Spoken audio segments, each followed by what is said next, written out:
At the beginning of the story, we see two old men drinking inside a building. A man known as GWI Ryanja told the other man that he is a very cold-hearted person. He could not believe that the man only wanted to have one cup of drink after seeing him for the first time in decades. Ryanja poured the man some liquor. The moment he poured the liquor, Ryanja remembered that he and the man first met when they were quite young.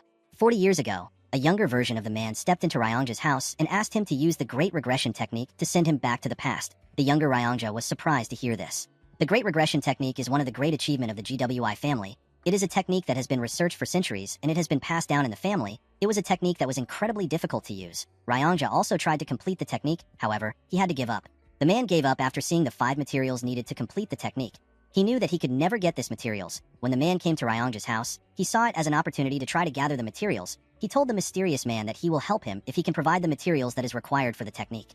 The first material needed is the Thunder Bell. It is a sacred artifact of the Heavenly Wind Cult. The next is the Divine Incense Brazier. This is a sacred artifact of the Divine Dragon family. The next is the core essence of the 10,000 Years Carp. The fourth item is the secret demonic soul of the demonic cult. The fifth material needed is 5 million yang. Ryanja did not ask for this material because he could easily get it. To Ryanja's surprise, the mysterious man was able to obtain the first 3 items over several decades. However, for him to get the secret demonic soul of the demonic cult, the man had to disappear from the world for a long time. The scene shifts and we are taken back to the present. Ryanja told the man that he believed that he already died in an unknown valley. He asked the man to tell him how he was able to gather all the materials. The man, who appears to have lost his left hand, drank his liquor and told Ryanja that he cursed the Great Regression technique because it needed such rare materials. He revealed to him that he has actually thought of killing him while he was gathering the materials. Ryanja was not shaken by what the man said. He simply stared at him. He realized that he was really young when he met the man. Now the man has already become old and he had gray hair on his head. Ryanja noticed that the air around the man had changed completely. He wondered if the man had to change in order to gather the materials needed for the technique. Ryanja took a sip of his liquor and asked the man to tell him why he is trying so hard to go back to the past. With a menacing look on the man's face, he revealed to Ryanja that he wants to return to the past for revenge. The man was shocked to hear this. He asked the mysterious man if it is impossible for him to take revenge with his current skills. He asked him if he really needs to go back to the past to achieve his goal. The man explained to Ryanja that his current skills are not enough. Ryanja asked the man to tell him the name of the person that he hates so much. With a deadly look in his eyes, the man told Ryanja that he wants to kill Wamugi. Ryanja was shocked to hear this. Wamugi is the martial artist responsible for the death of the leaders of the 3 strongest groups in the Murim. He killed the leader of the Murim Alliance, the Unorthodox Alliance leader, and the Heavenly Demon. He is known as the strongest martial artist across all history. He is the strongest person in their era. Ryanja told the man that he will not be able to defeat Wamugi even if he returns to the past. The man told Ryanja that he must kill him no matter what. The man revealed to Ryanja that the Heavenly Demon who Wamugi killed was his father. Ryanja was shocked to hear this. The man explained to Ryanja that he does not seek revenge because his father was killed, or because his sly bastard of a brother was killed. He did not see it as a big deal for people who have given their lives to demons to be killed. Ryanja asked the man to share his reason. According to the man, on the day of the attack, Wamugi killed servants, cooks, and even young children who did not know martial arts. He even killed all the cats and dogs that were reared. Ryanja was shocked to hear this. He told the man that Wamugi would never do such a thing. He told him that he does not believe him. The man explained to Ryanja that he does not care if he does not believe him. He revealed to him that he cannot kill Wamugi in this age, so he must go back to the past to take his revenge. The man told Ryanja that he will ask Wamugi to tell him why a strong person like him needs to kill children. He told him that he will ask this question before he kills him. Ryanja felt bad for the man when he heard this. He told the man to do him a favor if he successfully returns to the past. He begged the man to find him in the past. The man asked Ryanja to tell him his reason for the favor. With a serious look on his face, Ryanja begged the man to stop him from getting married. The room became silent when Ryanja said this. The man immediately burst into laughter. Ryanja did not understand why the man was laughing. He assured him that he is quite serious. He begged the man to tell him to live alone for the rest of his life. With a smile on his face, the man promised Ryanja that he will fulfill his wish. After hearing the man say this, Ryanja asked the man to follow him to the room where he will perform the technique. When the man stood up, he could barely hold himself. Ryanja quickly ran to assist him. He asked the man if he is alright. The man told Ryanja that he is fine. He revealed to him that he lost one arm and one eye while trying to obtain the secret demonic soul. The man believed that this was a cheap price to pay for such an artifact. The scene shifts and we see Ryanja place 4 items in front of him. He opened the box containing the demonic soul and placed it next to the other materials. Immediately he did this. He began to chant something. The moment he started chanting, the demonic soul began to release a large amount of dark energy. As Ryanja chanted, each of the items began to release some energy. The energy fused together and a bright light shined. The moment the light shined, a large spatial crack appeared in the room. Ryanja was shocked to see this. He could not believe that he actually managed to perform the technique successfully. He turned to the man and told him that he did it. When Ryanja turned around, he saw the man sitting on the ground. The man appeared to be struggling. He was breathing heavily and doing his best to stay conscious. Ryanja was surprised to see this. He turned around and took a look at the portal. He turns back to the man and apologized to him. As he walked towards the portal, he promised the man that he will find him in the past and warn him about the impending disaster. He explained to the man that it has always been the GWI family's greatest wish to return to the past. Before Ryongja could step into the portal, his body stopped moving. He immediately realized that his acupoint has been sealed. The man appeared behind him, with a horrifying tone in his voice. The man asked him to tell him why he would try to do such a thing. Ryongja was terrified to hear the man's voice. He began to tremble. The man moved close to him and grabbed his neck. He asked Ryongja to tell him why he would try to betray him. He grabbed his neck and began to choke him, with tears in his eyes. Ryongja explained to the man that he lost his rationality for a short instant. He begged the man to forgive him. He told him that he should have never tried to do such a stupid thing because the man was the one who suffered to get the materials. The man glared at Ryongja when he heard this. He let go of the old man. He told him that he is also a selfish person. He revealed to Ryongja that he was only able to gather the materials by not caring about others. The man grit his teeth and told Ryongja that he would have killed him if he was someone else. While Ryongja was trying to catch his breath, the man places his hand on his shoulder and thanked him for waiting his entire life for him. Ryongja was shocked to hear this. He was surprised to see that the man was smiling at him. With tears flowing out of his eyes, Ryongja began to apologize to the man. While he was apologizing, he suddenly stopped moving. The man was shocked to see this. When he looked around, he noticed that everything had stopped moving. The man could not comprehend what was happening. While the man was looking at Ryongja, someone told him that he has passed the test. The man was surprised to hear this. When he turned around, he saw a very old man who was glowing. The man appeared to be a deity. The man asked the deity for his identity. The deity explained to him that he is the one who can send him back to the past. The man was shocked to hear this. The old man asked our protagonist if he truly believes that a mere creature and some items will make it possible for him to travel to the past. The man used his powers to raise the materials and told our protagonist that the items are not the true materials. He explained to him that the true materials are the efforts he offered when he gathered the items. The deity told the man that he has passed the test by living his life with a single goal and by sacrificing everything he had to achieve his goal. The deity explained to the man that his last test was to forgive Ryongja. He told him that the test was the toughest test out of everything. He was surprised to see that the man easily passed the test. The man asked the deity to send him back to the past since he has passed the test. The old man asked our protagonist to tell him what he will do in the past. With a serious look on his face, the man revealed to the deity that he will kill whoever deserves to die and save those who are not supposed to die. The deity asked him if that is all he wants to do. The man told the deity that he will try to live a meaningful life. He told him that the reason he is so desperate to go back to the past is because he regrets the way he lived his life, and he has so much hatred for Wamugi. The deity asked the man to tell him what he regrets. The man screamed that he regretted everything. He explained to him that since his birth, none of his actions has ever been of his own free will. They have always been driven by something. He told him that he was pushed around by so many things, and before he could live for himself, he had already reached the end of his life. The deity smiled when he heard this. He told the man that he is looking forward to see how he will live his new life. The moment he said this, his body began to fade away. After the deity left, time started moving again. Ryongja continued begging the man. The man was surprised to hear Ryongja's voice. Ryongja begged the man to not forget his promise of stopping him from getting married. The man smiled when he heard this. He walked towards the portal. Before entering the portal, the man asked Ryongja to live well. The old man did not care about what the man said. He begged him to stop him from getting married. The scene shifts and we see the man open his eyes. The man found himself on a stage. He was surrounded by hundreds of martial artists who were cheering. In front of the man was a statue of a demon. The man looked around and saw the faces of the martial artists cheering around him. The man smiled when he saw their faces. He realized that he had actually returned. While looking around, the man felt a certain energy. When the man looked up, he saw a man sitting on a huge chair at the top of a building. The man was surrounded by other people who were sitting around him. This man is the heavenly demon and our protagonist's father. The heavenly demon noticed that his son was staring at him. Our boy smiled as he looked his father in the eyes. While he was looking at his father, a huge man who was also on the stage hit his sword on the ground and referred to our boy as young master. He told our boy that he needs to start the fight. The moment our boy heard this, he realized that he returned to the day of the new demon skirmish. The heavenly demon declared that he would not limit the selection of the next cult leader to only his bloodline. This declaration caused an uproar within the cult, because this meant that anyone can become the heavenly demon as long as they are the strongest. In order to show that he is serious about his announcement, the heavenly demon launched a fighting competition among the next generational leaders of the cult. The competition is known as the New Demon Skirmish. The victor of the New Demon Skirmish will be given the chance to challenge one of the heavenly demon's two sons.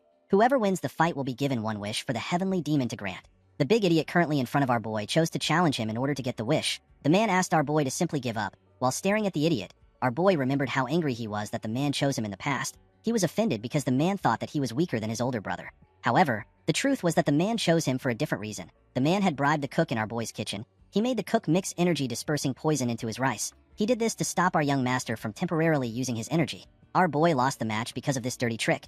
He tried to explain everything to his father, but the heavenly demon did not respond to him. Instead, he looked at his son with eyes that seemed to be blaming him for falling for such a petty trick. Our boy made up for his defeat by doing a few things that pushed him to his limit. Due to the mistakes and failures he experienced, he slowly lost his place in the succession war. Our boy realized that his predicament started from this particular defeat. Due to the fact that the young master did not say anything, the huge man asked him if he is distracted despite being in a fight. Our boy did not know how to respond to this. He asked the idiot for his name. The huge man was annoyed to hear this. He told the young master that his name is Gu Pyungo. He asked our boy if he is ignoring him. The moment he said his name, the man remembered him. He remembered that Gu Pyungo is one of the 7 disciples of the 8 demon supremes. His master's name is Gu Qianpa, and he is known as Blood Heaven Sword Demon. Pyungo is the 5th disciple of Qianpa. Pyungo told the young master that he must be confident in his abilities for him to mess with him. The man did not reply to the idiot. He turned to see his father. While looking at the heavenly demon, our boy noticed something. While looking at his father's eyes, he could tell that his father already knew that he was poisoned with the energy-dispersing poison. The heavenly demon was simply observing how our boy would take care of this problematic situation, due to the fact that the man still had what he learned in his past life. He was certain that he could defeat Pyungo in a single move without any inner energy. However, the man did not want to show his true skills. He believed that he needed to hide his skills for now. Our boy raised his hand up and said that he has an announcement to make.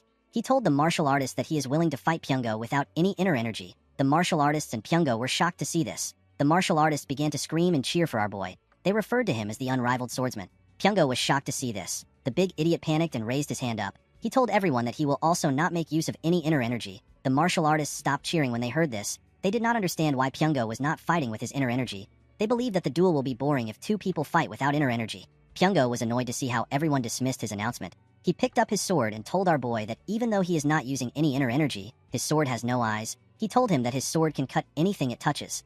The man was not listening to the idiot. He was more focused on the fact that his younger body felt foreign to him. He wondered if he will be able to move his body the way he wants. Pyungo took a stance and asked our boy to unsheath his sword. The man threw his sword to the ground and told the idiot that he does not need it against him.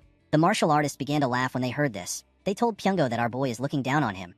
The idiot was embarrassed to hear this. He told our boy that he will not kill him because he is the son of the cult leader. He assured him that he will take one of his hands. The moment he said this, he rushed to attack the man. When Pyungo launched his first attack, the man easily dodged it. The man was surprised to see that his body was even faster than he thought. Pyungo moved to the side and tried to cut our boy's head off. Our boy jumped before the sword could touch him. The moment he landed on the ground, he placed his hand on his chest to see how fast his heart was beating. He was happy to see his heart beating with so much strength. Pyungo was annoyed to see that the man was ignoring him. He rushed to attack him. This time our boy closed the gap between himself and the idiot. He used his elbow to hit the man in his chest. Pyungo screamed out in pain. Before he could fall to the ground, the man used his hand to hit him in the head. The attack was quite heavy. It made Pyungo cough out some blood. Before Pyungo could fall to the ground, our boy grabbed his clothes and pulled him. He took a stance and attacked the idiot with several punches. Pyungo could not do anything but take the punches. Pyungo fell on his knees as blood gushed out of his mouth and nose. The moment he fell to his knees, the man grabbed his right hand. He raised his leg up and asked Pyungo if this was the hand he used to give the cook the poison. Pyungo was shocked to see that our boy knew about the poison. Unfortunately for the poor bastard, our boy used his knee to snap his hand. Pyungo screamed out in pain as tears fell from his eyes. The martial artists were quite shocked to see what the young master did. While shaking in pain, Pyungo fell to the ground. While staring at the idiot, our boy swore to himself that he will no longer let people like Pyungo influence how he lives his life. While he was looking at Pyungo, someone raised his hand. The martial artist became silent when they saw the person that raised his hand. The heavenly demon raised his hand and told his son that he will grant him a wish. He asked our boy to tell him what he desires. In this situation, people would usually request for an artisan sword or a secret martial arts manual. Our boy decided to follow his instinct. He told his father that he wants to go on a hunt with him. The heavenly demon did not expect such a request. Pyungo and the other martial artists were also shocked to hear the request. The heavenly demon asked his son if he is certain about his wish. With a smile on his face, the man told his father that he heard that he loved hunting when he was younger. He explained to his father that he wants to learn how to hunt from him. The heavenly demon simply glared at his son. He could not tell what he was thinking. He stood up from his chair and told him that they will depart tomorrow at dawn. The moment he said this, he turned around and walked away. As the heavenly demon walked forward, the 8 supremes stood up and bowed their heads. After the heavenly demon left, some men stepped on the stage to assist Pyungo. Pyungo told our boy that he made a lousy request. With a smile on his face, our boy asked the idiot to tell him his name again. Pyungo was annoyed to hear this. He begged someone to kill the man. While watching Pyungo leave, the man told himself that he no longer has any interest in the reckless lives that everyone lived. The scene shifts and we see the man at his residence. He looked at the mirror to confirm if he was truly young again. The man was surprised to see that he was no longer his old self. While staring at the mirror, the man wondered about what Wamugi was currently doing.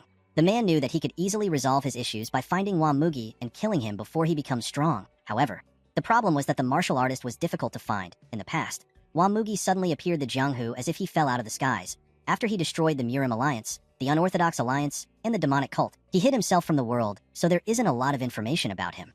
The man understood that it would be a dangerous act of provocation if he tries to find Wamugi by telling the whole world his name. The man realized that his top priority is to become stronger than Wamugi. While he was thinking, someone tells him that he fought excellently on the stage.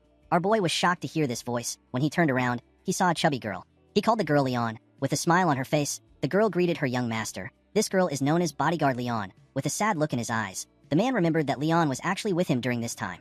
In the past, the man did not know that his bodyguard had learnt a martial art that made her body increase in size. The girl learnt this martial arts for our boy's sake. The martial arts is known as the body petrification technique. It gives its user the ability to temporarily make their body as tough as a rock. It is a secret technique only known to certain people in the cult. The biggest flaw of this technique is that it makes the user's body really big. In the past, Leon threw her body in front of the man in order to block a sword aura which Wamugi sent at him. It was thanks to her sacrifice that the man was able to survive the attack on the cult. Upon seeing how her master was looking at her, Leon asked him if something is wrong. When the man heard the girl's voice, he was shocked to see how nice it was. The man never paid attention to her voice in the past. Our boy could not believe that he thought of such a nice girl who was ready to throw her life away for him as a simple guard. He realized that he took her for granted. Our boy walked up to the girl and smiled at her. He noticed that she was bigger than he remembered. Leon did not understand what was happening. She did not know why her master was acting weird. When Leon was younger, people thought that she would become the most beautiful woman in the world once she gets older. The girl who used to be so beautiful suddenly became fat one day. Leon promised her master that she will protect him. In the past, our boy, whose name is Muguk, never noticed that Leon had cried a lot after becoming fat. He never knew that her eyes were swollen because of her tears. Muguk wondered about how the girl felt. She could have become the most beautiful woman in the world, and yet she gave it up in order to protect him. After she became fat, our boy acted cold to the girl. While smiling at Leon, Muguk promised himself that he will find a way to help her get rid of the side effects of the body petrification technique. Leon did not understand why her master was smiling. She asked him if everything is alright. Our boy told the girl that he is feeling great. Leon told her master that he is acting a bit strange. Muguk smiled when he heard this. He realized that Leon was able to notice the difference in his behavior because she always protects him every day. Our boy turned around and asked Leon to follow him. He told her that he wants to show her something that is much stranger. The girl asked her master about where they are going. Our boy revealed to her that they are going to flip the kitchen. Leon did not understand what Muguk was talking about. The scene shifts and we see our boy and Leon in the kitchen. The cooks all came out to greet their young master. With a serious look on his face, Muguk asked the cooks to tell him why they poisoned him. The head chef did not understand what the man was talking about. Our boy turned to one of the chefs and asked him to tell him why he put energy dispersing poison into his meal. The chef was surprised to hear this. He quickly denied this allegation. Muguk asked the boy if he gambled away the 3,000 niang he received as his salary. In his past life, our boy found out that the chef incurred a great debt because he was addicted to gambling. He spent all his parents' money and he even borrowed money from his friends. After losing the money, the boy was willing to do anything, even if it involved poisoning the son of the heavenly demon. The chef went on his knees and begged for his life. He asked Muguk to spare him. He told him that he was blinded by money. Our boy asked the chef if Pyungo personally gave him the money. The chef told him that he did, the moment the boy answered. Muguk drew his sword and used it to behead him. The chefs and Leon were shocked to see this. With a cold gaze in his eyes, our boy told the chef that he should be ashamed that he poisoned someone. The head chef went on his knees and begged his young master. He told our boy that he will take full responsibility for the situation. Muguk asked the chef to tell him why he wants to take responsibility for the situation. He told him that it is the other chef that is at fault. The head chef explained to Muguk that everything that happens in the kitchen is his responsibility. Our boy asked the chef, who he referred to as Chef Lim, if every unjust thing that happens in the cult is his father's responsibility. The man was shocked to hear this question. He told our boy that the heavenly demon is not responsible for such things. Upon hearing his answer, Muguk asked Chef Lim to tell him why he wants to take responsibility for something that does not involve him. Our boy turned around and put his sword into his sheath. He asked the chef to get up and cook him shredded chicken noodles for dinner. He told the chef that it has been a while since he last had the meal. Chef Lim was surprised to hear this. After they stepped out of the kitchen, Leon reminded her master that he had shredded chicken noodles a few days ago. Our boy smiled when he heard this. He did not know how to tell his bodyguard that it has been a few decades since he last had the meal. The next day, we see the heavenly demon standing in front of the heavenly demon pavilion. The heavenly demon changed his clothes from his usual robe to a hunting attire. When the man saw his son, he asked him to tell him why he is carrying so many useless things. Muguk explained to his father that he is carrying things that are needed for a few days' hunt. The heavenly demon was surprised to hear this. He told his son that he only planned to hunt for a day. Muguk told his father that he might change his mind and spend a few more days hunting. The heavenly demon walked past his son and told him that he has an ambitious dream. The scene shifts and we are taken to the mountains. We see Muguk walking next to his father. While walking, the heavenly demon told our boy that he is more skilled than he thought. Our boy was surprised to hear this. He realized that his father was able to find out that he was hiding his skills when he fought Pyungo. Muguk decided to tell his father the truth. He revealed to the heavenly demon that he was hiding his skills. The man told his son that he knew. Muguk explained to his father that he is not a cat that hisses. Instead, he is a beast that is hiding his claws. The heavenly demon turned around and asked his son to tell him why a beast would hide its claws. Muguk was surprised to hear this question. He told his father that he has never thought about such a thing. The man told his son that he did not think about it because he is still a cat. The heavenly demon asked Muguk to tell him how far he has gotten in mastering the soaring sword art. The soaring sword art is a sword arts passed down only to the heavenly demon's bloodline. It is seen as an extremely advanced martial arts that is similar to the martial arts learnt by the demon supremes. With a confident smile on his face, Muguk told his father that he has completely mastered the martial arts. The moment he said this, the heavenly demon attacked him with a small amount of energy. Our boy barely dodged the attack by moving his head. The attack created a hole in his bag. Muguk was relieved that he was able to dodge the attack. He knew that his face would already be gone if the attack had touched him. The heavenly demon was surprised to see that his son actually managed to completely master the soaring sword arts. Muguk was surprised to see that his father was not certain if he had mastered the martial arts. He asked the heavenly demon to tell him what he would have done if he did not dodge the attack. The heavenly demon explained to his son that he was certain that he will be able to dodge it if he truly mastered the martial arts. He told Muguk that he would have paid the price for lying to him if he could not dodge the attack. Our boy told his father that it would be bad if he damages his face. He explained to the heavenly demon that he has a face that resembles his. He told his father that it would not be nice for him to have a scar on his face. The heavenly demon glared at his son when he heard this. Upon seeing his father's expression, Muguk wondered if he went overboard. The heavenly demon turned around and told his son that it is impressive that he managed to master the soaring sword arts at his age. Muguk was shocked to hear this. He thanked his father for his praise. As the two walked deeper into the forest, the heavenly demon placed his hand on the ground to check for traces of animals. While the man was looking around, Muguk asked him about the person that taught him how to hunt. The heavenly demon revealed to his son that he learned from his older brother. Muguk was shocked to hear this. He could not believe that he had an uncle. The heavenly demon revealed to Muguk that he killed his brother when he was the same age as him. Our boy told his father that he did great. The heavenly demon was shocked to hear this. Muguk told his father that he would have not been born if he did not do what he did. The man simply glared at his son. He turned around and walked forward. While watching his father walk, our boy realized that even his father would have hated having to fight his own family. Muguk had seen so many situations like this in the past. Our boy realized that the stronger a person seems, the deeper their wounds would be. The heavenly demon told his son that he could not find a solution when he was younger. Muguk clenched his fist and told his father that he also cannot do it. He told his father that he cannot do something which even he was not able to do. The man turned around when he heard this. With a serious look on his face, Muguk told his father that he cannot find a way because his brother is vicious and cruel. The heavenly demon asked his son if he is speaking ill of his brother because he is not around. The scene shifts and we see our boy and his father climbing a mountain. While he was running on the mountain, Muguk contemplates about the fact that he never got married in his past life. Due to this, our boy did not know what it felt like to have children. Muguk was curious about how his father saw him. When they arrived at the top of the mountain, they saw a large forest in front of them. Muguk asked his father if something is inside the forest. The man told his son that their dinner is inside the forest. Muguk quickly took out his bow. He told his father that they need to kill the animal. The heavenly demon asked his son to tell him how he plans to kill something that he cannot even see. He asked Muguk to close his eyes and feel his surroundings. Our boy was surprised to hear this. He decided to follow his father's orders. Muguk closed his eyes and released some energy. When martial masters try to find their opponents, they sense the vibrations in the air. People usually refer to this as the energy flow of a being. When Muguk closed his eyes, he could only feel one energy flow in the surrounding. This was his father's terrifying energy. The heavenly demon asked our boy to send out some of his energy in a single line.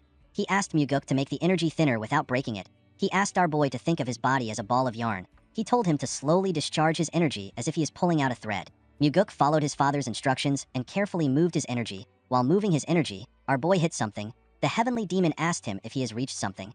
Our boy told his father that he sees a tree. The heavenly demon asked his son to search the vicinity slowly. As Muguk carefully moved his energy away from the tree, he pushed it into the forest. The moment he got past the tree, Muguk's energy hit a boar which was in the forest.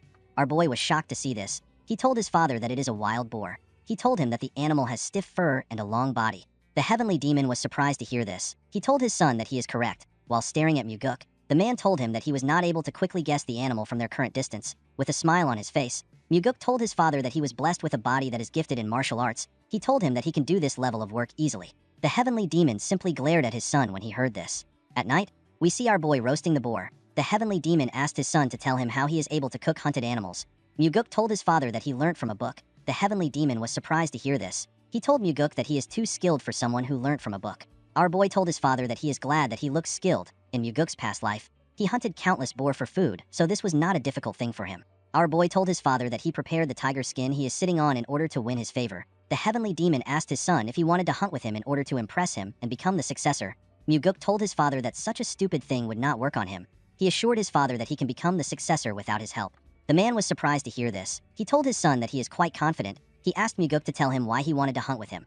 Our boy revealed to his father that he has 2 reasons for hunting with him. The first is to learn whatever he could from the heavenly demon. Muguk told his father that he has already achieved his first goal. The man asked his son to tell him what comes next after strength. Muguk explained to his father that he is not trying to become strong because he wants to become the heavenly demon. He told his father that he does not want to waste his youth trying to become the heavenly demon, especially when his father is still strong and healthy. Muguk took a look at the stars and told his father that he is satisfied with learning the heavenly demon martial arts by becoming the successor. While looking at the stars, our boy reminded himself that he has to learn and master the 9 calamities demonic arts. Muguk quickly removed this idea from his head. He told himself that he has to go beyond the martial arts because even his father who mastered the 9 calamities demonic arts still lost to Wamugi. While he was lost in the stars, the heavenly demon asked his son to tell him his second reason. Muguk revealed to his father that he wanted to spend some time alone with him. The heavenly demon smiled when he heard this. He told his son that he has a useless emotion that will get him killed. Muguk asked his father to tell him why it is useless. He explained to his father that he gets to spend time with the strongest person in the whole world. He told the heavenly demon that if he sings a song, it will become the best song in the world, and if he drinks liquor, it will become the greatest liquor in the world. The heavenly demon turned to his son when he heard this. He was surprised to hear what Muguk said. The man looked away and gently smiled. Whenever Muguk tried to remember his father in his past life, he could not find a good memory in his head. The only memory he had were of him trembling in front of his father. In this life, our boy aims to get more things other than new memories. He believed that his father should not get too happy because he was doing everything for his own sake. The next day, we see Muguk packing his bags in order to return to the cult. His father told him that they are not yet leaving. He told Muguk that he has to catch a tiger since he is hunting with the heavenly demon. Our boy was surprised to hear this. The heavenly demon asked his son to get up and follow him. The man took Muguk to a bamboo forest. He asked him to close his eyes again. He told him that their target is 100 yards away on the right side, which is further than their last prey. The heavenly demon asked his son to feel the wind. He told Muguk to infuse his energy into the wind. While doing his best to follow his father's instructions, our boy realized that he has never thought of infusing his energy into the wind before. There was no one to teach him such a skill, and none of the martial arts he saw ever taught such a thing. The heavenly demon asked Muguk to discharge his energy into the wind. He told our boy that he needs to send his energy to his target as quickly as possible in order to adapt to using the skill in real situations. The moment the man said this, Muguk used his energy to sense the wind. However, our boy did not know how to infuse his energy into the wind. While struggling to put his energy into the wind, Muguk noticed that the wind blew his energy away. Our boy immediately understood that he did not need to infuse his energy into the wind. Instead, he was supposed to allow his energy ride the wind. What he needed to do was to entangle the two together. As the wind carried our boy's energy through the forest, he was able to sense an animal. Muguk was able to see the tiger which his father was referring to.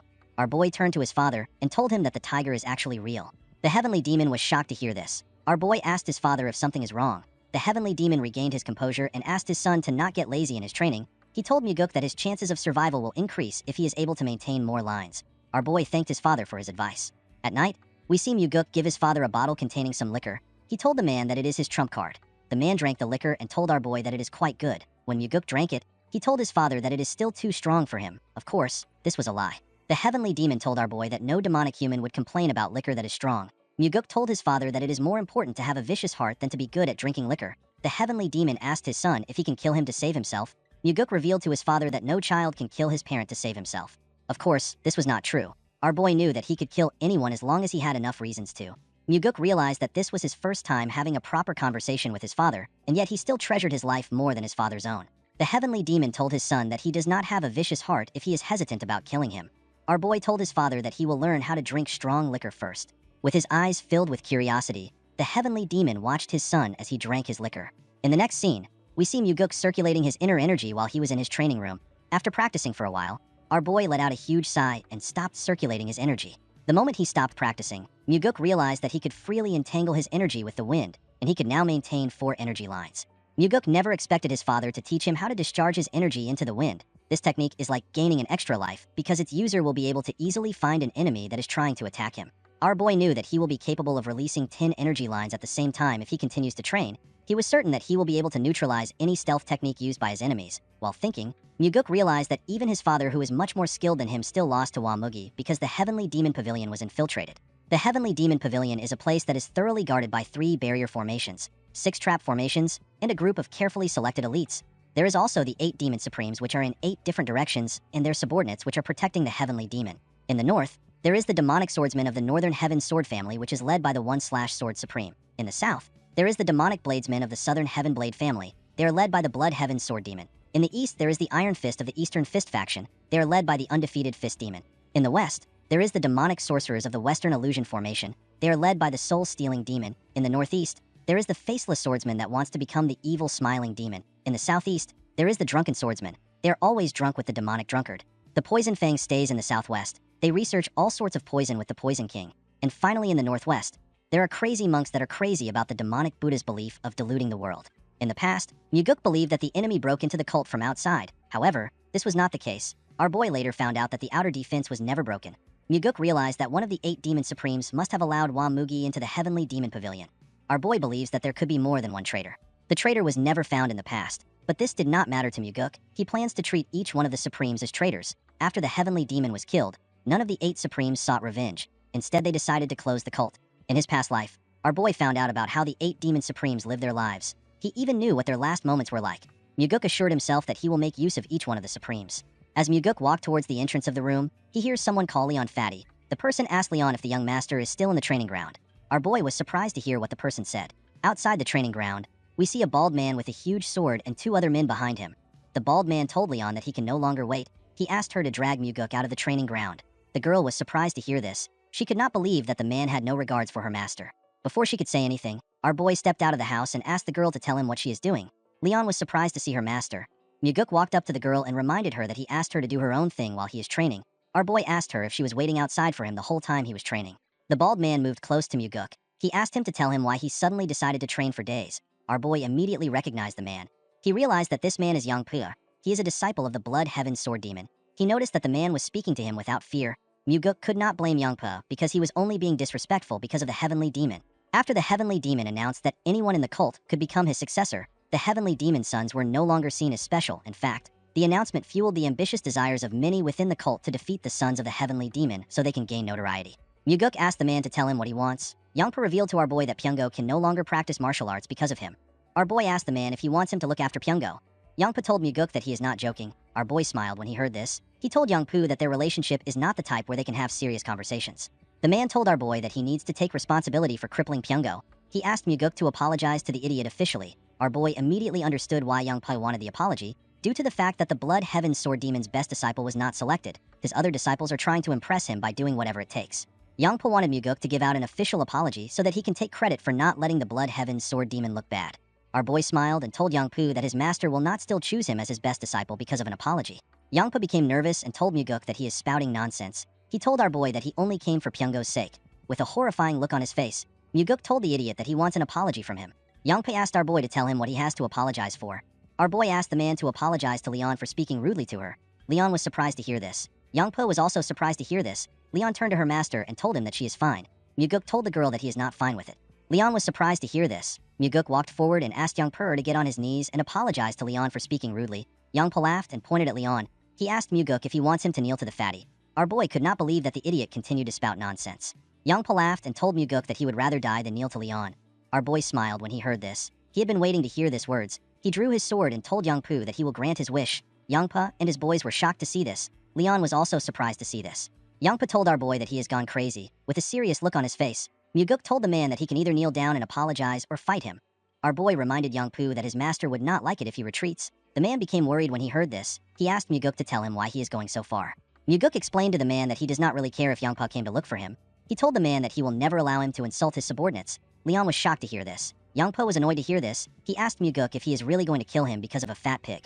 Our boy smiled when he heard this. He told the man that Leon means a lot to him. Upon hearing this, Yang Pu drew his sword. His friends asked him to not fight the young master.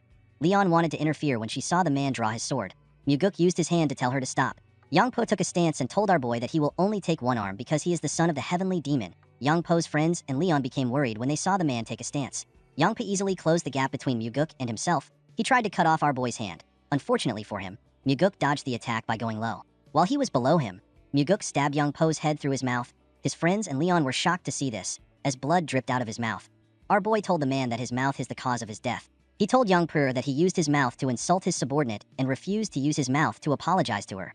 The moment he said this, Muguk took out his sword from the man's mouth. He watched Yang Pu as he fell to the ground. Yang Pu's friends ran to help him. One of them asked our boy if he can handle the consequences for his actions. Muguk told the man that his mouth resembles Yang Pu's own. The man was horrified to hear this. With a terrifying look on his face, Muguk asked the 2 men to pass on his message exactly the way he says it. He told them that he will find them at dusk if they do not do as he says. After telling them his message, our boy allowed the 2 men to carry Yang Pu's dead body away. As the men walked forward, Leon walked up to her master. She asked him to tell her why he killed the man. She asked him to tell her why he would do such a thing for someone like her. Muguk smiled when he heard this. He He could not believe that Leon was actually worried about him even though she was already hurt emotionally. Our boy assured the girl that he did not do it for her. He told her that he simply killed someone that deserved to die. Leon reminded her master that the Blood Heaven Sword Demon will not let his actions slide. Muguk understood why Leon was scared. The 8 Demon Supremes are people who have great influence in the cult. They also possess superior martial arts prowess and subordinates that not even the Heavenly Demon can ignore. Our boy had already crippled one disciple and killed another disciple of the Blood Heaven Sword Demon.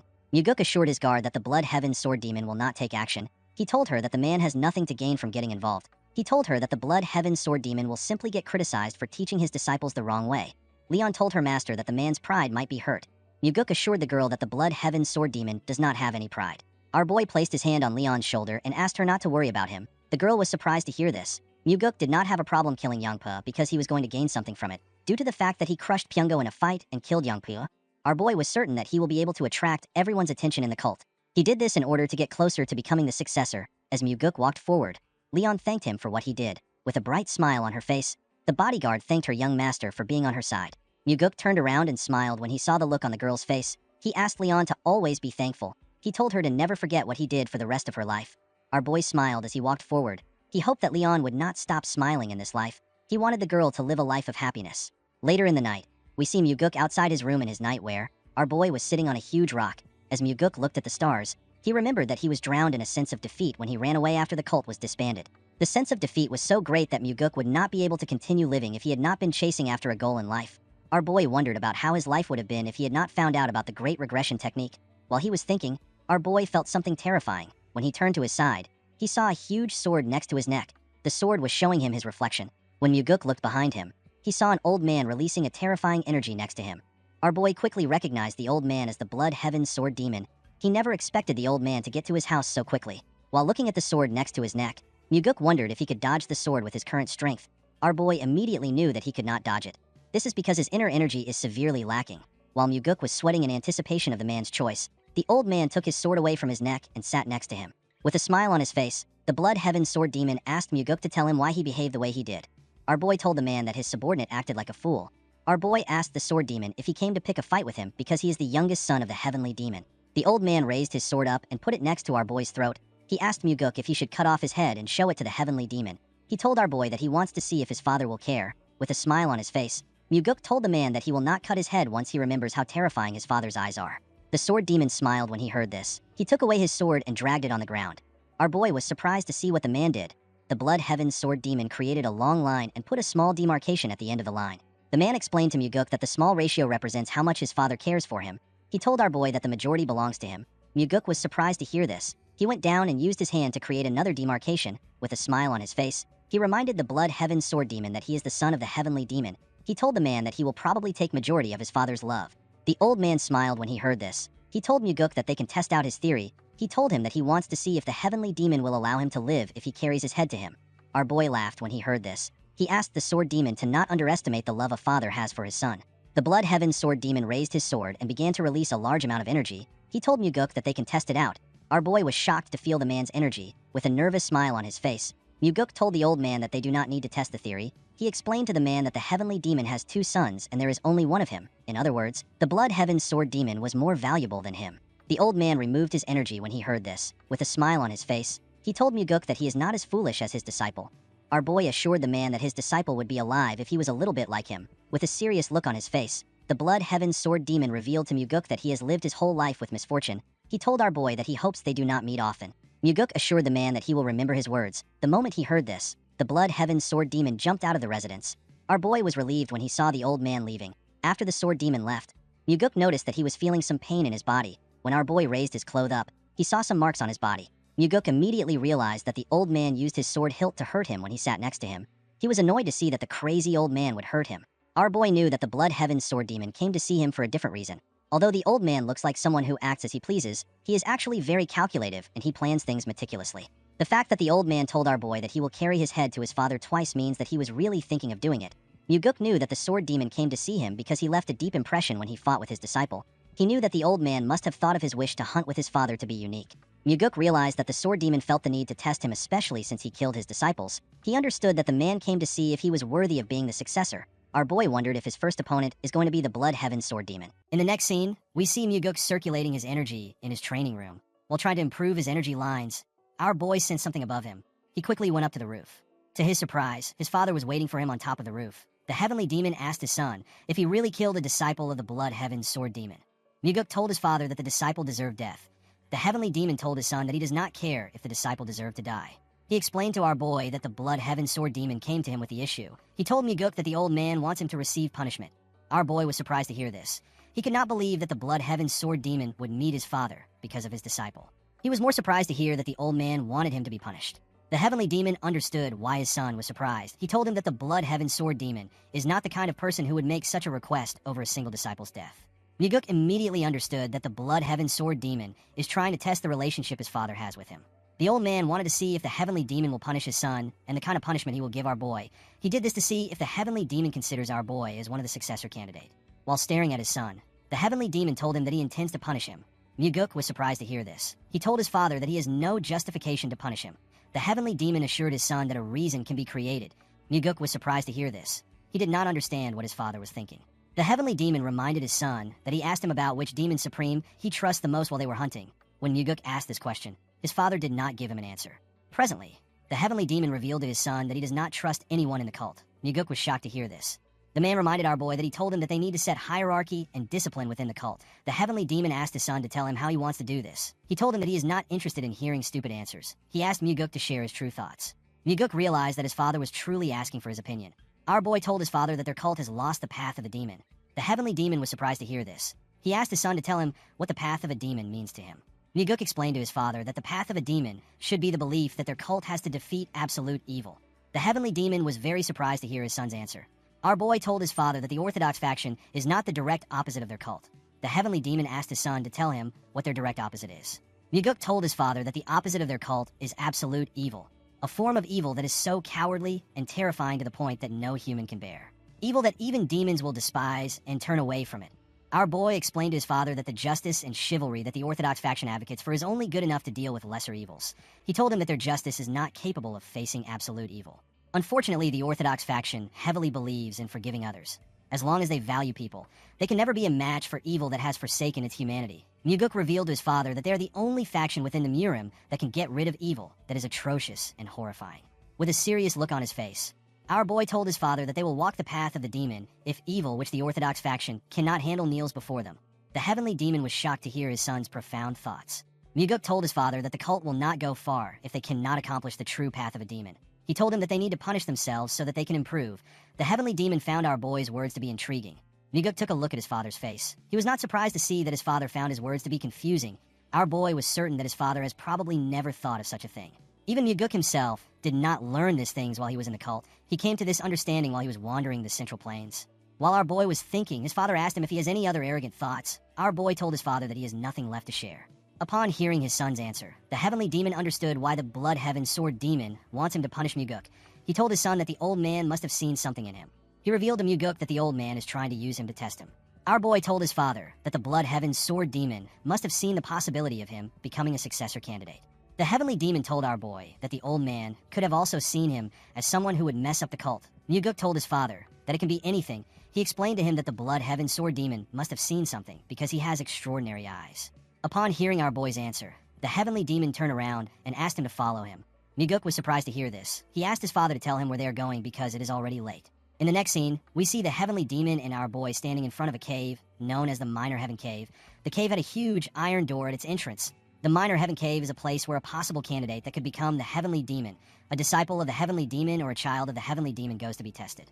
It is easy to go into the cave. However, if the person is unable to get through the trials inside, they will be stuck inside the cave forever. The success rate for the trial is 50-50. Half the people who are blood related to the heavenly demon have lost their lives inside the cave. The place is so dangerous that even Muguk's overly ambitious elder brother has never talked about going inside. Although he did not like it, our boy knew that he would also have to go through this cave if he wants to become the heavenly demon. Muguk asked his father if he wants him to go into the cave now. The heavenly demon told his son that he also went in when he was the same age as him. Our boy asked his father to tell him the amount of time it took for him to get out of the cave. The heavenly demon revealed to his son that he got out in 2 months. Muguk was shocked to hear this. Even among the heavenly demons, his father is known to be the most talented of them all, and yet it took him 2 months to get out. The heavenly demon revealed to his son that he was the only one who managed to make it out in 2 months. Most people spent 3 years in the cave. Muguk asked his father if he really wants him to go into such a dangerous place without preparations. the heavenly demon reminded his son that he is giving him a punishment.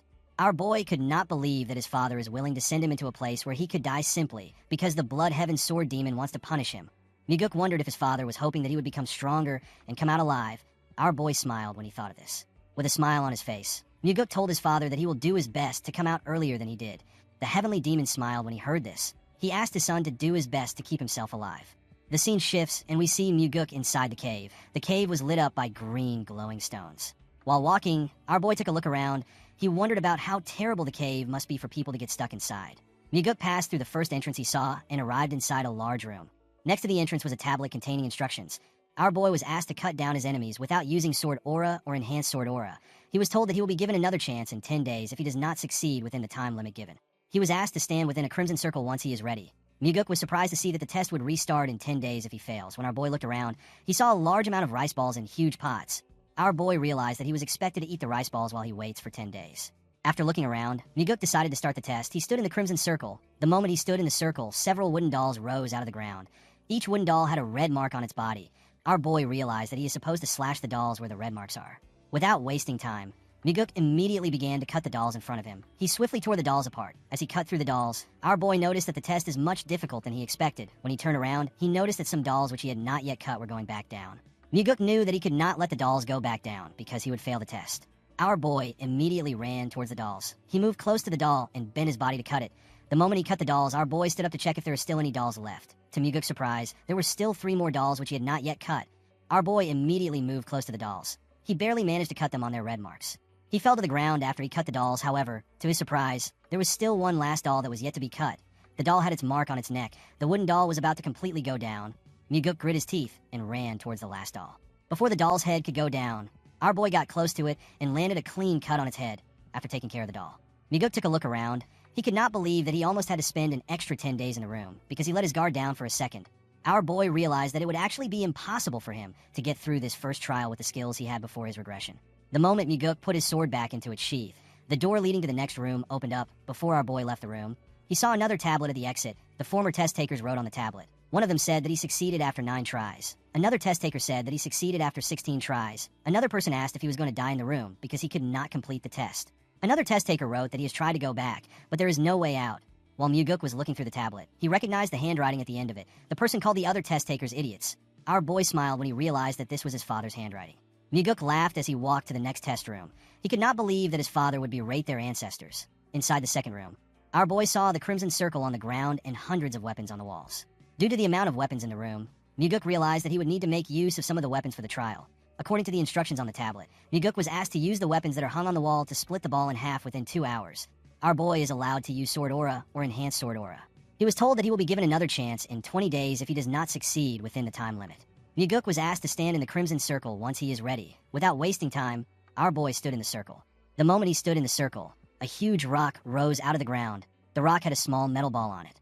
Muguk was surprised to see the ball. He could not believe that he was given 2 hours to cut a single ball into half. He was certain he could cut the ball into 100 pieces if he uses enhanced sword aura.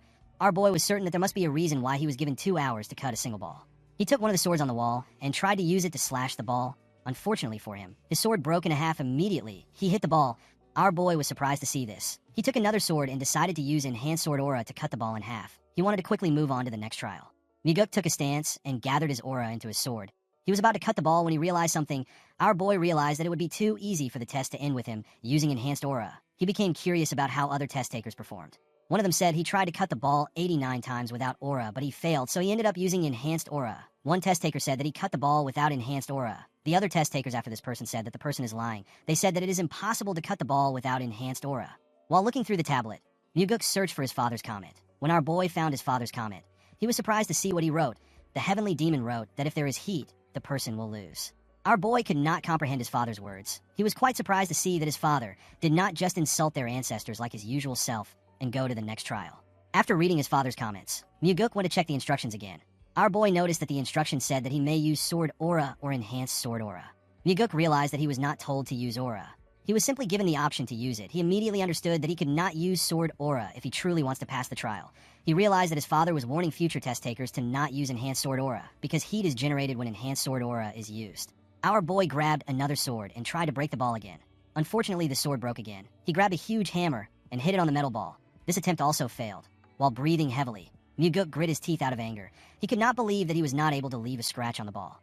Our boy could not comprehend how he was supposed to split the ball in half if he did not use Enhanced Sword Aura. He was more annoyed to see that his time is almost up.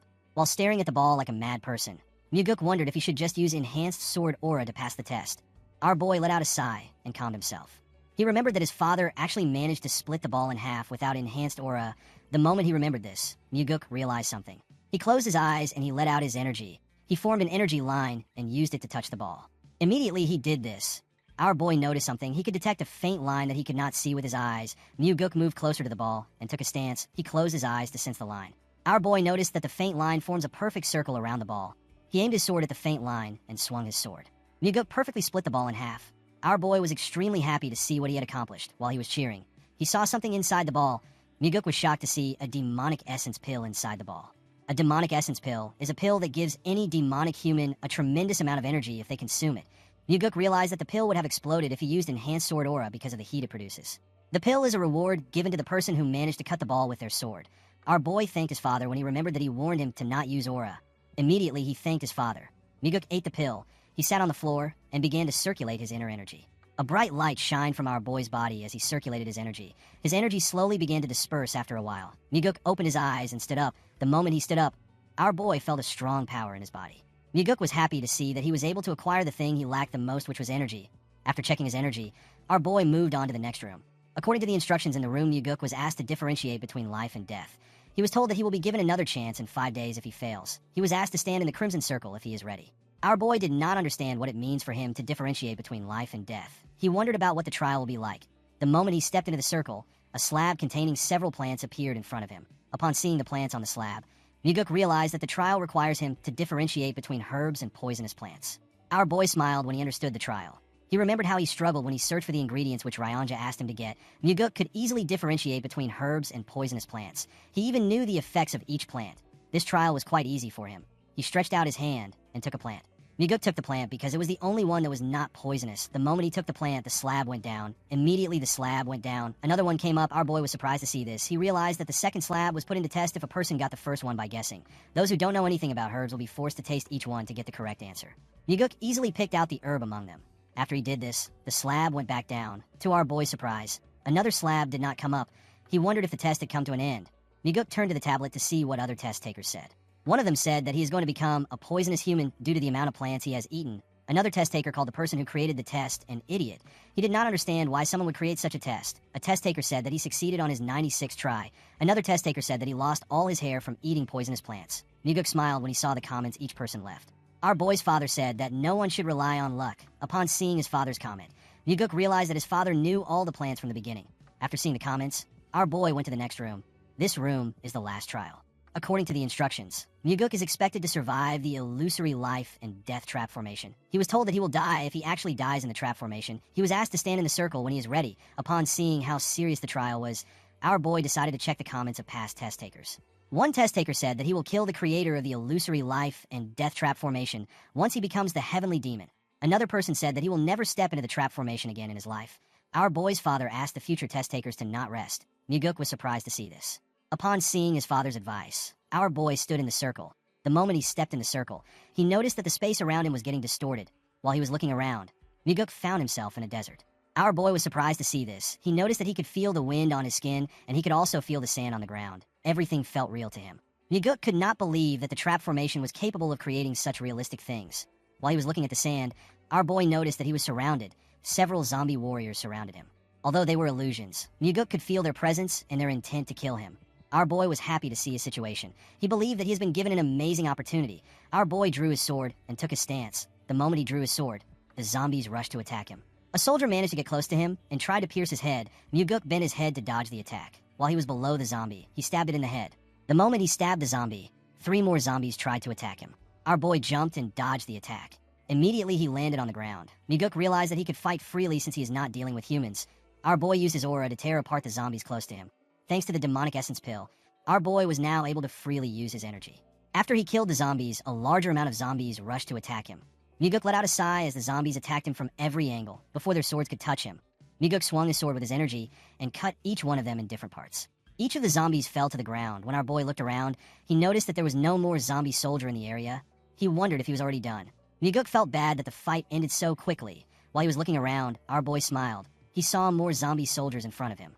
These soldiers were wearing armors and were far more powerful than the ones from earlier. The zombies rushed to attack Muguk. Among the zombies were archers. The archers shot their arrows at our boy. Muguk managed to dodge the attack. While he was breathing heavily, our boy began to smile. He was excited to fight the zombies. While he was breathing heavily, a zombie tried to attack him from behind. Muguk dodged the attack by going low. Our boy noticed that his enemies are slowly getting stronger. He stood up and stabbed the zombie in its neck. He killed the other zombies around him. While fighting the zombies, Muguk understood why his father asked him to never rest. Our boy realized that this was the first battle that felt like a real battle after he regressed. Due to the fact that he was fighting with his life on the line, Muguk was able to digest the insights he had in his past life. Our boy did not stop moving. He continued to use his sword to tear the soldiers apart. As he did this, the insights he got in his past life were slowly becoming one with his current body. Our boy used his sword aura to push back the zombies around him. The moment he did this, a large amount of small blades were fired at him. Muguk managed to block the blades with his sword. He quickly moved close to the zombies that shot at him. He used his sword to strike them. While tearing the zombies apart, our boy moved faster and made his attack stronger. After fighting for a while, Muguk managed to cut down the last zombie. After the soldier fell to the ground, our boy used his sword to hold himself up. He took a look around to see if there are any more zombies around. Muguk did not see anything except dust in the area. He wondered if the battle was over. While his body was dripping with sweat, our boy returned back to the real world. When he moved close to the exit, he saw a stone tablet. Our boy was congratulated for passing the trial. According to the tablet, our boy was expected to use his new strength for the advancement and prosperity of the heavenly demon divine cult. Muguk smiled when he saw this. He could not believe that he completed the trial in a day when it took his father 2 months. Our boy knew that this information will cause an uproar in the cult. He knew that people would doubt his achievements more than they will praise him because of how fast he was. While looking around, Muguk decided to stay in the cave and continue training. He decided to fully comprehend all the insights he had in his past life. He assured himself that he will make the insights fully assimilate with his current body. In the next scene, we see our boy at the Heavenly Demon Pavilion. Muguk told his father that he took 100 days to clear the trial. He told his father that although he did his best, he could not break his record. The Heavenly Demon asked our boy if he cut the metal ball the right way. Muguk revealed to his father that his hint was a big help. He told the Heavenly Demon that he did not rest at the trap formation of the final trial. The Heavenly Demon smiled when he heard this. Muguk was surprised to see this. He wondered if his eyes were playing tricks on him. He was certain that he saw his father smile for a moment. The Heavenly Demon commended his son for not being a fool. Muguk told his father that he cannot be a fool because he is the son of the Heavenly Demon. While looking at his father, our boy remembered how he always thought that his father was a wicked person. Before his regression, Muguk assumed that his father enjoyed pitting his children against each other in a fight of life and death in order to become the successor. After spending some time with his father, our boy understood the Heavenly Demon's behavior. He realized that his father is someone who is willing to endure through his children's death if it is for the sake of the cult. He was certain that his father was not a person who simply enjoyed watching his children fight. While he was thinking, someone told him that he is incredible for making it out of the minor heaven cave in just 100 days. Muguk was surprised to see that the person talking was the chief advisor whose name is Sima Myung. He is the second in command in the cult, and he is the person whom the Heavenly Demon trusts the most. Muguk put his hand together and greeted the advisor. The man told our boy that he is glad to see him. He told him that he actually has a cult-related issue to discuss with him. Our boy was surprised to hear this. He could not believe that the advisor wanted to discuss something relating to the cult. He immediately realized that his father must have asked Myung to discuss the issue with him. Myung revealed to Muguk that they have received an anonymous letter recently. According to the letter, there are corrupt practices taking place in the demonic army. Our boy was surprised to hear this. The demonic army is one of the combat groups of the cult, and the leader of the army is the blood-related sibling of the Blood Heaven Sword Demon. The advisor revealed to our boy that they also received the same letter last year. He told him that they conducted a separate investigation. However, the investigation ended in failure. This is because the special investigation officer that was dispatched was killed. Muguk was surprised to hear this. He asked the man if the person was killed by the demonic army. Myung told him that he is correct. He explained to our boy that the person who killed the officer also committed suicide. Muguk was shocked to hear this. Myung told our boy that he wants him to become the special investigation officer in order to take care of the issue personally. Our boy immediately realized that the situation was dangerous. He knew that anyone who is found to be complicit in corruption would already be executed. Due to this, anyone who dares to engage in corrupt practices will do whatever they can to hide their crimes. Muguk knew that the organization would not go easy on him, even if he is the son of the Heavenly Demon. Our boy turned to Myung and told him that he could die while investigating. The advisor told our boy that he is correct. He told him that he will have to put his life on the line to carry out the mission. Muguk immediately realized that this was one of his father's tests. The Heavenly Demon reminded his son that he said that he will control and hold the cult members by their leashes. Our boy explained to his father that he planned to do this when he becomes the Heavenly Demon. His father asked him if he is too scared to take on the mission. Upon hearing what his father said, Muguk accepted the mission. Although he did not know what his father was planning, Muguk assured himself that he will give him a good performance. Our boy explained to his father that this could be his last moment with him. He asked the heavenly demon to have a drink with him. The moment he said this, the heavenly demon stood up and walked away. The place became awkward for both Muguk and the advisor. Our boy told Myung that although his father acts tough, he actually cares for him and his brother. Myung did not understand what our boy was saying. He told him that his father did not seem like someone who cares. Muguk did not know what to say to the man. He felt embarrassed. In the next scene, we see a man at Muguk's house. The man in a yellow garment told our boy that he is a special investigation officer. He introduced himself as Seo Daryong. He told Muguk that he is from the Nirvana Pavilion. Our boy was surprised to see the man. He did not understand why the man came to see him. He revealed to Daryong that he asked the advisor to send the prettiest woman from the Nirvana Pavilion to him. Daryong told our boy that he must look like the prettiest woman to Myung. Muguk was annoyed to hear this. He picked up his sword and walked past the man. He told Daryong that they need to get to work. Daryong was surprised to hear this. He asked our boy if they are leaving immediately. Muguk told him that they are. While walking, our boy asked the man to tell him the kind of person which the commander of the demonic army is.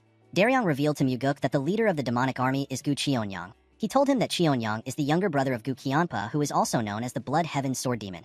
Cheonyang has been the commander of the demonic army for 8 years. After taking on several dangerous missions, the demonic army has risen to the level where everyone acknowledges them as an elite group. Muguk realized that the demonic army must be good at their jobs. While walking, our boy suddenly stopped moving. Daryong asked him if something is wrong. Muguk asked the man if he does not intend on investigating the corruption in the demonic army. Daryong told him that he plans to carry out the investigation.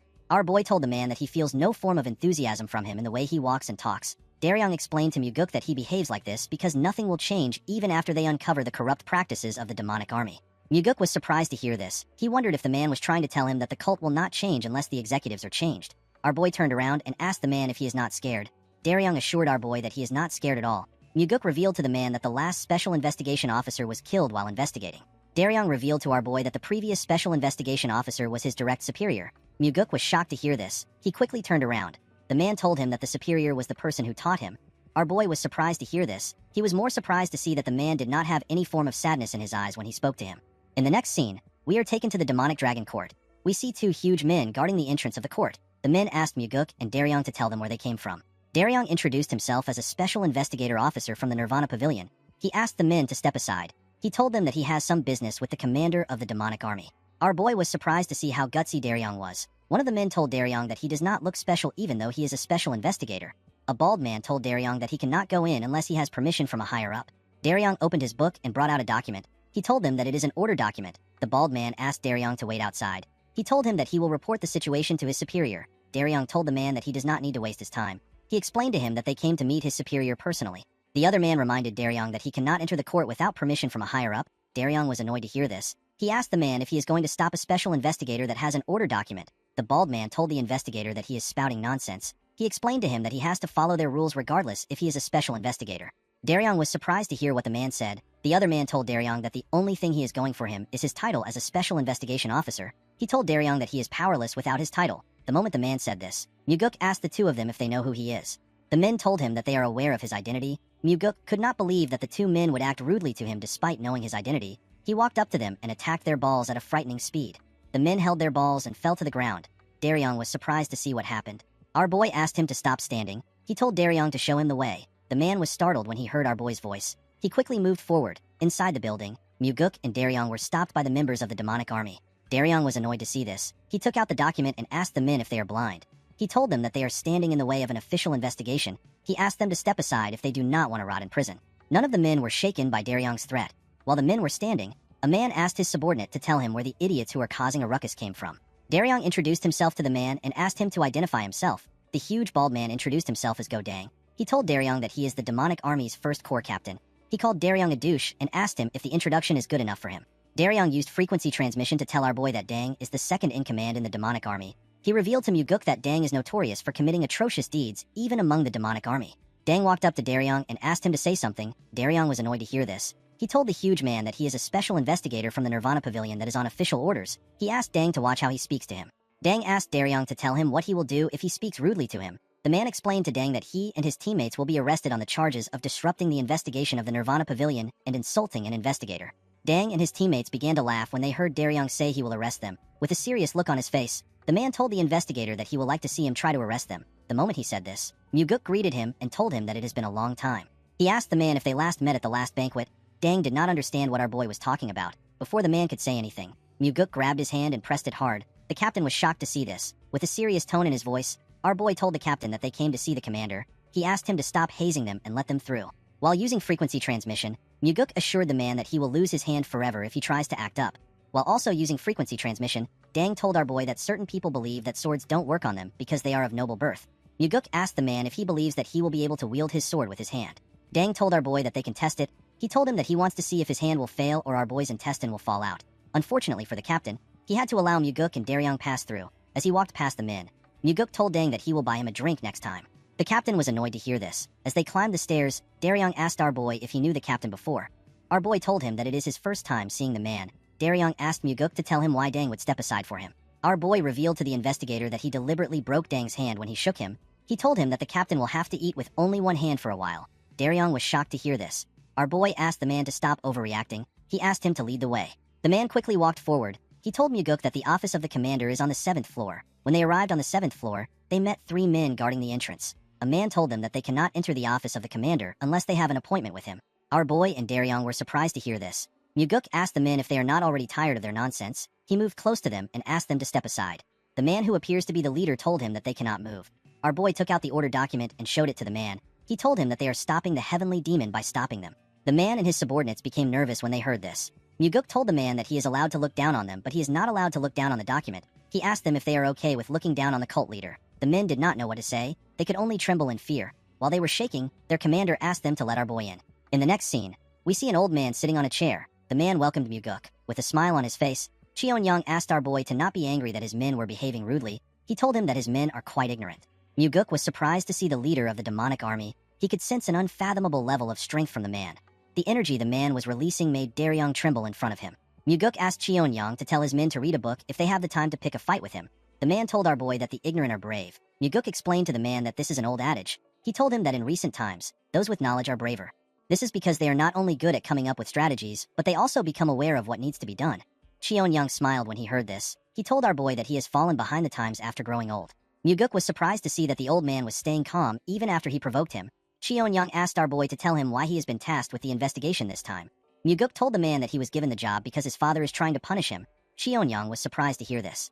Our boy revealed to him that he made a slight mistake while they were hunting. Cheon-young laughed when he heard this. Myuguk knew that Cheon-young and his subordinates must have racked their brains in order to think about why he was sent as a special investigation officer. Cheon-young asked our boy to tell him why the Nirvana Pavilion started another investigation. He asked him if someone sent another anonymous letter like last time. Daryong told the man that they cannot reveal this information to him. Immediately he said this. Myuguk told the commander that he is correct. Daryong was shocked to hear our boy share the information with the man. Cheon-young told our boy that he already knew that something like this would happen.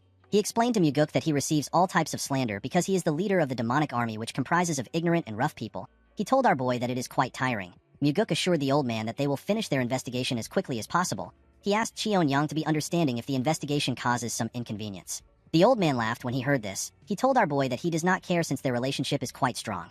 Myuguk told the man that it is a known fact that the Blood Heaven Sword Demon is supporting his brother. With a smile on his face, Cheon-young told our boy that his brother is a different person from him. He assured Myuguk that he is supporting him. With a bright smile on his face, our boy thanked the old man. He told him that his words make him feel relieved. Myuguk told the man that he will need his cooperation for the next few days. Cheon-young told our boy that he is also counting on him.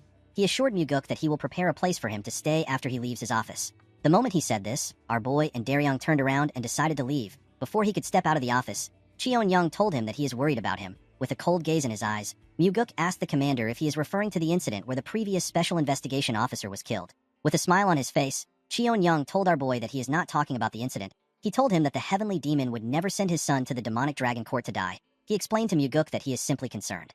Our boy thanked the commander for his concern and walked forward. As he watched him walk out of his office, Cheon-young stared at Myuguk with a cold gaze in his eyes. Daryong noticed something weird about our boy. He saw that Myuguk was smiling. Our boy understood why his father sent him here. He realized that either he or Cheon-young must die. The scene shifts and we see Myung standing next to the heavenly demon as he checked his sword.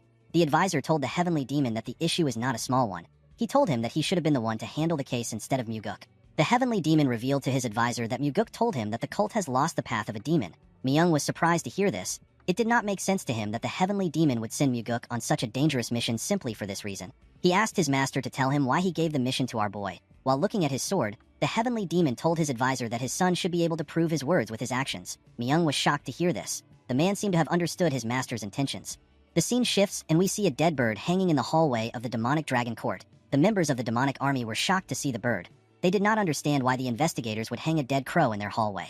Some of them called Muguk and Daryong obnoxious douchebags. While they were shouting, Muguk noticed that the ones who stopped them at the entrance were the ones complaining the most. While the men were shouting, a huge man with a scar on his face told our boy that the dead crow is too much.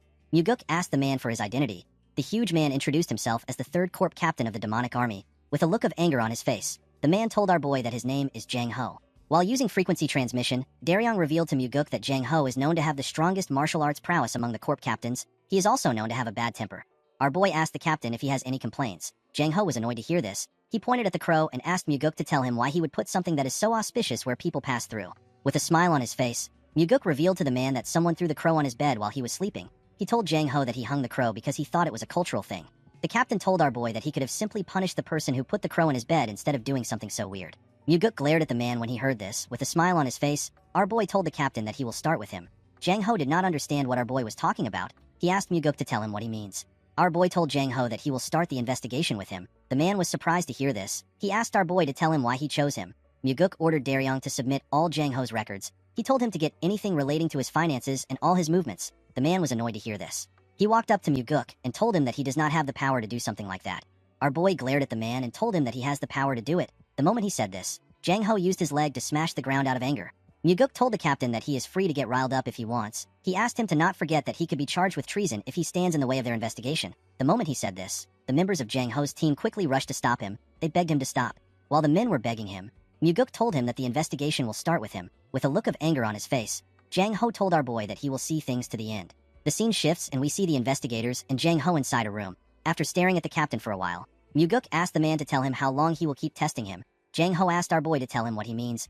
Muguk exposed the man as the person who sent the anonymous letter. Daryong was shocked to hear this. He could not believe that the letter was sent by the captain. He did not understand how our boy came to this conclusion. Jang Ho asked Muguk to tell him what he is talking about. The moment he said this, our boy glared at him. Upon seeing that Muguk was certain, the man asked our boy to tell him how he found out. Our boy told the captain that he got involved in yesterday's incident even though he did not have to. He revealed to the man that he did this in order to avoid being suspected by his commander. Jang Ho told our boy that he is right. Muguk explained to the man that he has most of his squad members under his control. Our boy was able to notice this because none of Jang Ho's squad members laughed or cursed him after he hung the dead crow. Jang Ho was shocked to see that Muguk saw this. Our boy revealed to the man that his subordinates were actually worried about him and stopped him from doing anything stupid. Muguk could tell that someone who ran a group in such a different way would probably find it hard for him to overlook any corruption in the organization he is in. Jang Ho was speechless when he heard Muguk's deduction. Although our boy noticed all these things, there was another reason why he made his guess. The moment Daryong introduced Jang Ho to him using frequency transmission, Muguk remembered something from his past life. He remembered the incident where the strongest corps captain of the demonic army died. Our boy was able to deduce that Jang Ho got killed by someone because he sent the anonymous letter to resolve the issues of the demonic army. Jang Ho revealed to Muguk that he did not know if the letter would work, so he could not write the exact details involved. The captain never expected that the second young master would be sent to perform an investigation. Our boy asked the man to tell him what he thinks now that he is here. The captain apologized to Muguk and told him that he thought that they were done for. Our boy turned to Daryong and smiled when he heard this. He asked the man if it is popular for young people to be so honest. Daryong did not understand what Muguk was talking about. He told him that he and Jang Ho are actually older than him. Immediately he said this, our boy remembered that he was now young again. Muguk turned to Jang Ho and asked him to tell him what is happening in the demonic army. The captain revealed to our boy that his commander is using the demonic army for his own personal gains. He told Muguk that Cheonyang has been taking money for assassination requests, and he has been making his subordinate do the jobs. Our boy and Daryong were shocked to hear this. Muguk assumed that Cheonyang was simply receiving bribes from some martial arts groups. He never expected the commander to do something so insane. Our boy knew that it is already a serious crime for Cheonyang to be moving so many martial masters as he pleases. However, it is a whole other thing for the commander to be moving merely for financial gains. Daryong asked Jang Ho to tell him how it is possible for Cheonyang to do such a thing. Our boy told the man that the commander is able to do this by adjusting the number of members in the demonic army. He told Daryong that the first corps are probably the ones doing it. Jang Ho was shocked to see that Muguk was able to know this. He asked our boy to tell him how he found out. Muguk revealed to the captain that he was able to tell from their reaction. According to our boy, the members of the first corps were the first to stop them. They were also the ones that cursed them the most after seeing the dead crow. Muguk asked Jang Ho to tell him how he was able to find out that it was the first corps. The man became sad when he heard this question. He revealed to our boy that the martial artist who committed suicide after killing the previous special investigator was his friend. The martial artist was also the first person to send the anonymous letter. Muguk asked Jang Ho to tell him how close he was with the man. With a shaky tone in his voice, the captain revealed to our boy that he and his friend joined the cult at the same time. He told him that his friend was basically like family to him. Muguk asked the man to tell him the person who he thinks killed his friend. Jang Ho explained to our boy that his commander probably gave the order and Captain Go Dang personally killed his friend by himself. Our boy realized that if Jang Ho's words were true, then he is looking at an immense corruption case that involves the commander of the demonic army and the whole First Corps. Due to the fact that Cheon-young was willing to kill an investigator, our boy wondered if his father and Myung truly did not know anything about the case. Myuguk knew that the heavenly demon and the advisor already knew what was happening to a certain extent. Our boy knew that his father sent him here for this reason. Myuguk could not believe that his father was trying to see if he could resolve the incident even though he has to go up against the demonic army's commander. Our boy told the captain that he made a good friend. Jang Ho told our boy that he was supposed to do something when his friend died if he was also a good friend. With a sad look in his eyes, Myuguk thanked Jang Ho for being courageous. The captain was surprised to hear this. He began to cry. While watching Jang Ho cry, Myuguk began to feel some hope for their lost demonic path. While looking at the man, our boy reminded himself that the heavenly demon cult that he wants to create is a place where people like Jang Ho are placed in important positions. Although Jang Ho died in his previous life, Myuguk assured himself that he would not let this happen again. This is because the main reason why he regressed is to save people who should not die. In the next scene, we see Myuguk and Daryong walking out of the demonic dragon court. The investigator told our boy that he is quite different from the rumors. Myuguk was surprised to hear this. He asked Daryong to tell him the kind of rumors he has heard about him. The investigator became nervous when he heard this. He did not know how to tell our boy about the rumors. He revealed to Myuguk that the rumors say that he is not suited to become the heavenly demon. The moment he said this, he apologized to our boy. Myuguk smiled when he heard this. He told the man that the rumor is actually a compliment. Daryong was shocked to hear this. He asked our boy to tell him what he means. Myuguk explained to the investigator that he does not see it as a praise for him to be suited to become the heavenly demon. He told the man that their cult does not need to be ruled by any form of fear or terror. As the gentle breeze blew past him, Myuguk told the man that it is about time that their cult changes. Daryong was shocked to hear this. He never expected our boy to say such a thing. As he walked forward, Myuguk assured himself that he will change the cult. Our boy knew that he had to change the cult in order to stop the extermination of his family and the cult itself. The next day, we see a chubby man who was wearing the same clothes as Daryong. The man was also an investigator. The investigator rushed to meet Myuguk. He told our boy that something bad has happened. He asked Myuguk to follow him immediately. The man took Myuguk to the hallway of the demonic dragon court. When he arrived in the hallway, our boy was shocked to see what happened. Myuguk saw members of the Nirvana Pavilion bleeding on the floor. Daryong and another man were bleeding from their heads. The other man appeared to be unconscious. Two men from the Nirvana Pavilion held their swords tightly. They were ready to defend themselves. In front of the investigators were the members of the demonic army. The men held their swords tightly. Our boy ordered the men to stop moving. He walked up to Daryong and asked him if he is badly hurt. Daryong assured our boy that he is fine. He told him that his colleague has been severely hurt. When Myuguk touched the man, he noticed that his ribs have been broken. Our boy ordered the other men to take the unconscious man to the infirmary. One of the men holding a sword quickly put the unconscious man on his back and carried him away. Immediately the men left. Myuguk turned to the members of the demonic army. He asked Dang if he was the one who wounded the men. With an arrogant look on his face, the captain told our boy that he is right. Myuguk asked the captain to give him his reason for harming an investigator of the Nirvana Pavilion. Dang revealed to our boy that the investigator bumped into his shoulder in the corridor and walked away without apologizing. He told Myuguk that he taught the man a lesson for his actions.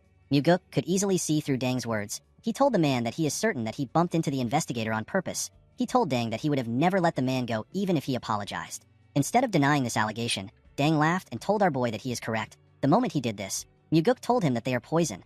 The captain was surprised to hear this. He could not comprehend our boy's words. He asked Myuguk to explain what he means. With a deadly look in his eyes, Myuguk told Dang that his subordinates are poison to him. The captain was surprised to hear this. He asked our boy to tell him why he is spouting nonsense. With a serious look on his face, Myuguk asked the captain if he also killed some members of their cult in this manner last year. Our boy told Dang that he also killed 3 members after getting in a fight with them at a bar 2 years ago. The members that Dang fought were low-ranked martial artists. Before things blew out of proportion, the demonic army covered the situation up for the captain. With a confident smile on his face, Dang told our boy that there are too many idiots in the cult that do not revere the demonic army. With a serious look on his face, Myuguk asked Dang if he knows that he possesses the authority to carry out an execution. Dang and the other members were surprised to hear this. They became nervous. The captain laughed and told Myuguk that he does not care if he has such an authority. He asked our boy if he is even capable of performing an execution. Our boy was not surprised to hear Dang's reply. He already expected it because this was the poison he was talking about. Myuguk knew that only fools would act this way when they are conscious of how others around them see them. Normally, this ought to be a situation where Dang would be nervous, but instead he is acting tough in front of his subordinates. Myuguk realized that the captain's head is too far up his own ass. Dang did not have any idea about the kind of stage he is standing on. When our boy walked forward, Dang's subordinates placed their hands on their swords and took a stance. The men were ready to attack. With a confident smile on his face, Dang told our boy that if he messes with him then he will be messing with the entire demonic army. He asked Myuguk if he has the courage to do this. Our boy decided to taunt the man. He told the captain that he is better than him because he is not hiding behind his subordinates.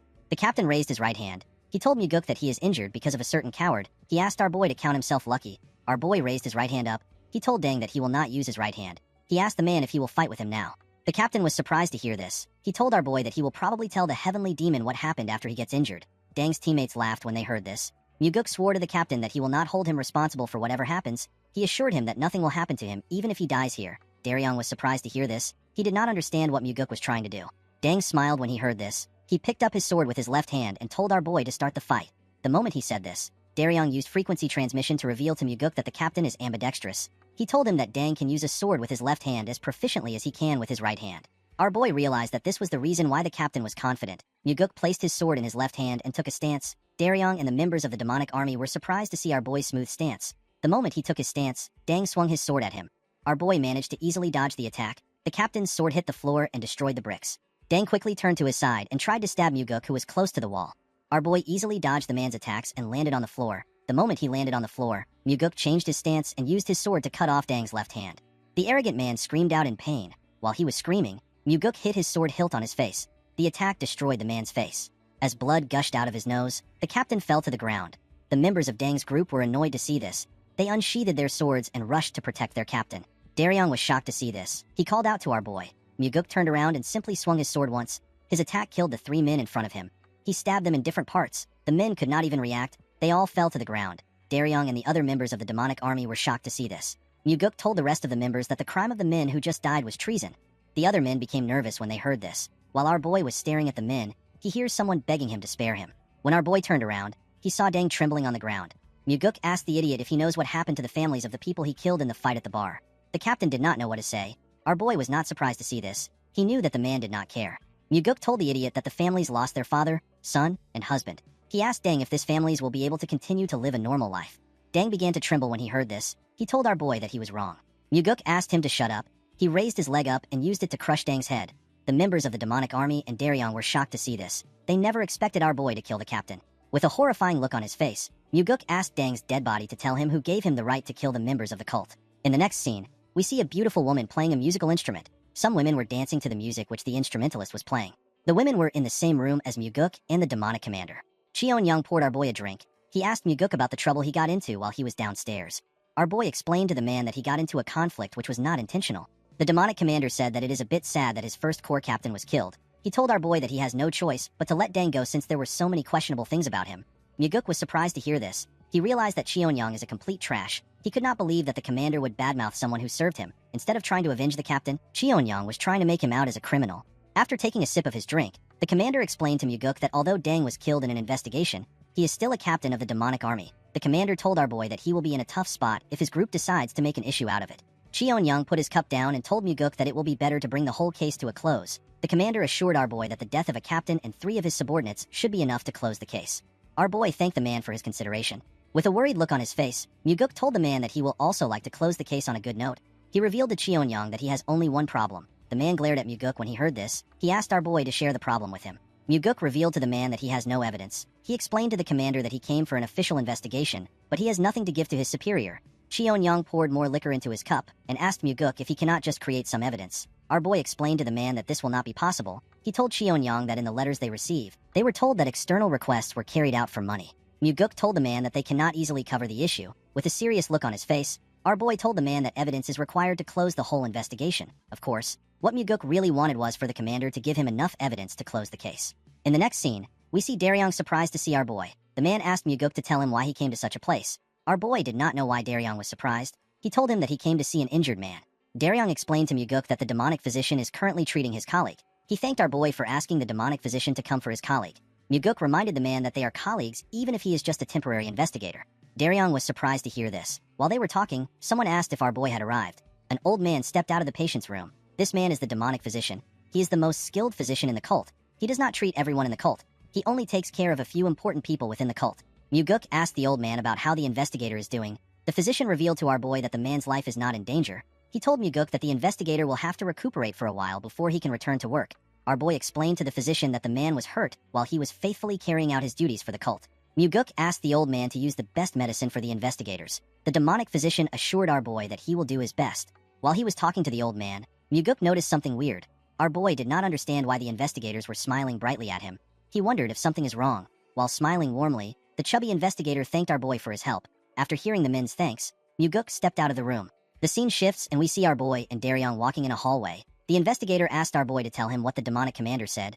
Muguk revealed to the man that Cheon-young wants them to end their investigations and return to their separate places. He told Daryong that Cheon-young wants them to blame Dang as the main perpetrator. The investigator was shocked to hear this. He could not believe that the commander would behave in such a way when his most important subordinate was just killed. Muguk corrected the man by telling him that Dang is not the most important subordinate. Instead, he was simply the subordinate that was made use of the most. Our boy assured Daryong that someone will soon take Dang's place. Daryong asked Muguk if he has a plan. Our boy revealed to the investigator that he has thrown out a bait for Cheon-young. Muguk told Daryong that he wants to see what Cheon-young will do. The investigator was surprised to hear about a bait. With a confident smile on his face, our boy told the investigator that he will let him know once the commander bites his bait. Daryong asked Muguk to tell him what he wants him to do. With a smile on his face, Muguk asked the investigator to drink with him. The man was surprised to hear this. With a bright smile on his face, Daryong told our boy that drinks are on him. Our boy was happy to see that the man accepted his offer. The next day, we see a large amount of books on Muguk's table. Daryong explained to our boy that the demonic army gave them the books. He revealed to Muguk that the assassination request logs and banknote papers that are worth thousands of niangs were found in Dang's house. Muguk smiled when he heard this. He was happy to see that the commander bit his bait. Our boy asked Daryong to find the smartest person in the first corps. He told him to search for the person that is strangely smart and knowledgeable. Muguk told the investigator that the person is the one who made everything they are seeing. Our boy stood up from his chair. He explained to Daryong that he is going to meet the demonic commander in order to buy him some time to search for the smart man. The scene shifts and we see Muguk at the commander's office. Our boy revealed to the man that they have received the evidence found in the first captain's house. Cheon-young laughed when he heard this. He told Muguk that all that is left to do is for them to celebrate with drinks. The commander assured our boy that he has already booked the place they drank in last time. Before the man could continue, Muguk told him that they have a problem. Cheon-young frowned his face when he heard this. He asked our boy to tell him which problem they have left. Our boy explained to the man that the demonic army was the one who found the evidence. He told Cheon-young that they are supposed to find the evidence by themselves. The commander asked Muguk if the origin of the evidence is truly important. Our boy told the man that the chief advisor is not a fool. Muguk explained to Cheon-young that Myung will be suspicious of the investigation and its result if he finds out that the evidence was provided by the demonic army. The commander realized that our boy was right. He asked Muguk to tell him what they can do. Our boy explained to the man that they will have to act like they are investigating for a little while. He told Cheon-young that they will do a large-scale investigation for just one day. Muguk asked the commander to cooperate with him. Cheon-young became suspicious when he heard this. He stared at our boy with an odd expression on his face. Upon seeing the look on the commander's face, Muguk told him that he actually doesn't want to carry out the investigation. He assured Cheon-young that the investigation is simply a formality. He told the man that he simply needs to get some common official documents. The commander decided to not question our boy. He told him that he will ask his subordinates to cooperate with him. Muguk smiled when he heard this. Our boy never needed any top-secret documents from the demonic army. Muguk was searching for the first few documents used to hire the members of the demonic army. He was also searching for the wills that were left behind by those who went on dangerous missions. Muguk was searching for these things in order to see the handwriting and figure out who wrote the records of the request logs. The scene shifts and we see a member of the first corps tied to a chair. The man looked weak compared to the other members of the unit. His name is Yonggu. With a shaky tone in his voice, Yonggu asked Muguk to tell him why he captured him. Our boy explained to the man that he was captured because he was the one who forged the assassination logs that were sent to them. With a nervous look on his face, Yonggu told Muguk that he does not know what he is talking about. Our boy explained to the man that he never expected him to know anything because he was just following orders. He asked Yonggu to be honest and tell him who gave him the orders. With a nervous look on his face, the man told our boy that he has never done something like that and he has never received any orders. Muguk explained to the man that he understands that he is scared that the demonic commander might kill him. To Yonggu's surprise, our boy told him that he can leave. Our boy told the man that he cannot keep him waiting since he does not intend to answer his question. Muguk explained to Yonggu that he does not like torturing someone who was simply following orders. Yonggu was surprised to hear this. Our boy revealed to the man that he and the investigators will leave the demonic dragon court safely. He told him that Cheon-young will eventually kill him. Yonggu was shocked to hear this. He asked our boy to tell him what he is talking about. Our boy explained to the man that the commander has probably heard that he was captured. He asked Yonggu to tell him what would happen if he leaves the building without any injuries. With a cold gaze in his eyes, Muguk told the man that the commander will probably think that he has told them everything. Our boy told the man that he must know how the commander will respond to the situation.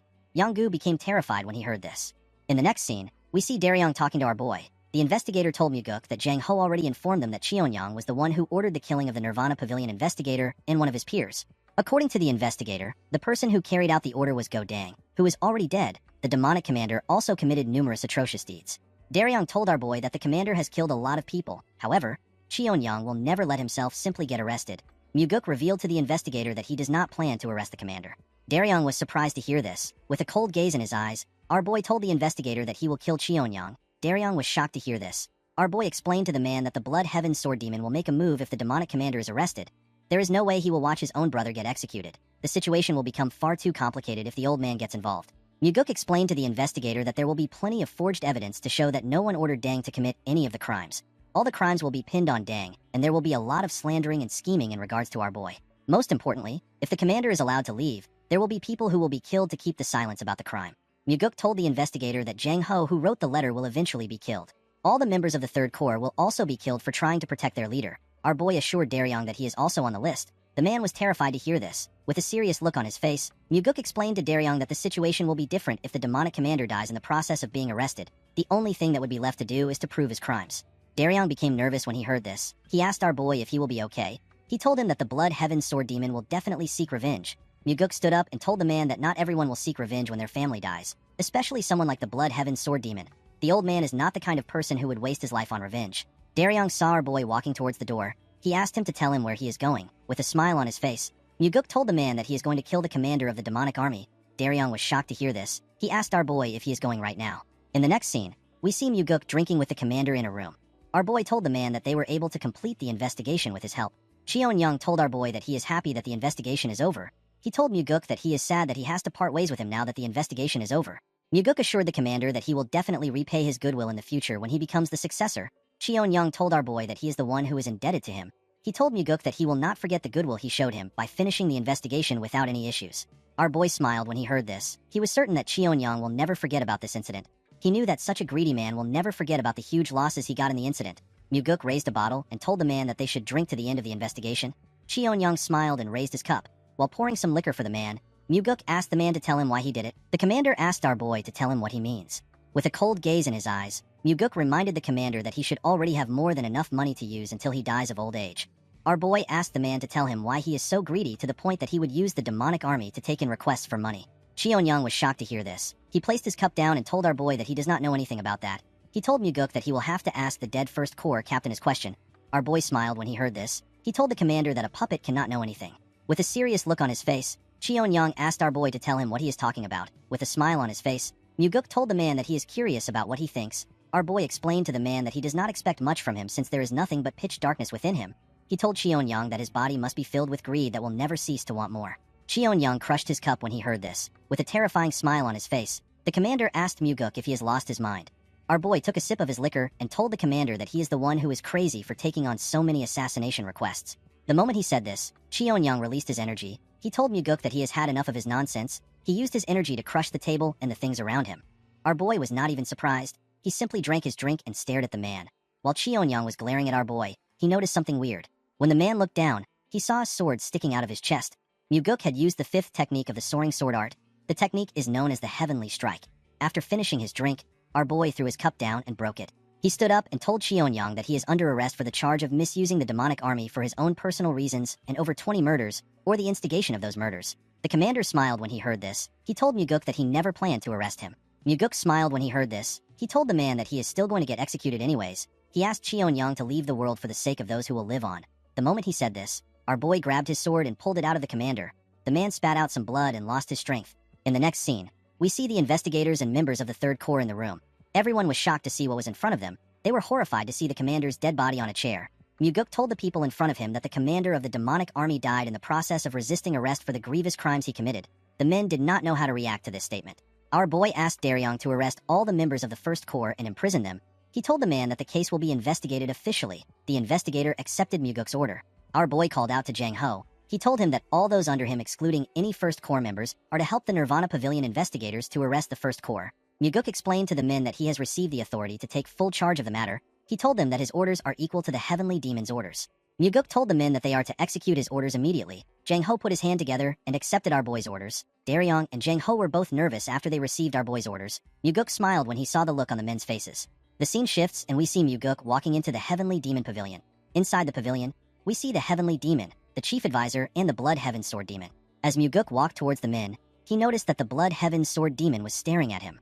Our boy also glared at the man. Muguk greeted his father and Myung. He also greeted the Blood Heaven Sword Demon. The old man asked our boy if he has been well. He told Muguk that he wants to know about what happened. Our boy informed the old man that everything is written in his reports. He told him that he can simply read it himself. The old man told Muguk that he wants to hear it directly from him.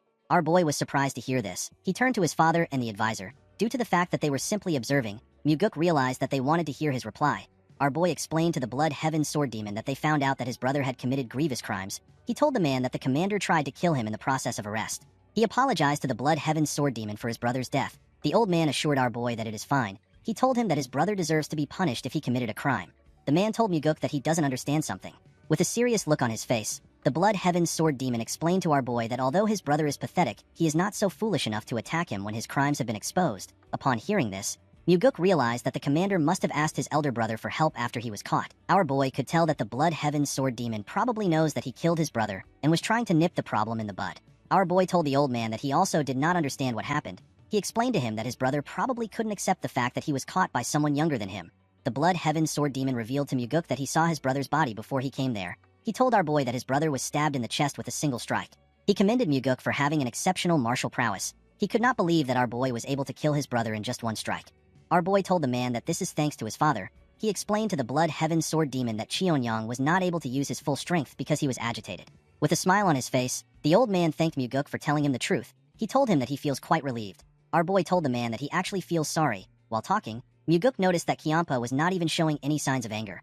Our boy believed that the old man's anger should have reached the limit since he killed his disciple and even his brother. The old man turned to the Heavenly Demon. The two men stared at each other. The Heavenly Demon told the Blood Heaven Sword Demon that he will need to rest in order to prepare for the funeral. He asked the old man to go. Kianpa bowed his head and thanked his master for his consideration. The old man came down the stairs and walked past our boy. Muguk wondered if Kianpa wanted to tell his father that he has gone too far. He believed that the old man wanted to ask the Heavenly Demon if they had to deal with the issue in this manner. After Kianpa left, Myung commended our boy for completing his mission. He told him that the evidence he gathered is robust and it is good enough to close the case without any issues. The advisor asked Muguk if he is hurt anywhere. With a smile on his face, our boy thanked his father and the advisor for their worry. Myung called out to Muguk. He seemed like he wanted to tell him something. Our boy asked the man if something is wrong. The advisor asked our boy to forget about it. Immediately he said this. Someone walks up to Muguk. The person was holding a box. Myung told Muguk that his father wanted to give him a reward for his hard work. When the man opened the box, we see a long sword in a black sheath. Muguk was shocked to see the sword. The advisor revealed to our boy that the Heavenly Demon has bestowed the black demonic sword onto him. The black demonic sword is one of the treasured swords in the cult. It is like the white demonic sword. Our boy smiled when he picked up the sword. He turned to his father and told him that it would have been better for him to give him the white demonic sword because it matches his aloof personality. With a serious look on his face, the Heavenly Demon informed his son that the black demonic sword suits him. Muguk grabbed the sword and took it out of its sheath. The sword released its energy the moment our boy took it out. Muguk never expected the sword to be able to release such a cold energy, even though he had not infused any energy into it. The cult leader stared at his son when he saw him take out his sword. Myung was surprised to see this. He realized that his master was feeling proud when he saw his son acting happy. Our boy returned the sword into the sheath. He told his father that the reward feels too great. The advisor assured Muguk that he deserves the sword. He revealed to him that the issue with the demonic commander was their most dire problem within the cult. He told our boy that he never expected him to end the case in such a clean manner. He turned to the Heavenly Demon and asked him if he expected Muguk to solve the case this way. The Heavenly Demon told the man that he believed that his son would be lucky to survive. He told him that he did not know that our boy could solve the case. Of course, Muguk could easily see through his father. He knew that the Heavenly Demon sent him there because he actually believed in him. The Heavenly Demon knew that our boy had mastered the soaring sword arts. He also knew that Muguk had consumed the demonic essence pill. He was certain that his son would not die easily. Our boy could tell that his father never expected the commander to die. While thinking, Muguk understood why his father gave him the sword. The Heavenly Demon was making a statement to the Blood Heaven Sword Demon. He was telling the old man that he acknowledges everything he has done for the cult, but it would be best for him to not besmirch his son over the incident. Upon understanding his father's intentions, Muguk put his hands together and thanked him for giving him the weapon. With a smile on his face, our boy thanked the Heavenly Demon for the meaning of the sword. The cult leader was surprised to see that his son understood the meaning of the weapon. He asked him to leave. Immediately our boy stepped out of the building. He hears someone say that the son feels good. The person asked him to take a short break with him before leaving. When Muguk turned to the side, he saw the Blood Heaven Sword Demon sitting on the floor next to a small garden. Our boy was not surprised to see the old man. He already knew that Kiampa would not have left easily, as Muguk walked towards him. Kiampa saw the black demonic sword on his waist. Our boy sat next to the man and told him that the summer feels hotter than usual. Immediately our boy sat down. Kiampa released his energy. With a horrifying look on his face, the Blood Heaven Sword Demon called Muguk a damn whelp. He asked him to tell him what gave him the guts to ambush and kill his brother. Our boy was shocked to see what was happening. Kiampa promised to rip him apart limb by limb and offer him to his brother's grave. The flowers around them began to wither when the old man's energy touched them. It was hard for Muguk to withstand the man's energy. After lashing out, the Blood Heaven Sword Demon began to smile. He asked Muguk if he should have said this to him earlier. The moment he said this, the old man tried to move his sword hilt close to our boy's body. Muguk immediately stopped the man with his hand. Our boy also released his energy, with a horrifying look on his face. He called the Blood Heaven Sword Demon a useless old man who only aged with no maturity. He asked Kyampa to tell him what gave him the right to destroy the order within the cult for his own personal desires.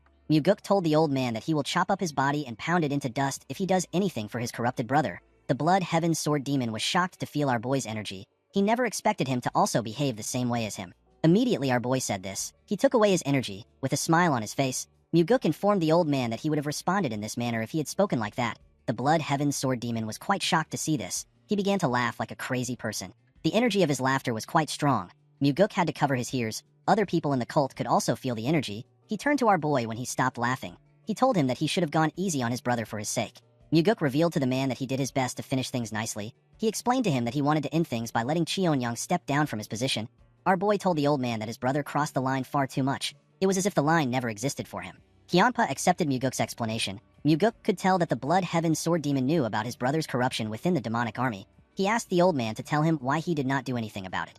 The man explained to our boy that Cheonyang would not listen to him. He told Muguk that he is also not clean. With a sad look in his eyes, Kyampa revealed to our boy that he was actually relieved when he heard that his brother was dead. He was happy that Cheonyang would no longer get in his way.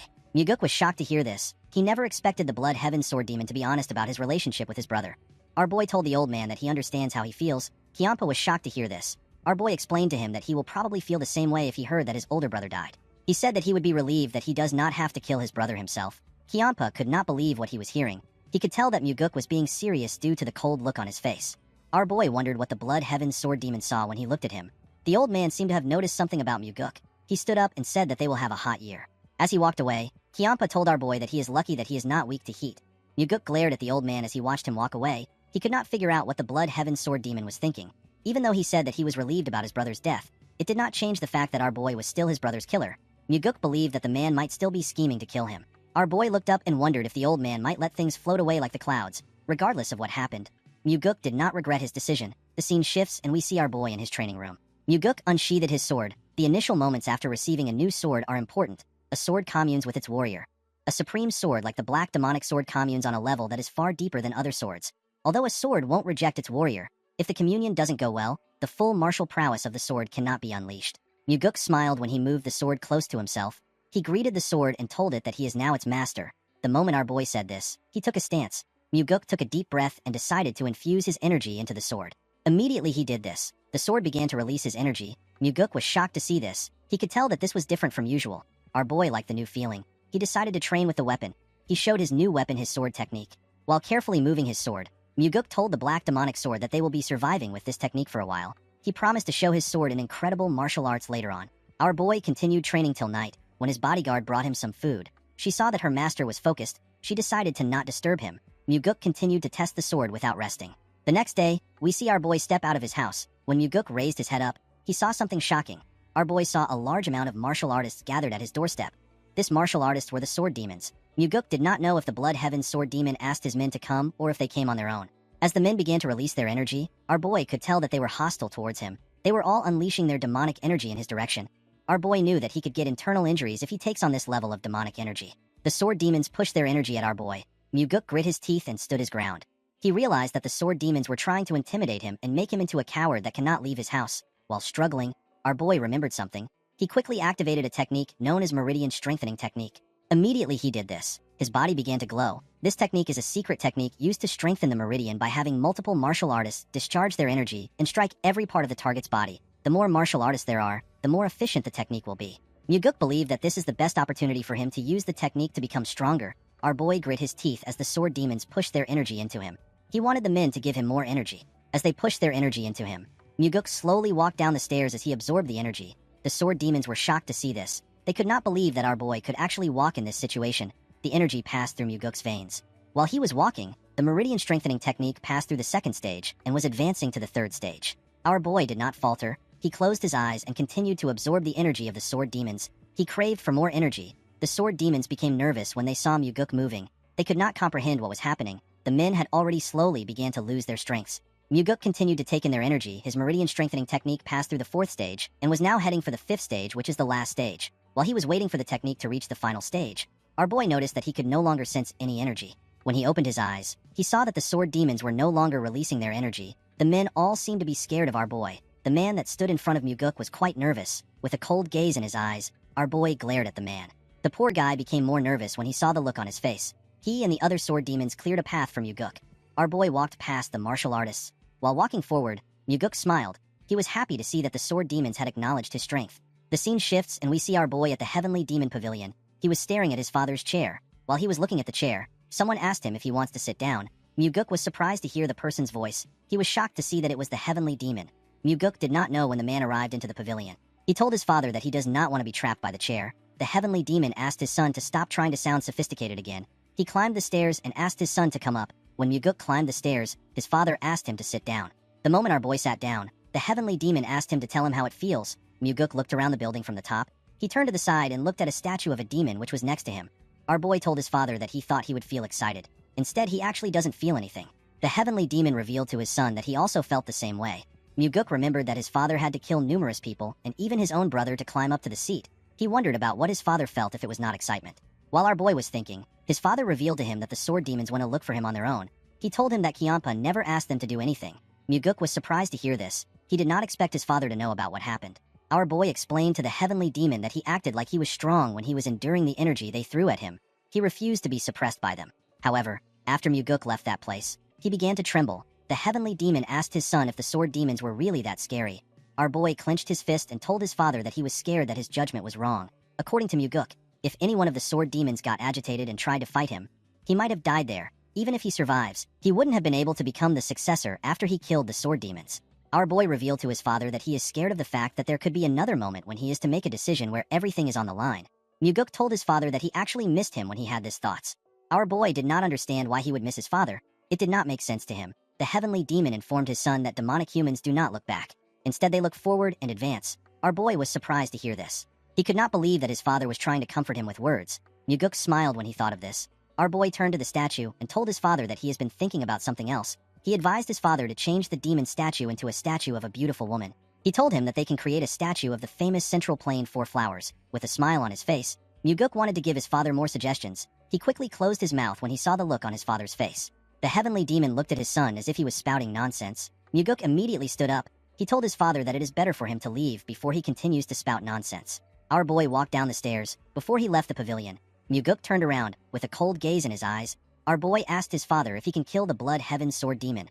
The Heavenly Demon's expression changed when he heard this. The Heavenly Demon laughed when he heard what his son said. With a smile on his face, he revealed to his son that he stands no chance against the Blood Heaven Sword Demon. Muguk smiled when he heard this. He asked his father to tell him the reason why he created conflict between him and the old man if he did not want them to fight. Our boy told his father that he needs to take responsibility for his actions. The Heavenly Demon revealed to Muguk that he will appoint him as the Nirvana Pavilion leader. Our boy was shocked to hear this. He could not believe that his father wanted him to become the leader of the Inspection Bureau. With a smile on his face, the Heavenly Demon asked Muguk if something is wrong. He reminded him that he was the one who said that he wants discipline and order in the cult. Our boy did not understand what was happening. He wondered if his father wanted to use him to resolve the matters that he had postponed. He could not believe that his father was sending him to a place where he could die. Muguk took a careful look at his father's face. He decided to stop thinking about his father's intentions. He realized that it is better for him to make a decision based on what he hears and sees. The Heavenly Demon is someone who will leave information on the wall for his children, but he could also make use of his children for something dangerous if they are able to handle it. Muguk clenched his fist and told his father that he wants him to go out and kill a cow. He told him that he needs to go out with a sword. The Heavenly Demon asked our boy if there is something he wants. Muguk asked his father to allow him enter the Heavenly Demon's archives. The Heavenly Demon was shocked to hear this. The Heavenly Demon Archives is a place where all sorts of rare Murim secret manuals are kept. Aside from the Heavenly Demon, only a small number of people can go inside. The Heavenly Demon explained to his son that he will not be able to learn any supreme martial arts just by going into the archives. He told him that the manuals there are too much for him. Our boy knew that his father was correct. Even if Muguk gets lucky and finds one of the top martial arts manual, it will be on a similar level as the soaring sword arts that he already knows. With a confident look on his face, Muguk told his father that he wants to test his own luck. The Heavenly Demon could not understand his son's request. He told Muguk that he cannot see through his impure intentions. Our boy smiled when he heard this. The Heavenly Demon granted Muguk the right to enter the Heavenly Demon Archive for 7 days. Our boy bowed his head and thanked his father. The scene shifts and we are taken to the Heavenly Demon Archives. We see Muguk looking through the shelves. In his past life, our boy went back to the cult to get the secret demonic soul. People in the cult already believed that our boy died. It had been decades since he left. His face was disfigured so no one recognized him. It took Muguk a long time to go from being a normal warrior to a rank where he could meet the new Heavenly Demon privately. During his meeting with the cult leader, our boy heard about a certain martial arts. The name of the martial arts is the Four Strides of the Wind God. This martial arts is the greatest mobility art that consists of just 4 moves. It was said to be a supporting technique for the heavenly demon's martial arts at one point in time. Unfortunately, knowledge of it went missing and it was no longer passed down. In Muguk's past life, the person who obtained the manual is Ju Baekdo. This person was the cult leader. While pouring himself a drink, Baekdo revealed to Muguk that he was able to become the heavenly demon because he found the lost 4 strides of the Wind God. He told our boy that he found it in the heavenly demon archives. Muguk was surprised to hear this. He asked the cult leader to tell him why people thought the manual was lost when it was in the archives. The man told our boy that the manual was not kept on the shelves. While looking around the archives, Muguk looked down. He went down to look at a book. He remembered asking Baekdo to tell him where he found the manual. The man told him that the precious book was used to prop up the 19th shelf. While on his knees, Muguk took out the manual from the leg of the shelf. The book has a huge hole on its surface. Our boy opened the book to see it. He smiled when he realized that 4 steps were enough to walk all over the world. The 4 strides of the Wind God has 4 main techniques. The first is the shadow step. The second is the flicker step. The third is the death step, and the last is the swift step. The shadow step is used when trying to infiltrate a place. At the start, it would only be used to avoid being detected by one person. However, as a person becomes more skilled with it, they can increase the number they want to avoid. It is said that once a person masters the shadow step, the person will be able to disappear even if tens of people are looking straight at him.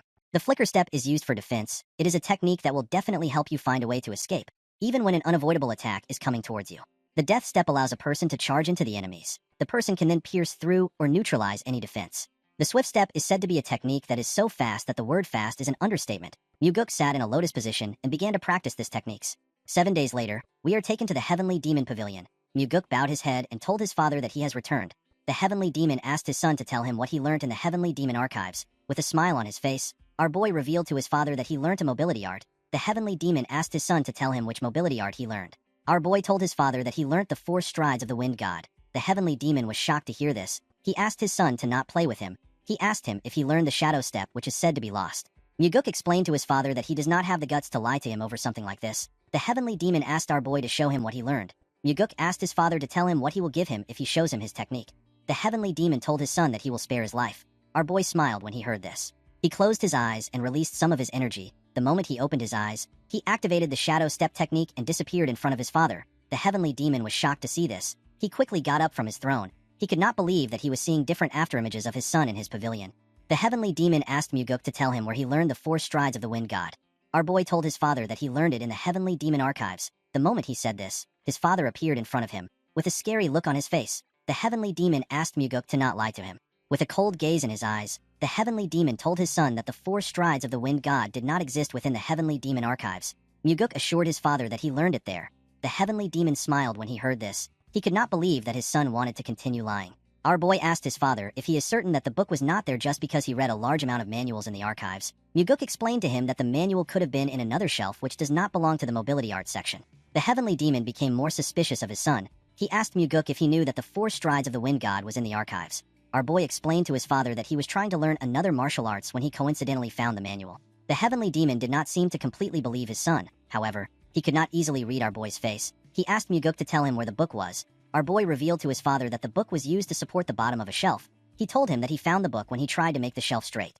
Upon hearing this, the heavenly demon asked his son if the important part of the manual has been removed. Muguk was surprised to hear this. He asked his father to tell him how he knew. The heavenly demon turned around and revealed to his son that he would have done this if he was the one.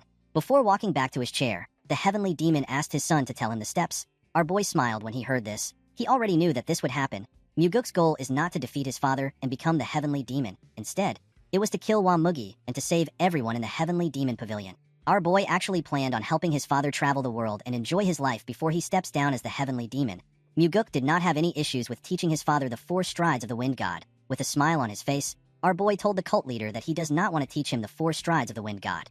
The heavenly demon turned around and glared at his son. Muguk told his father that nothing is free in the world. The heavenly demon reminded his son that he taught him a technique at the hunting grounds for free. Muguk told his father that the technique was the payment for the liquor he drank at the hunting grounds. The heavenly demon smiled when he heard this. He asked his son to tell him how he was able to hold himself back for a long time. He told him that he is really brazen. With a smile on his face, Muguk explained to his father that he held himself back until he grew to this extent. The cult leader asked his son to tell him what he wants. With a confident look on his face, Muguk told his father that he wants the heavenly demon defense art. The heavenly demon defense art protects one's body, and it is an exclusive martial arts that only the heavenly demon can learn. This defense art is as good as getting an extra life. The heavenly demon told his son that it is impossible for him to learn the defense art. He reminded Muguk that the Heavenly Demon defense art can only be learned by the Heavenly Demon or the successor. Our boy told his father that he just needs to teach it to him secretly. The Heavenly Demon was surprised to hear this. Muguk reminded his father that the Heavenly Demon defense art is not something that can be seen on the outside. He assured him that no one will know if he teaches him secretly. Muguk bowed his head to his father and told him that he will take his leave. He asked the cult leader to get back to him after thinking about it. Immediately he turned around. The Heavenly Demon told him that he needs to first teach him the 4 strides of the Wind God. Muguk quickly turned around. He was shocked to hear what his father said. He could not believe that his father was actually going to teach him the Heavenly Demon defense art.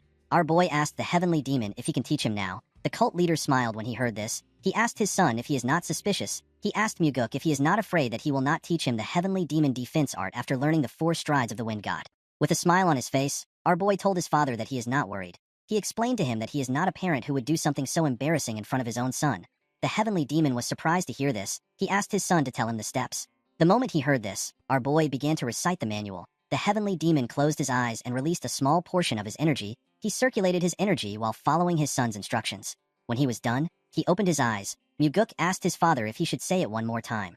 The Heavenly Demon told his son that there is no need. Immediately he said this. He disappeared in front of Muguk and began to move around the pavilion.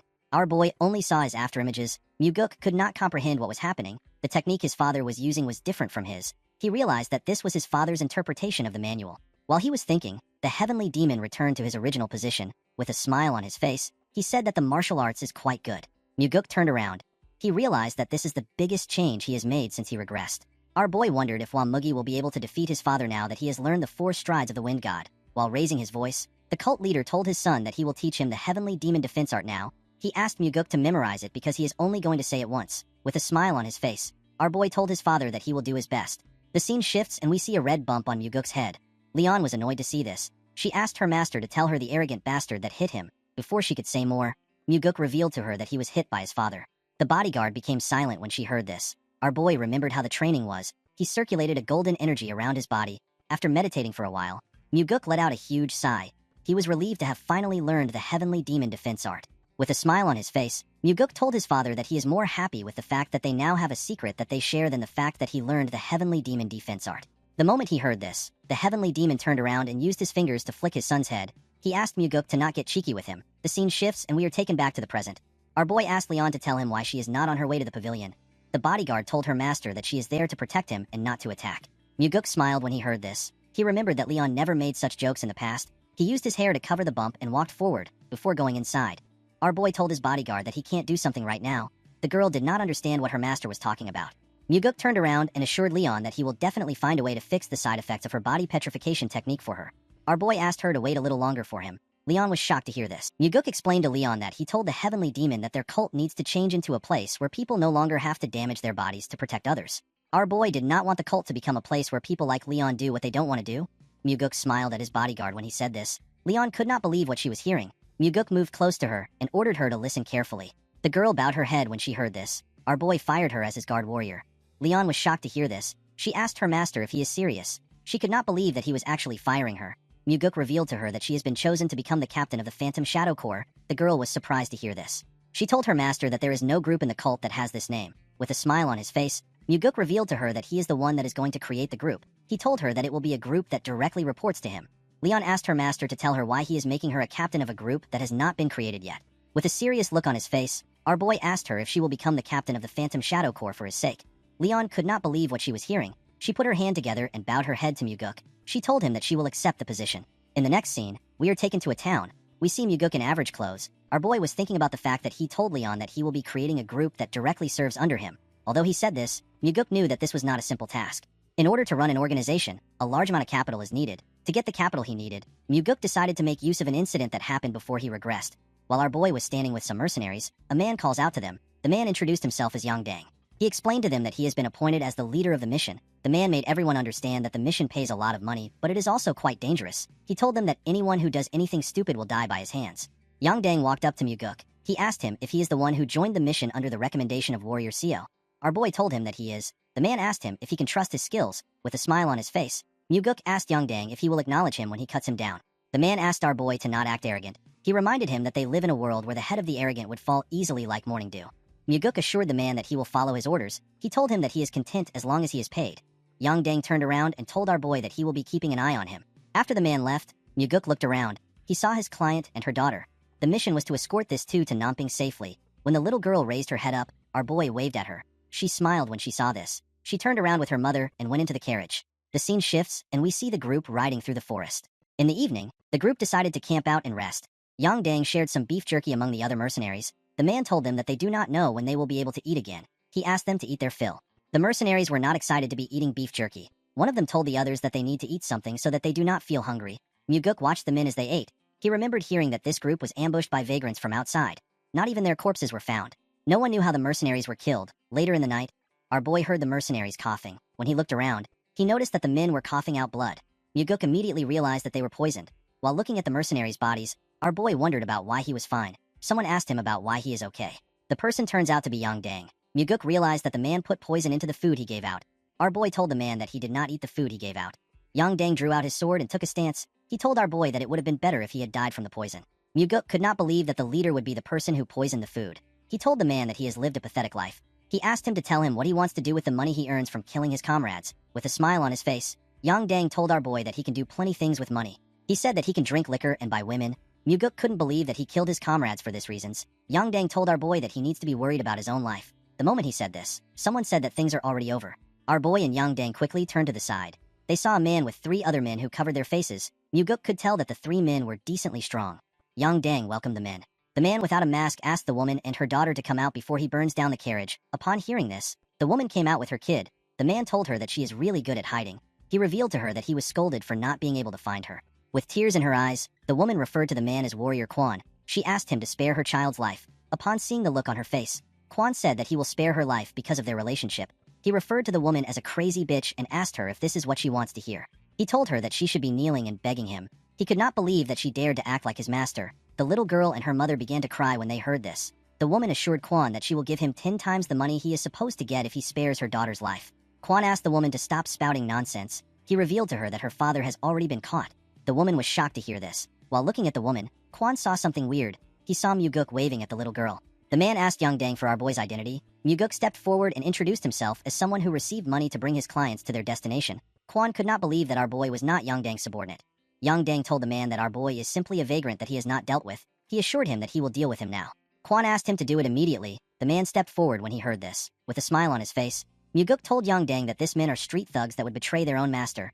He asked him if he really believes that he is going to get a reward. He told him that they will probably kill him to tie off loose ends and take his share of the money. Yang Dang became nervous when he heard this. Quan was annoyed to hear Muguk call him a street thug. Our boy did not understand why the man was angry. He told him that he is actually speaking politely because a child is here. Quan could not believe that some crazy bastard was calling him a street thug. Muguk asked the man if he is flustered because he hit the bullseye. Quan became enraged when he heard this. He referred to Muguk as a filthy vagrant and ordered his men to kill him first. Our boy told Yang Dang that they said that he is first. He assured the man that he will be next. Yang Dang became nervous when he heard this. Before the man could react, something hits him in the neck. Yang Dang fell to the ground. It turns out that Quan stabbed Yang Dang in the neck with a blade.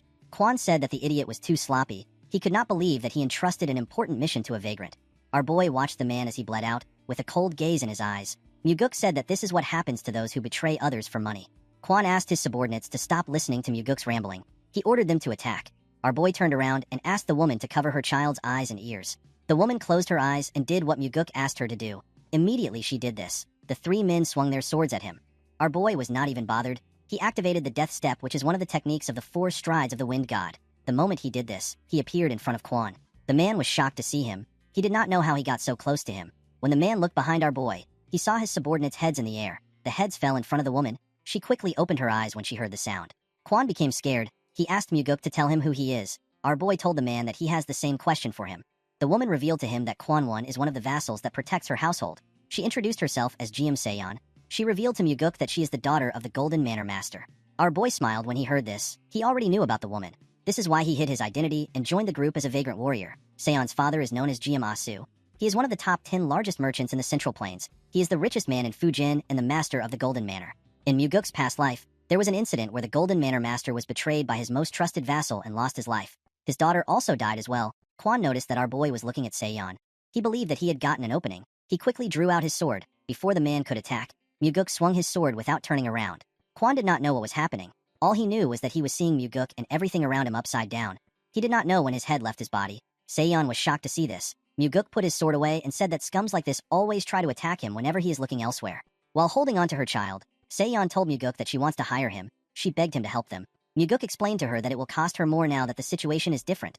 Seon assured our boy that they will be able to pay him no matter how expensive he is. She begged him to save her father. With a smile on his face, Muguk asked the woman to follow him. The scene shifts and we see a man laughing when he saw the carriage arrive into the compound. He was happy to see that they had finally caught Seon and her daughter. He said that the plan they have prepared for 10 years has finally succeeded. While the man was talking, he noticed that it was only Muguk and the family that came down from the carriage. He asked our boy to tell him where Kwon is. Muguk revealed to him that everyone is dead except for him. The man was surprised to hear this. He asked our boy to tell him who killed Kwon. Muguk told the man that Kwon was killed by a mysterious martial master who is young and handsome. The man was surprised to hear this.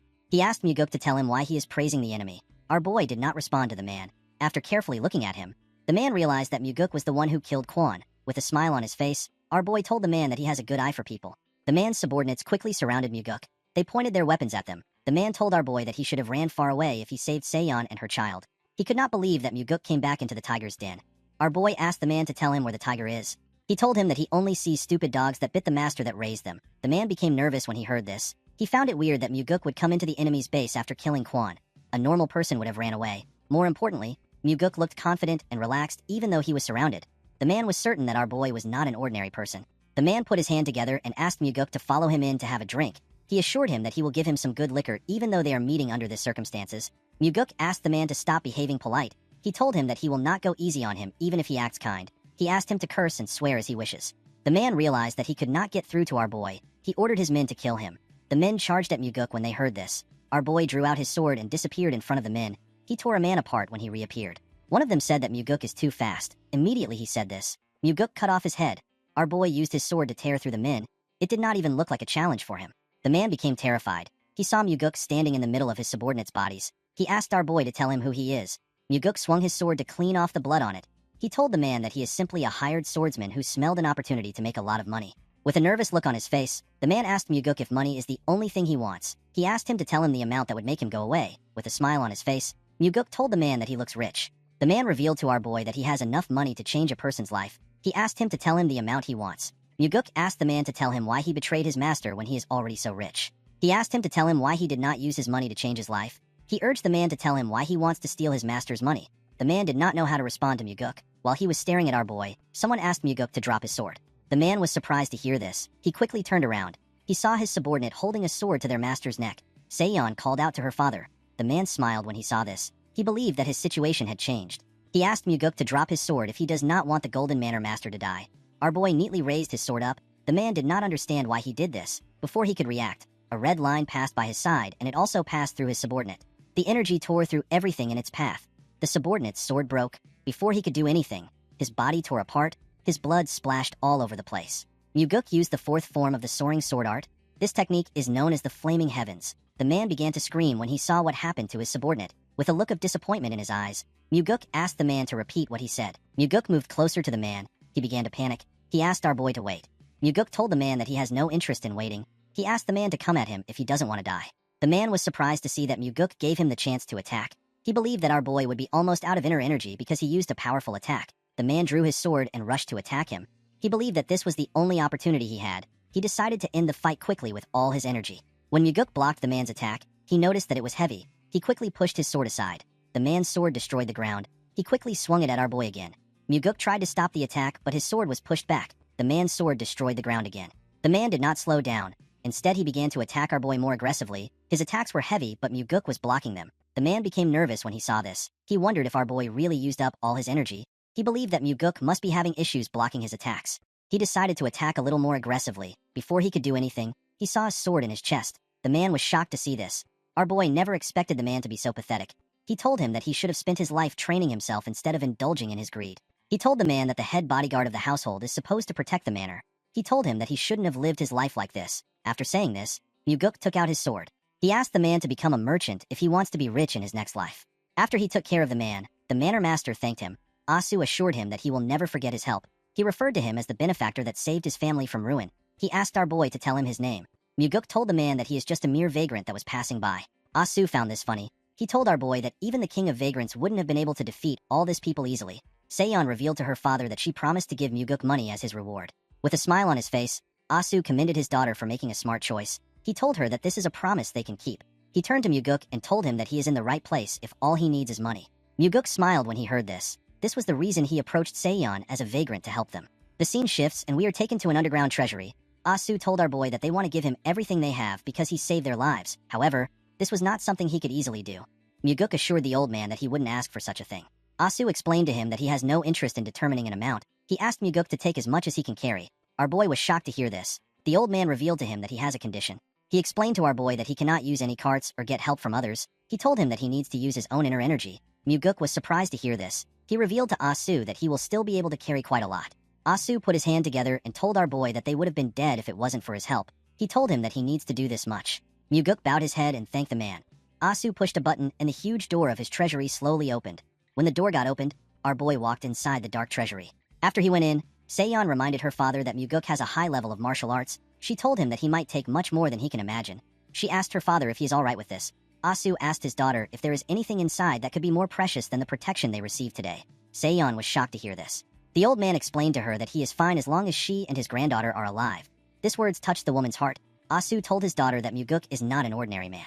Seiyon agreed with him. Although he was trying to hide it, Seiyon could tell that our boy was exceptionally skilled even though he looked so young. Asu told her that he is not referring to the skills they saw today. He explained to her that there is something about Muguk that he cannot express with words. The Manor Master has met countless people in his life. Even he had never met someone so young and confident who has such a unique air around him. Asu reminded his daughter that they can always earn more money, but they will never be able to build a connection to someone like Muguk ever again.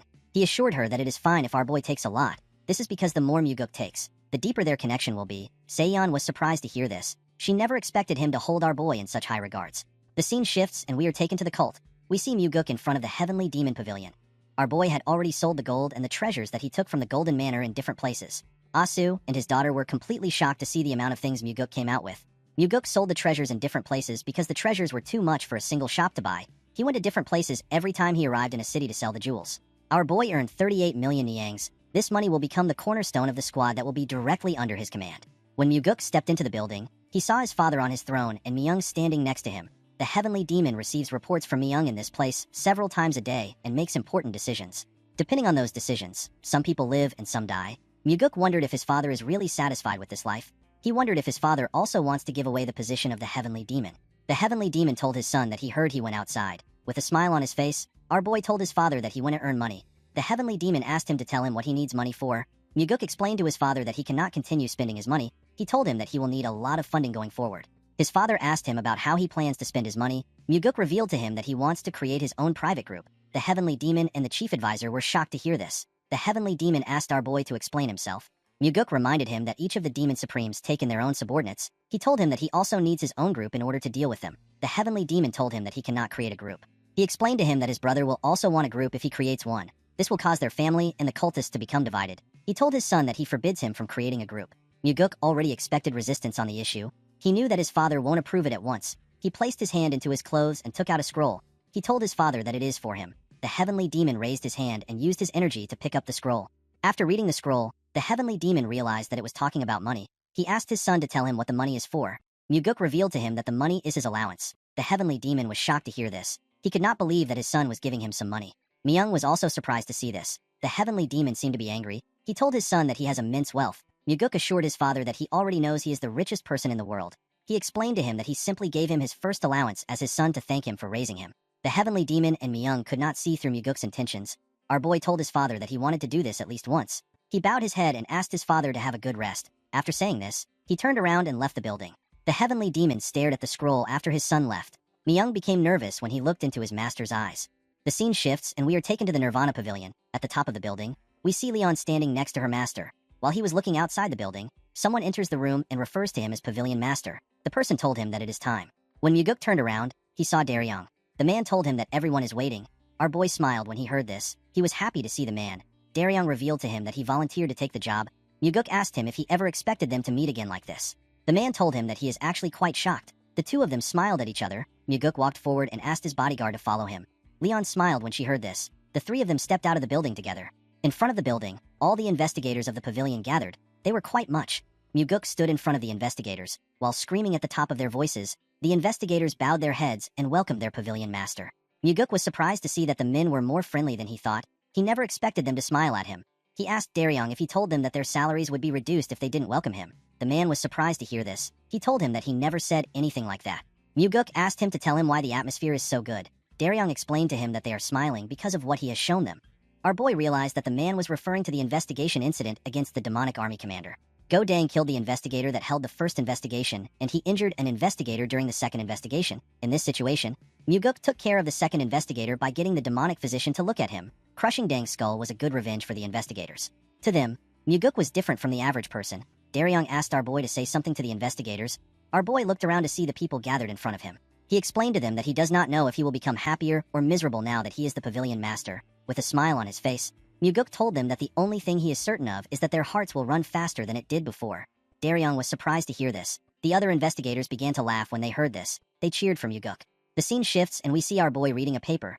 Muguk told Daryong that he is killing the good atmosphere by giving this to him. Daryong explained to him that this is the incident which was handled unfairly. He reminded him that he requested this case. Our boy did not like the fact that this was related to the Blood Heaven Sword Demon again. Daryong explained to him that he also doesn't want to interfere. He told him that the incident happened recently and it matches his request. Leon told her master that he needs to hold himself back this time. She reminded him that the old man was already about to explode last time. Muguk stretched out the paper to her. He explained to her that the stories written there are way too unfair. It would be impossible for them to cover it up just because of the Blood Heaven Sword Demon. He asked her to read them. He asked her to see if she can cover it up. After reading the paper, Leon told her master that he needs to do something about it. The scene shifts and we are taken to the entertainment pavilion. We see a man drinking. The man seemed to be quite drunk. The owner of the place asked the man to stop drinking. He told the man that he understands his situation. He told him that he is too drunk. The man told the owner that he cannot stop drinking. He revealed to him that the scumbags who put his child in a comatose state for 10 days were acquitted as innocent. The owner was surprised to hear this. He reminded the man that the Nirvana Pavilion is investigating the case. The man took another sip of his drink and revealed to the owner that the Nirvana Pavilion investigator said that his child was sparring with his friend and got injured. He placed his cup down and told the owner that the father of the child who led the attack on his child is the 100 Sword Demon. The owner was shocked to hear this. The 100 Sword Demon is a subordinate of the Blood Heaven Sword Demon, and he is the leader of 100 Sword Demons, with a look of anger on his face. The man said that the Nirvana Pavilion is even worse than the 100 Sword Demon. The owner asked him to keep his voice down. He asked him to not let anyone hear him. The man did not care about this. He said that the Nirvana Pavilion and the 100 Sword Demon can come there to kill him. The owner told him that he needs to pull himself together in times like this.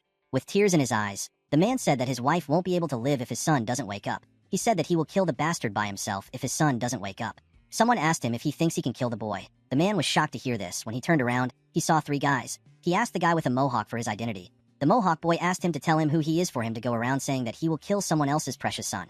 The man was annoyed to hear this. He recognized the boy in front of him. He stood up and referred to the mohawk boy as a bastard. He asked him to bring back his son. He told him that they haven't received a single apology from him. The boy bowed his head and apologized to the man for what he did. He told him that he committed a heinous crime. He assured him that it will never happen again. The man was surprised to hear this. Immediately he said this. The boy told the man that he has done enough. He asked him to not say that he never apologized. The man was shocked to hear this. The boy's friends laughed when they saw the look on the man's face. The man grit his teeth out of anger. He picked up his sword. Before he could draw it, the boy appeared in front of him with his fist next to his face. He gave the man a heavy punch in his face. The punch sent the man flying. The boy told everyone that the man was the first to pull out his sword. His 2 friends told him that they saw it. They told him that they are his witnesses. The boy climbed on top of the man. He began to attack him aggressively. He was annoyed to see that a mere storage keeper dared to report him to the Nirvana Pavilion. While beating up the man, he told him that it is all his son's fault. He said that they asked his son to steal money from his home. The boy told them that he won't do it because his father earned it with his blood and sweat. The bastard told the man that his son acted kind and made him out to be some trash. He asked the man if he wouldn't also be angry and hit his son if this happened.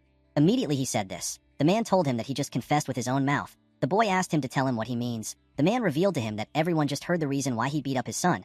He told the bastard that he just confessed that he attacked his son. The boy did not seem to be surprised. He raised his head and asked everyone if they heard anything. The people there quickly turned their heads away. Even the owner could not say anything. With an arrogant look on his face, the boy told the man that no one heard anything. The man began to cry when he heard the bastard laughing. With a cocky smile on his face, the bastard told the man that he is crying like a retard. He said that his son cried just like him. The bastard's friends laughed when they heard this. While they were laughing, someone said that he heard what he said. The idiots turned around when they heard this. The person turns out to be Muguk. Our boy was with Leon and Daryong. The bastard raised his head and yelled at Muguk. He asked him to tell him who he is. He did not seem to recognize our boy. Muguk could not believe that the bastard spoke rudely even though he did not know who was talking. He could tell that this loser grew up pampered and entitled. The boy was surprised to hear what Muguk said. He bowed his head and apologized to him for being too emotional. He begged Muguk to not be angry. Immediately he said this, he called our boy a retard. He asked him if he believes that he will apologize to someone like him. He said that he does not know who Muguk is. He said that our boy must have a death wish for him to be interfering. Our boy smiled when he heard this. He could not believe that the bastard was acting tyrannical in broad daylight, just because he is the son of the 100-sword demon. He asked the boy if his father's reputation is very powerful here. The bastard was surprised to see that Muguk referred to him as the brat of the 100-sword demon. He did not expect him to speak to him rudely. Before he could say anything, the man on the floor referred to Muguk as second young master. The bullies were shocked to hear this. The people at the pavilion were shocked to see the second young master. They never expected to see him in this place. With a nervous look on his face, the bastard asked our boy if he is really the second young master. Muguk asked him to relax. He told him that he came as the Nirvana Pavilion master. Leon told her master that the bastard is actually supposed to be more nervous. The bastard bowed his head and apologized to Muguk for failing to recognize him. He said that he committed great disrespect to him because he is young. He begged our boy to forgive him. Muguk told him that he does not behave like a young person. The bastard told him that he is still quite ignorant. Our boy realized that this bully is quite shrewd. He knows the right time to bow down to people. The bastard told Muguk that he will be leaving. Our boy asked him to wait. He explained to him that he came there because he has some business with him. The bastard was surprised to hear this. With a scary look on his face, Muguk revealed to him that he is there to investigate the assault incidents that he has committed. The bastard explained to our boy that the Nirvana Pavilion has already judged that he is innocent. Muguk revealed to him that they will be reinvestigating the whole case. Everyone was surprised to hear this. Muguk revealed to the bastard that he will be charged for habitual extortion because he extorted money every day. He told him that he will also be charged for instigation of stealing because he asked his victim to steal. The bastard will also be charged for murder because he beat the victim to the brink of death. The worst part is that he looked for the victim's father and assaulted him. Muguk told the boy that he has committed too many heinous crimes. He told him that he needs to be imprisoned for at least 20 years. The bastard was shocked to hear this. He told our boy that he did not assault the man. He said that they were sparring. Muguk asked him if he has forgotten. He reminded him that he confessed in front of the Nirvana Pavilion master some moments ago. He told him that he heard his confession. The bastard realized that he messed up. For some reason, this piece of shit still had some courage. He told Muguk that his father will not stand by and let anyone accuse him. Our boy smiled when he heard this. He asked the bastard to not worry about that. He revealed to him that his father will be so busy that he won't have to look after him. With a scary smile on his face, Muguk revealed to him that he plans to arrest the 100-sword demon for conspiring with a Nirvana Pavilion investigator. The bastard was annoyed to hear this. He asked Muguk if he believes that his father will let him do as he pleases. He told him that his father will seek revenge against him after he comes out of jail. He said that he might even kill our boy while he is in jail. The moment he heard this, Muguk gave him a heavy punch that pushed him up in the air. The pain which the boy felt was quite much. He began to cough when he hit his body on the floor. Our boy revealed to him that his sentence has increased to 30 years because he threatened the Nirvana Pavilion master. While he was coughing, tears poured out of his eyes. He begged Muguk to forgive him. Our boy glared at him. He asked him to give him one reason why he should forgive him.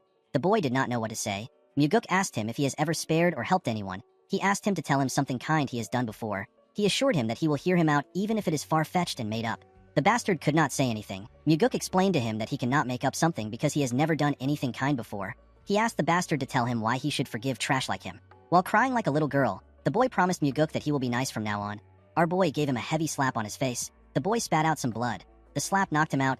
Everyone was shocked to see this. Muguk asked the bastard to live like a nice person after he comes out of jail. Immediately he said this, he turned to the bastard's goons. The boys were horrified to see him looking at them. The fat one told him that they only did what they were told. The slim one begged Muguk to let them go. Our boy explained to them that they will become scapegoats if they don't tell them everything they know. The boys told him that they will share everything with him. Muguk ordered Daryong to take the boys to the pavilion. The man bowed his head and accepted the order. He got 2 investigators to escort the bullies to the pavilion. The man and the owner could not believe what they were seeing. Muguk looked around and asked everyone to report to the Nirvana Pavilion if anything unfair happens again. He assured them that no amount of external influence will work on the pavilion as long as he is the Nirvana Pavilion master. The people were surprised to hear this. With a smile on his face, Muguk told them that he will call his father if anyone dares to call their father to intimidate them. The owner and the people in the restaurant began to laugh when they heard this. Leon moved close to the injured man. She revealed to him that the demonic physician has already taken a look at his son before they came to the restaurant. She told him that Muguk was the one who ordered the physician to do it. The man was shocked to hear this. He asked our boy if it is true that the important physician took a look at his son. With a gentle smile on his face, Muguk told the man that his son is more important. He revealed to him that he saw his son wake up before he came there. He advised him to go to his son right now. The man began to cry when he heard this. He tried to bow his head, but our boy stopped him. The man thanked him for what he did. He assured him that he will never forget the kindness he showed him. With a smile on his face, Muguk reminded the man that he has already devoted his entire life to their cult. He told him that it is natural for them to protect someone like him. The man was shocked to hear this. He could not believe that someone was acknowledging his hard work. He held our boy's hand and thanked him for what he has done. Daryong and Leon smiled when they saw how the man was thanking their master. Everyone was feeling emotional. Muguk told the man that it is the cult that is thankful to him. The scene shifts, and we are taken to the Nirvana Pavilion. We see the investigators of the pavilion standing in front of our boy. Muguk believed that the first people to show opposition would be the Blood Heaven Sword Demon and the Sword Demons. He never expected it to have come from within the Nirvana Pavilion. At the front of the investigators was Gok Myung. Myung is the highest special investigator. He put his hand together and apologized to Muguk for not seeing him alone in the office. He told him that there were too many people. Our boy asked them about why they came to see him. Myung explained to him that he heard that he was going to reopen an investigation that was already ruled as innocent. Muguk told them that he plans to do it. Myung explained to him that they are worried that this action will crush the morale and authority that the investigators have. Muguk asked them if they all agree with the man. The investigators said that they do. Our boy told them that he does not agree with it. He told them that he believes that Yang Ho's incident is what destroys their pavilion's authority in a very severe manner. The investigators were surprised to hear this. Myung asked him to explain what he means. With a cold gaze in his eyes, Muguk asked the man if he heard about how Yang Ho confessed to his crimes in front of everyone else when he arrested him. Myung told him that he heard about it. Our boy asked him to tell him why he came if he has heard about it. The man told him that what they are talking about is the reopening of an investigation that has been closed. Muguk asked him if it is a matter of principles. Myung told him that it is. He revealed to him that a reinvestigation has never happened before. Our boy reminded the man that an innocent child was beaten half dead, and they got a confession from the culprit himself. He asked him if this does not warrant a reinvestigation. He asked him if he knows how he looks right now that he is trying to stick to principles. The man believed that the situation should not be changed. He explained to Muguk that it is important to hold up principles in an organization. Our boy let out a sigh. He told the investigators that he wants to hear what they think. He asked anyone who thinks the reinvestigation is correct to move to his left. The investigators looked around. None of them had the courage to step out. While they were looking at each other, one of them stepped out. The person turns out to be Daryong. The man said that he believed a reinvestigation is needed. Our boy asked him for the reason for his choice. Daryong explained to him that the investigation was not satisfactory. He said that they cannot deny the possibility that external influence could be involved. Muguk asked the others if there is anyone else who agrees with what Daryong thinks. A huge man and a chubby man told him that they also agree with Daryong. Myung was surprised to hear this. The huge investigator bowed his head and introduced himself as a Ko. He told Muguk that he wasn't able to thank him before. He thanked our boy for saving him. Muguk asked the investigator about his injuries. This was the investigator that our boy called the demonic physician to save. Iko assured him that he is feeling better. Our boy turned to the investigators and called out an investigator known as Zhang Hua. The man was surprised to see that the pavilion master called for him. Myung was also surprised to see this. Muguk reminded Hua that he is the investigator that was in charge of the case. He asked him to tell him what he thinks about the issue. Hua assured his pavilion master that he investigated the incident thoroughly. Our boy asked him if he received any bribes. The man was shocked to hear this. Myung asked Muguk to not say such a thing. Our boy released his energy. With a scary look on his face, he asked the old man to not speak without his permission. Myung became nervous when he heard this. Muguk turned to Hua and asked him if he received money from the 100-sword demon. The man placed his hand on his chest and assured the pavilion master that he did not accept any money. He swore on his life that he did not receive anything. He told Muguk that he can investigate him if he does not believe him. Our boy smiled when he heard this. He revealed to him that he already carried out an investigation on him. The investigators were shocked to hear this. Muguk told him that he knows he did not take any money. Myung asked him if he conducted an internal investigation on the investigators. He told our boy that this is not allowed unless it is a special investigation. Muguk assured the man that it was a special investigation. He revealed to him that he received direct orders from the heavenly demon. Myung was shocked to hear this. Our boy asked Hua to tell him why he covered up the investigation if he did not take any money. With a nervous look on his face, the man said that he did not cover the investigation up. He wanted to say more, but Muguk interrupted him. He asked Hua if he was threatened with the safety of his sister. The man was shocked to hear this. Muguk revealed to him that he found out that he is incorruptible based on the result of the investigation. Our boy found it rare to find someone so incorruptible. He didn't even believe the result of the investigation. He looked into Hua by himself because he did not believe that there is someone who would hate money. Muguk told the man that he was surprised to find out that he was truly incorruptible as reported.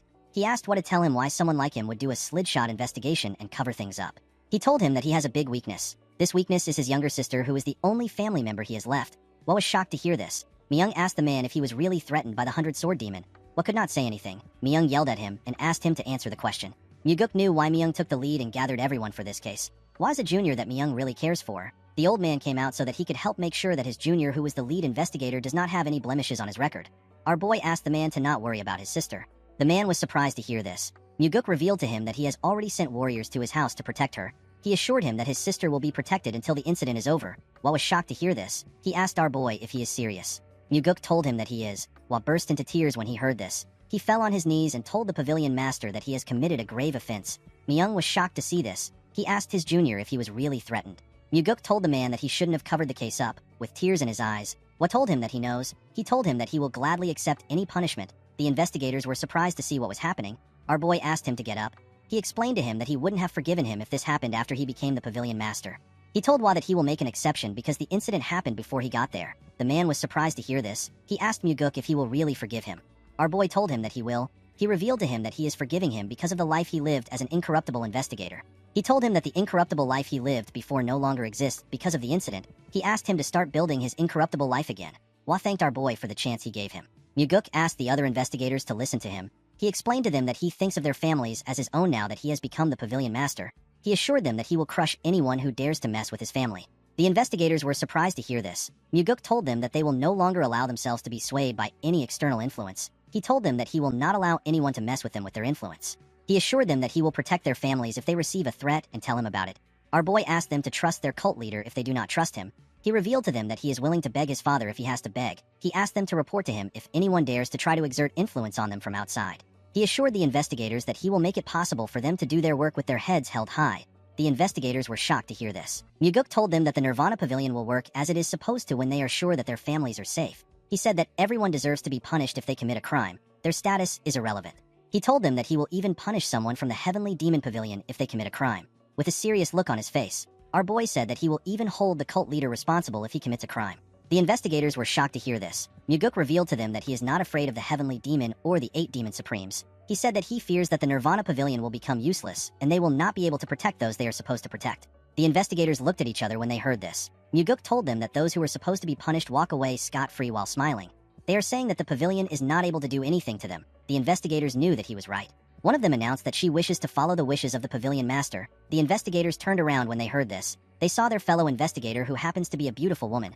Daryong seemed to be smitten by the woman's beauty. He referred to her as Jo Hyang. The woman moved close to Muguk and stood behind him. The other investigators began to doubt themselves when they saw this. They looked at each other and nodded their heads. They all moved to Muguk's side. The only person that was left was Gok Myung. The old man was surprised to see that the investigators left him. Our boy explained to him that he will need his experience and assistance if he wants to turn his resolve into reality. He stretched out his hand to Myung and asked him to help him. The man was shocked to see this. He took a look at Muguk's face. He noticed that he was smiling at him. Myung grabbed the pavilion master's hand and thanked him for the opportunity. His hands were trembling when he said this. Muguk noticed this. He used his other hand to gently pat the man's hands. He called out to Daryong and asked him to go with enforcement warriors to arrest Yang Tae, who is also known as the 100 Sword Demon. Myung explained to our boy that Yang Tae won't let himself be arrested. He said that the man has 100 sword demons under him.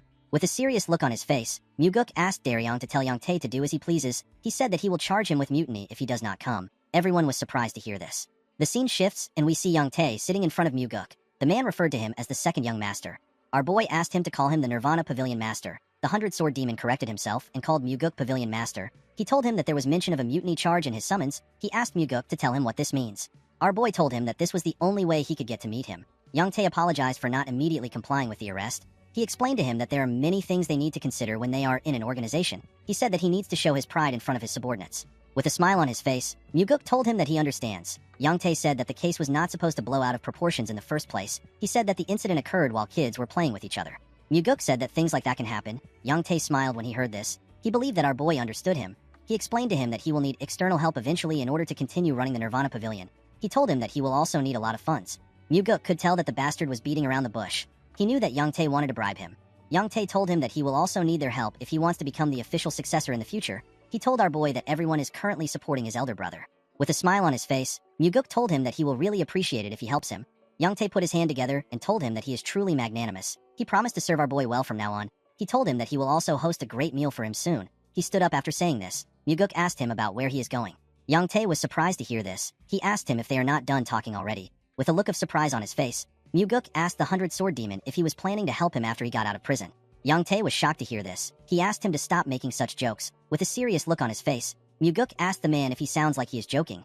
He reminded him that he threatened to kill a family member of a Nirvana Pavilion investigator. Yang Tae reminded our boy that he already said that he did not make any threat like that. Muguk told him that he does not care about what he said. He revealed to him that he has already received the testimony of the investigator that was threatened. He explained to Yang Tae that rules of their cult determine that the testimonies of all warriors of the Nirvana Pavilion have a higher weight when compared to others.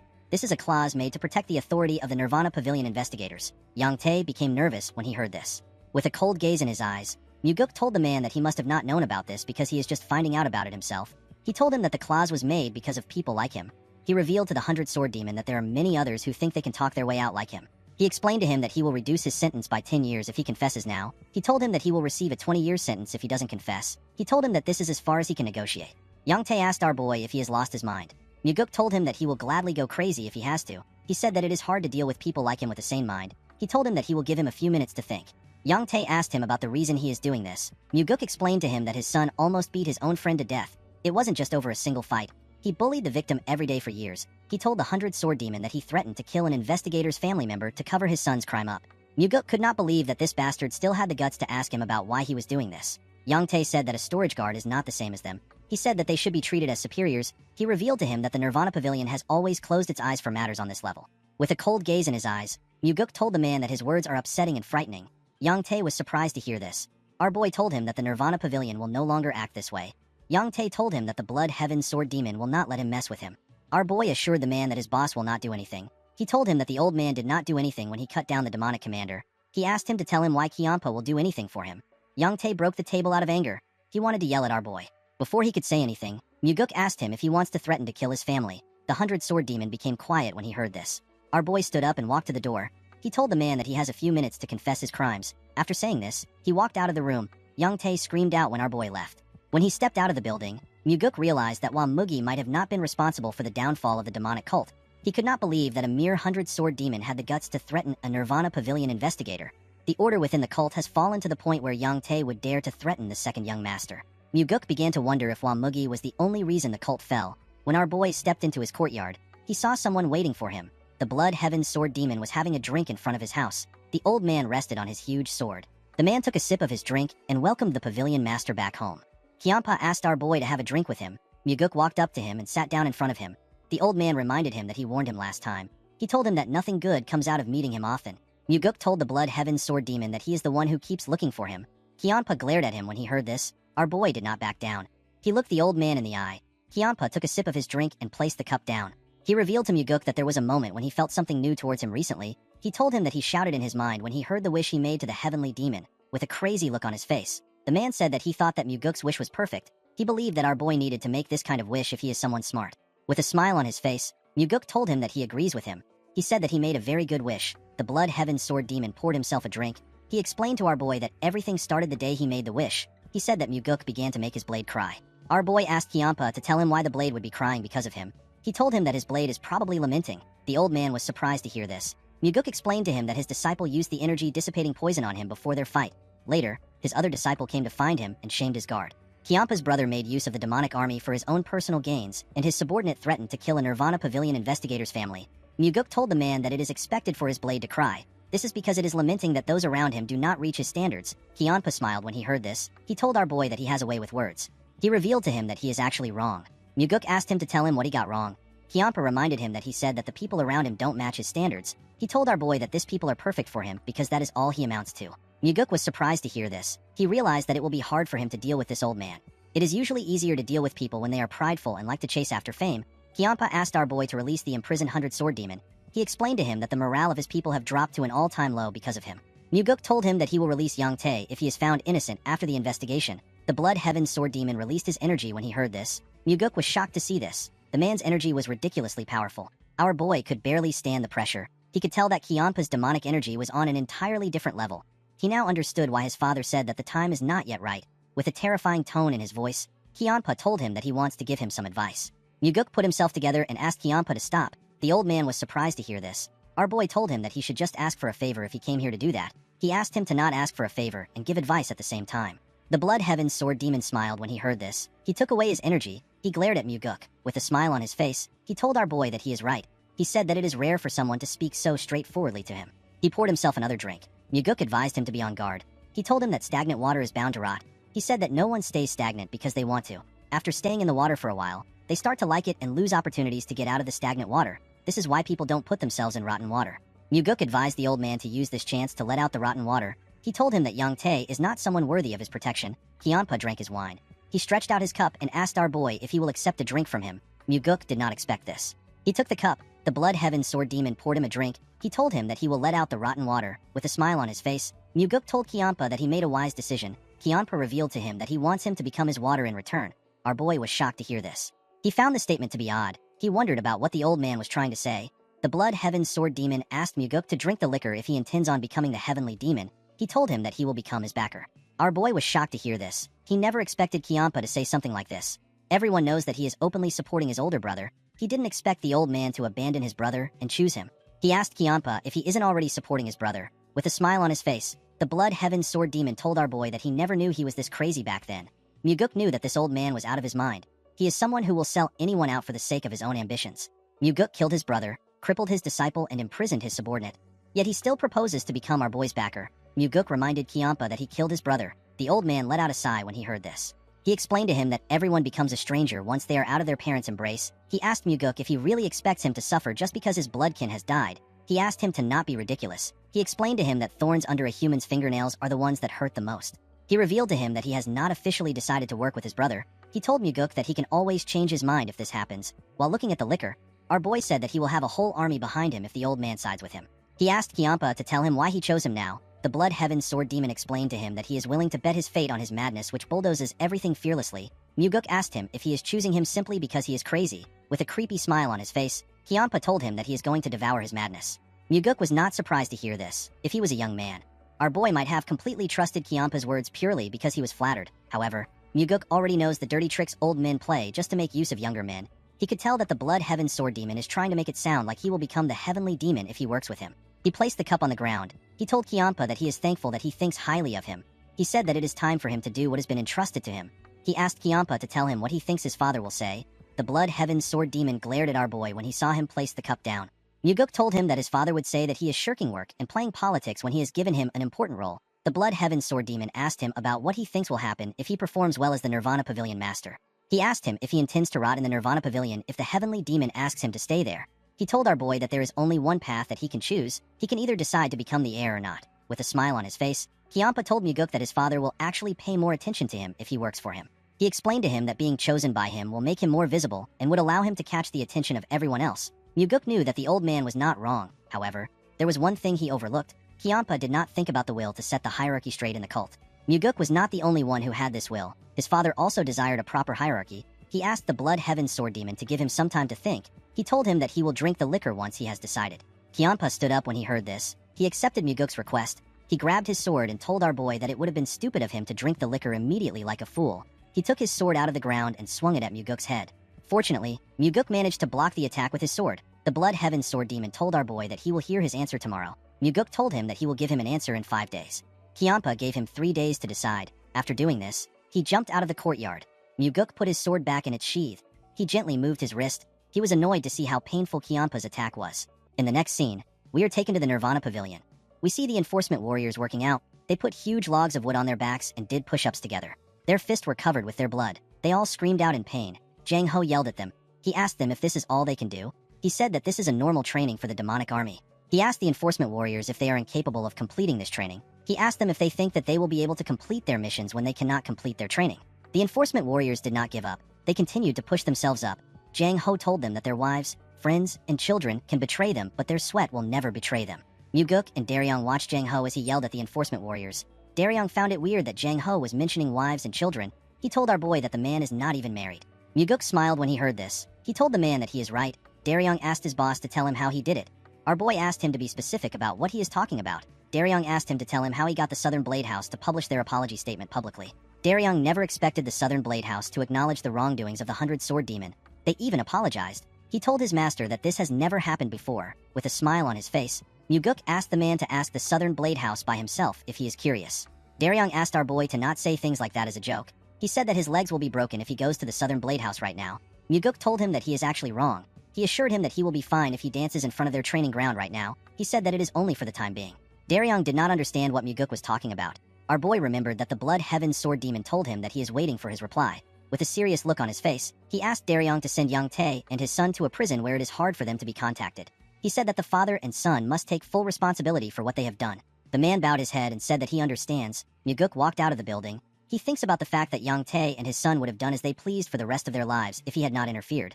Guak Su and his family who were the victims would have lived a miserable life. Muguk was certain that there are other victims like Guak Su who he doesn't know about. He knew that more victims will continue to appear in the cult. Our boy did not want people like Yang Tae to continue wreaking havoc in the cult. The scene shifts and we are taken to the demonic village. We see the restaurant owner and other people gathered somewhere. They seem to be surprised. They saw some people hanging the sign of the Nirvana Pavilion on a building. The man wondered if this was the branch of the pavilion. Muguk appeared next to him and told him that he is correct. He asked the man and the others to report there if any of the cult's warriors abuse their authority. The people were surprised to hear this. Myuguk asked them about what they do when the warriors abuse their authority. The restaurant owner seemed to be confused by the question. Our boy realized that this people simply took the abuse and stayed quiet. Even those who knew that it had to be reported to the Nirvana Pavilion did not do anything. Before they even get to the pavilion, they have to declare their reason for visiting at the main gate. They will also go through an identification test and a body search. They have to go through this same process multiple times before they even arrive at the Nirvana Pavilion. Myuguk asked everyone to report to the Nirvana Pavilion on matters relating to the cult's warriors. The restaurant owner asked him if he is serious. Myuguk assured him that he is being serious. He asked him to spread the word. He asked the people to tell the rest of the villagers that they can report to the branch if they experience any form of injustice from the warriors. He assured everyone that there won't be any retaliation. He revealed to them that those who retaliate against the people who made a report for a Nirvana Pavilion investigation to take place will be executed. The man could not believe that Myuguk opened a branch for the sake of the people. He bowed his head and assured our boy that he will tell everyone about it. Our boy smiled when he heard this. In the next scene, we see Myuguk walking home. He told himself that this is how it starts. He believed that they will be able to protect the villagers with the Nirvana Pavilion. Low-ranked warriors, and those who suffer injustice because they are weak will have a place to keep them safe. Our boy believed that they will be able to teach everyone an important principle with the new branch. Myuguk wanted to teach the people that everyone's life has the same worth. When he arrived at the entrance of his house, he saw someone waiting for him. The person turns out to be the insane old man. He asked Myuguk if he is ready to take his drink. Our boy sat in front of him. He told him that he is ready. The Blood Heaven Sword Demon carefully took out a bottle of liquor. Myuguk looked him in the eye as he poured the liquor. Kyanpa also stared at him. After filling the cup up, Kyanpa asked our boy to drink it. Myuguk told the man that he needs some snacks. Kyanpa asked him about the kind of snacks he wants. Our boy revealed to him that he wants the demonic army. Kyanpa was shocked to hear this. With a serious look on his face, Myuguk asked the Blood Heaven Sword Demon to put the demonic army in his mouth. Kyanpa glared at him. He told him that this is not how things work in the world. Our boy told him that it is normal to have some snacks while having a drink. The Blood Heaven Sword Demon placed his hand on his head out of anger. He told Myuguk that he waited 3 days to hear his answer. With a horrifying look on his face, Kyanpa asked Myuguk to tell him what gave him the guts to ask for such an absurd snack. He took out his huge sword from the ground. He asked our boy to forget his offer. He told him that he will cut off his head and take it to the Heavenly Demon Pavilion by himself. The moment he said this, he swung his sword at Myuguk. Our boy managed to block the attack with his sword. However, he got pushed back. He noticed that his hand was shaking from a single strike. The insane old man told him that he is not bad. He said that he made a good use of his inner energy in blocking the attack. With a creepy smile on his face, the old bastard said that he now understands that it won't be easy to take Myuguk's head. The moment he said this, he swung his sword with a large amount of strength. Our boy quickly drew his sword. He managed to block the old man's attack. The Blood Heaven Sword Demon seemed to be excited to kill our boy. When their swords pressed against each other, it released an energy wave that destroyed the surrounding. Myuguk was sent flying when the wave was released. The Blood Heaven Sword Demon stood his ground. Our boy quickly regained his stance. The Blood Heaven Sword Demon noticed that his sword was shaking. He smiled when he saw this. He said that the fight is very interesting. He released his energy and took a stance. Myuguk grit his teeth out of anger. He wanted to try using the 4 strides of the Wind God to fight the old man. He was curious to see if Kyanpa would be able to stop the death step. Unfortunately, he could not yet use the technique well. Our boy knew that time is on his side. There was no reason for him to risk fighting a dangerous opponent when he still doesn't have enough inner energy yet. While yelling at the top of his voice, he begged Kyanpa to give him the demonic army. The Blood Heaven Sword Demon asked Myuguk to tell him who he wants him to put as the demonic commander. He knew that our boy would not take the position since he is already the Nirvana Pavilion master. Myuguk revealed to him that he wants him to select Jang Ho, who is the 3rd corps captain. Kyanpa reminded him that Jang Ho is on his side. He told him that he will get killed if he gets too greedy. Myuguk told him that he is the one who wants to use madness to devour everything. He reminded him that he was the one who suggested that they work together. He said that the path which only lunatics walk on cannot be ordinary. Kyanpa was shocked to hear Myuguk call him a lunatic.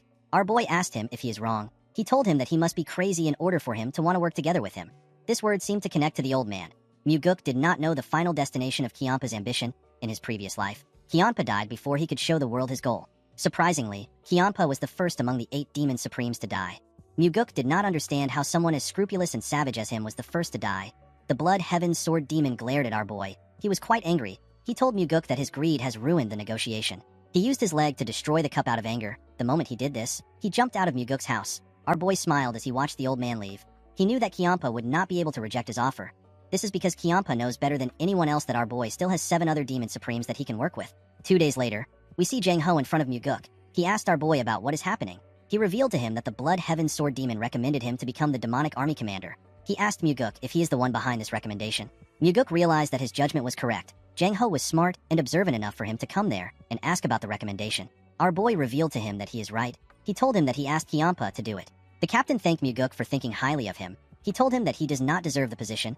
Our boy asked him to stop being humble. He asked him to lead the demonic army the same way he has been leading the Third Corps. He assured him that he will be able to become the best demonic commander in history if he is able to do this. Jang Ho was shocked to hear this. He did not think that Muguk saw him as such a competent person.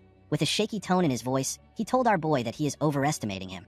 Muguk told him that he might be right. He reminded him that there are still other candidates being recommended. He told him that they need to wait and see how things pan out. Jang Ho told him that it is fine. Although Muguk said that they should wait and see how things turn out, he actually planned on getting busy in order to make Jang Ho the demonic army commander. The scene shifts and we see a look of shock on Muguk's face. He was standing in front of his father. The heavenly demon had his hair down. He was wearing a robe covered with flower patterns. Muguk had never seen his father in such odd clothes. He did not know how to react. He asked him if this is a new garb. The heavenly demon said that these are actually his pajamas. Our boy did not know what to say. His father asked him to tell him why he came to visit him late at night. Muguk was surprised to hear this. He told his father that they are actually in the evening. He reminded him that it is supposed to be a top secret that he goes to bed this early. He told him that the Miram Alliance can target him if they find out about the time he goes to sleep.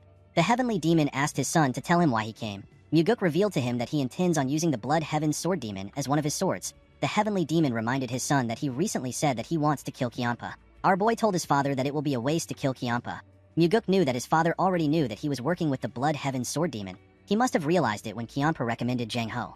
The heavenly demon told his son that the Blood Heaven Sword Demon is not someone who he can tame easily to become his sword. Muguk explained to him that he does not plan on taming the old man. He said that he will use Kiampa until he breaks. He said that the old man is not yet valuable enough to keep as a part of his collection. His father asked him about what he will do if the sword cuts him. With a smile on his face, Muguk said that Kiampa can try it. He told his father that there is something different between the two of them. He told the heavenly demon that Kiampa will be done if he breaks once because he is already old. He told him that he actually becomes stronger the more he slashes. The heavenly demon told his son that words are cheap. He asked him to tell him why he is revealing all these things to him. Muguk told him that he has to report anything he does because he is receiving a salary from him. The heavenly demon knew that his son was lying. He asked him if he is not there to ask him to accept the Blood Heaven Sword Demon's recommendation. Muguk told his father that he actually doesn't want him to accept the recommendation. He begged him not to agree to it no matter what happens. The heavenly demon did not expect this. He asked his son if he really wants him to reject the recommendation. Muguk explained to his father that he wants to use this chance to show the Blood Heaven Sword Demon his place. He said that the old man was acting high and mighty when he was with him. He told the heavenly demon that others might even think he is better than the cult leader. He said that he wants to put the old man in his place. The heavenly demon wondered about the kind of game his son was playing. He reminded him that this is a chance to acquire the demonic army. He did not think that Muguk would give it up because he wants to put the Blood Heaven Sword Demon in his place. He was certain that his son was bullshitting him. He asked him to tell him what he really wants. Muguk was not surprised to hear this. He knew that his father was going to catch on to his plans. With a smile on his face, he revealed to him that he actually has something to gain from the Blood Heaven Sword Demon. In order for him to take what he wants, the matter must not go in the old man's favor. The heavenly demon asked Muguk if what he wants is more important than the demonic army. With a smile on his face, Muguk told him that it is. He said that he will still get the demonic army. He said that he will get everything he wants. The heavenly demon could not see through his son's intentions. He turned around and asked him to not be ridiculous. To Muguk, nothing was more ridiculous than his father's pajamas. In the next scene, we see the Blood Heaven Sword Demon talking to the heavenly demon. He told the heavenly demon that Muguk has been able to distinguish himself in the cult lately. The heavenly demon reminded the old man that he was the one who allowed Muguk to do this. Kiampa bowed his head. He told the heavenly demon that it is all thanks to his efforts. He said that he only understood our boy's aptitude recently. The cult leader said that Muguk is still immature. Kiampa found this statement to be strange. He told the heavenly demon that he wishes to raise Muguk to higher heights. The cult leader believed that this is a rare opportunity for his son.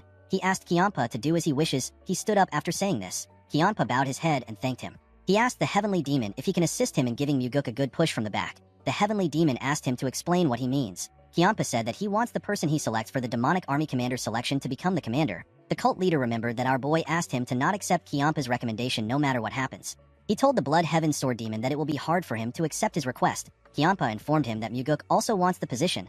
The heavenly demon told the old man that he has done a lot to support his second son. He said that he needs to consider the feelings of his first son. Kiampa assured him that he understands. He told him that he learned something while raising his disciples. He said that if they are going to support a certain person, they must choose to go with only that person. He said that he has been criticized a lot for failing to stick to one person. The heavenly demon told him that he doesn't care. With a cold gaze in his eyes, the heavenly demon told Kiampa that he does not have a generous heart like him. He said that he simply kills anyone who says anything about him. The Blood Heaven Sword Demon did not know what to say. The cult leader asked him if he has something else to discuss. Kiampa bowed his head and said that there is nothing else to talk about. He told the heavenly demon that he will see him next time. As he walked out of the building, Kiampa wondered about why the heavenly demon was no longer supporting Muguk. He believed that the cult leader should support Muguk fully if he has already chosen him.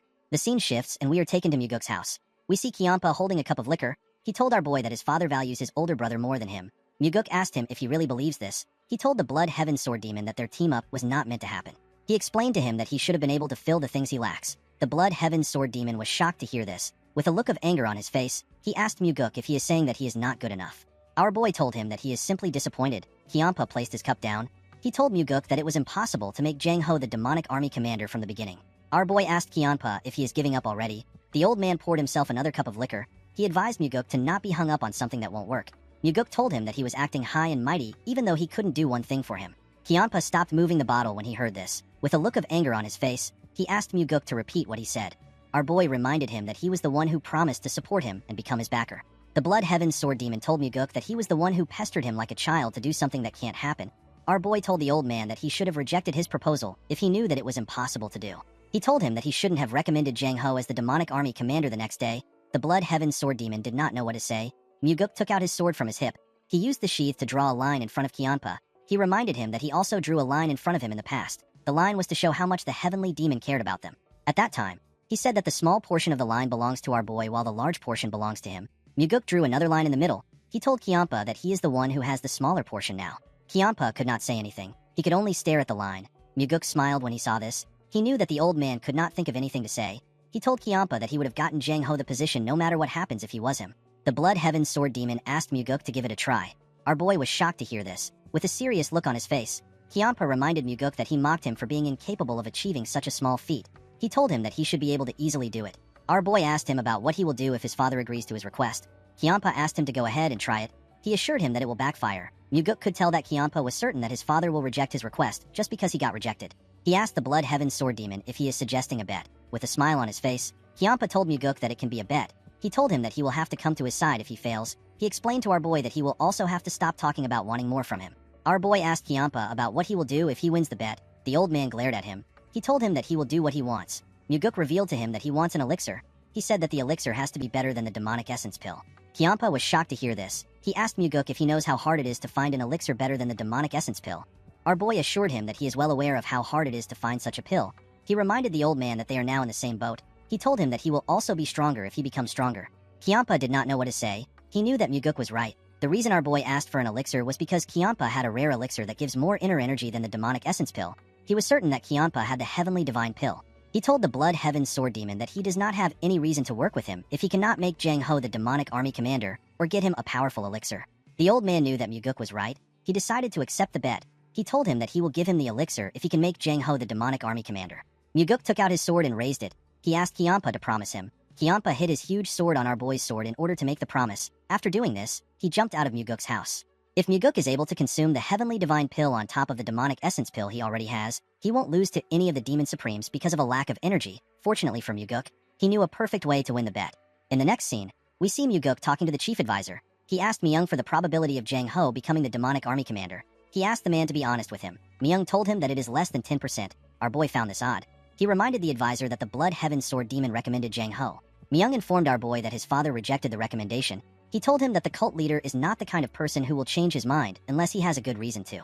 Muguk assured the advisor that he knows about his father's behavior. He asked Myung to tell him what would happen if another demon supreme recommended Jang Ho. Myung found our boy's words to be weird. He repeated it to him. With a smile on his face, Muguk remembered a certain demon supreme. She was a woman in blue clothes. In the next scene, we see Myung reading some documents. The man remembered what Muguk said about two demon supremes recommending Jang Ho.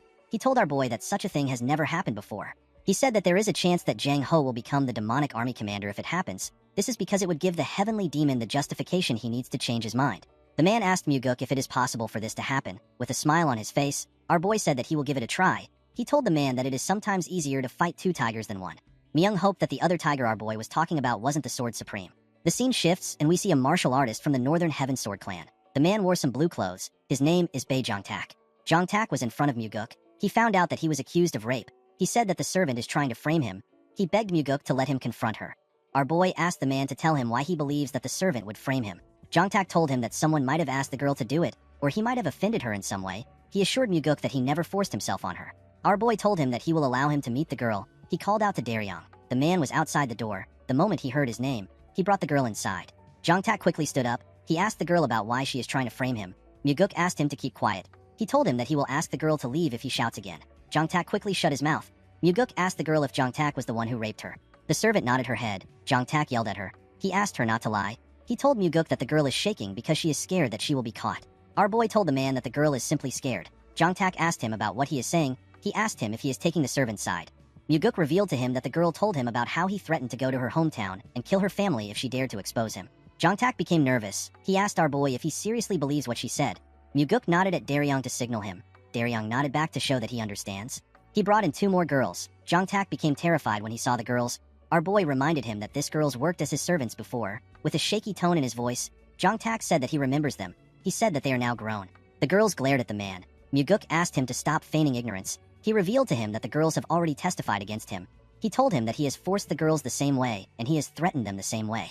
The bastard would sleep with the girls for about 2 to 3 years, then he will change to a new child. The bastard realized that he has been caught. He said that he simply made a mistake after getting drunk. He begged Muguk to give him a chance. He said that no one has gone to jail because they touched their servants. Muguk told him that he is right. He told him that he made the right research. Jongtak swore that he will never do this again. He told our boy that he can even write a vow if he wants. Muguk asked him not to worry about it. He assured him that he won't go to jail. The girls were shocked to hear this. With a smile on his face, Jongtak thanked our boy. He promised to repay the favor. The moment he said this, Muguk drew his sword and cut off his head in one strike. With a cold gaze in his eyes, our boy told him that he is going somewhere else instead. He put his sword back into its sheath. Everyone was shocked to see what Muguk did.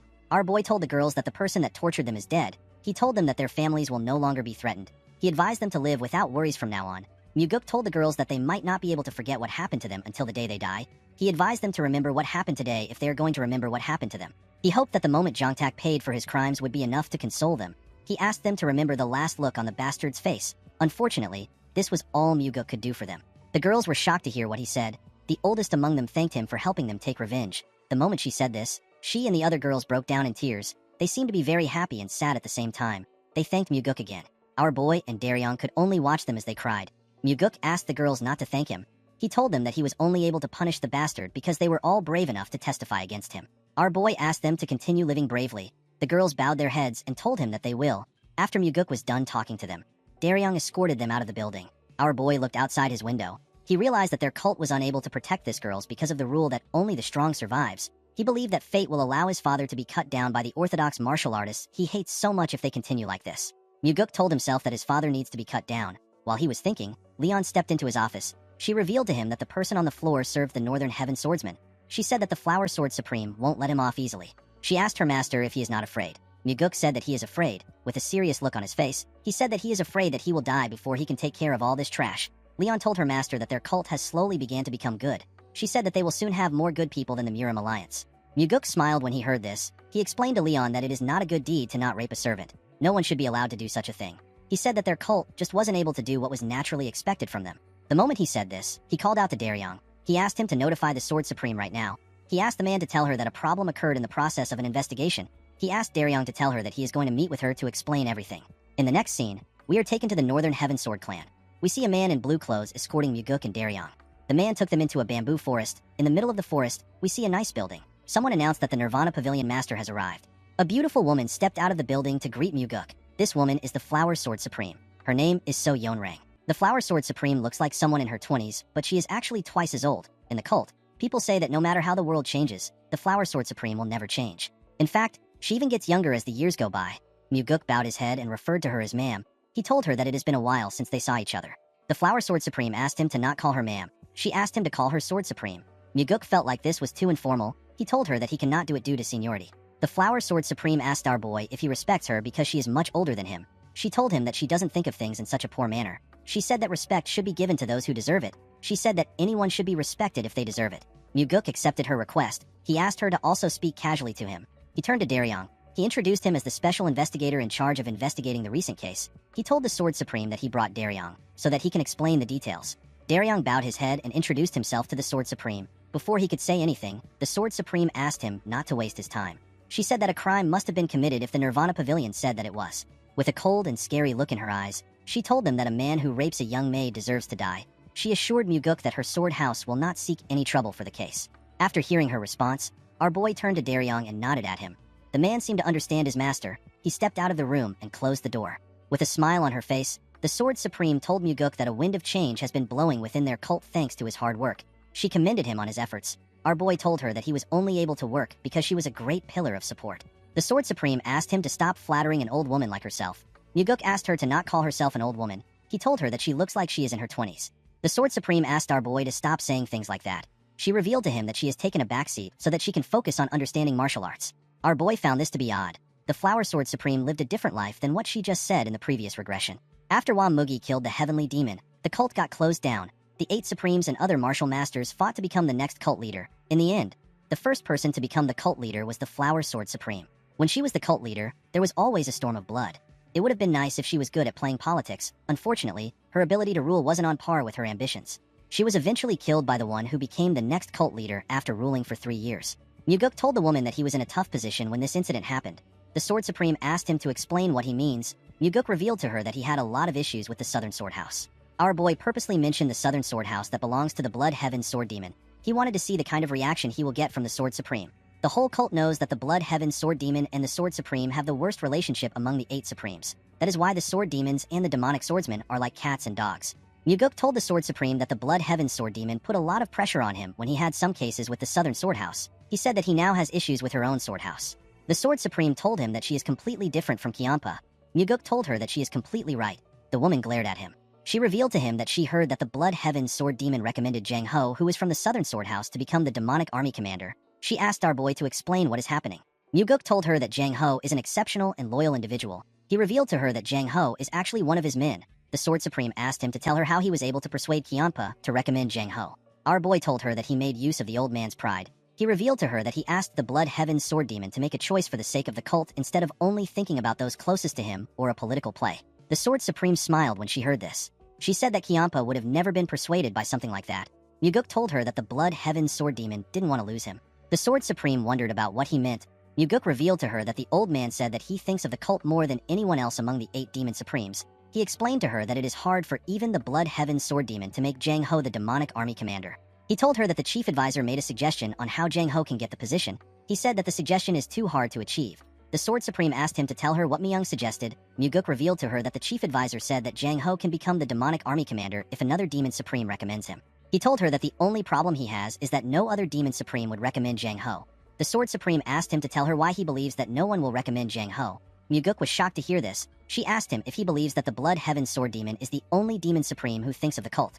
Our boy told her that he does not think like that. The Sword Supreme smiled when she heard this. She told Muguk that he came to mess with her pride. With a cold gaze in her eyes, she asked our boy if he came to ask her to recommend Jang Ho alongside the Blood Heaven Sword Demon. Muguk was not surprised to see that she saw through him. He realized that it was time for him to be honest. When the situation is mixed with trickery and truth to the point that no one knows what is happening, this is when it feels most satisfying to pull off a scheme. Our boy told the Sword Supreme that she is right. She glared at him. Muguk knew that the Sword Supreme had her doubts. The Blood Heaven Sword Demon is so unscrupulous that he would abandon his own brother. Why would such a person choose our boy? The Sword Supreme stared at Muguk. She had a cold and scary expression. She told him that she now understands why the Heavenly Demon made him the Nirvana Pavilion Master. Muguk was surprised to hear this. The woman took a step forward and closed the gap between herself and our boy. Muguk was shocked to see her so close to him. The Sword Supreme looked into his eyes. She told him that he has a strange way of being able to shake people's hearts. With a smile on her face, she told him that she will recommend Jang Ho for him. Muguk asked her if she is being serious. The Sword Supreme turned around. She explained to our boy that she wants to show him that the Blood Heaven Sword Demon isn't the only Demon Supreme that thinks of the cult. Muguk bowed his head and thanked her for her help. He assured her that he will never forget what she did for him. On their way back, Muguk thinks about what just happened. He already expected the Sword Supreme to help out with the recommendation. This is because the Blood Heaven Sword Demon will have a monopoly on him if he truly has the potential to become the cult's heir. The Sword Supreme wouldn't want this. She is a kind of person who doesn't want the Blood Heaven Sword Demon to have anything, even if it is horse poop that dropped on the ground. She truly abhors Kianpa. In fact, the first person she killed after becoming the cult leader was the Blood Heaven Sword Demon. In the next scene, we are taken to the Heavenly Demon's pavilion. We see the chief advisor talking to the Heavenly Demon. He told his master that he never thought that Muguk would be able to persuade the Sword Supreme. The Heavenly Demon told his advisor that his son probably made use of the discord between the 2 Demon Supremes. He asked Myung to tell him what Jang Ho is like. He asked him if Jang Ho can be trusted with the position of the demonic army commander. Myung said that Jang Ho is an exceptional individual, but he is more of a martial artist. He is weak when it comes to politics. The chief advisor said that Muguk made a really wise decision to push Jang Ho for the demonic army commander position. The Heavenly Demon said that his son probably did not know how good Jang Ho was from the start. He believed that Muguk made an emotional decision. He said that our boy is more emotional than one would expect. Myung said that it is both a strength and a weakness for Myuguk, with a serious look on his face. The heavenly demon said that it is a weakness. Myung asked his master about how he would like to resolve the issue of the demonic army commander position. The heavenly demon said that he will accept the recommendation since 2 demon supremes recommended him. He did this in order to not hurt the prides of the demon supremes. He announced that Jang Ho will become the demonic army commander. Myung bowed his head and accepted his master's order. The scene shifts and we see someone tell Myuguk that he does not know how to repay his kindness. When our boy turned to the side, he saw Jang Ho bow his head. Myuguk placed his hand on the structure in front of him. He told Jang Ho that he will not be able to repay his kindness due to his nature. The man was shocked to hear this. He asked our boy to explain what he means. Myuguk revealed to him that there are 2 reasons he chose to make him the demonic army commander. The first reason is that he is the most suitable person for the position. He told Jang Ho that he gave him the position for the sake of the cult. The man said that he does not deserve such high compliments. Myuguk revealed to him that the second reason he gave him the position is because he was hoping that the demonic army will become his strength. He advised Jang Ho to not let the first and second reason contradict each other. The man found this statement to be odd. Myuguk explained to him that it won't be easy to maintain a personal relationship with him because he is an incorruptible person. He asked him not to worry about him using their personal relationship to force him to do anything. Jang Ho smiled when he heard this. He told Myuguk that he is wrong if he sees him as someone who would throw away his personal relationships for the cult. Our boy was surprised to hear this. The man asked him if he remembers the first time they met. At that point in time, he sent Myuguk an anonymous letter because his friend was killed. He wanted revenge for his friend. Jang Ho placed his hand on his chest. He told Myuguk that he is an emotional person who treats personal relationships as the most important thing. Our boy was surprised to hear this.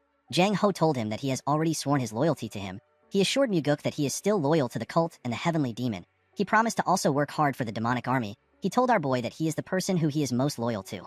Myuguk was shocked to hear this. He never knew that Jang Ho already saw him as a superior. He realized that he obtained someone who is much better than he expected. With a smile on his face, he told Jang Ho that he will be counting on him from now on.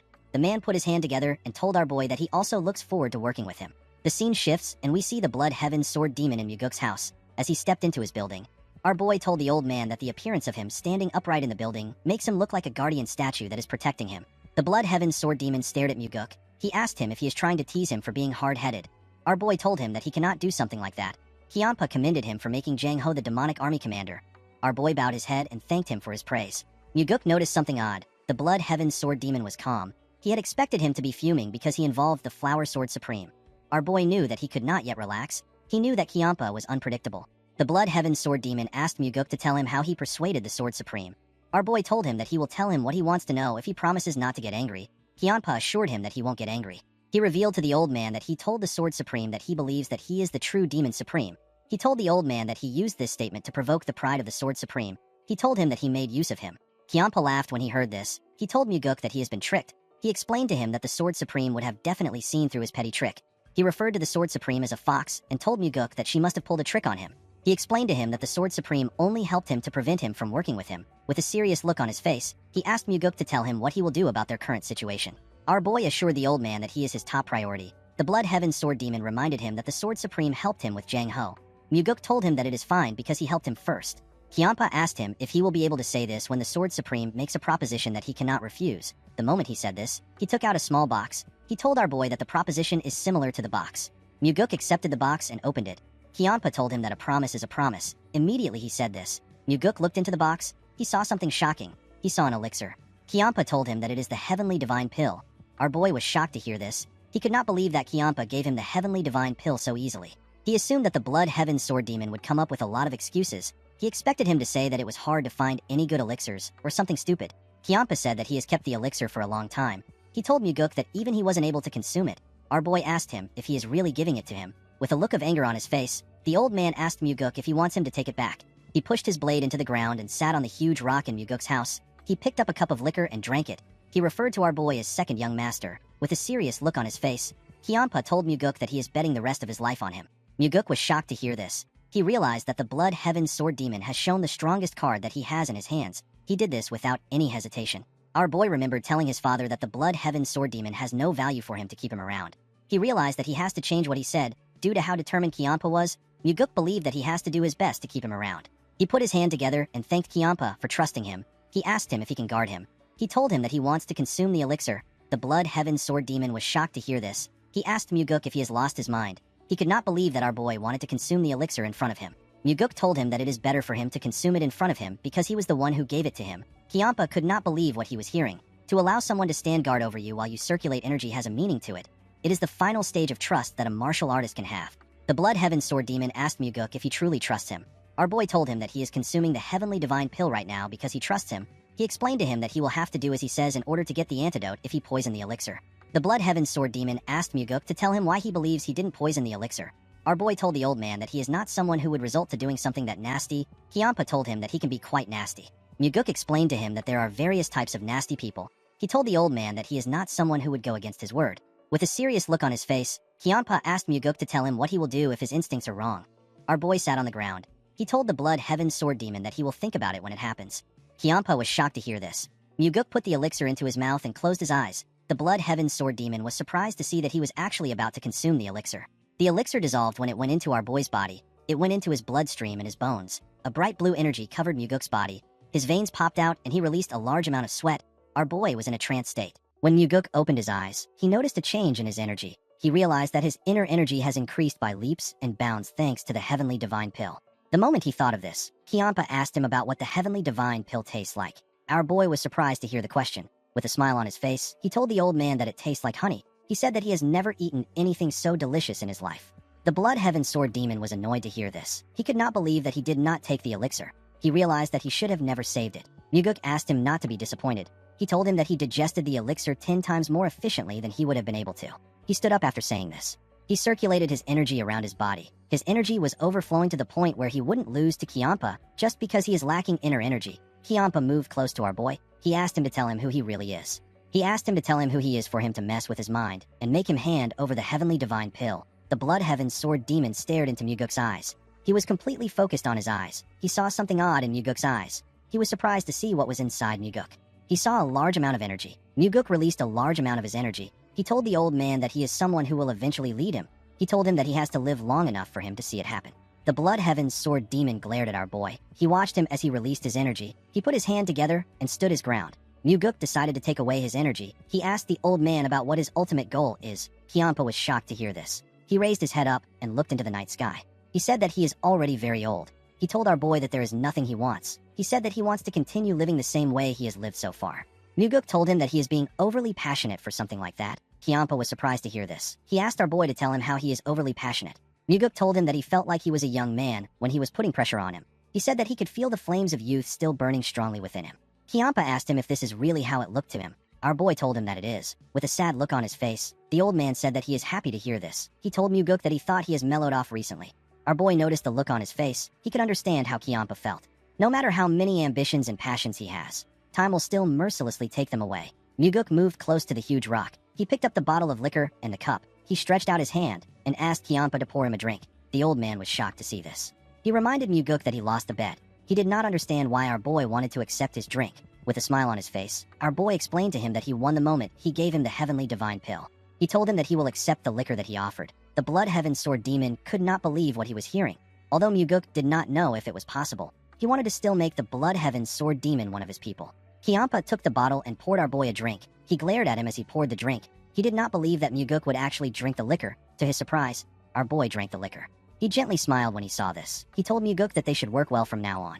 Our boy accepted his offer. He told him that he can pull off any of his filthy tricks if he wants. He told him that it is fine as long as he can handle it. Kiampa was annoyed to hear this. He could not believe that our boy said that he pulls filthy tricks. He began to laugh like a crazy person. Muguk asked him to pour him another cup. The old man accepted his request. Our boy was no fool. He knew that even though Kiampa is laughing heartily now, he has not yet opened his heart. He knew that Kiampa was not the kind of person which he could understand by getting a small glimpse through the narrow crack of his heart's door. Not even Muguk knows what lies beyond the door. The only thing our boy knew was that their relationship will be decided when Kiampa finally opens the door. Whether he will burn Kiampa in flames, stab him to death with his sword, or if they will become eternal friends will be decided when the door opens. The two of them were waiting to see the moves that they will make. The scene shifts, and we see Muguk training in his training room. He covered his sword with his energy and carefully swung it around to understand his new strength. He noticed that the power of his attacks have gone up to the next level, and his attacks have also gotten faster thanks to his increased energy. His inner energy has now reached the level where he can fight on par with the Demon Supremes. Our boy carefully moved and made a huge swing.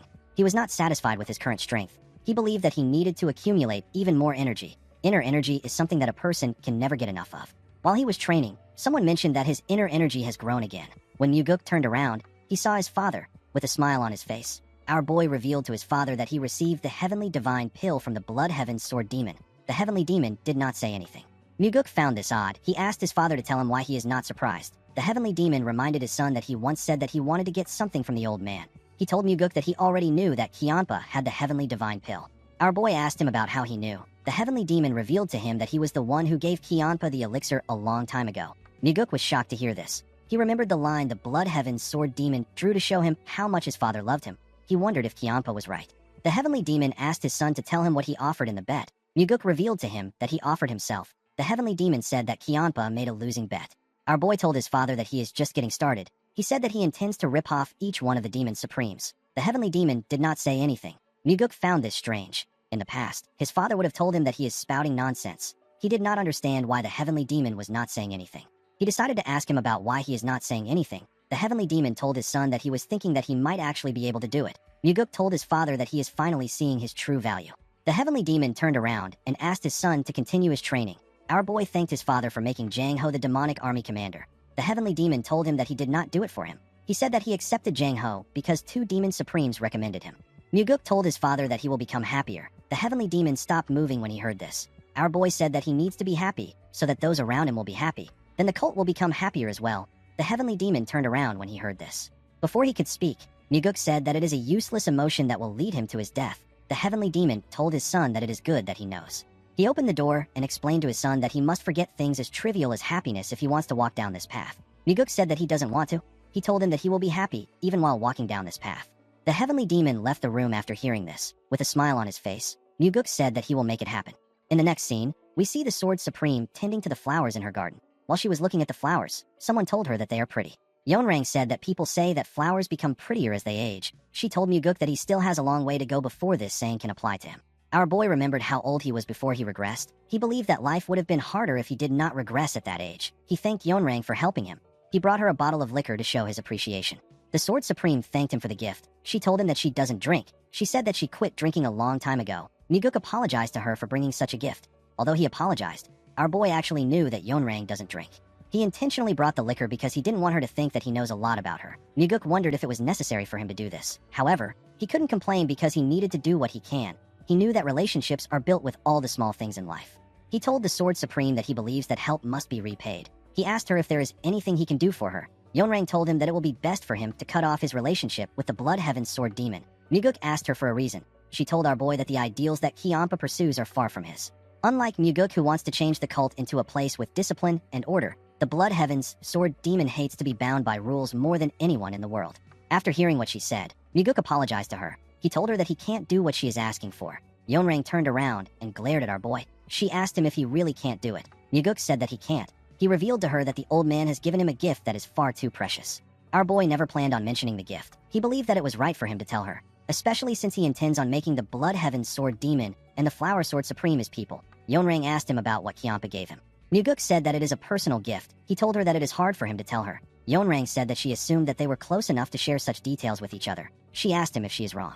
Muguk told her that he will tell her because she helped him a lot last time. He revealed to the Sword Supreme that the Blood Heaven's sword demon gave him the heavenly divine pill. Yeonrang was shocked to hear this. She asked our boy if the greedy old man really gave him the heavenly divine pill. Muguk told her that he did. He said that Kianpa decided that he has more value than the elixir. Yeonrang could not believe what she was hearing. Muguk bowed his head and thanked her again for her help. He asked her to tell him if she ever needs his help. He told her that he will see her next time. The moment Muguk turned around, Yeonrang called out to him. She asked him to tell her the kind of person Kianpa looks like to him. With a smile on his face, our boy said that Kianpa is bad-tempered, violent, and he does whatever he wants. He said that he disliked Kianpa at first, but he began to get used to him the more time he spent with him. Yeonrang asked Muguk if he is not just saying these things because of the heavenly divine pill. Our boy said that the elixir is also part of the reason why he likes him. Yeonrang told him that the Blood Heaven sword demon is not someone he should work with. She told Muguk that he needs to cut ties with the old man if he wishes to continue receiving her help. Muguk asked her to prove it to him. The Sword Supreme asked him to explain himself. Our boy asked her to prove to him that she is someone who can help him more than the Blood Heaven sword demon. He reminded her that Kianpa has given him the heavenly divine pill. He said that he needs a good reason to cut ties with the old man. Yeonrang told him that the fact that it will be good for the cult should be a good enough reason. Muguk said that some people try to buy over their subordinates with dreams, ideals, and loyalty. He told Yeonrang that he despises people like that.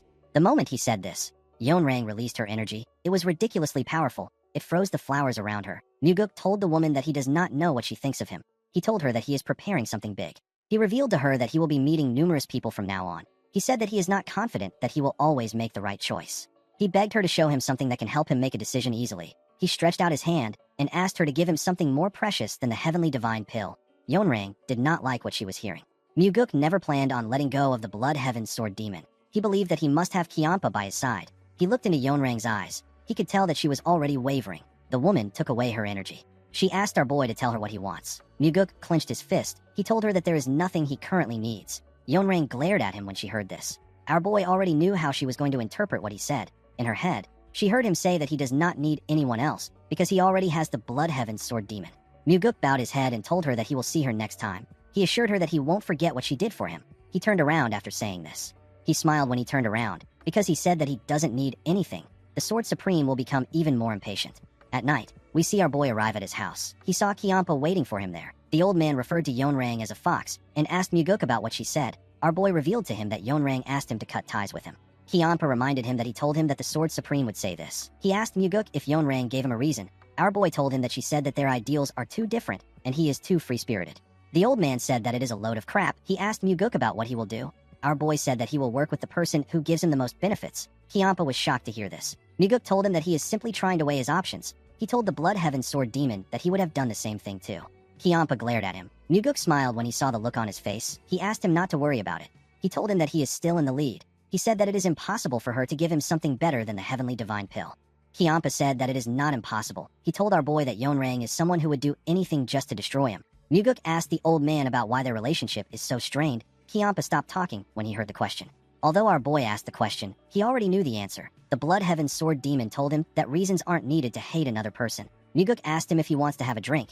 He told him that he will feel bad if he leaves like this. Kiampa asked him if he knows the kind of person he is. Muguk said that he is calm-headed. He told him that it is not a bad thing. He advised him to act disappointed when he is disappointed. He advised him to talk things out when he is upset.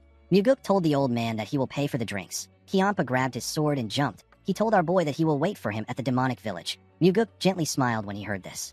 In the next scene, we are taken to the pleasure bar. The people in the bar were noticeably uncomfortable. They were all fixated on some people. They focused their attention on the Blood Heaven Sword Demon and the second young master. Kiampa told our boy that he expected him to take him to a courtesan house. He revealed to him that he actually hates places where women are at. Muguk did not expect to hear this. He reminded Kiampa that his late brother loved courtesan houses. The old man asked him not to bring his brother up. He told him that it will ruin the mood. Our boy accepted the request. Muguk actually purposely mentioned Cheon-yang. He did not want the wound to fester in Kiampa's heart. The owner of the bar moved close to them. He welcomed them to the bar. With a shaky tone in his voice, he said that it is an honor to have them both in the bar. Muguk told him that they came there because the liquor and the food is great. The man thanked our boy for his compliment. He left after taking their order. Kiampa told our boy that he is being unnecessarily nice. Muguk told him that nothing bad comes from being friendly. Kiampa explained to him that there will inevitably be times when things go wrong because he got swayed by his emotion. He decided to use the bar owner as an example. He asked our boy if the food will taste better because he was friendly, or if it will taste better if he threatens to kill the bar owner if he makes a bad meal. He told Muguk that his older brother has an advantage over him in this aspect. Our boy agreed that life gets easier if a person lives cold-heartedly. He said that he doesn't want to live his life like that. Kiampa asked him for his reason. With a smile on his face, Muguk said that he believes that the food will taste better when it is made by someone who is happy to make it instead of trembling in fear while making it. Kiampa told him that one day others will try to make use of his friendliness to get grand favors. If he doesn't agree to help, he will be greatly criticized. The old man said that this is how humans are. Our boy told him that the person could also give him back several-fold of the friendliness he has shown. He said that it might even be what saves his life. With a serious look on his face, he told Kiampa that this is also how humans are. The Blood Heaven Sword Demon did not know what to say. He told Muguk that they will have to wait and see. While they were talking, they were served their meal and liquor. Muguk told the Blood Heaven Sword Demon that he sees him as someone who is more emotional than him. The old man was surprised to hear this. He asked our boy if he is blind. He told Muguk that he really sucks at judging people. Our boy smiled when he heard this. He believed that his judgment was accurate. Muguk noticed that in all the situations which Kiampa has gone through with him, he was more emotional than normal. Even in this moment, his emotions are involved as he shares what he thinks with someone else. This is something he has never really done before.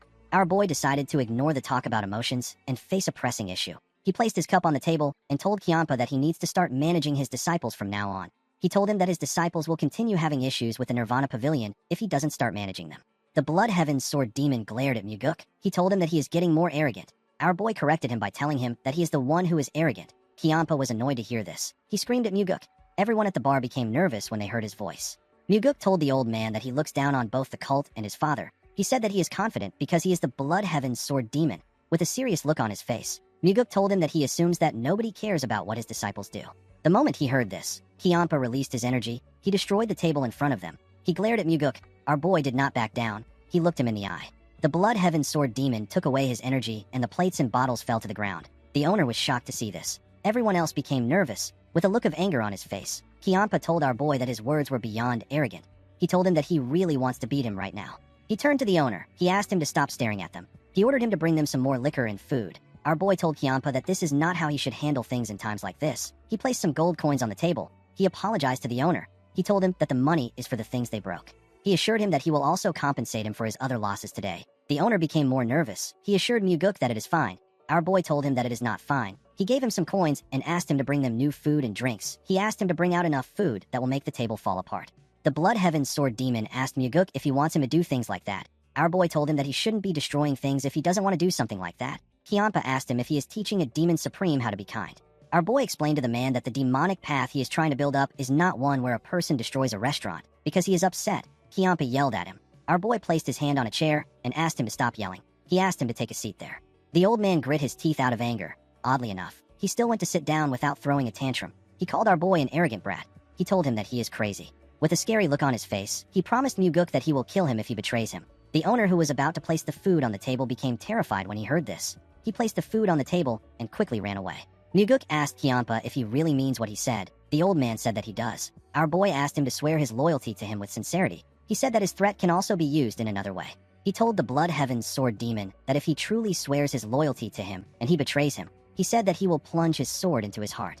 Due to the look on his face, Kiampa could tell that Muguk was not playing around. Our boy poured him some liquor. He asked him to accept his drink. He also poured himself a drink. The two men glared at each other. Muguk raised his cup up and pushed his hand forward. Kiampa decided to accept the drink. He picked up his cup. Our boy smiled when he saw this. The two of them drank their liquor. Even though the Blood Heaven Sword Demon did not clink his glass with our boy's own, our boy knew that he already accepted the oath in his heart. The scene shifts, and we are taken to the Sword Supreme's flower garden. We see her looking at the stars. While she was looking up, someone informed her that Muguk is with the Blood Heaven Sword Demon. He said that they are having drinks together. The man told his master that our boy is an arrogant person. Yeonrang asked him to mind his words. With a cold gaze in her eyes, she told him that there is nothing more crude than speaking carelessly behind one's back. The man said that he will remember this. Yeonrang said that Muguk is not the same person that she knew before. The man said that our boy is a storm in a teacup at best. The Sword Supreme asked him about what he will do if the teacup is big enough to contain the whole Murim. The man was shocked to hear this. The Sword Supreme knew that there is something special about our boy for Kiampa to give him the heavenly divine pill. She said that he basically gave Muguk everything. She knew that the Blood Heaven Sword Demon must see a possibility of Muguk becoming the successor of their cult. The man asked Yeonrang if she also sees that possibility. Although Muguk showed her an unexpected side of himself, it was not to the point where she would give him an elixir that is on the level of the heavenly divine pill. This made Yeonrang annoyed. She felt like she was missing something which the Blood Heaven Sword Demon picked up on. She did not like the fact that the old man could see something that she couldn't. While she was thinking, the man asked her to rest for today. He informed her that he has prepared a new man. The Sword Supreme turned around when she heard this. She walked past the man. After she passed by his side, the man raised his head up and turned around. He watched her as she went into her house. In the next scene, we see Muguk step into a large room. Our boy carefully looked around. This was his first time in his father's personal training ground. Our boy noticed a huge piece of iron dangling in the room. He quickly recognized this iron. It was the 10,000 years cold iron. Muguk noticed the marks that were left on the iron. He realized that his father was using it to train. He carefully looked at the marks. He said that his father is abusing the iron. The heavenly demon stepped into the room. He asked Muguk to not waste his time. He ordered him to use the 4 strides of the wind god. Our boy released his energy and began to move in a unique manner. Each step had its own meaning. The 4 strides of the wind god has 4 main moves and more than 900 changes that can be made. Depending on how a person interprets the changes and uses them, their movements will change slightly, and the power of the 4 strides of the wind god would be different. Muguk looked like he was walking on water. Each of his movements were graceful. He was not wasting any moves. He gently landed on the ground and turned to his father. He noticed that the heavenly demon was looking at him weirdly. He wondered if something was wrong. He wondered if he made a mistake. The heavenly demon was actually looking at his son for a different reason. He asked Muguk if he has really learned it to this level. Maybe it was because his father acknowledged his skills. Muguk continued discussing about the martial arts with him. The heavenly demon gave his son some of his opinions and also quietly listened to Muguk's opinions. He didn't just listen. He even accepted some of our boy's opinions. The heavenly demon told his son that putting more strength into the right foot seems to be the correct interpretation. He told Muguk that he was right. Our boy never expected his father to speak so freely and act this rational when it came to martial arts. The heavenly demon asked his son to close his eyes. He told him that he will now tell him what he learned. Muguk followed his father's orders. When he closed his eyes, the heavenly demon began to speak to him. This made our boy begin to visualize everything in his mind. As his father spoke to him, he practiced the techniques in his mind. He slowly perfected his strides and movements. Through his discussion with his father, Muguk was able to take his 4 strides of the wind god to the next level. He opened his eyes and stood up. He bowed his head and thanked the heavenly demon for teaching him. He promised himself that he will repay this favor by killing Wamugi. He told his father that he will repay the favor by giving him more allowance in the future. The heavenly demon stood up and asked his son to stop spouting nonsense. He asked him to eat with him before he goes. Muguk was shocked to hear this. The heavenly demon asked him if something is wrong. Our boy told him that he has never heard him ask anyone to eat with him. The heavenly demon did not say anything. He turned around and told his son that it is nothing to be surprised about. In the next scene, we see some food placed on their table. The heavenly demon told Muguk that there is always more if this isn't enough. Our boy thanked him. He served himself and began to eat. The heavenly demon watched Muguk as he ate. He looked at him as if something was wrong with him. Our boy understood why his father was looking at him. He knew that the heavenly demon found it strange that he is not talking as much as he usually does. His father didn't know that the version of himself before his regression has never thought of eating with him before. However, now that our boy was eating with him, he realized something important. He realized that he has always wanted to eat with his father deep in his heart. The heavenly demon asked him if the food is to his liking. Muguk asked him if he is interested in changing chefs. His father told him that he will never do this. The heavenly demon asked his son to tell him the reason why he came to look for him today. Muguk revealed to him that he has a favor to ask. The heavenly demon asked him to tell him what he wants. Our boy told his father that he wants to have another family member. The heavenly demon did not expect this. He asked his son if he wants to get married. Muguk explained to him that he simply wishes to teach the soaring sword arts to his bodyguard. Our boy wanted to teach Lee on the soaring sword arts, which he has completely mastered. He believed that the woman needed to learn the soaring sword arts in order to protect her position as the leader of the Phantom Shadow Corps. The problem was that the soaring sword arts can only be taught to the blood relatives of the heavenly demon. The heavenly demon reminded his son that he treats his brother, who is his true blood relative, poorly, and yet he wants to elevate his bodyguard to the level of a blood relative. Muguk told his father that Leon is someone that is even more important than his blood relative. He said that she is someone who will achieve great things in the future. The heavenly demon reminded him that the soaring sword arts is his exclusive martial arts. He asked him if he is fine with this. With a serious look on his face, Muguk told his father that the 9 calamities demonic arts will become his exclusive martial arts. Our boy knew that the 9 calamities demonic arts is not something someone can learn just because they are the heavenly demon's blood relative. It is a martial arts that can only be learned by the successor. The heavenly demon found it odd that his son was this confident. He told Muguk that he can do as he wishes. Our boy was surprised to hear this. He didn't expect his father to allow it so easily. The heavenly demon told Muguk that he wants him to promise him something. Our boy asked him to tell him what it is. The heavenly demon told his son that he wants to be the first to know when he is determined to kill a demon supreme. He told Muguk that he must tell him no matter which demon supreme it is. Our boy agreed to tell him first. The scene shifts and we see Muguk in another room. Leon stepped into the room and asked him if he called for her. Our boy referred to her as the leader of the Phantom Shadow Corps. The woman bowed her head and greeted him.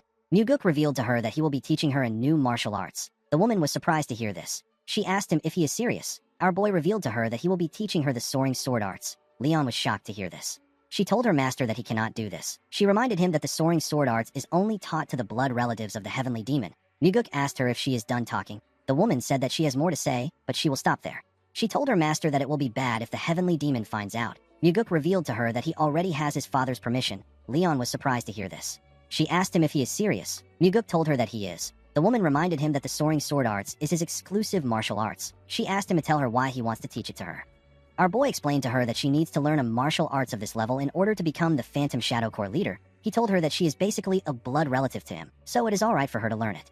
Leon was shocked to hear this. She took a look at her master's face. She realized that he was being honest. She told Muguk that she still can't learn his martial arts. With a shaky tone in her voice, she said that no one has ever treated her this nicely before. Our boy moved close to her and placed his hand on her shoulder. He told her that she has always been important to him. The woman began to cry when she heard this. Muguk gently smiled and consoled her. In the next scene, we see Muguk training Leon. While teaching the woman, he also attended to his duties in the Nirvana Pavilion, and he also focused on his own training as well.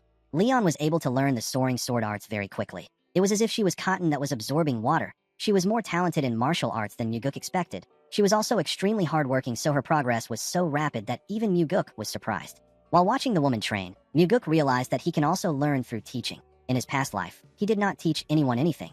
This is why this process was very meaningful for him. The scene shifts, and we are taken to the Nirvana Pavilion. We see Muguk and the investigators gathered outside. Our boy told them that it has been a while since they all gathered in one place like this. The investigators agreed with him. Muguk told them that he likes their replies. He said that he came to pour oil on top of their fiery fighting spirits. The investigators did not understand what our boy meant. Muguk called out to Daryong. He asked the man to open the box next to him. When Daryong opened the box, he was shocked to see what was inside. The man asked Muguk about what this amount of money is doing there. Our boy ordered the man to give a note to everyone. Daryong was shocked to hear this. Muguk asked him to do it now. The man accepted the order. As Daryong shared the money to them, Muguk revealed to the investigators that the money is a gift from him to all of them. The investigators were shocked to hear this. They all bowed their heads and thanked their pavilion master. Our boy explained to them that he is giving them this money because he doesn't want the Nirvana Pavilion to become an organization that allows external pressure to influence them. He told them that he doesn't want them to accept any bribes. He told them that they should look for him if they suddenly need some money. He said that he will give them their salaries in advance. He told them that he will lend them some money if their salaries are not enough. He asked the investigators if they understand him. They all said that they do. After saying this, Muguk dismissed them. The scene shifts and we see our boy and Daryong inside the building. Daryong asked his master to tell him how he knew about something. Muguk asked him about what he means. Daryong decided to be straightforward. He asked our boy to tell him how he knew that Iko needed money. He explained to him that Iko has been trying to get more money because his brother is getting married. He used up all his money because his parents were sickly when he was alive. Now he has to look after his younger siblings, so he doesn't have a lot of money. Muguk said that it is impossible for him to know something like that. He said that he didn't know. Daryong asked our boy not to lie. Our boy smiled when he heard this. He actually got to know about Iko's situation through pure coincidence. He wanted to just give the man some money, but he changed his mind. He decided to give everyone something. Muguk asked Daryong if the fact that he knew is important. The man told him that it is. He said that it would help create a sense of loyalty. Muguk smiled when he heard this. He asked the man not to be deceived by things like this. He said that it is just trickery to create a good impression. Daryong told him that he doesn't buy his excuse. He explained to our boy that the world can make a person do all sorts of things even without resorting to such trickery. Muguk was surprised to hear this. He noticed that Daryong was being serious. The man bowed his head and turned around. Our boy watched him as he walked away. In the next scene, we are taken to the Southern Sword House. The Blood Heaven Sword Demon asked Muguk to tell him what he is doing there. He asked him if something happened that warrants his arrest. Our boy asked him if he did something. Kyampa said that he has done many things in his life. Muguk told him that his arrest won't be happening today. The Blood Heaven Sword Demon asked our boy to tell him why he came. Muguk presented a box to the old man. He told him that he came to give it to him. Kyampa accepted the box. He asked Muguk if he wants to assassinate him with the box. He asked him if it will release poison when he opens it. Our boy was annoyed to hear this. He asked the man to tell him where he would even be able to buy such boxes. He said that he would like to buy a few of them. When Kyampa opened the box, he saw something surprising inside. Muguk told him that it is a top-quality blood poison pearl. The Blood Heaven Sword Demon said that he knows what it is. He asked our boy to tell him why he is giving it to him. Muguk told him that it is a gift for his birthday. Kyampa was shocked to hear this. Our boy congratulated him on his birthday. He reminded him that today is his birthday. The Blood Heaven Sword Demon wondered if today was really his birthday. Muguk asked him if he didn't know. The old man said that he has lived without celebrating his birthdays for far too long. He asked Muguk about how he knew. Our boy asked him not to forget who he is. He told him that the Nirvana Pavilion has all the information. He told him that they even know how many pieces of undergarments that he owns. The Blood Heaven Sword Demon asked him to tell him how many undergarments he owns. Muguk was surprised to hear this. He told Kyampa that he was simply exaggerating. He congratulated him on his birthday again. After saying this, he bowed his head and told him goodbye. The moment he turned around, Kyampa asked him if he really came there just to give him a gift. Our boy assured him that he only came to give him a gift. He asked him not to worry. The Blood Heaven Sword Demon asked him if he is just going to leave like this. Muguk told the old man that he is very busy. He said that they can have drinks later tonight at the entertainment pavilion. He told him that he will wait for him there. After saying this, our boy left. Kyampa took another look at the box. He could not believe that he received a gift for his birthday. Later in the evening, we see Muguk return to his residence. Our boy saw something shocking inside his house. He saw the Sword Supreme in his house. She was sitting on the huge rock. She had a small table next to her. The woman greeted Muguk. She asked him to have a drink with her before he goes out. Our boy stared at her. He did not know the kind of game she was playing. He decided to play along. He sat down in front of the Sword Supreme. He reminded her that she said that she doesn't drink liquor. Yeonrang told him that the liquor isn't for her. She told Muguk that it is for him. The woman picked up the mug and poured Muguk a drink. Our boy thanked her and drank it. The Sword Supreme asked our boy if he considered the fact that the liquor could be poisoned. She asked him to tell her why he would drink it without checking.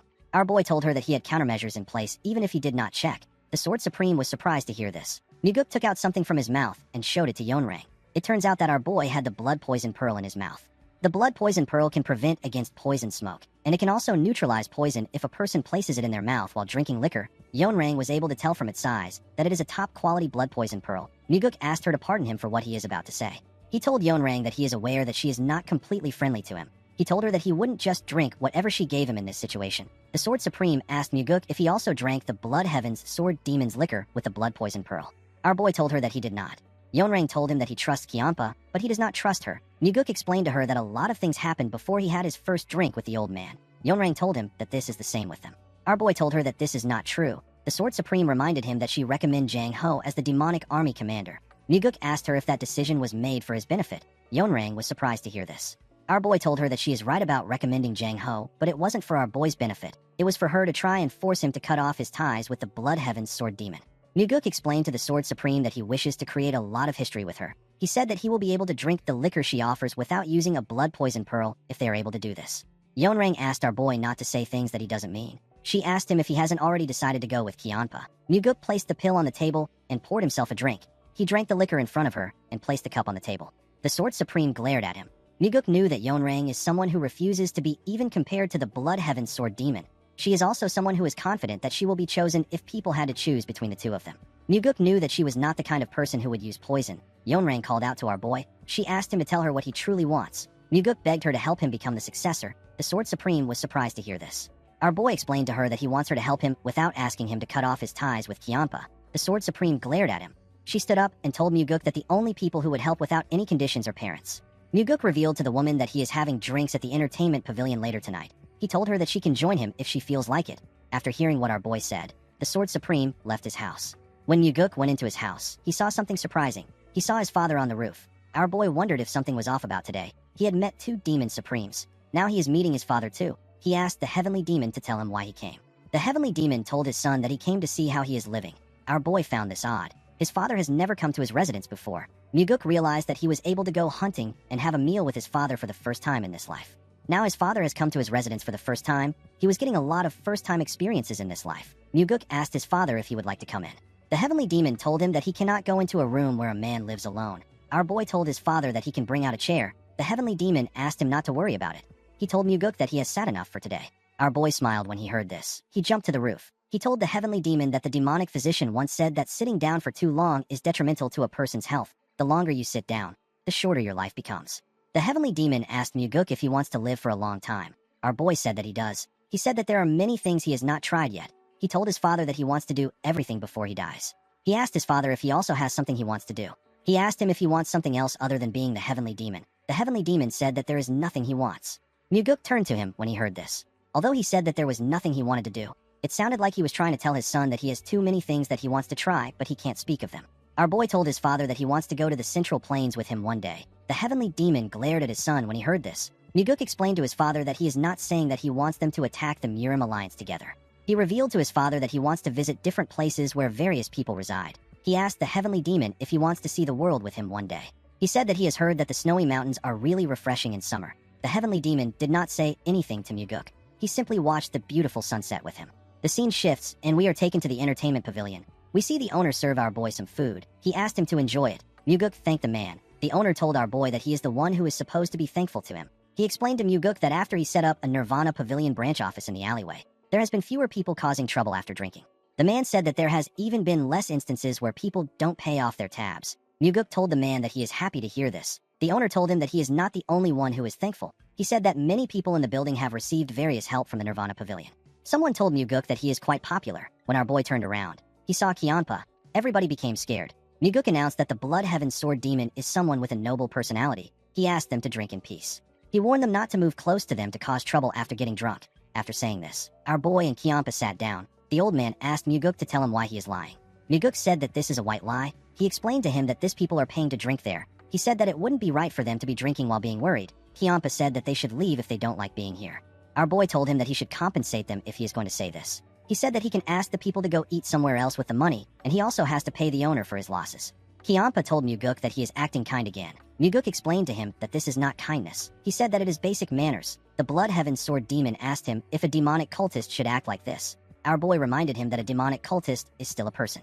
Kianpa was surprised to hear this. He told Muguk that he can't tell if he is from the Murim Alliance or the demonic cult in times like this. Our boy smiled when he heard this. He also didn't think of himself as a demonic cultist. In his past life, he left the demonic cult when he was young, and he was able to meet numerous people. Muguk raised his cup and congratulated the Blood Heaven's Sword Demon on his birthday. Kianpa quickly looked around. He asked our boy not to speak so loudly. He asked him not to do stupid things like that from now on. He said that there is nothing about becoming older that needs to be celebrated. Muguk told him that birthdays are meant to be an excuse to drink liquor. The Blood Heaven Sword Demon told him that he likes drinking more than he looks. Muguk asked the old man if he doesn't like drinking. Kyampa took a look at his cup. He said that he used to like drinking. He said that he has cut it down by a lot recently. Someone told him that he didn't completely stop. Kyampa was shocked to hear this person's voice. He quickly turned around. Muguk was also shocked to see the person. The person turned out to be the Sword Supreme. The woman glared at Kyampa. The old man also glared at her. The Blood Heaven Sword Demon and the Flower Sword Supreme continued glaring at each other. Everyone in the entertainment pavilion was on the edge. They didn't know how things would go. Muguk stood up and pulled out a chair for Yeonrang. He asked her to have a seat. The Sword Supreme walked past Kyampa and sat in the middle of the men. The mood in the air was still quite weird. They were all cautious of each other. Yeonrang asked Muguk to tell her why he asked her to come there. Our boy revealed to her that today is the Blood Heaven's Sword Demon's birthday. He said that no matter how much hatred we have for another person, we ought to at least congratulate them on their birthdays. He told her that he gathered them there for a celebration. He said that today is a joyous day. Kyampa did not seem like he believed our boy's words. Yeonrang stood up and asked Muguk to only invite her when he is alone in the future. Kyampa asked the Sword Supreme to tell her what she is so unhappy about. With a cold gaze in her eyes, she asked him if he is seriously asking her this question. The Blood Heaven Sword Demon glared at her and told her that he is seriously asking the question. He asked her to tell him exactly why she is so angry. The Sword Supreme told him that he is why she is angry. Kyampa asked her to tell him what he did wrong back then. Yeonrang immediately asked him to shut up. She said that she does not want to hear any more of it. The Blood Heaven Sword Demon stopped talking when he heard this. He and Yeonrang simply stared at each other. The Sword Supreme called him a selfish bastard. Kyampa was annoyed to hear this. He stood up and asked her to repeat what she just said. He quickly grabbed his sword. Yeonrang asked him if he is going to swing his huge sword that is as crude as him. She said that they can have a go at it. She told him that he will get drunk and start spouting nonsense again. Kyampa squeezed his sword hilt out of anger. He could not say anything. Muguk did not know what to do. He simply stared at them. He knew that neither of them will attack the other. This is because there is an absolute rule that forbids the Demon Supremes from fighting one another. He told them that there is still some time before midnight. He asked them to calm down. Yeonrang turned to our boy and released a small amount of energy. She asked him to tell her why he started this. She asked him to tell her the amount of disdain he has for her for him to do this. Muguk told her that he asked her to come because he needs her. He said that he wanted the two of them to reconcile here. He told her that he doesn't know what caused them to hate each other so much. The Blood Heaven Sword Demon and the Sword Supreme were surprised to hear this. Yeonrang calmed herself and asked Muguk if he thinks that their relationship would be strained if their issue could be resolved over a drink. Muguk told her that they need to keep meeting each other until it is resolved. He advised them to curse each other and pull out their hair until their issue is resolved. Yeonrang told our boy that he is being too greedy. She reminded him that she said that she will never work with the Blood Heaven Sword Demon. After saying this, she turned around and left the building. Kyampa drank a cup of liquor. He slammed the cup on the table and destroyed the table. He thanked Muguk for his congratulations. After saying this, Kyampa left too. Muguk paid the owner for his table. He told him that the Blood Heaven Sword Demon needs to focus on changing his habit of destroying things. With a nervous smile on his face, the man said that working as a carpenter these days really pays a lot. Our boy also stepped out of the pavilion. He already knew that this would happen when Kyampa and Yeonrang meet. He also knew that he had to keep at it. He wanted to drag out their buried emotions and make them scold and quarrel with each other. Muguk wanted to drag out those grudges that they have allowed to fester and gnaw away at themselves. He needed to make them realize that the issue is not serious if they take some time to think about it. The scene shifts, and we see Muguk sleeping in his room. Our boy suddenly opened his eyes. He realized that someone was calling him outside. Muguk grabbed his sword and went outside. He saw the Sword Supreme waiting for him. The woman turned her back to him. Our boy did not expect to see her. Yeonrang knew that she did not exude any additional aura, and yet Muguk was able to sense her presence. She told him that his skills are extraordinary. Our boy said that he is simply a light sleeper. The Sword Supreme reminded Muguk that he told her that he despises people who try to win the hearts of their subordinates with things like dreams and ideals. Muguk agreed that he said this. Yeonrang said that she also has people that she despises. Our boy asked her to tell him the kind of people she is talking about. She said that she hates people who are only good with words but don't have the ability to back it up. Muguk asked her if he is this kind of person. She told him that they need to find out. The moment she said this, she drew her sword and released some energy. Muguk found it amazing that he couldn't find a single opening even though her back was facing him. He told the Sword Supreme that he has another kind of person that he despises. Yeonrang asked him to go on.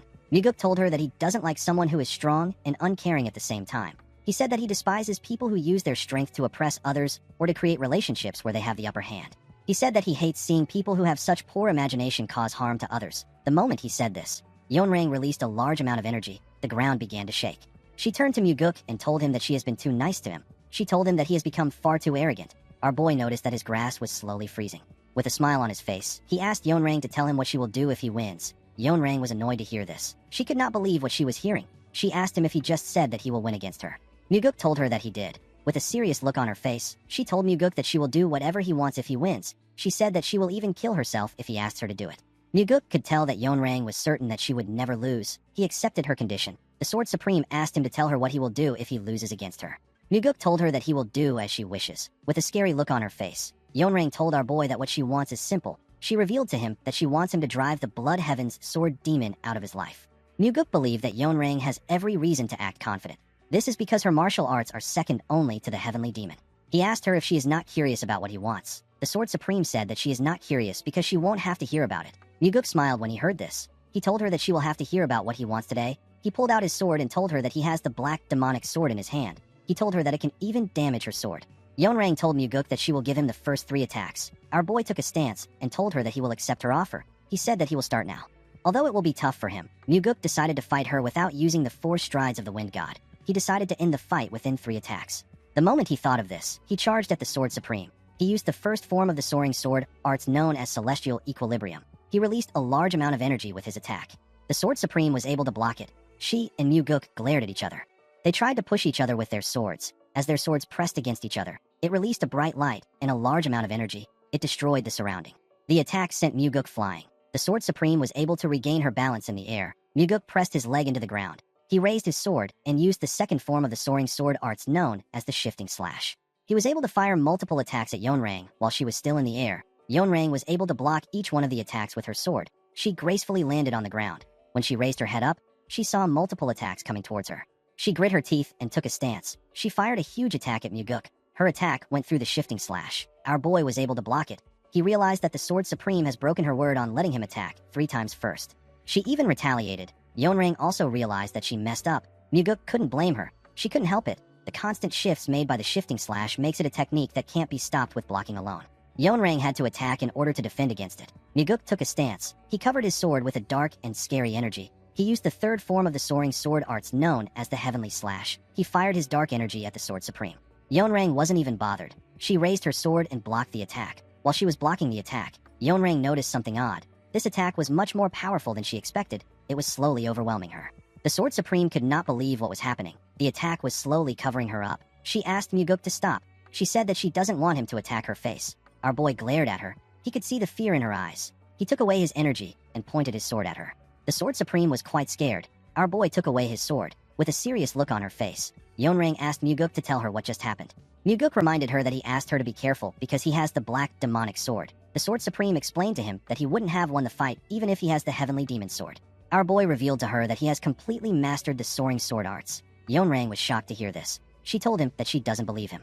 The soaring sword arts is an advanced martial arts that is similar to what the demon supremes have. It was natural that Yeonrang would find it hard to believe that our boy has already completely mastered such an advanced martial arts. Muguk asked the Sword Supreme if she believes that his father made him the Nirvana Pavilion Master just because he is his son. Yeonrang said that it still doesn't make any sense. Our boy revealed to her that he also consumed the Heavenly Divine Pill to make up for his lack of inner energy. The Sword Supreme finally understood why Muguk is so strong. Our boy told her that he won the fight. He asked her if she acknowledges this fact. Yeonrang said that she wouldn't have let her guard down if she knew that he was this strong. Muguk knew that she was right. She allowed him to attack 3 times because she didn't know how strong he was. This was what led to her defeat. He asked Yeonrang if she won't acknowledge her defeat. He told her that if the Demon Supremes learn that she broke her word, she will be forever haunted by the label of a coward. Yeonrang asked Muguk to shut up. She told him that he does not need to provoke her by saying things like that. She told him that she will keep her word. She asked him to tell her what he wants. With a smile on his face, Muguk reminded her that she said that she will give him her life if she lost. The Sword Supreme asked him if he wants her life. Muguk told her that he doesn't. He said that even though the Blood Heaven Sword Demon calls him a crazy person, he is not this crazy. Yeonrang asked him to tell her what he wants. With a serious look on his face, Muguk asked the woman to accept his apologies. Yeonrang did not expect this. Muguk put his hand together and apologized to her for the disrespect he has shown her up until now. He told her that he is being sincere. He hoped that she will forgive him. The Sword Supreme asked Muguk if he is mocking her right now. Our boy assured her that he is being serious. He told her that he acted disrespectful towards her today. He said that he shouldn't have invited her to the dinner. Yeonrang did not understand what was happening. She asked Muguk about why he is apologizing when he already won. Our boy explained to her that he wants to win her favor by apologizing to her.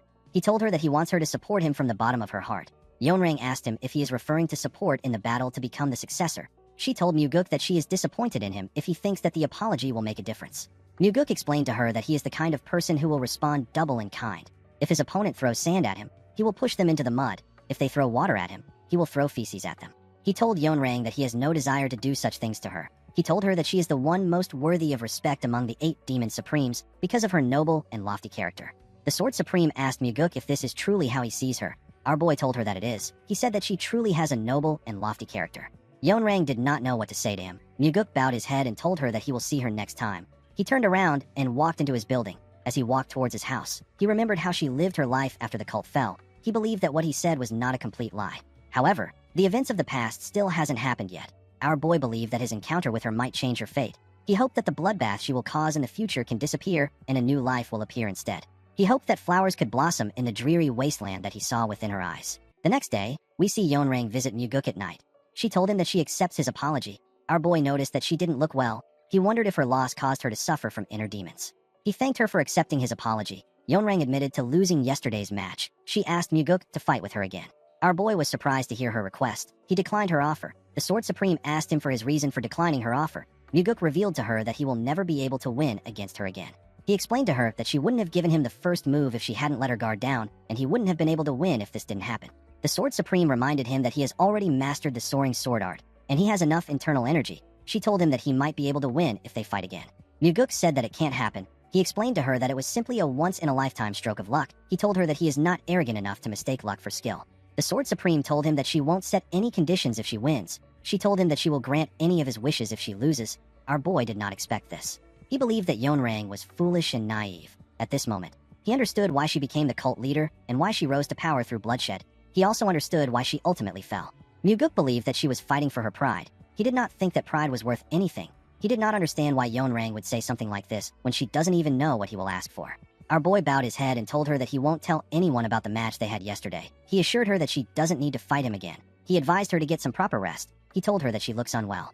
Muguk turned around after saying this. The Sword Supreme revealed to him that she feels ashamed. Muguk asked her not to feel like that. He told her that his victory was purely luck. The Sword Supreme explained to him that it is not just about losing the duel. She told Muguk that she said anything but her face. She told him that she feels humiliated the more she thinks about it.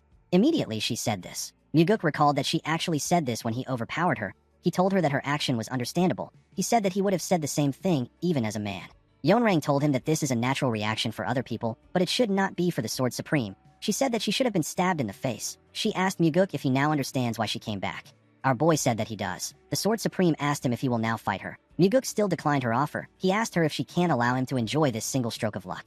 Upon seeing that our boy was stubborn, Yeonrang decided to tell him her real reason for requesting the duel. She told Muguk that she made a promise to never lose to anyone except one person. Muguk did not expect this. He wondered about who the person is. The moment he thought of this, he knew who she was talking about. Yeonrang realized that our boy already knew who she was referring to. She revealed to him that she made a promise with the cult leader. She asked him not to think of anything disrespectful. She asked him not to disgrace her pure respect for the heavenly demon. Muguk assured her that he wasn't thinking anything stupid. He asked her about why she respects his father so much. The Sword Supreme gently smiled when she heard this. Our boy noticed this. He realized that bringing up his father was her last resort. He didn't have any other choice but to accept her request. He told Yeonrang that he will duel with her. He said that a promise made with his father must be honored. The Sword Supreme smiled brightly when she heard this. Muguk asked her if she is satisfied with this. Yeonrang said that she is.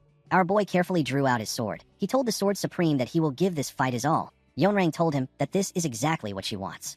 The two of them drew their swords and stared at each other. Yeonrang decided to break the silence by charging at Muguk. Our boy was able to dodge her attack by bending his head. He attacked her while she was in the air. Yeonrang was able to block his attack. She landed on the other side. Muguk charged at her at a crazy speed. He created several afterimages that were charging at Yeonrang. The Sword Supreme had to jump to get away from Muguk. She blocked each one of the afterimages' attacks while she was in the air. Immediately she did this. She sensed something coming towards her. Muguk attacked her from above. Yeonrang was able to easily block his attack. Our boy tried to push her down, but the Sword Supreme easily brushed his sword and pushed him aside. Muguk managed to land on the ground. The moment he raised his head up, he saw a sword coming towards his head. He managed to dodge it by moving his head. He pushed her back with his attack. He and the Sword Supreme regained their stance. They stared at each other. They charged at each other. Their swords got close to their necks, but they managed to dodge the attack. The two of them stared at each other. They seemed excited. They went up in the air and moved their fight somewhere else. They went into the forest and attacked each other while they were in the air.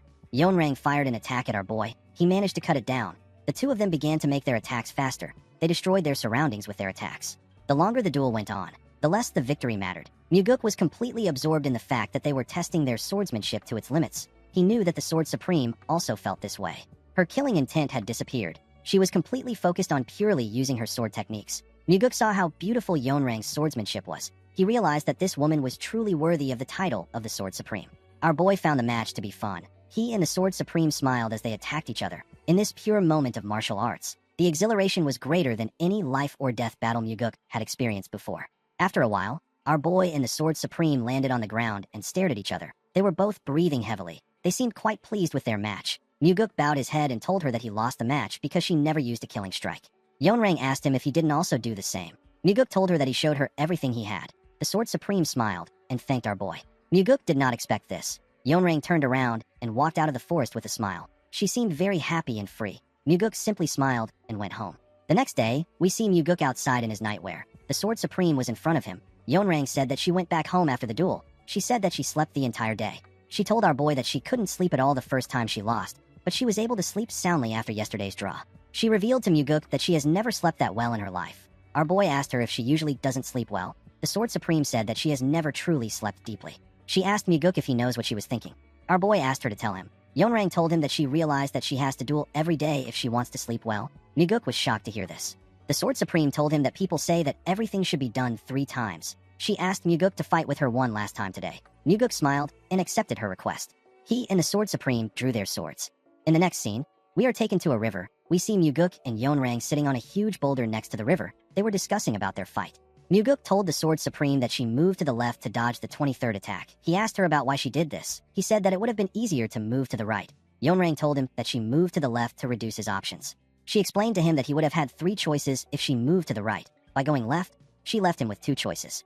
Our boy asked her if it is because of his center of gravity. With a smile on her face, Yeonrang told him that he is right. Whenever Muguk asked the Sword Supreme any questions, she would answer sincerely. She did not try to hide her thoughts. When she asked our boy any questions, he responded truthfully, just as he sensed sincerity from her. The Sword Supreme also felt like there was no deceit in his answers. Muguk realized that teaching someone doesn't always incur a loss. He remembered how he improved from teaching Leon. He realized that he learns better through teaching. While looking at the stars, the Sword Supreme told our boy that she does not remember the last time she was purely immersed in martial arts. She said that this might even be the first time. She asked Muguk if they can start again. Our boy told her that he will be happy to start again. The moment their fight began, we see the water create small waves. Muguk's attack split the water. Yeonrang managed to dodge it. She landed on a rock and quickly charged at our boy. She got to him before he could fully land on the ground. She swung her sword at him when she got close. Muguk was able to block her attack, but the impact sent him flying. It caused a huge wave in the water. Yeonrang was not done. She charged at our boy while he was in the air. Muguk was shocked to see this. He noticed that the Sword Supreme was smiling. He also smiled at her. As their swords clashed, they destroyed the rocks and the trees around them. Everything came down. The 2 of them stared at each other as they both moved across the river. They went into the forest. After fighting for a while, they both began to breathe heavily. Yeonrang asked Muguk if he has any liquor. Our boy did not expect this. He told her that he does. The Sword Supreme told him that she would like to have a drink with him. Muguk asked her to follow him. The scene shifts, and we see the 2 of them drinking on the huge rock in Muguk's house. The Sword Supreme said that the liquor is very good. Muguk asked her if she knows a lot about liquor. Yeonrang said that just because she doesn't drink it doesn't mean she doesn't know about it. She said that she actually used to drink often back in the day. She asked our boy if she can ask him something. Muguk asked her to go ahead. The Sword Supreme asked our boy about what made him change so suddenly. She told him that he wasn't like this before. Although she didn't observe him closely, she had a general idea of the kind of person he was. Muguk placed his liquor down. He told the Sword Supreme that it wasn't a sudden change. He said that he has been preparing for this for a long time.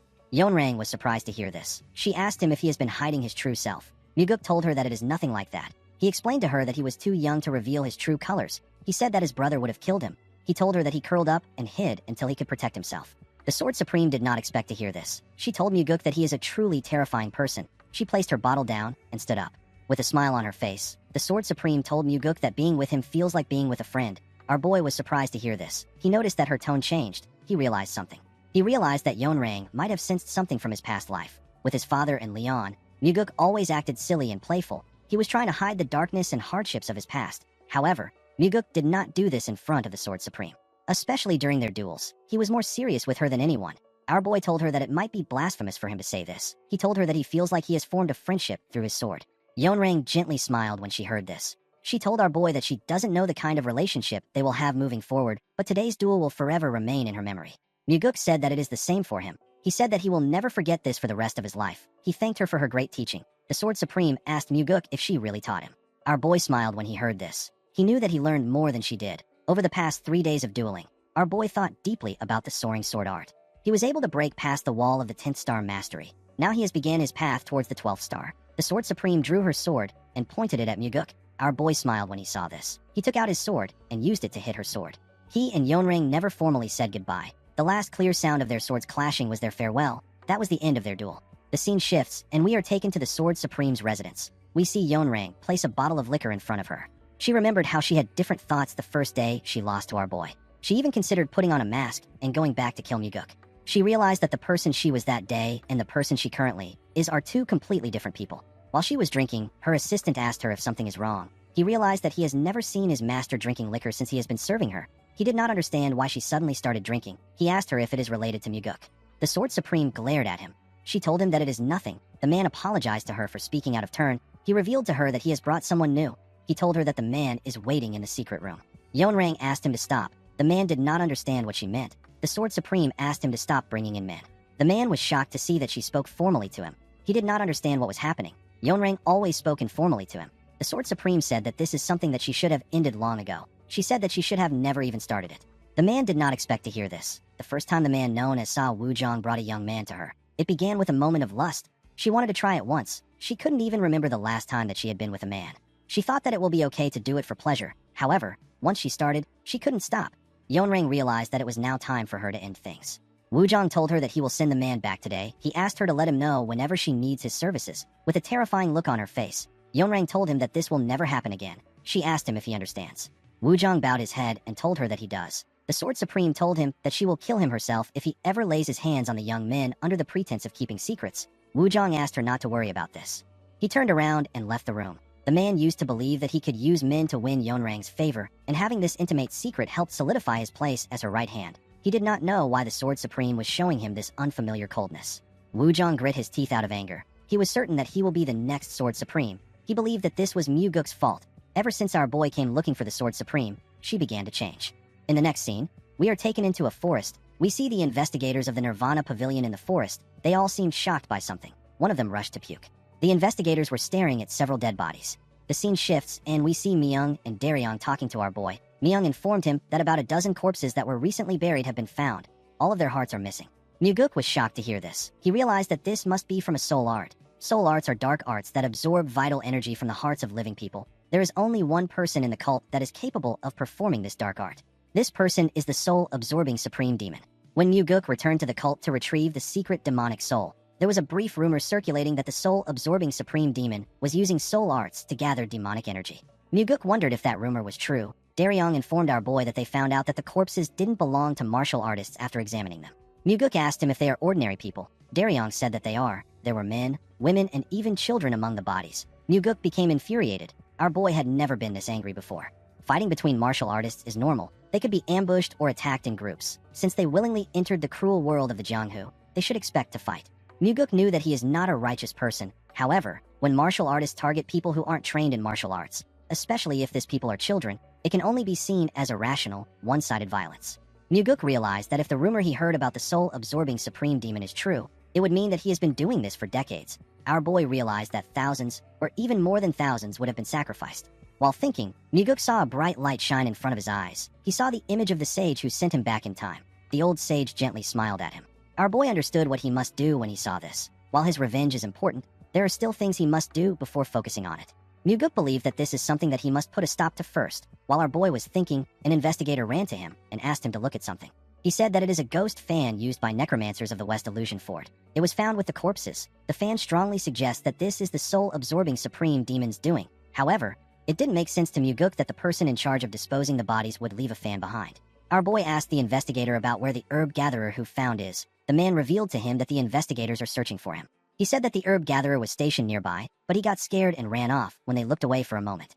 Muguk ordered his subordinates to clean up the place. He said that he is heading to the West Illusion Fort. The men were shocked to hear this. Daryong asked him if he is going to confront the soul-absorbing supreme demon. Our boy said that he is. He said that he has to carry out an investigation with the evidence they have. Something didn't feel right about the case to Muguk. The soul-absorbing supreme demon would have been meticulous in covering up anything related to his soul art. Yet the corpses was found by a herb gatherer, and the fan was conveniently left behind. Muguk realized that someone is deliberately trying to manipulate him into thinking that the soul-absorbing supreme demon is performing soul arts. He wondered if it is Wujong. In his past life, Wujong was killed in an attempt to assassinate the Sword Supreme while under the effects of a soul-controlling spell. After his death, it was revealed that he had romantic feelings for her. Muguk believed that the 3-day duel he had with the Sword Supreme must have provoked something in Wuzhong. He believed that the man wants him to die fighting the soul-absorbing Supreme Demon, or he wants to distract him from the Sword Supreme entirely. In the next scene, we are taken to the West Illusion Fort. We are shown odd-looking buildings. The buildings had a very eerie vibe to them. Muguk noticed that the entire place was filled with ghost energy. Not only are the demonic flowers planted in the garden emitting this energy, even the pagodas and statues were emitting the same energy. If someone who isn't a necromancer is exposed to the flower's ghost energy, their internal energy circulation may become unstable. This will make them more susceptible to the soul-controlling spell. They may also experience hallucinations. If they are unlucky, they could even fall to their inner demons. Muguk stepped into the chambers of the soul-absorbing Supreme Demon. The ghost energy in his chambers was much more thicker than anywhere else. Muguk knew that the soul-absorbing Supreme Demon's residence is like a confusing trap. Our boy saw the soul-absorbing Supreme Demon sitting on his throne. He wore a weird attire and an odd cap. The man's name is Yasuo. Before his regression, Muguk had no real connection to Yasuo. Even when he returned to the cult to search for ingredients for the Great Regression technique, he and the soul-absorbing Supreme Demon had no interaction. Ironically, he was the last survivor among the 8 Demon Supremes. Muguk bowed his head and greeted him. Yasuo welcomed him to his pavilion. His voice echoed throughout the room. He asked our boy about why he came to his part of the world. Muguk realized that the soul-controlling spell has begun.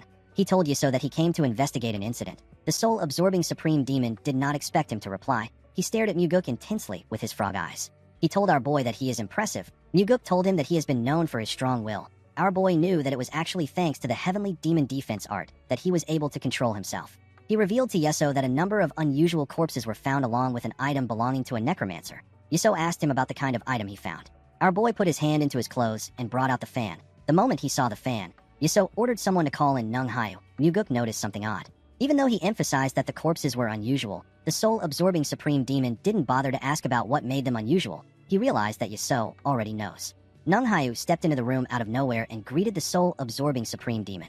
Yasuo asked him about where the ghost fan is. Nung Hayu said that he lost it yesterday. Muguk threw the fan at him. Nung Hayu told him that it belongs to him. He asked him about where he found it. Muguk explained to him that several corpses were discovered yesterday, and the item was found with them. The man did not say anything.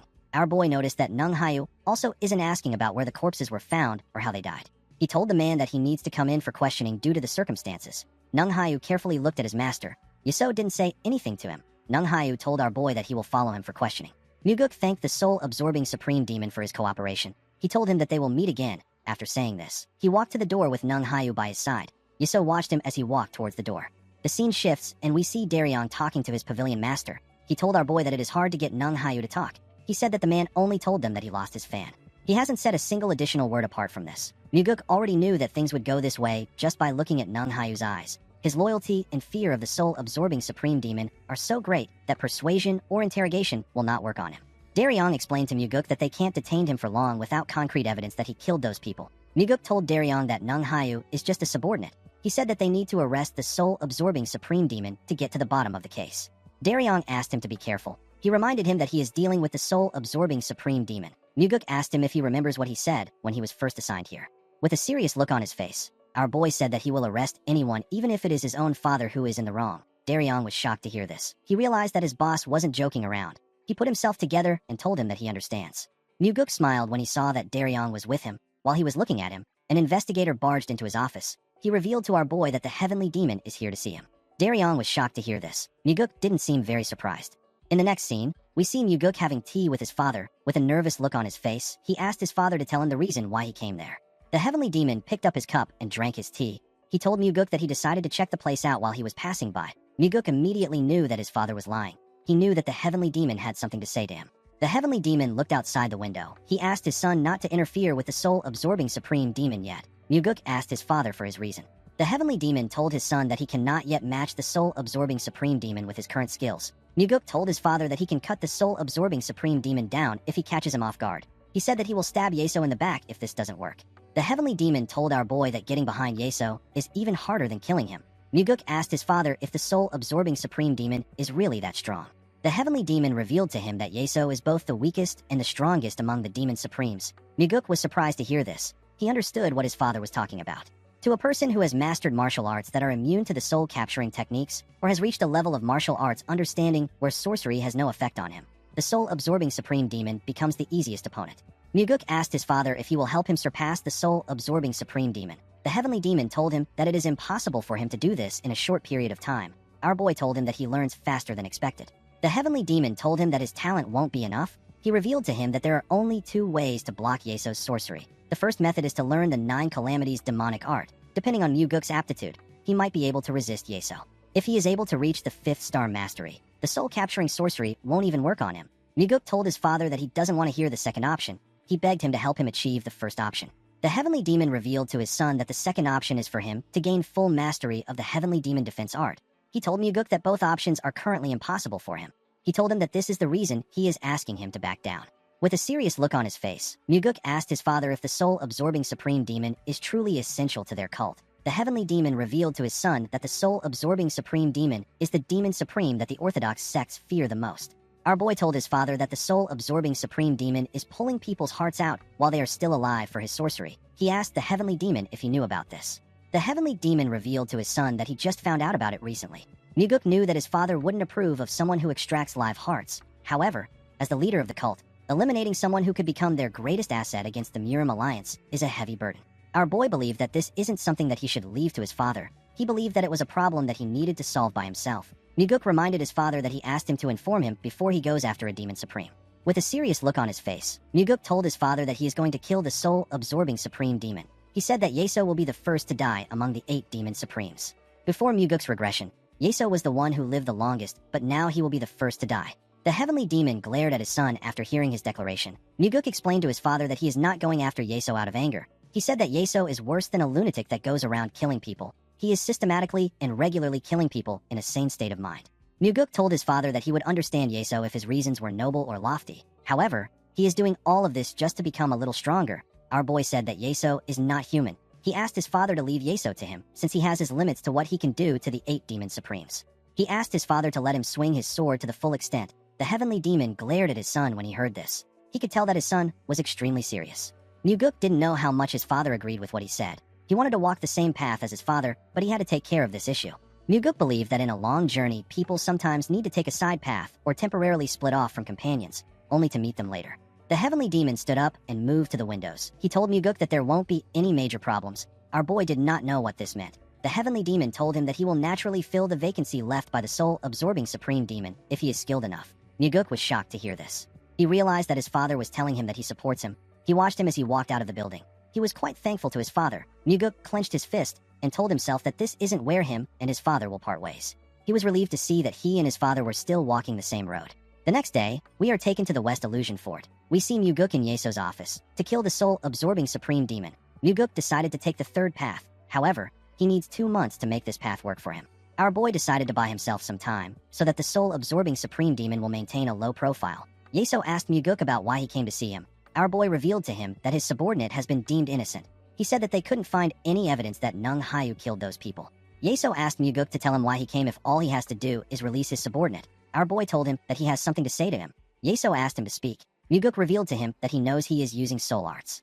The soul-absorbing supreme demon told him that he has never heard about soul arts. With a serious look on his face, our boy told him that he needs to stop using this technique. Yeso told Muguk that he has no idea about what he is talking about. His voice echoed inside the room when he said this. Our boy told Yeso that he will die if he refuses his proposal. The soul-absorbing supreme demon laughed like a madman when he heard this. The moment he did this, Muguk's words echoed inside the room. He could hear his voice from every corner. He knew that Yeso was already trying to take over his body. He released his energy and used the heavenly demon defense art to fortify himself. The soul-absorbing supreme demon was surprised to see this. Muguk told him that he won't be the one to kill him. His words echoed again in the room. Our boy did not flinch. He told Yeso that he will persuade his father to do it. He could tell that the soul-absorbing supreme demon believed that his father will never agree to it. He told him that he will go to the heavenly demon every morning and beg him to kill him. Muguk said that he will go the next day and beg his father if he refuses. He said that he will tell his father that a man who pulls out hearts from the living will only bring disgrace to their cult. Muguk told Yeso that he will meet his father every single day and convince him with every word that he knows. He told Yeso that he will make a grave mistake towards his father one day, and his father will finally kill him. Yeso smiled when he saw how serious Muguk was. The moment he smiled, the room began to spin. He asked our boy if he knows that the world he lives in is nothing more than an illusion. He told him that the place he is seeing now is the real world. Muguk struggled to put himself together. He asked Yeso if this is a world where he can cut down on drinking expenses. He told him that everything is spinning as if he is drunk. Yeso realized that the rumors were true. He told Muguk that he heard about how he has began to rise as a hidden dragon. Immediately he said this, he appeared next to Muguk. Our boy now understood why his father came to warn him by himself. Even though Yeso was standing so close to him, Muguk couldn't tell if he was real or part of the illusion. With a smile on his face, he told the soul-absorbing supreme demon that he has no intention of ascending. He said that he wants to enjoy a long life in this world. He said that this is the reason why he wants to become stronger.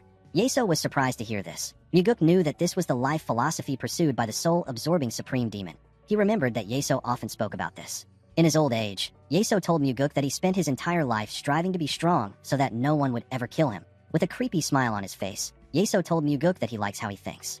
The moment he said this, he disappeared. When Muguk turned to the side, he saw that he was now in a grass field. Our boy quickly looked around the field. He told Yeso that this is a magnificent martial art. The soul-absorbing supreme demon said that it is a martial art that only he can use in the world. Muguk knew that he was wrong. He remembered that the Sky Heaven cult leader can also perform the same technique. He got this information while obtaining the Thunder Bell. The roots of the martial arts the Sky Heaven cult learned came from the blood sex demonic arts. The soul-absorbing supreme demon asked Muguk if he would like to live in this world. Our boy told him that he will learn the technique if he teaches him. Immediately he said this. Yeso appeared in front of him. He told him that he is very greedy. He could not believe that our boy wanted to get an ultimate martial arts for free. Muguk told him that he can obtain him too if he gives him the martial art. With a creepy look in his eyes, the soul-absorbing supreme demon told our boy that he can see right through his thoughts. He told Muguk that he can't trick him even if he is able to trick fools like the Blood Heaven Sword Demon. Muguk asked the soul-absorbing supreme demon to tell him what he is thinking since he knows everything. Yeso told him that he wants to grab him by the hair and slap him across the face. He said that Muguk wants to call him a bastard and ask him to tell him why he is not listening to him. With a smile on his face, Muguk told the soul-absorbing supreme demon that he is close. He said that he didn't get it perfectly. Our boy moved closer to him and told him that he wants to call him a bastard and ask him to tell him why he killed those people. He told Yeso that he will rip out his worthless heart. Muguk asked Yeso if he can see that his words were a little different. The soul-absorbing supreme demon asked Muguk if it is hard for him to die, because he is the son of the heavenly demon. He asked our boy if he wants to die by his hands.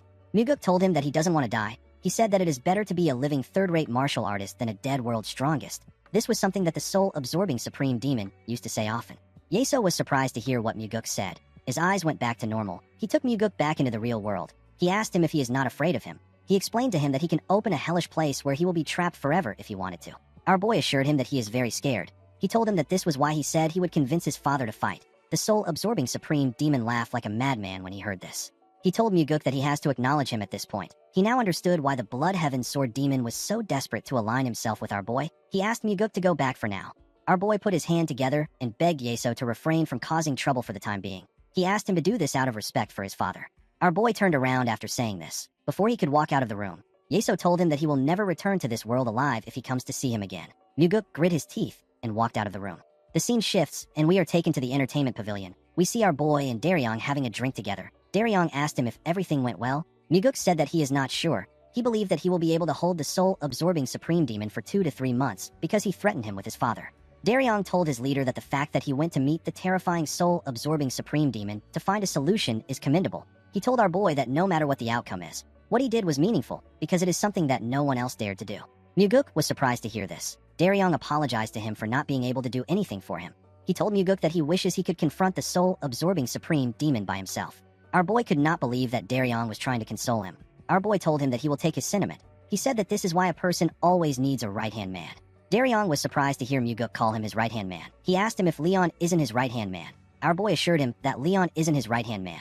He placed his hand on his chest and said that Leon is his heart. Daryong was shocked to hear this. He told Muguk that he now feels like being his right-hand man isn't enough. The two of them began to laugh. Our boy said that his left hand, his heart, and the left wing are late. Daryong asked Muguk to tell him who the left wing is if the Blood Heaven Sword Demon is his left hand.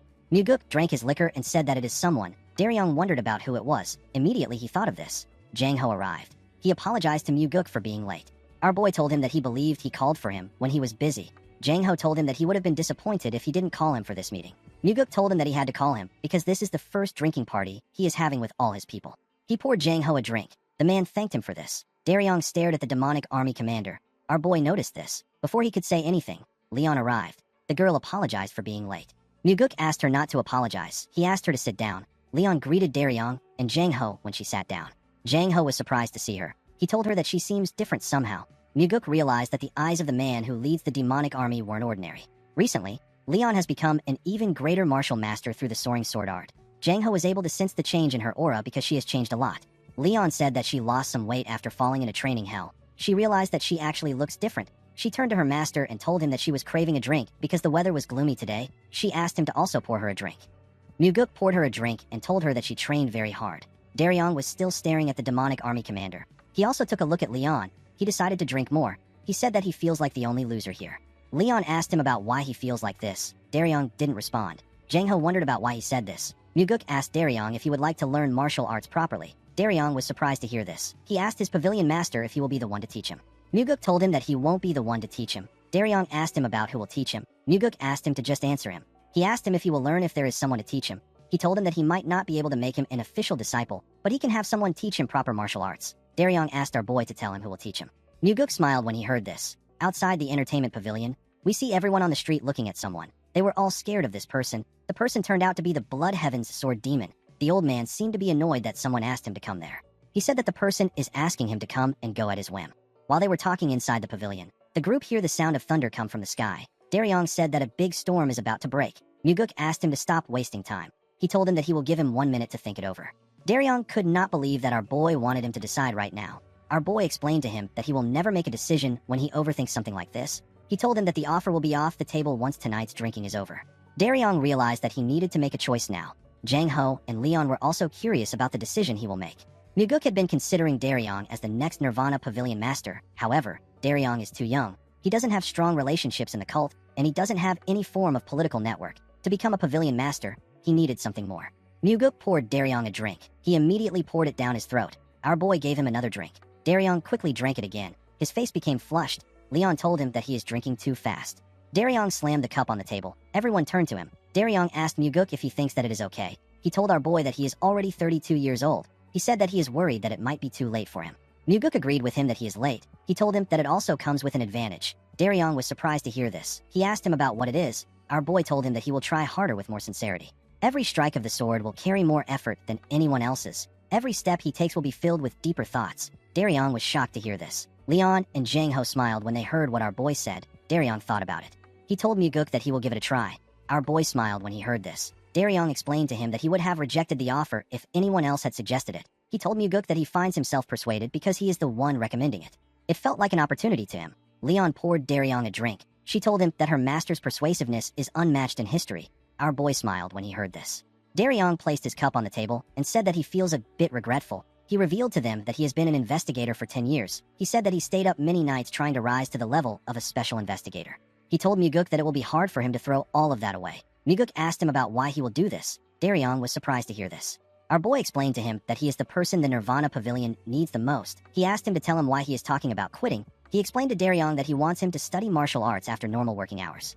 Daryong asked Muguk if he wants him to work himself to death. Our boy told him that he will be able to fulfill the dream that he never could before if he does this. Daryong said that he is too late. He reminded Muguk that this is something that he has to bet his whole life on. Our boy asked him about why he is trying to rush when he is already learning late. He advised him to just learn it slowly after work.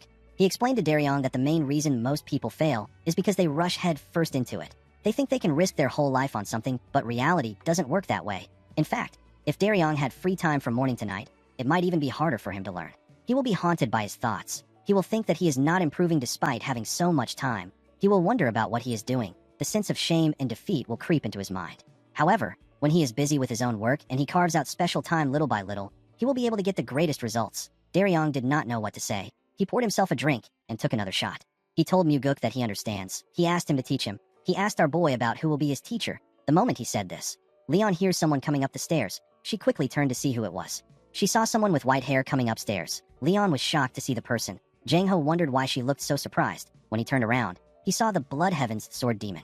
Lightning struck when he saw him. Jang Ho and Leon didn't know what to do. Daryong noticed that they seemed shocked. When he looked up, he saw the Blood Heaven's sword demon. Daryong was extremely shocked to see Kiampa. Kiampa told Muguk that he has gotten far too cocky lately. He could not believe that our boy dragged him out to a place like this again. Daryong, Jang Ho, and Leon quickly stood up to welcome the Blood Heaven's sword demon. Muguk pulled out a chair and asked him to seat there. Kiampa found it odd that he was acting nice. He sat down and asked Muguk to tell him why he called him.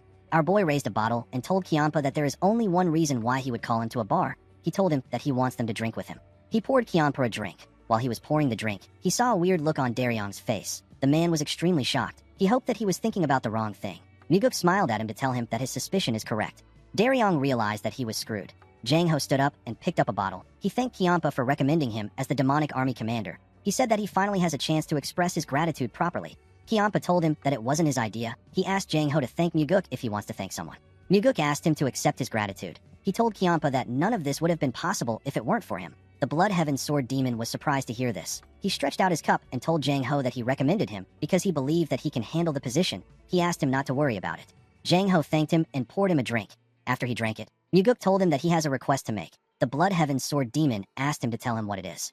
Muguk turned to his drunk subordinate and begged Kiampa to teach him some martial arts. The Blood Heaven Sword Demon was surprised to hear this. He asked our boy to tell him who the twerp is. The drunk Daryong raised his head and said that he is a power-hungry, cold-blooded man who is a man among men. He said that he is only loyal to one woman. He said that he is the right-hand man of the pavilion master. With a weird look on his face, he told Kiampa that he is not a twerp. After saying this, he blacked out. Muguk began to laugh. He did not expect Daryong to say this. Jang Ho and Leon were terrified. They could not believe that Daryong spoke to the Blood Heaven Sword Demon in this manner. Our boy asked Kiampa to be understanding. He told him that Daryong has had too much to drink. The Blood Heaven Sword Demon could not believe that our boy wanted him to teach someone like this martial arts. He told Muguk that he hasn't killed Daryong yet, because he is holding himself back for his sake. Muguk explained to him that Daryong is someone that they desperately need. Kiampa declined his request. Our boy called out to him. Kiampa declined his request again. He asked Muguk to tell him why it has to be him.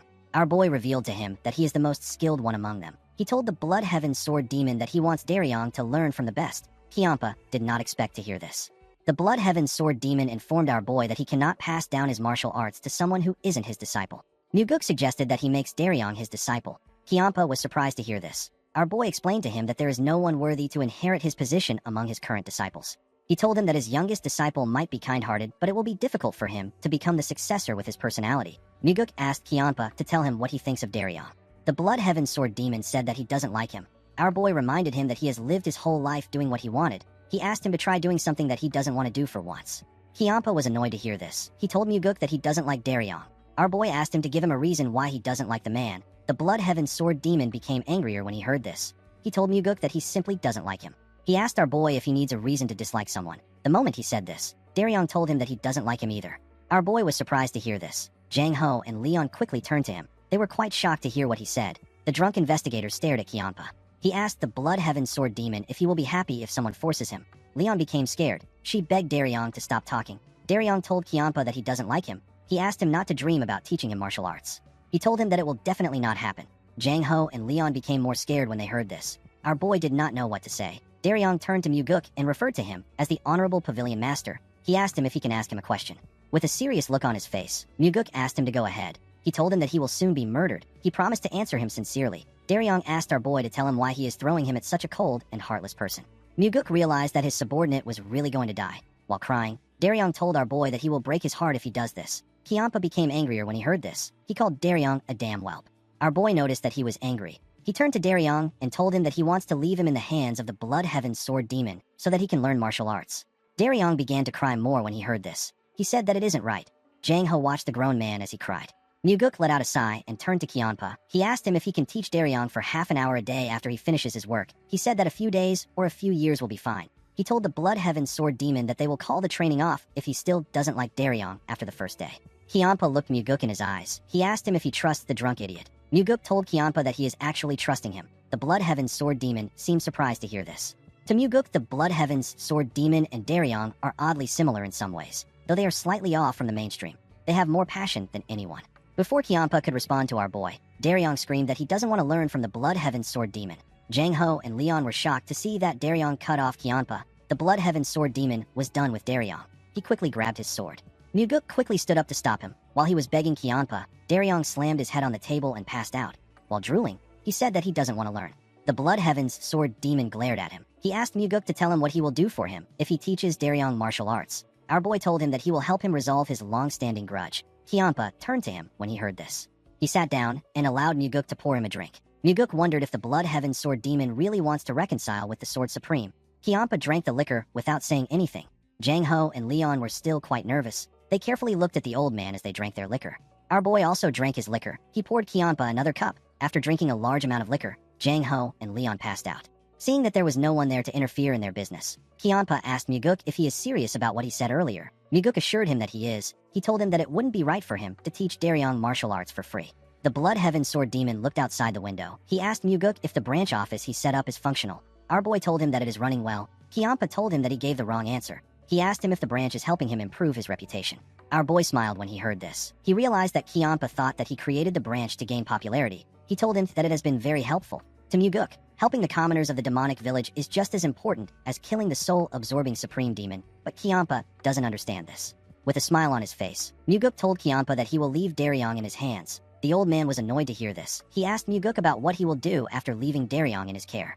Our boy revealed to him that he will be busy. Kiampa asked him to tell him what he will be busy doing. Muguk said that he has to think of a way to kill things that don't seem human. He said that he has to run around everywhere to find his right wing, and he still has to suck up to his father.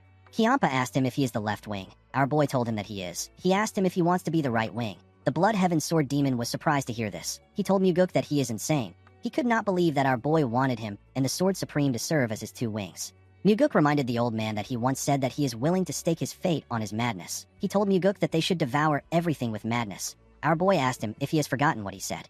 The Blood Heaven Sword Demon told him that he didn't know he was this much of a lunatic. Muguk suggested that they go mad together. He asked Kiampa to tell him what he has to lose at this point in his life. Kiampa was annoyed to hear this. He asked Muguk if this is how he speaks to his elders. Our boy told him that he is like this because he is a lunatic. The Blood Heaven Sword Demon did not expect to hear this. Muguk poured him a drink and told him that he will be away for a few months. He asked him to look after his people while he is gone. The Blood Heaven Sword Demon told him that he understands. He drank his liquor after saying this. Although Kiampa gave him a simple response, Muguk felt assured because he agreed easily. In the next scene, we see Daryong say that he is thirsty. He said that he wants water. Someone told him that there is water next to him. Daryong opened his eyes and picked up a kettle containing water. He quickly drank the water. He was quite relieved to quench his thirst. He felt a sudden headache. He told himself that he is a dog if he ever drinks again. The moment he said this, Daryong looked around. He realized that he didn't know where he was. He wondered about who told him that the water was next to him. When he turned to the right, he saw someone standing next to a window in the room. The person was reading a book. Daryong squinted his eyes to see who it was. The person turned out to be the Blood Heaven's Sword Demon. Daryong was shocked to see Kiampa. He quickly got up. He asked Kiampa about what he is doing there. The Blood Heaven's Sword Demon told him that this is his room. Daryong wondered why he was in Kiampa's room. The Blood Heaven's Sword Demon revealed to him that he stood up and began to shout that he should carry him on his back when they were leaving the bar. He clung onto his pants and asked him about how he could abandon his disciple. Daryong was shocked to hear what he did. Kiampa told the investigator that it has been decades since he last allowed someone to touch him. He closed the book he was reading and told Daryong that he wants to die even though he doesn't have the courage to jump off the cliff. Daryong became scared. He asked Kiampa to tell him why he allowed him to sleep in his bed. The Blood Heaven's Sword Demon asked him if he also doesn't remember what happened. Daryong became nervous. He wondered about what he did. The Blood Heaven's Sword Demon revealed to him that he called him a heartless master when he tried to put him in the guest room. He called the guest room a shabby place. He then collapsed on the floor and screamed that he deserves to be treated well. He wallowed in self-pity. Daryong immediately realized that he was dead. Kiampa asked him if life is treating him poorly. He said that life is also treating him poorly. He said that he had to endure the urge to kill him. Daryong was horrified. He quickly got on his knees and begged for forgiveness. He said that he won't drink again. The Blood Heaven's Sword Demon asked him to tell him why he would quit such a fine thing like drinking. He asked him to focus on quitting his drunken antics. Daryong promised to quit everything. He begged Kiampa for forgiveness. He told him that he drank too much yesterday. Kiampa opened his book and asked Daryong to leave. The man accepted his order. The moment he stood up, he saw something on Kiampa's shelf. He picked up a book and said that it is his favorite book. He asked the Blood Heaven's Sword Demon if he has also read it. Kiampa glared at him. He told him that he hates people who touch his things without permission. Daryong was horrified to see the look on his face. He threw the book in the air out of fear. The book fell to the ground and caused some noise. Daryong did not know what to say. He quickly rushed to pick it up. He apologized and said that only the boring part got rumpled. He apologized again and bowed his head. He said that he will be going. The Blood Heaven Sword Demon asked him about what he likes about the book. Daryong did not expect to hear this. He told the old man that he thinks the main character is a lot like him. He was born in poverty, has a gloomy personality, and he struggles to fit in with others. Yet in the end, someone like him becomes a hero. Daryong said that he has read the book 20 times. He said that he reads it when he can't sleep. Kiampa turned to his book after hearing what he said.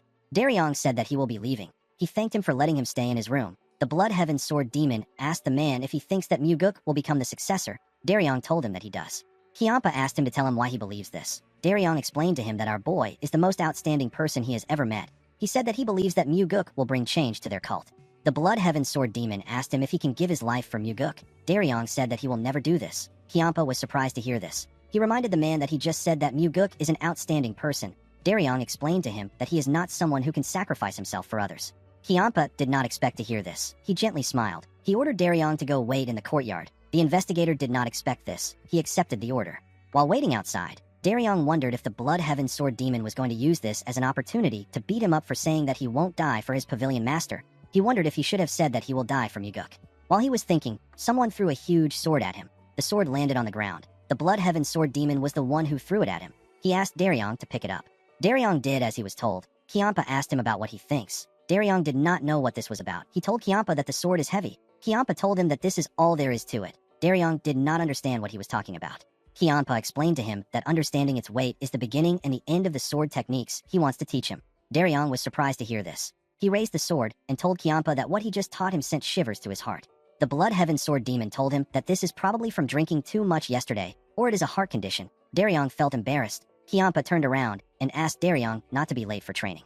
With a bright smile on his face, the man said that he won't be late. The scene shifts, and we are taken to Mount Hong. We see a heavy rain falling in the town. Inside a tavern, we see different people and martial artists drinking. A man wearing a huge coat and a big hat stepped into the tavern. The man turned out to be Muguk. Our boy was wearing average clothes. When he raised his head up, he saw a young boy who happens to be a waiter running to meet a customer. Muguk smiled when he saw the boy. He remembered that the boy was a grown man when he came here in his past life to search for the Thunder Bell. The boy locked eyes with Muguk. He walked up to him and told him that there is no space right now. Our boy asked him if he has any vacant rooms. The boy said that they don't have any rooms. He revealed to him that guests are flooding in because of the Blood God ritual. Muguk asked him about when the Blood God ritual is happening. The boy revealed to him that it will take place 10 days from now. He told Muguk that there is another inn at the end of the street. He said that the inn is probably experiencing the same thing. While the boy was talking, someone asked for more liquor. The boy quickly ran to the person. Muguk was relieved to see that he arrived at the perfect time. He still had 10 days before the Blood God ritual. Once a year, the Sky Heaven cult holds the grandest ritual to honor the Blood God. Only on the day of this Blood God ritual can one obtain a method to suppress the soul-absorbing supreme demon. The place storing sacred treasures, including the Thunder Bell, was a prison with iron bars forged from 10,000 years cold iron. The Sky Heaven cult leader spends most of his time in the secured building located there. He even ate and slept there. However, it wasn't just the cult leader that was there. There was someone else who guarded the sacred treasures as well. This man wore cold iron shackles and lived near the Thunder Bell like a guardian spirit. Due to this, it is nearly impossible to steal the Thunder Bell without being noticed by the Sky Heaven cult leader and the guardian spirit. However, once a year, there is a brief moment when the guardian spirit leaves the prison and the Sky cult leader is also absent. This is the day of the Blood God ritual. The two men leave for the Grand Martial Arena to conduct the sacred rite according to custom. Muguk plans to steal the item capable of killing the soul-absorbing supreme demon on the day of the Blood God ritual. In the next scene, we see Daryong swing the huge sword. He was swinging the sword in one position, while breathing heavily. Daryong remembered what Kiampa said to him. The Blood Heaven Sword Demon taught the man how to hold and swing a sword. He turned around and ordered Daryong to swing it 1,000 times. Daryong was shocked to hear this. While swinging the sword, the man wondered if he will be able to swing this heavy sword 1,000 times without using internal energy. He felt like his arms were going to fall off. After swinging the sword for a while, Daryong fell to his knees. He struggled to catch his breath. He wondered if he made a mistake by accepting to learn martial arts. Normally, he would be lying comfortably at home, reading a book around this time. While thinking, Daryong remembered Muguk telling him that he will have to do his best since he is starting late. The man grit his teeth when he heard this. As sweat dripped on his clothes, Daryong put himself together and pushed himself up. While breathing heavily, he raised his sword and began to swing it. He told himself that he won't be able to face the pavilion master if he gets kicked out without completing the first day's training. Later in the evening, we see Daryong make his 1,000th swing with all his might. He dropped the sword and fell to the ground. The cloths which he wrapped around his hands were covered in blood. Even the ground was stained with his blood. Daryong was relieved to see that he completed the training. While he was putting himself together, he heard someone ask him to quit if it is too hard. When the man raised his head up, he saw the Blood Heaven Sword Demon. Daryong was quite exhausted. He told Kiampa that he is not going to quit. The old man asked him for his reason. Daryong told him that he will never get an opportunity like this again in his lifetime. Kiampa asked him if he is aware of the fact that he will never pass down his martial arts to anyone.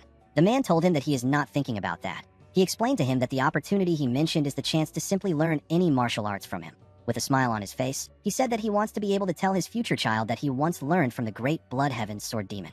He said that this is enough for him. A memory like this is more than enough for a martial artist. Kiampa did not expect to hear this. He asked the man if he is thinking of marriage. Daryong said that he would like to get married someday. The Blood Heaven Sword Demon asked him for his reason.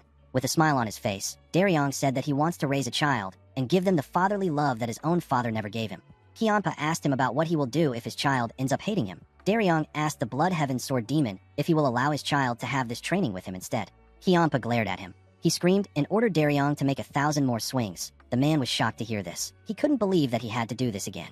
The scene shifts, and we are taken to a cave. We see someone boiling something inside a kettle. The person turns out to be Muguk. Before coming to Mount Hong, our boy stopped by a medicine shop. He bought spirit root grass, poison bellflower, sandalwood, and a few other ingredients. When these things are boiled for a few days, they become an elixir that can numb the sense of smell even for someone wearing shackles. Applying it will prevent even highly perceptive masters from detecting one's scent.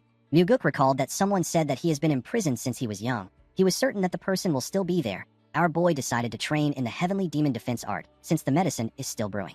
He sat in a lotus position and circulated his energy. The more he practiced, the more he could feel the uniqueness of this art. He had heard that the heavenly demon defense art becomes more powerful when combined with the 9 calamities demonic art. Muguk hoped that a day would come when he could inherit this martial art.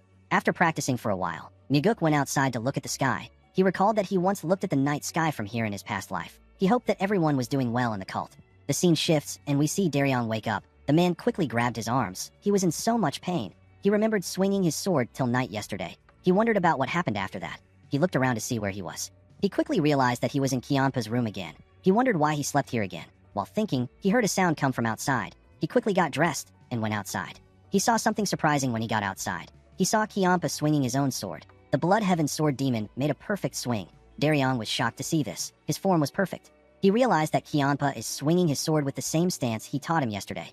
Even the grip on the sword is identical. Daryong understood that the training the Blood Heaven's Sword Demon gave him is the exact same one that he did when he first started learning martial arts. He thought that Kianpa was just randomly tormenting him. While he was staring at him, Kianpa told him that he cannot slack off just because his pavilion master isn't here. Daryong was surprised to hear this. He realized that he was late.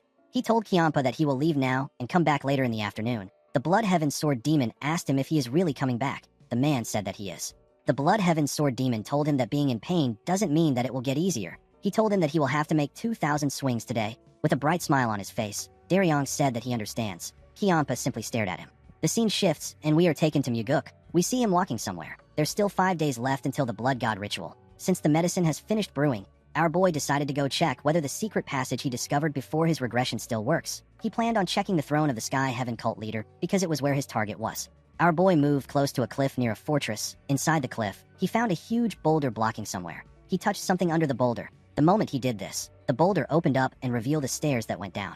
After Muguk went inside, it closed back again. Our boy was amazed when he first saw it in his past life. Seeing it again made him realize that it is a well-made mechanism.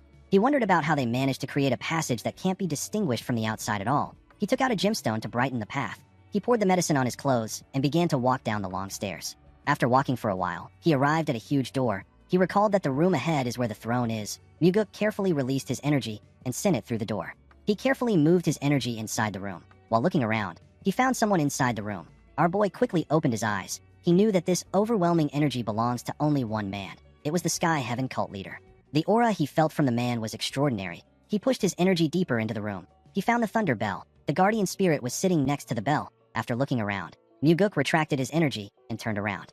Now that he has confirmed the situation, he was certain that he could carry out his plan during the Blood God Festival. On the day of the Blood God Festival, we see buildings covered in red ribbons. Everywhere was lit with a lantern. There was a large amount of people moving around in the town. Most stores were open for business. While everyone was busy rejoicing, Muguk was getting ready to carry out his plan. He poured his elixir on his body to mask his scent. He sat in a lotus position when he was done. He planned to start his operation when the thunder bell is struck 36 times.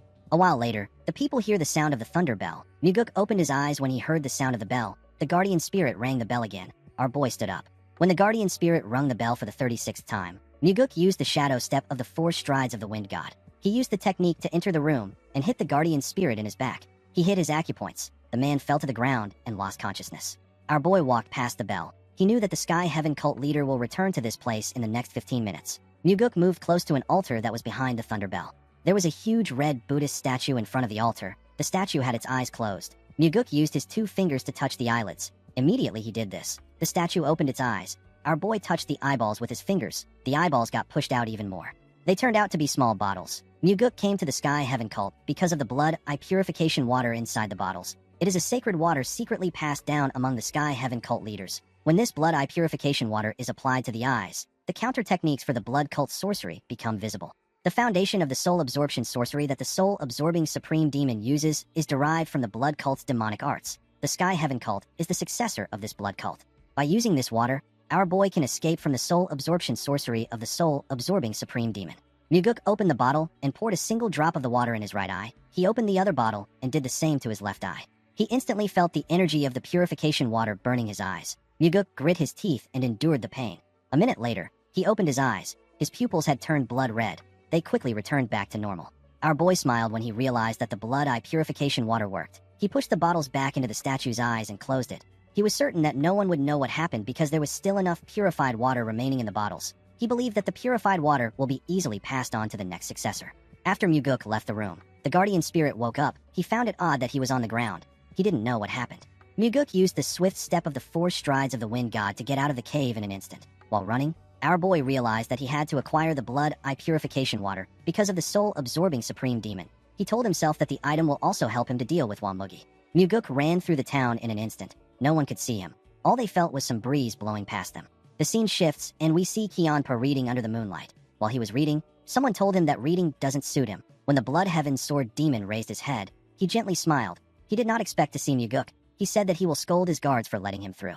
Our boy asked him not to do this. He revealed to him that he came there quietly because he wanted to meet him discreetly. Kyanpa asked him if he just returned to the cult. Our boy told him that he just arrived. With a look of surprise on his face, Kyanpa asked Muguk if he came to find him first after returning. Our boy smiled and apologized to him for ruining their touching moment. He told him that his father simply went to bed early. Kyanpa angrily asked him to forget about it. Muguk was shocked to see how angry he was. He told the man that he was the first person he thought of. The Blood Heaven Sword demon did not expect this. Muguk raised a bottle and asked the man to have a drink with him. He told him that he brought his favorite liquor. The man decided to drink with him. While they were drinking, the Blood Heaven Sword demon asked our boy if it has already been 2 months since he left the cult. Muguk said that it is not yet 2 months. Since his swift step was able to improve, our boy was able to shorten the time he needed to return. He asked Kyanpa about how Daryong's martial arts training is going. The old man took a look at his drink and said that Daryong is working surprisingly hard. Our boy didn't expect Kyanpa to say that someone is working hard. He realized that his investigator is doing well. He told the Blood Heaven Sword demon that Daryong has a strong heart, even though he looks rebellious. Kyanpa said that the man has never acted rebellious towards him. Our boy told him that his investigator knows how to pick his fights. He told Kyanpa that the book he was reading earlier looked like a poetry collection. He asked him if he is seriously reading poetry. Kyanpa found this question insulting. He asked Muguk if he looks like someone who reads poetry. Our boy smiled and told him that he might not even understand it well. He told him that it doesn't suit him. The old man revealed to him that he used to love reading books in his younger days, but he has forgotten about it for a while. Muguk found it hard to imagine what this strict-looking person was like in his younger days. He asked him about what he was like in his younger days. Kyanpa said that he was dark and gloomy. Muguk told him that he was like Daryong. Kyanpa didn't seem annoyed that he was likened to Daryong. He said that it is all in the past. He drank his liquor and asked Muguk if his trip went well. Our boy poured him another cup and told him that it did. Kyanpa said that there will soon be trouble in the cult. Muguk smiled and asked him about why he believes that he went out to cause trouble. Kyanpa told him that he went out to stir up a bloodbath. Muguk told him that he has a poor impression of him. The Blood Heaven Sword demon said that he prefers peace. Our boy told him that he also likes peace. Kyanpa said that he likes the quiet bloodstained peace that comes after crushing everything with his own hands. Muguk drank his liquor and told the man that it feels nice to be out for the first time in a while. He suggested that they go out and get some air together next time. The Blood Heaven Sword demon didn't like this suggestion. He told Muguk that outside is full of people that he wants to kill. He said that he feels at peace staying in the cult. He poured Muguk a drink and advised him to be careful with whatever he is planning. He reminded him that a single wrong move can mean the end for him in the succession war. Muguk asked the man to tell him what he will do if he makes the wrong move. The Blood Heaven Sword demon revealed to him that he will switch allegiance and side with his older brother. Our boy told him that he is very cold. Kyanpa said that it is natural for this to happen. He told Muguk that there is no point in having wings if the body is already dead. He said that he will have to find a new body. Muguk was surprised to hear this. He knew that Kyanpa would really switch sides. After mourning our boy's death for a day or two, he will go to his older brother as if nothing happened. Muguk asked Kyanpa to do him a favor. The man asked him to tell him what he wants. Our boy asked him to drink with him all night. Kyanpa told him that he can do this. The moment he heard this, our boy stood up. Kyanpa found this odd. He asked him about where he is going. Our boy revealed to him that he wants to buy more drinks and prepare some snacks. Kyanpa told him that he can simply ask his subordinates to do it. Muguk smiled and said that there is something specific he needs to get by himself. The Blood Heaven Sword demon wondered about what it was. He couldn't see through Muguk. He watched him turn around and walk forward. Our boy plans to bring the ultimate dish for this drinking session. It is a side dish that he has been preparing for 2 months. With a red glow in his eyes, Muguk told himself that he will be killing the soul-absorbing supreme demon tonight. In the next scene, we see Yeso walking down the stairs. While walking, he thought about how arrogant Muguk was. He believed that our boy threatened him simply because he thought that his father would back him up. Yeso opened a door and stepped into an underground hallway. The hallway led him to a room. Inside the room, We see a little girl lying unconscious on a huge rock. The soul-absorbing supreme demon moved close to the girl. He smiled when he realized that it has been a while since he last used soul arts. He began to laugh like a crazy person. While he was laughing, he got punched in the face. He quickly raised his hand and covered it with his energy. He let down his hand when he saw who punched him. The person turned out to be Muguk. With a serious look on his face, our boy reminded him that he asked him to stop using soul arts. Yeso touched the place he was punched in. He asked Muguk to tell him how he got in there. Our boy smiled and told him that his mystique is completely ruined when he is flustered. The moment he heard this, Yeso activated his soul absorption arts. He told Muguk that he misjudged him. He said that he deserved to be hit. This words got repeated multiple times in Muguk's ears. Our boy smiled and told him that he is now acting like himself. He said that this will make it satisfying to kill him. He told Yeso that the pathetic act he put on earlier was disappointing. The soul-absorbing supreme demon asked Muguk to tell him how he got in there. Our boy informed him that he simply followed him. Yeso didn't expect to hear this. Muguk knew that the man would think that he is lying. However, he was telling the truth. The soul-absorbing supreme demon always guards his back with shadow arts. If Muguk's mastery of the 4 strides of the wind god was complete, he could evade the shadows. Unfortunately, it wasn't complete yet. However, now that he has used the blood eye purification water on his eyes, he can see the weaknesses of Yeso's shadow arts. The moment he broke through the shadow arts, his shadow step took effect. Muguk told Yeso that the way he got in doesn't matter. He said that the important thing is that he is there. The soul-absorbing supreme demon asked Muguk to leave if he is going to rant about soul arts. He said that he doesn't know anything about the technique. Muguk asked him to tell him who the child is if he doesn't know the technique.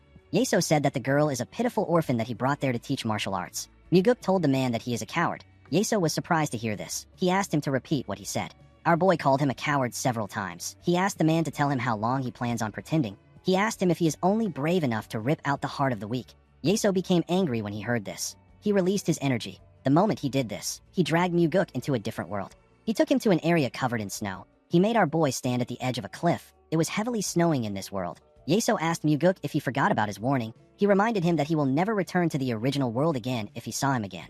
Our boy asked the man if he has to scare others just to keep himself from being scared.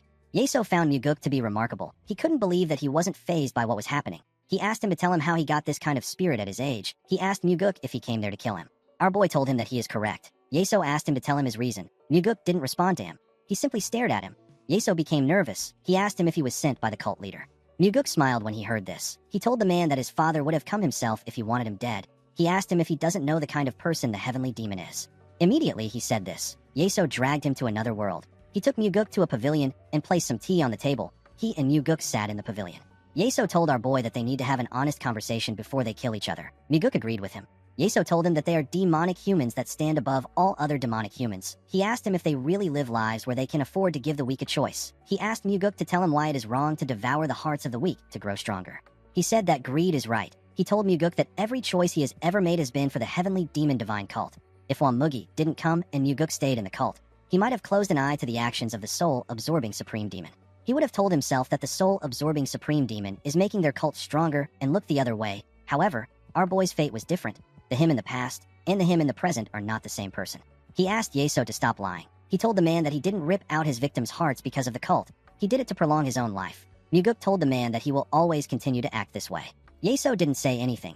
Muguk believed that the soul-absorbing supreme demon would have sought revenge when his father died if he really cared for the cult. Instead, he chose to outlive all the other demon supremes. His unnaturally long life was soaked with the lives of thousands of innocent people. Muguk told the bastard that he has always lived for himself and himself alone. He told him that he eventually became a monster.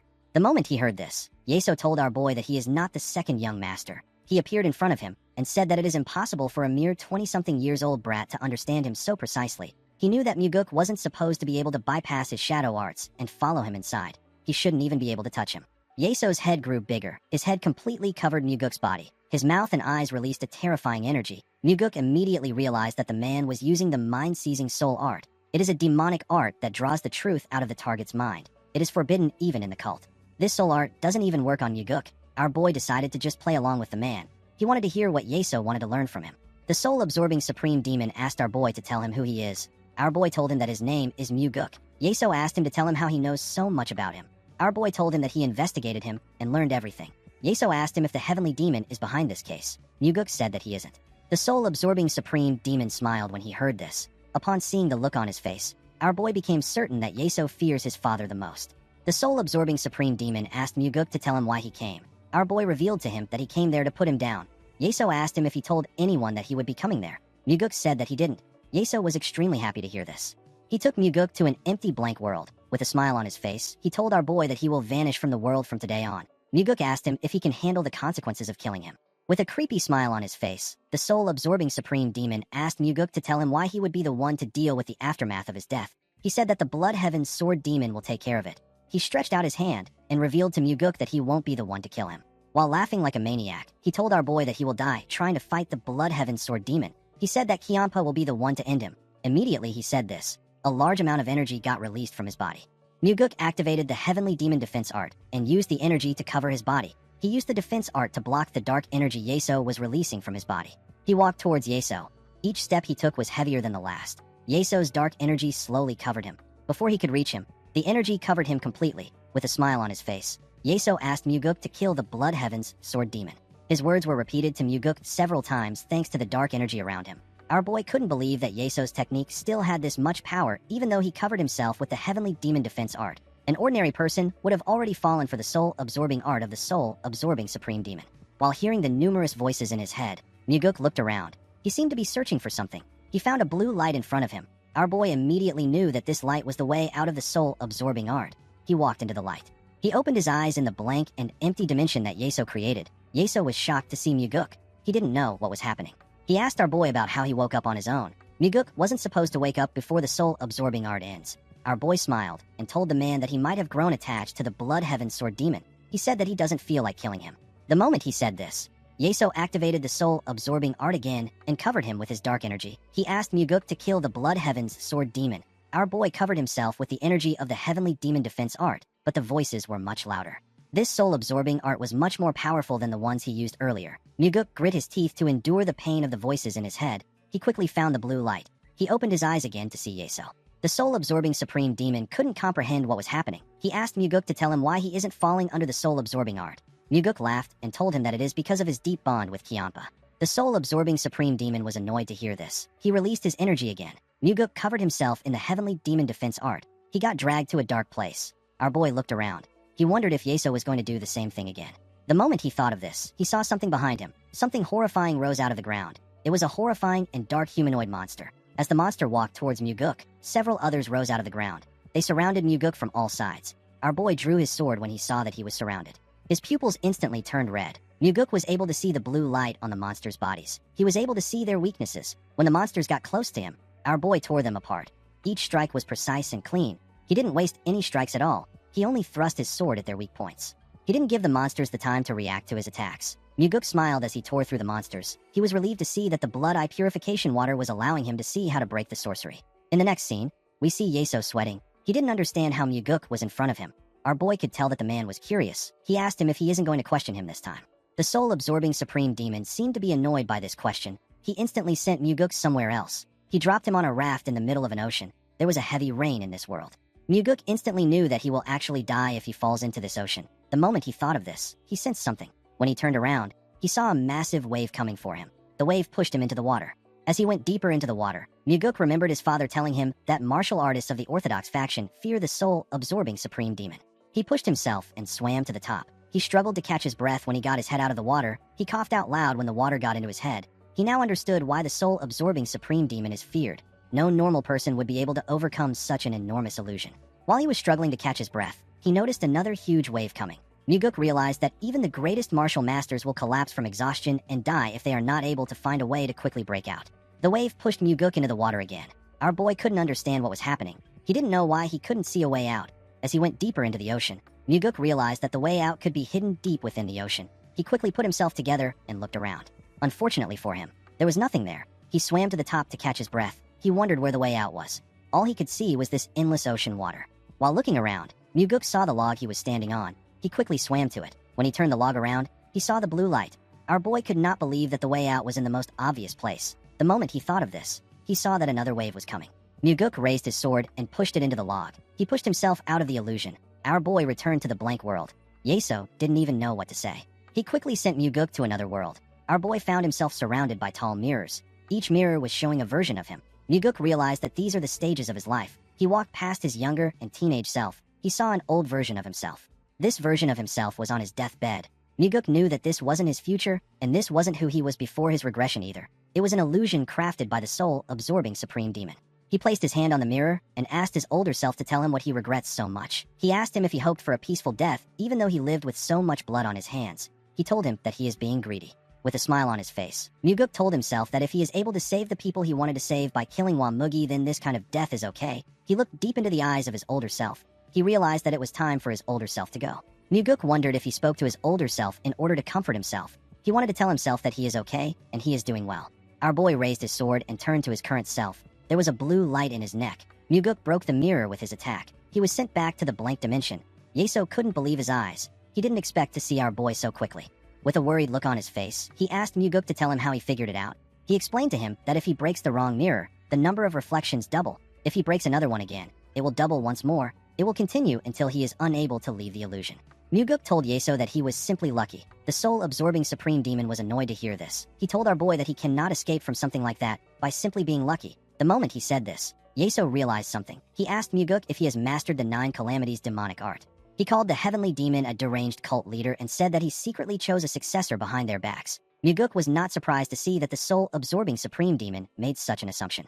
The only known way to resist Yeso's sorcery is to master the 9 calamities demonic art, which the heavenly demon passes on to his chosen successor. No one would think of using the blood-eye purification water. The soul-absorbing supreme demon believed that the heavenly demon was using his own child as a blade to kill him. He called the heavenly demon a filthy bastard and said that he is always stabbing people in the back. Muguk glared at him when he heard this. He asked the man if he has more to say. He revealed to him that his father once said that he is the person feared the most by Orthodox sects. This means that he holds him in high regard. Muguk told Yeso that his father would not betray someone he deeply respects. The soul-absorbing supreme demon asked Muguk to tell him what he is trying to say. With a serious look on his face, our boy advised Yeso not to let his anger speak for him. He revealed to him that his father argued with him when it came to killing him. The soul-absorbing supreme demon asked our boy to tell him why he is after him if his father is against it.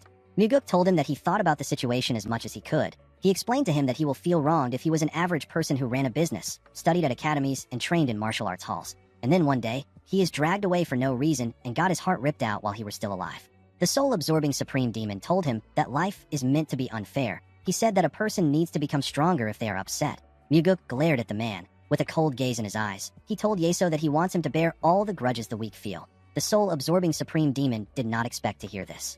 He smiled and told Muguk that he is right. He released his energy and said that he has lived with a deep desire to survive. He asked our boy if he really thinks that he never imagined that a day like this would come. He said that he always knew that the heavenly demon would betray him and try to kill him.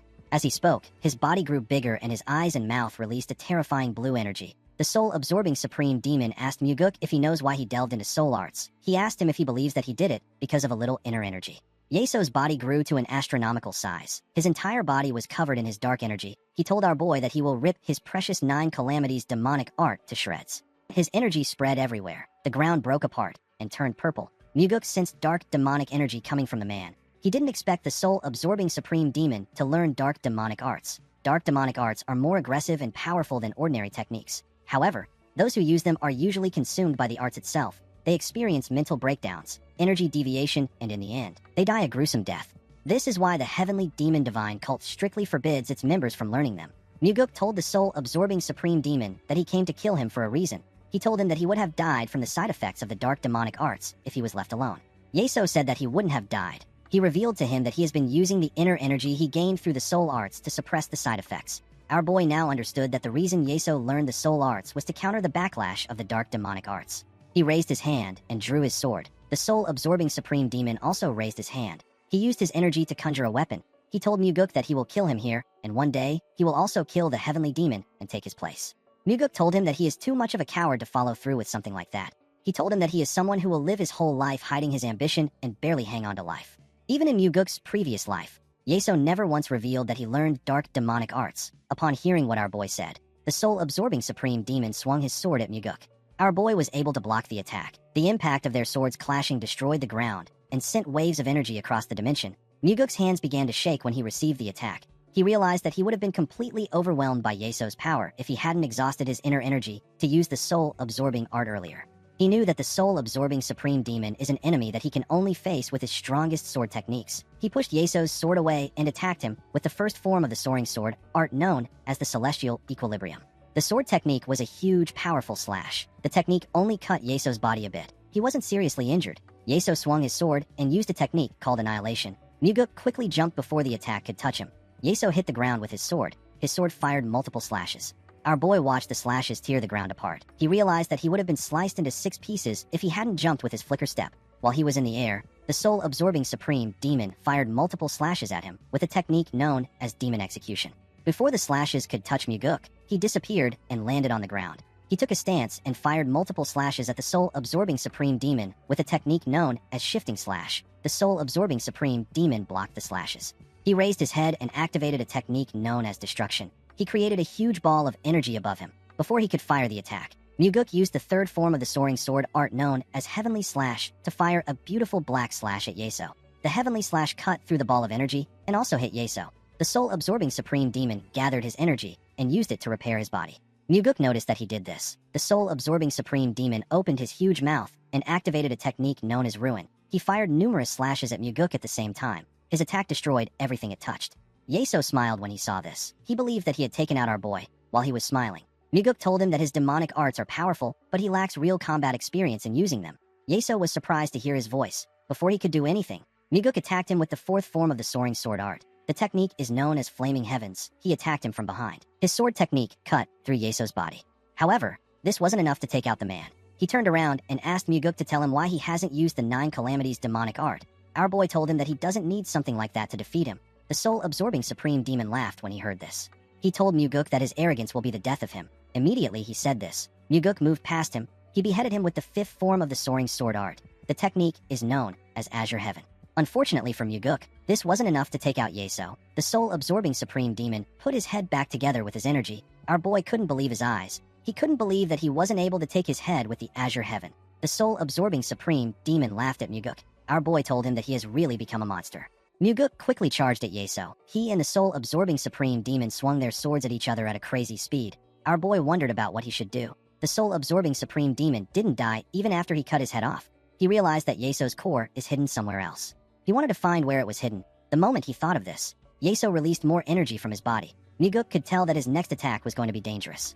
Yeso activated a technique known as Heaven Destruction and fired huge waves of energy at Muguk. Our boy's eyes turned red when he saw the attack coming at him. He took a careful look at Yeso.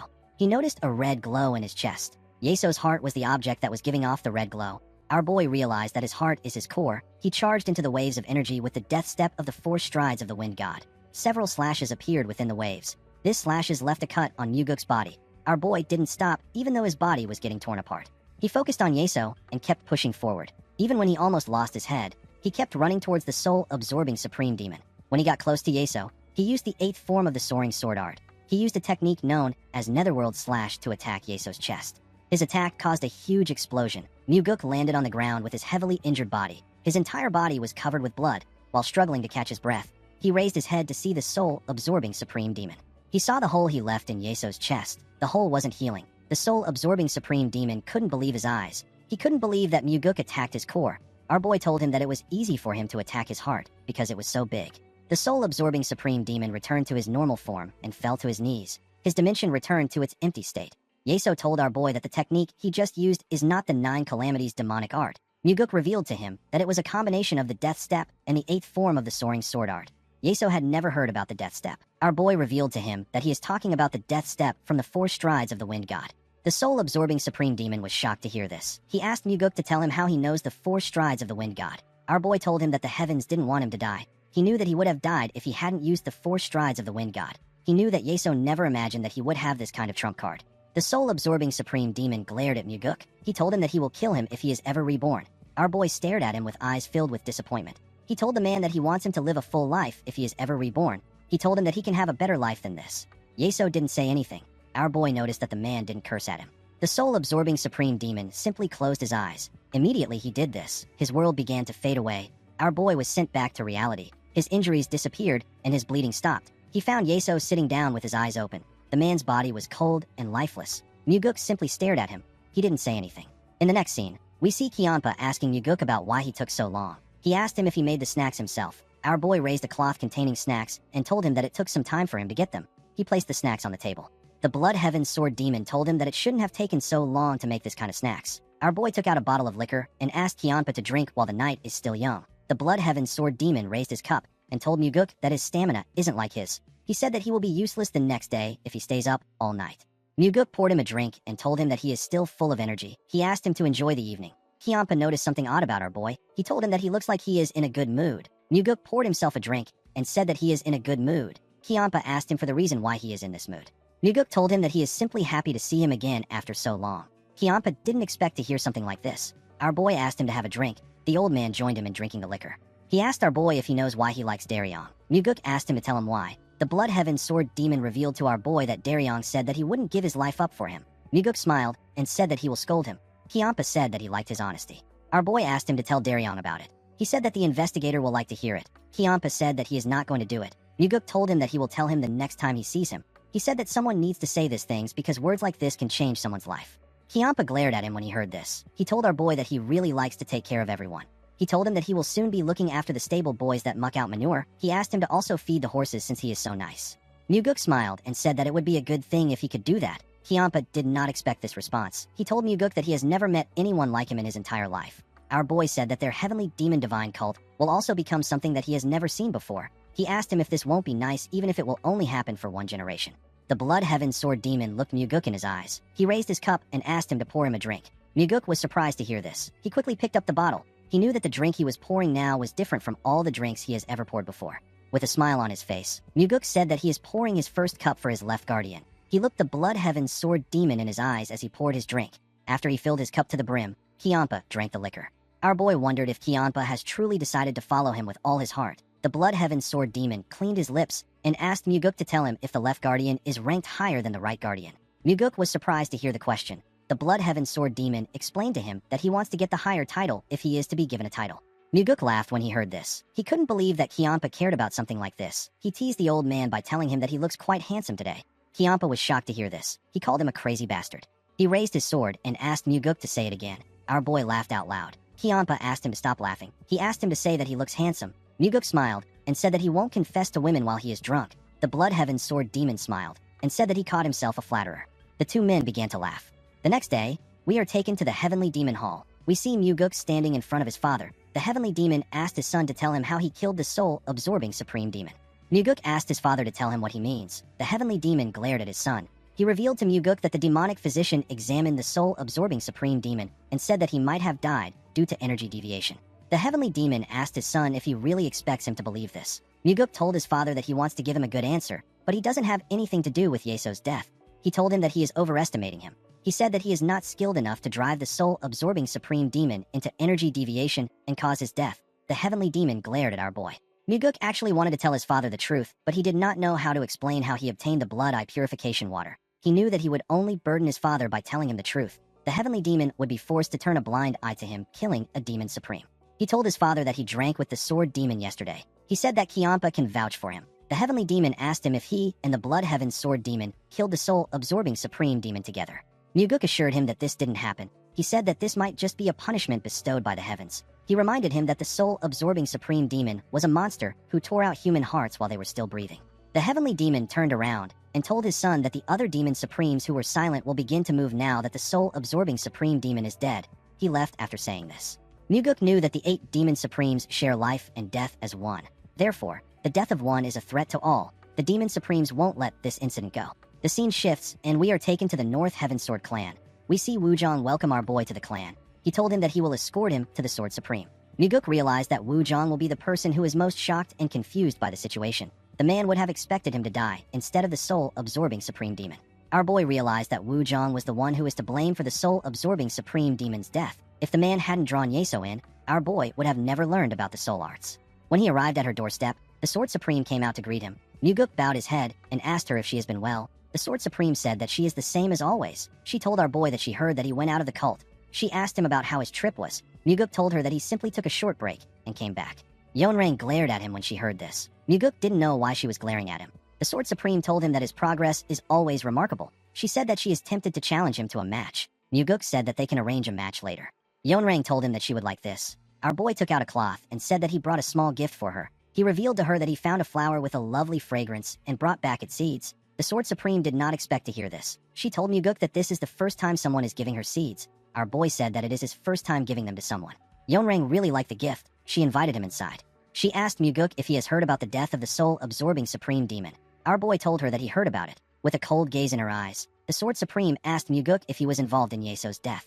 Even though Yeonrang was nice to our boy, the death of a Demon Supreme was still unsettling to her and the other Demon Supremes. Their long-standing survival principle is that if one falls, the rest could fall too. Muguk reminded her that the demonic physician said that Yeso died due to energy deviation. Yeonrang told Muguk that none of the Demon Supremes will believe this. Our boy said that it won't change the fact that he wasn't the one who killed Yeso. Yeonrang looked deep into Muguk's eyes. Our boy didn't look away. He also stared back at her. Seeing that she wasn't able to get her answer, the Sword Supreme sat down. Muguk asked her about why she suspects him.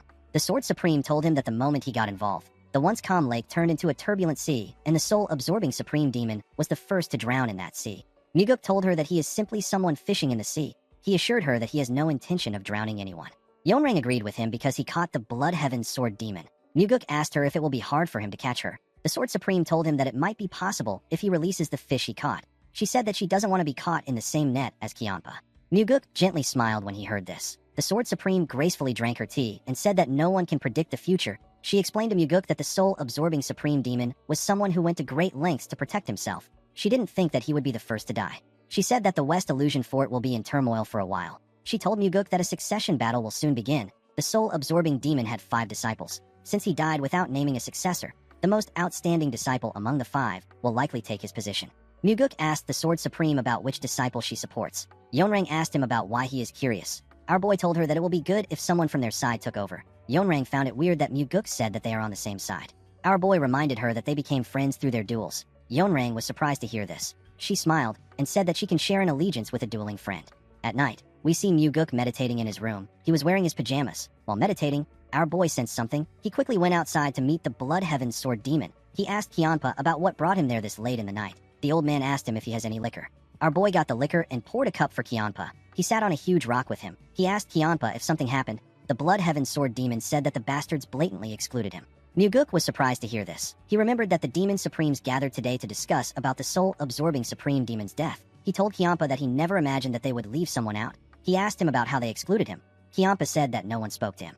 Muguk didn't expect to hear this. He asked the man if it isn't always like this. Kianpa was annoyed to hear this. He said that the Demon Supremes don't talk much, but it was never this bad. He told Muguk that he wouldn't have been annoyed if they just directly confronted him.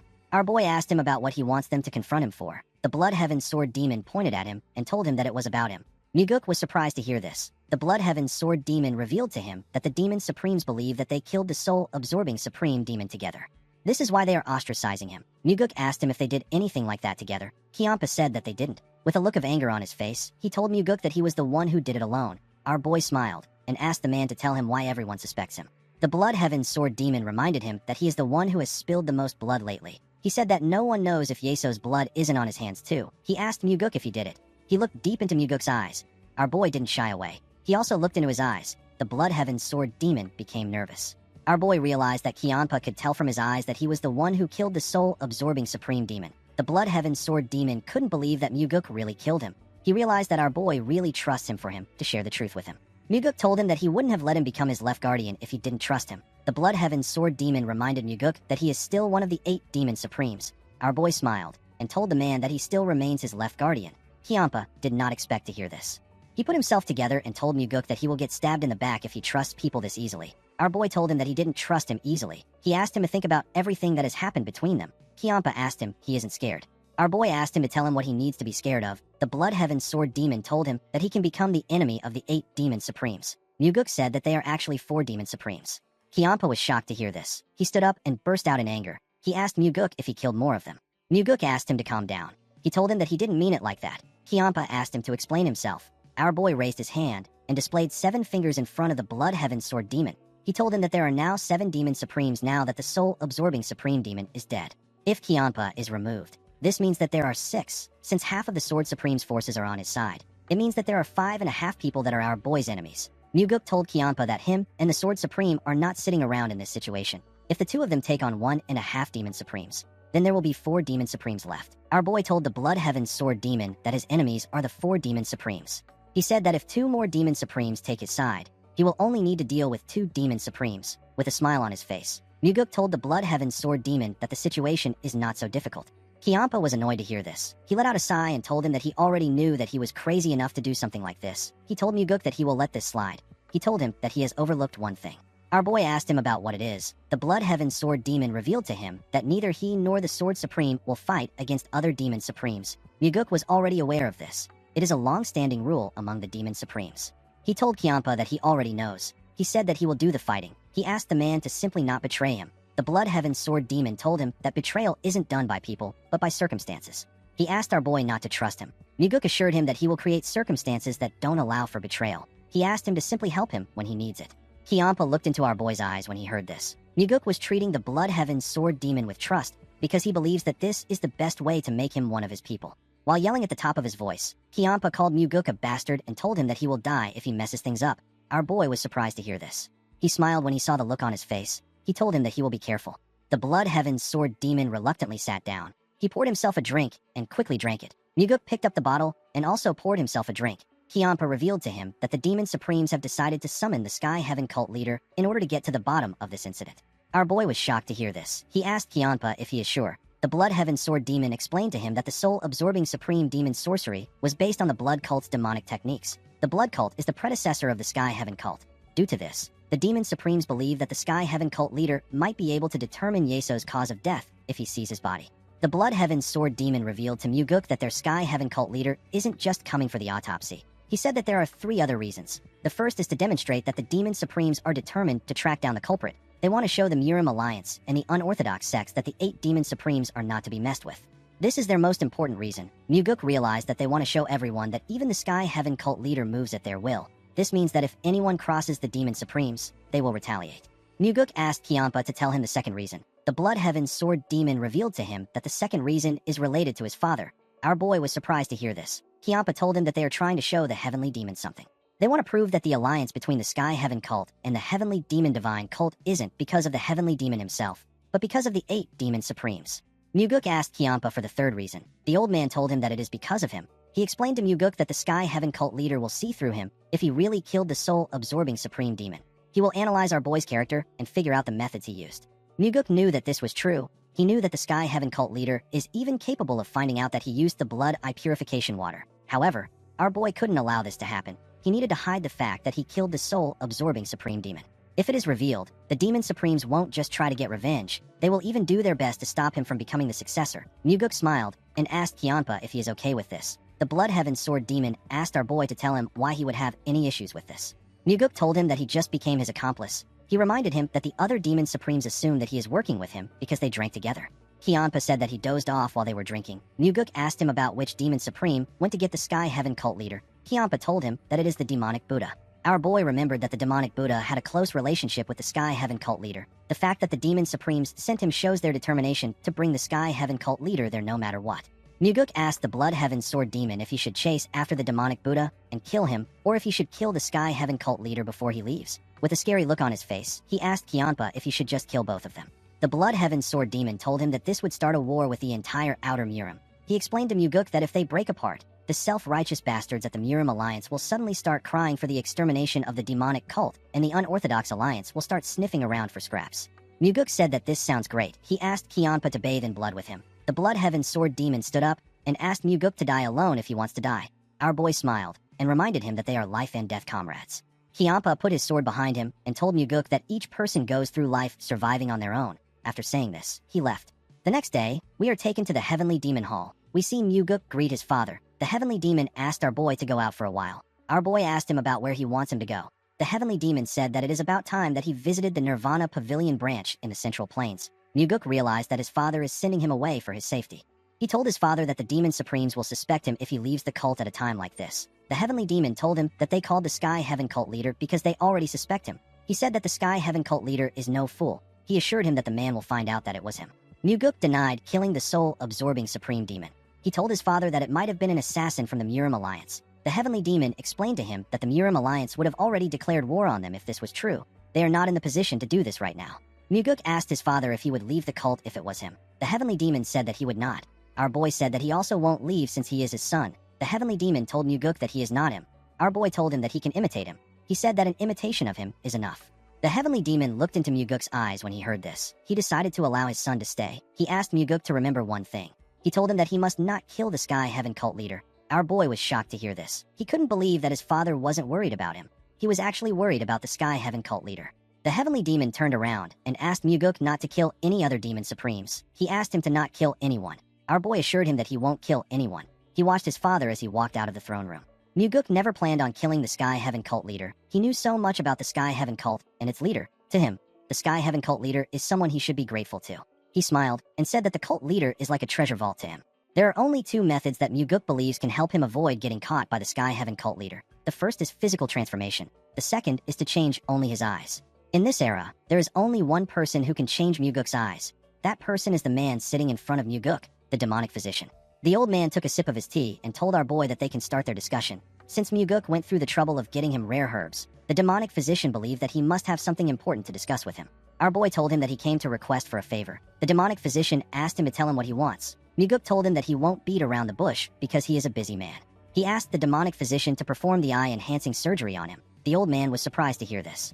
The eye-enhancing surgery is a long-lost forbidden technique that enhances a martial artist's eye. Through the surgery, both normal and dynamic vision are drastically improved. It even negates visual eruptions caused by light, darkness, water, and even smoke.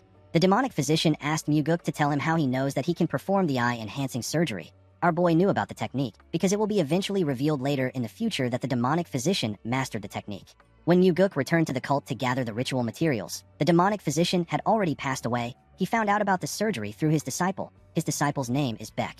Beck had offered the eye-enhancing surgery to the man who was the cult leader at that time. His name is Ju Bekdo.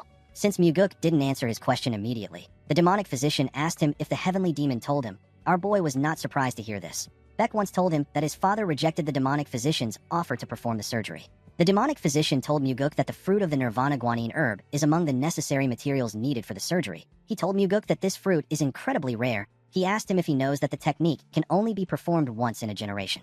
Our boy assured him that he is aware of this. The old man asked him if he still wants the surgery despite knowing this. Muguk said that he does. The demonic physician asked him to tell him what he can offer him in return if he can perform the surgery. With a confident look on his face, Muguk told the man that he can't offer him anything right now, but he will become the cult leader. The old man did not expect to hear this. Muguk told him that he will give him whatever he wants when he becomes the cult leader. Our boy actually already knew what the demonic physician wanted. He desired this thing until the day he died, but his father never allowed it. This is why the heavenly demon refused the eye-enhancing surgery. He didn't want to be in the demonic physician's debt. The demonic physician asked Muguk if he is confident that he will become the successor. Our boy assured him that he is. He stood up and asked the demonic physician to carefully consider his offer and make a decision. The moment our boy turned around, the demonic physician asked him to wait. He told him that he has a question for him. He asked Muguk to tell him how he plans to deal with the Murim Alliance and the Unorthodox Alliance when he becomes the cult leader. Muguk told him that it depends on the political situation on ground. He said that only one thing is certain. With a serious look on his face, Muguk said that he will destroy any Orthodox faction, unorthodox faction, individual or organization, man or woman if he deems them truly evil. After Muguk left, the demonic physician sat with his thoughts. While he was thinking, someone asked him if he is about to die. The person asked him about why he is doing something he doesn't usually do. The demonic physician raised his head when he heard this. He saw the Blood Heaven Sword demon in his office. The demonic physician told him that they actually don't have much time left. The Blood Heaven Sword demon sat down and asked him to stop spouting nonsense. He asked him not to lump them together. The demonic physician asked him about why he still has so many attachments to this world. Kiampa told the man that those who say that they have no regrets are often the ones most tormented inside. He asked the demonic physician about why he asked the question. He asked him if he is now tired of saving lives and wants to start taking them instead. He told him that they can go kill someone together now. The demonic physician declined his offer. He told him that he simply has a question for him. He asked Kiampa to tell him why he chose the second young master. The Blood Heaven Sword demon took a careful look at the demonic physician when he heard this. He moved his huge sword to his leg in order to get comfortable. He said that Muguk has his hand in everything. He didn't expect our boy to drag the demonic physician to their battlefield. He asked the man to tell him why he is asking. The demonic physician asked him to tell him why he chose Muguk. The Blood Heaven Sword demon told him that Muguk looks like he might actually become the cult leader. The demonic physician asked him about how he came to this conclusion. Kiampa turned to the ceiling. He said that Muguk once said that in his demonic path, he doesn't break tavern tables. The demonic physician was surprised to hear this. Kiampa told him that this is why he chose our boy. The demonic physician smiled and told Kiampa that it is about time he stops breaking them. He stood up and walked past Kiampa. The Blood Heaven Sword demon was surprised to see this. He asked him if he is leaving after calling him out. He asked him to have a drink with him. The demonic physician told him that he will pay for the drink next time.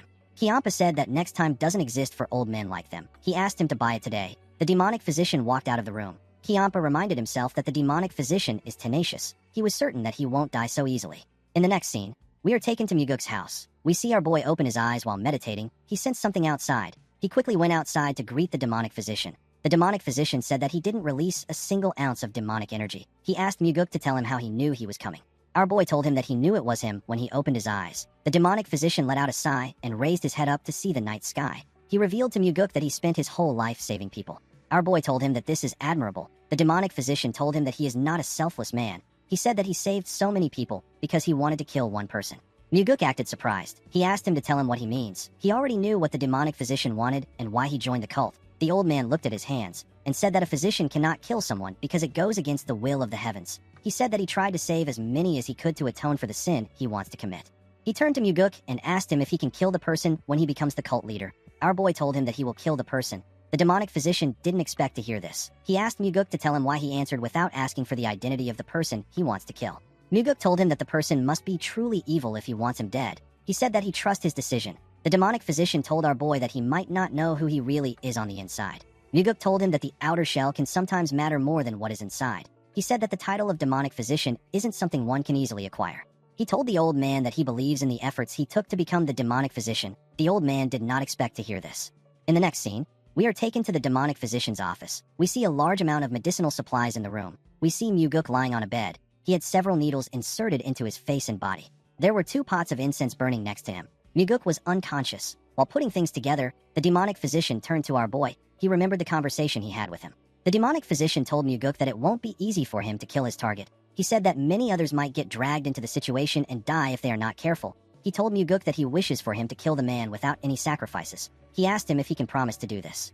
Muguk told him that he will become stronger and kill only the target without any unnecessary sacrifices. The demonic physician asked our boy if he will still keep his word if he ends up dying first. Muguk assured him that he will. He told the old man that when he plunges his sword into the man's heart, he will gently whisper to him that the sword was sent to him by the demonic physician. Upon remembering Muguk's words, the demonic physician took a look at him. It was as if he was placing all his hope on Muguk. The next day, we see our boy open his eyes. The needles were no longer on his face. He quickly raised his head up. He wondered if the surgery was over. While he was trying to put himself together, the demonic physician asked him about how he is feeling. Muguk told him that he feels great. The old man asked him about his vision. Our boy smiled and told him that his vision is even better. The moment he said this, he looked around. He was surprised to see how clear his sight was. He felt like he has been living with his eyes closed his entire life. The world looked so vivid now. The demonic physician waved his hand and turned off the candles in the room. He asked Muguk if he can see in the dark now that the lights are off. Our boy turned to the left and right. He told the man that he can see clearly. He said that he can make out every detail on the medicine bottles in the room, and he can even describe the picture hanging on the wall. The demonic physician smiled when he heard this. He asked Muguk to follow him. Our boy got dressed and followed the man to the balcony. The demonic physician asked him to look directly at the sun. Muguk raised his head and looked at the sun. The demonic physician asked him about how he feels. Our boy revealed to him that his eyes don't feel any burning. Even though the sun should be blinding, it wasn't affecting Muguk at all. The demonic physician pointed to the front. He asked our boy to look far into the distance. Muguk followed his instruction and looked at the forest beyond the cult. He told the demonic physician that he can see everything. He said that he can even see the ants crawling on the tip of the branch. The demonic physician turned to him when he heard this. Muguk smiled and told him that he is not joking. The demonic physician told him that he knows he is not joking. He said that he is smiling because he is happy. Muguk bowed his head and thanked him for his help. The demonic physician said that the procedure was a complete success. He told our boy that his eyes have been reborn, since the demonic physician used a secret technique that can only be performed once in a lifetime on him. Muguk promised him that he will repay his favor by keeping his word. The demonic physician thanked him for this. He told our boy that he will tell him who to kill when he becomes the cult leader. Our boy smiled when he heard this. He received the eye-enhancing surgery to erase traces of the blood eye purification water, but he never imagined that the effect would be this incredible. Muguk realized that the situation with blood eye purification water and the eye-enhancing surgery have been connected. He believed that the Sky Heaven cult and his eyes have been intertwined by fate. He thanked the Sky Heaven cult leader for making him go this far. In the next scene, we see Leon swinging her sword. She was practicing the soaring sword art. Each sword swing was clean and elegant. She was fast and precise. While she was training, someone interrupted her and suggested that they play together. The person turned out to be Muguk. Leon told her lord that she needs to practice this technique 20 more times. Muguk asked her to tell him which martial arts requires someone to train 20 times a day. Leon revealed to him that she actually trains 60 times per day. She said that this 20 sets is just for this evening. Muguk told her that she is following a path to illness. The woman said that she is already sick. She said that she is suffering from a condition where she can't sleep unless she trains. Our boy asked her to skip today's training. He told her that she will sleep well if she drinks with him. The woman told him that she will follow him once she is done with this training. Muguk asked her about how many more times she has to practice. Leon told him that she has to practice 8 more times. She told him that it will be longer if he keeps interrupting her. Muguk smiled when he heard this. He watched her thrust her sword really fast. He told her that she didn't rotate her waist properly. He said that the left side is empty. He asked her to make her swings faster this time.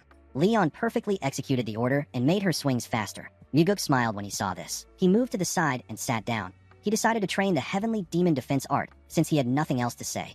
The martial art our boy trained the most while planning to deal with the soul-absorbing Supreme Demon was the Heavenly Demon Defense Art. The more Muguk mastered it, the more he could feel its depth. The martial art resonated with him on the deepest level. It was to the point where he felt like he was mastering a living, breathing martial art. Muguk got lost in the martial art and focused all his attention on the circulation of his energy. A while later, we see our boy open his eyes. He saw Leon standing next to him. He asked her if she is done. The woman told him that she has completed 20 sets. Muguk stood up and asked her to get a drink with him. He told her that he is starving. Leon told him that this is natural. She revealed to him that he has not eaten in 3 days. Muguk was shocked to hear this. He asked her if she is sure. Leon revealed to him that he has been circulating his energy for 3 days. Our boy couldn't believe what he was hearing. His bodyguard told him that he came to see her 3 days ago. She explained to him that he entered a state of deep meditation and she didn't want to disturb him. Muguk couldn't understand what was happening. He didn't feel like an hour had even passed. He couldn't believe that he fell so deep into a transcendent trance. He didn't even remember anything about the training. He took a deep breath and gently released his energy. A large amount of energy flowed out of him. Muguk was happy to see this. He noticed that his energy flow has become smoother and more precise than before. Upon seeing the look on her master's face, Leon was able to deduce that her master's strength has improved. Muguk told her that it has improved to the point where he would gladly buy her a fancy meal. Leon congratulated her master. Muguk told her that it is all thanks to her. Leon did not expect to hear this. She asked her lord about what he means. Muguk explained to her that he wouldn't have sat down and entered a trance state if she hadn't insisted on completing her training to the end. Leon smiled and told Muguk that he is right. She asked him to buy her some food. Our boy told her that he will buy her whatever she wants. As they walked out of the training ground, Muguk said that she must have been starving too. Leon laughed and told him that it would have been impossible for her not to eat for 3 days. Immediately she said this. She heard her stomach rumble. She realized that she has digested the lunch she ate. Muguk knew that Leon wouldn't have just eaten on her own while he was cultivating. He knew that she would have also stopped training for 3 days in order not to disturb his trance. Our boy smiled and called the woman a sweet idiot.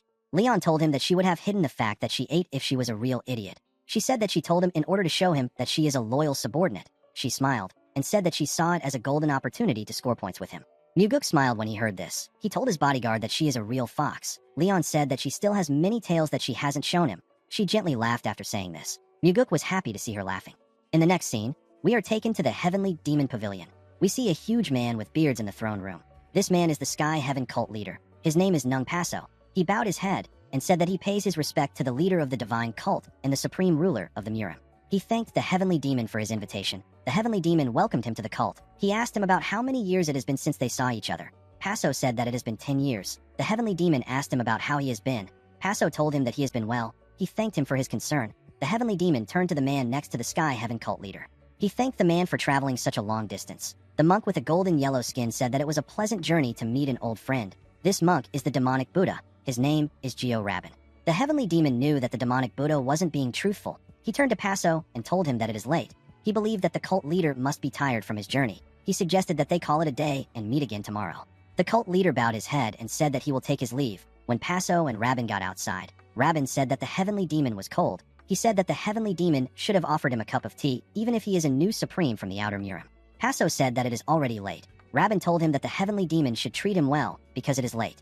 The cult leader didn't seem to care about this. He asked his friend to stop trying to stir things up. He said that he is not trying to get close to the Heavenly Demon. He begged him to stop. The demonic Buddha told him that this is about his pride and honor. Paso walked forward and asked him to show him the corpse. The demonic Buddha suggested that he takes a look at it tomorrow. He said that he can rest well and see it in the morning. The cult leader said that they can sleep when they are dead. Rabin let out a sigh when he heard this. He didn't understand why everyone around him was so stubborn. He asked the cult leader to follow him. In the next scene, we see Daryong telling Muguk that the Sky Heaven cult leader has arrived. He revealed to him that the cult leader brought the 10 great demons of his cult and 100 elite blood core representing his cult. Muguk was not surprised to hear this. The Sky Heaven cult leader is known as the absolute ruler of the Outer Murim. He possesses the heaven-destroying demonic art. It is the strongest Outer Murim martial art. There was once a time when the blood cult could rival the heavenly demon divine cult in power. However, ever since they joined the Sky Heaven cult, their power has declined significantly, and they can no longer compare to the heavenly demon divine cult. Daryong revealed to his lord that the Sky Heaven cult leader paid his respects to the heavenly demon and went straight to examine the corpse of the soul-absorbing supreme demon. The scene shifts, and we are taken to the tomb of the soul-absorbing supreme demon. We see Paso place his hand on the corpse. Rabin asked him about how things are. The cult leader revealed to him that the 8 energy meridians are damaged, and the heart is heavily damaged. He said that this happened due to repeated use of soul arts. Rabin asked him if he is saying that Yeso died from energy deviation. Paso said that this is the final cause of death. He revealed to him that the soul-absorbing supreme demon died while fighting someone in the space he created himself. The demonic Buddha asked him if he is saying that he was killed by someone. The cult leader told him that he is certain that someone killed him. He said that what bothers him is the fact that Yeso died despite using soul arts. Rabin asked his friend to tell him who can infiltrate the West Illusion Fort, assassinate the soul-absorbing supreme demon, and then escape. Paso found it odd that his friend was guessing. He raised one finger to signify that the heavenly demon can do it. When Rabin saw his finger, he knew that he was talking about the heavenly demon. He told the cult leader that this is not the case. He explained to him that Yeso was one of their strongest warriors when it came to facing the orthodox sects. He said that the heavenly demon never disliked the soul-absorbing supreme demon. Paso asked him if there is another suspect, if there is someone more likely to be considered the killer. The demonic Buddha said that there is one person. Paso asked him to tell him who it is. The demonic Buddha said that the heavenly demon's son is a much better suspect. The Sky Heaven cult leader was surprised to hear this. He realized that the demon supremes suspected Muguk from the start. His friend never mentioned anything about our boy on their way there. He did not expect him to drag him into this dangerous situation. He told the demonic Buddha that they can start questioning Muguk tomorrow. The next day, we see Muguk bow his head to greet the new supreme of the Outer Murim. The cult leader told our boy that it has been a while. He said that he was just a child the last time he saw him. Our boy told him that he heard about his arrival. He asked him about why he is there when he is so busy. Paso told him that his reputation has reached their cult too. Muguk said that he doesn't deserve such fame. The cult leader called him a humble person. Our boy placed some tea on the table and sat down with the cult leader. Paso told him that his father is saddened by the death of the soul-absorbing supreme demon. Muguk said that his father cherished Yeso. With a serious tone in his voice, the cult leader said that he wants to know who killed him. Muguk acted surprised when he heard this. He asked Paso if he's saying that Yeso was murdered. He said that he heard that the soul-absorbing supreme demon died from energy deviation. The moment he heard this, the soul-absorbing supreme demon released his energy from his eyes. Muguk saw the red energy line that was flowing from the cult leader's eyes. Before, he would have just been able to sense it, but now he can actually see it. The cult leader carefully moved his energy around Muguk. He used it to check his upper and lower body parts. When he moved his energy close to our boy's eyes, nothing happened. Muguk realized that Paso was trying to confirm whether he used the blood eye purification water in his eyes. Unfortunately for Paso, he couldn't sense anything because of the power of the eye-enhancing surgery. Upon seeing that he couldn't get anything, the cult leader stood up. He said that he will be taking his leave. Muguk asked him to stay a bit longer. Paso told him that he has seen his face. He said that he can't hold down a busy person. Muguk smiled and put his hand together. He thanked the cult leader for visiting him. He asked him to come again. Paso did not expect to hear this. He asked our boy if he is thankful for simply seeing his face after so long. Our boy assured the man that he feels thankful towards him. He was thankful because he gained this new ability because of him. Paso turned around and walked towards the door. Muguk watched him as he walked forward. Even before his regression, the Sky Heaven cult leader has never held back in giving Muguk things that he wanted. He didn't give Muguk things because he wanted to, but somehow fate always made our boy receive things from him. Because of this, Muguk couldn't dislike the cult leader. When the cult leader stepped out of the Nirvana Pavilion, he saw the demonic Buddha waiting for him. Rabin asked him about how things are. The cult leader revealed to him that Muguk has no connection to the soul art. He said that one needs to master a top-tier Buddhist or Taoist martial art, or something of equal level, to overpower someone within a space created by soul art. He told Rabin that he didn't sense any traces of such techniques. With a surprised look on his face, Rabin asked the cult leader if he is saying that Muguk is not the killer. Paso said that this is correct. With a serious look on his face, the demonic Buddha asked him if he is certain. The cult leader asked him to tell him why he made him come to the cult if he doesn't trust him. The demonic Buddha realized that he messed up.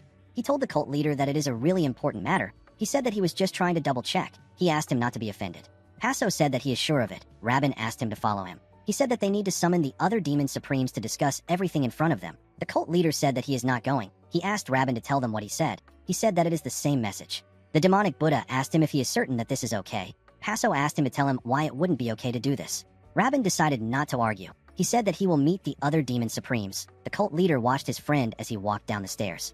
After the demonic Buddha left, Paso turned around. He took a look at the Nirvana Pavilion building. With a serious look on his face, the cult leader wondered about how Muguk killed the soul-absorbing supreme demon. In the next scene, we see the Blood Heaven Sword Demon talking to Muguk at night. Kiampa told him that they have now shaken off the suspicion of killing the soul-absorbing supreme demon. He carefully looked at our boy. He asked him about how he was able to trick the Sky Heaven cult leader's eyes. Muguk told him that he isn't the killer. He reminded him that he drank with him all night long on the day Yeso died. Kiampa decided not to argue with him. He advised him not to get too relaxed. He said that there are some among the 7 demon supremes who do not believe Paso's words. He said that the demonic Buddha is the one who is most suspicious of him. The sword demon couldn't believe that the man was suspicious of his closest ally. Muguk called out to the sword demon. He asked him to tell him if he starts getting suspicious like the demonic Buddha. Kyampa did not expect to hear this. He asked Muguk about why he said this. Our boy explained to him that a day might come when they have to point their blades at each other's neck even though they are smiling together in good spirits. He said that such a day will be really painful. He asked the sword demon to tell him if he sees anything he dislikes or feels is wrong. He advised him not to bottle it up and let resentment build. He told Kyampa that he must have shown him that he can handle his shortcomings with a small amount of wisdom. He asked him to never assume that he knows how he will react. He told him that he can just speak his mind. Kyampa glared at Muguk. He asked him to tell him what he will do if the opposite happens. Our boy was surprised to hear the question. The sword demon asked him about what he will do if he finds him unbearable. He asked him about what will happen if he starts to think that he is unworthy for his new path in the demonic cult. He said that he might seem like an outdated, tedious old man the more he sees him. With a serious look on his face, Kyampa asked Muguk if he will remove him the day he loses all his charm to him. Muguk did not expect to hear this question. Kyampa looked him in the eye to see his response. Our boy never thought that the Blood Heaven sword demon would ask him if he will kill him too. He told Kyampa that his demonic path does not involve destroying in tables and killing his friends. The Blood Heaven sword demon asked him if he is his friend. Our boy moved close to him and told him that he is. Kyampa was shocked to hear this. Muguk told him that he will speak to him honestly if he ever experiences any issues with him. Kyampa asked him about what he means. Muguk explained to him that he will tell him what he wants to say without reading his mood and trying to be considerate about his feelings. He told Kyampa that he will tell him that he has become too stuck in his old ways, and he has now become boring. He would ask him about what happened to his old charm. He will tell him to bring it back. The sword demon did not expect to hear this. Muguk told him that they will work together to figure out how to get along again. Kyampa asked him about what he will do if they can't find a way or if he cannot change. Muguk smiled when he heard this. He told the man that it can't be helped if he cannot change. He said that they will simply have to carry on by living off the good memories of the past. He told him that they will have to fight if he doesn't make an effort to change. He said that a good brawl always helps to clear the air no matter who is right or wrong. Kyampa did not expect to hear this. He carefully looked into our boy's eyes. It was as if he was searching for something. Muguk didn't look away. He also looked the Blood Heaven sword demon in his eyes. Kyampa suddenly burst into laughter. He laughed out loud. Muguk didn't say anything. The old man stopped laughing and looked at the sky. He stood up and told Muguk that there is something he needs to correct from what he said earlier. Our boy asked him about what it is. Kyampa said that he was wrong when he said that his life has been filled with nothing but misfortune. After saying this, the sword demon walked forward. Muguk smiled as he watched the old man walk. He could hear the sound of his heart's door opening a little wider when he spoke. He looked at the moon and said that he has decided to keep searching for this sound. Muguk believed that he is growing when he hears other people's heart's door opening. The door was a weapon that was as important to him as the 9 calamities demonic art. As he looked at the moon, he wondered about the kind of sound Mugi is hearing now. Later in the night, we see Muguk open his eyes while he was meditating. He felt someone's energy. He stepped outside to greet the Sky Heaven cult leader. He asked him about why he came there at such a late hour. The cult leader told him that he came to see him because he has something to say to him. Muguk found it odd that the man came alone at this time of the night. He suggested that they go inside. Paso told him that it is urgent. He asked him to follow him. Immediately he said this. He dragged Muguk to the blank and empty world that the soul-absorbing supreme demon took him to before. Our boy quickly recognized the space. The cult leader asked him if this martial art doesn't feel familiar. Muguk glared at the man. He told him that this is his first time encountering such a martial art. Hasso asked him if he is serious. He asked him if he didn't see this space when he fought with the soul-absorbing supreme demon. He accused him of killing Yeso in this world. Muguk told him that he doesn't know what he is talking about. Hasso told him that the cult believes that the soul-absorbing supreme demon died from energy deviation, but he cannot be fooled. He said that Yeso's death looks like it was caused by energy deviation because he died in the realm where the soul-absorbing art was cast. Muguk asked him if he has any proof. Hasso said that he doesn't. He revealed to him that he doesn't even know how he killed him. He said that he simply knows that he is the killer. Our boy asked him to tell him why he is so certain. The cult leader told him that he can't read him. He told Muguk that he thinks he killed the soul-absorbing supreme demon because he cannot read him. He said that he could also be killed by him. Our boy smiled when he heard this. He was impressed that the man accurately assessed him. He told him that he never expected someone as wise as him to make such misjudgment. The cult leader assured him that he did not come to provoke him. He said that he doesn't want to be killed in a place like this like the soul-absorbing supreme demon. Muguk realized that the man is not arrogant enough to overestimate his own skills. He asked him about why he hasn't told the demon supremes if he is so certain. He said that there will be an uproar if word got out that his father secretly passed the 9 calamities demonic art to him behind their backs. He told the cult leader that his friend would really like to know this secret. Paso said that there is no such thing as a friend in the Murim. He said that they only meet when it is necessary. He told Muguk that he and the demonic Buddha are no different from the others. Our boy asked him about what he wants from him. Paso told him that this is his goodwill gesture. He told Muguk that he only came to visit him to make sure that he remembers it. Muguk smiled when he heard this. He wondered if something happened between the Sky Heaven cult leader and the 7 demon supremes. He realized that they might have not been as close as he thought. With a serious look on his face, he told the cult leader that he hasn't done him any favors at all. Paso was shocked to hear this. Muguk explained to him that he can't tell the Demon Supremes because he has no evidence. The cult leader knew that our boy was right. He told Muguk that he can still tell them that he suspects him. Our boy smiled and told him that this would actually work in his favor. He explained to Paso that the Demon Supremes will think he is skilled enough to kill the soul-absorbing Supreme Demon, and they will believe that his father has passed the 9 calamities demonic art to him. Without proof, they won't be sure, but they will also never be disrespectful to Muguk. Our boy asked the man if this wouldn't help him control the situation. The cult leader was surprised to hear this. Muguk told him that he has actually just held him back. Paso couldn't believe what he was hearing. Our boy smiled and told him that he will accept his help if he is offering to do him a favor. He asked him to make it a real favor. Paso was shocked to hear this. He couldn't believe that our boy turned the situation around. In the next scene, we are taken to a different room. We see different treasures in the room. The Thunder Bell was also in the room. A shirtless man with long hair was sitting in front of the bell. He had a collar around his neck. The chain from the collar was tied to the Thunder Bell. The man is the guardian of the Thunder Bell. The Sky Heaven cult leader walked up to the man and asked him about what he thinks. The man was annoyed to hear this. He called the cult leader a bastard and asked him about why he is asking him. Paso did not say anything. He simply raised one finger up. He told the man that he is the only one in the room. He said that there is no one else he can question. The man advised him to ask the Grim Reaper standing behind him. He told him that he can ask the Grim Reaper when he dies. The cult leader raised another finger. He told the man that death told him that he will die before him. He told him that he won't get to see his death. While screaming at the top of his voice, the man called Paso a pig bastard and asked him if it is nice to live a long life.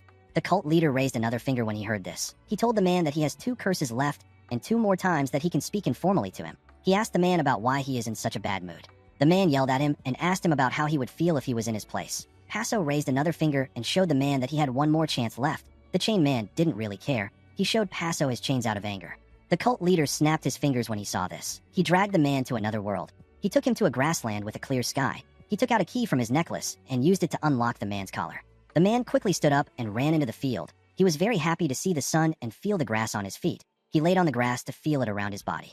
He carefully raised his head up to see the clear sky. While he was looking at the sky, the cult leader entered his vision. The man was annoyed to see this. He referred to Paso as an oversized cult leader and asked him to move. He told him that he is blocking the sky. Paso raised his thumb to show the man that he is out of chances. He told him that the sky is fake. The man referred to him as cult leader and told him that he misses the fake sky very much. He begged him to move aside. Paso glared at him. He allows this man to curse him or speak informally to him 5 times a day. The reason the cult leader tolerates his rudeness, even when he goes too far, is because the man has a sharper mind than anyone else in the cult. This is also why Paso chose him as the military advisor of the Sky Heaven cult. Paso needs to endure the man's insults in order to get his advice. His advice has almost always been correct, and they have always favored the cult leader. Paso never tried to tame the man through pain. He knew that the man had no attachment to life. If he ever pressured him too much, the man would simply choose death. He is a man with nothing in life to cling to, and yet he has never chosen to kill himself. Paso once asked the man about why he never tried to kill himself. The man never gave him an answer. The cult leader told his advisor that he showed goodwill to Muguk just like he advised. He revealed to him that our boy demanded for specific favors. The man did not seem surprised to hear this. Paso asked him if Muguk will really become the heir. The man asked him if our boy was really the one who killed the soul-absorbing supreme demon. The cult leader said that he is sure of this. The advisor asked him about who will become the heir if it is not someone like Muguk. He said that it should be impossible for someone as young as Muguk, who is only 20 years old, to kill the soul-absorbing supreme demon. The cult leader said that our boy's skills are great. His advisor asked him if he is afraid that Muguk might kill him too. Paso smiled and said that he will be lying if he says that he is not afraid. He believed that a man who can kill a demon supreme can kill anyone at any time. His advisor said that they have another reason why they must restrain Muguk. The cult leader asked him about the reason. The man asked him if he believes that the heavenly demon doesn't know that his second son killed the soul-absorbing supreme demon. Paso asked him if the heavenly demon really knows. His advisor said that he does. He said that the heavenly demon of this generation is an extraordinary man. He is a man with great ambition. The advisor asked his cult leader if he knows why the heavenly demon is staying silent. The cult leader asked him to tell him why. The man was annoyed to hear this. He asked his cult leader to try to think instead of just stuffing his face with food every day. The cult leader asked him if he just insulted him. The advisor quickly calmed himself. He told Paso that it wasn't an insult. He told him that he was simply asking him to think. Paso said that he doesn't like this. He asked his advisor to do the thinking. He told him that he has no reason to keep him alive if he also does the thinking. The advisor was annoyed to hear this. He calmed himself and explained to Paso that an extraordinary man only stays silent when he is preparing to make a big move. The cult leader asked him if the heavenly demon wants to unify the Central Plains. The advisor said that he doesn't know for sure. He said that the only thing he is certain about is that Muguk was either ordered by the heavenly demon or the heavenly demon decided to let it happen on purpose. The man explained to Paso that the Murim Alliance saw the soul-absorbing supreme demon as the most troublesome demon supreme. They fear him the same way they fear Paso. And yet the heavenly demon allowed his own son to kill the soul-absorbing supreme demon. The advisor said that the heavenly demon intends to replace the 8 demon supremes with his own loyal subordinates. He asked his cult leader about where he thinks the heavenly demon will strike once he is done with the demon supremes. Paso said that the heavenly demon will come for them. His advisor explained to him that the heavenly demon of this generation will not go to war with the Murim Alliance and leave them at his back. The man speculated that the heavenly demon will either use them as a vanguard or eliminate them first before starting the war. The cult leader did not like what he was hearing. His advisor told him that a wind of change is blowing through the divine cult. Anyone who fails to sense it will die. He said that the soul-absorbing supreme demon died because he was too isolated from the world to feel the wind. He told his cult leader that he must decide whether they should hide behind the wall of the 8 demon supremes or the wall of the heavenly demon. Paso asked him if he wants them to choose the heavenly demon. His advisor said that the heavenly demon will win. The cult leader asked him for the reason why he thinks he will win. The man said that the heavenly demon, whose name is Geo Wujin, is an extraordinary man. He would never start a battle that he had no chance of winning. The advisor told Paso that they need to side with Muguk at all costs. He advised him to win our boy's favor with a gift. Paso asked him about the kind of gift he should give Muguk. The man asked him to give our boy the thing that he least wants to give. He said that they will survive if he is able to do this. Immediately he said this. He told Paso that he has given him enough advice for the day. He asked him to step aside and stop bothering him. When the cult leader moved away, the man began to laugh like a crazy person. It was as if he lost his intelligence. He looked at the blue sky with his face filled with happiness. While he was entranced by the sky, Paso snapped his fingers and told the man that this is enough. Immediately he did this. The man noticed that the sky was slowly disappearing. He begged Paso to give him more time. Unfortunately for him, he got dragged back to reality. The advisor called the cult leader a bastard. He told him that he begged him for more time. The cult leader didn't listen to anything he said. He was thinking about the gift he wanted to give Muguk. In the next scene, we see our boy welcome the cult leader to his place. He asked him if he will come inside. The man said that he can't. He asked Muguk to take a walk with him. The scene shifts, and we see the cult leader and Muguk in a desolate desert. There was a heavy wind blowing in the desert. The man told our boy that the place is rather desolate. He said that this is his hometown. Muguk told him that he likes the place because it is quiet. He asked him to invite him there one day. The cult leader told him that he will. He told Muguk that he thought about what he said after he returned. He told him that he is right. He said that he hasn't shown him any true goodwill at all. He put his hand into his clothes and brought out a book. He revealed to Muguk that the book contains a martial art that can create a separate space. He said that only those who have mastered the authentic demonic arts of the blood cult can use this martial art. The martial art is known as the space-time transference illusion art. Our boy carefully looked at the book. He did not expect the cult leader to show him the martial art. Paso revealed to him that he is the only one who can properly use this art now that the soul-absorbing supreme demon is dead. He explained to Muguk that this space can protect him in an urgent situation. The moment he steps into the space, his presence will be erased from the original world. Muguk looked around the desert. He knew that the cult leader was right. This martial art can be used at decisive moments as an evasive skill to escape danger. Our boy carefully looked at the cult leader. It was as if he was trying to understand his intentions. He recalled that he got the first material needed for the Great Regression Technique, which is the Thunderbell from Paso's cult, and he also got the blood eye purification water from his cult too. Now he is getting the space-time transference illusion art from him. Muguk wondered if he was destined to be deeply connected with the Sky Heaven cult leader. Paso didn't know why Muguk was staring at him. Our boy asked him about what he wants. The cult leader looked at the boulders and rocks in the desolate land. He watched the wind turn into a tornado and blow away the things around them. He told Muguk that he no longer wishes to breathe in this dust. Our boy realized that the man wanted to expand to the central plains. Paso told him that he will give him the space-time transference illusion art if he assists him in taking the first step. Muguk told the man that he has no power over this matter. Paso told him that he knows. He said that only the heavenly demon can decide on this matter. Muguk said that the demon supremes also need to be involved. The cult leader told him that this is exactly why he intends on giving him the secret manual. Muguk asked him to tell him what he wants at the moment. Paso revealed to him that he is scheduled to have a meeting with the heavenly demon 2 days from now. He said that he plans to negotiate his cult's entry into the Central Plains. He raised the manual and asked Muguk to stand with him and help him persuade his father when the time comes. He told him that he will give him the manual as long as he gives him his word. He said that the outcome doesn't matter. Muguk did not expect to hear this. The man's condition was quite shocking. He knew that Paso was basically gifting him the manual. He told the cult leader that this method is wrong. He said that his father will never permit the Sky Heaven cult to enter the Central Plains no matter how much they try to persuade him. Paso asked him about what they can do. The Heavenly Demon Divine cult does not intend to destroy or eliminate the Sky Heaven cult. It doesn't make sense that they would allow such an existence to remain, an existence that could turn into their enemy at any time behind their backs. The Divine cult understood that they needed to keep their friends close and their enemies closer. They believed that it was better to keep the Sky Heaven cult close at hand and under watch. Muguk wondered about how he should answer the cult leader. Paso stretched out his hand and offered him the manual. He asked him if he can get an answer with it. Muguk accepted it and told him that it will be enough to get an answer. He knew that the cult leader was determined to win his favor. He asked the man about what he will do if he just takes the manual and doesn't provide a proper solution.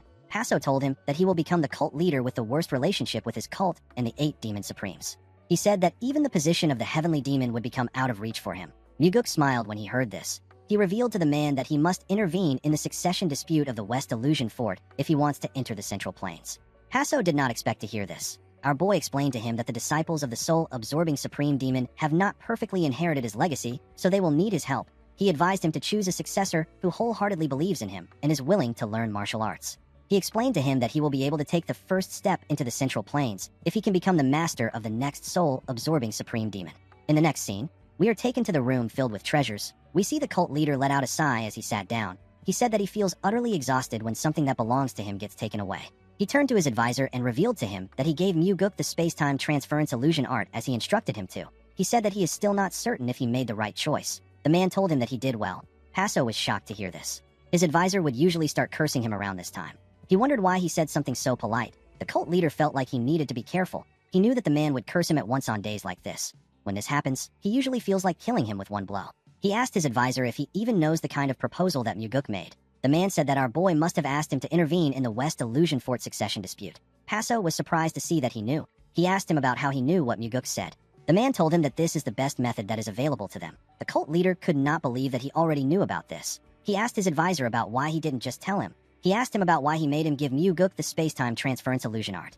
The advisor didn't answer his question. The cult leader stood up and screamed at the top of his voice. He ordered the man to tell him why he made him give away such a precious manual. The advisor turned to him and asked him to tell him what he will do if he doesn't give him an answer.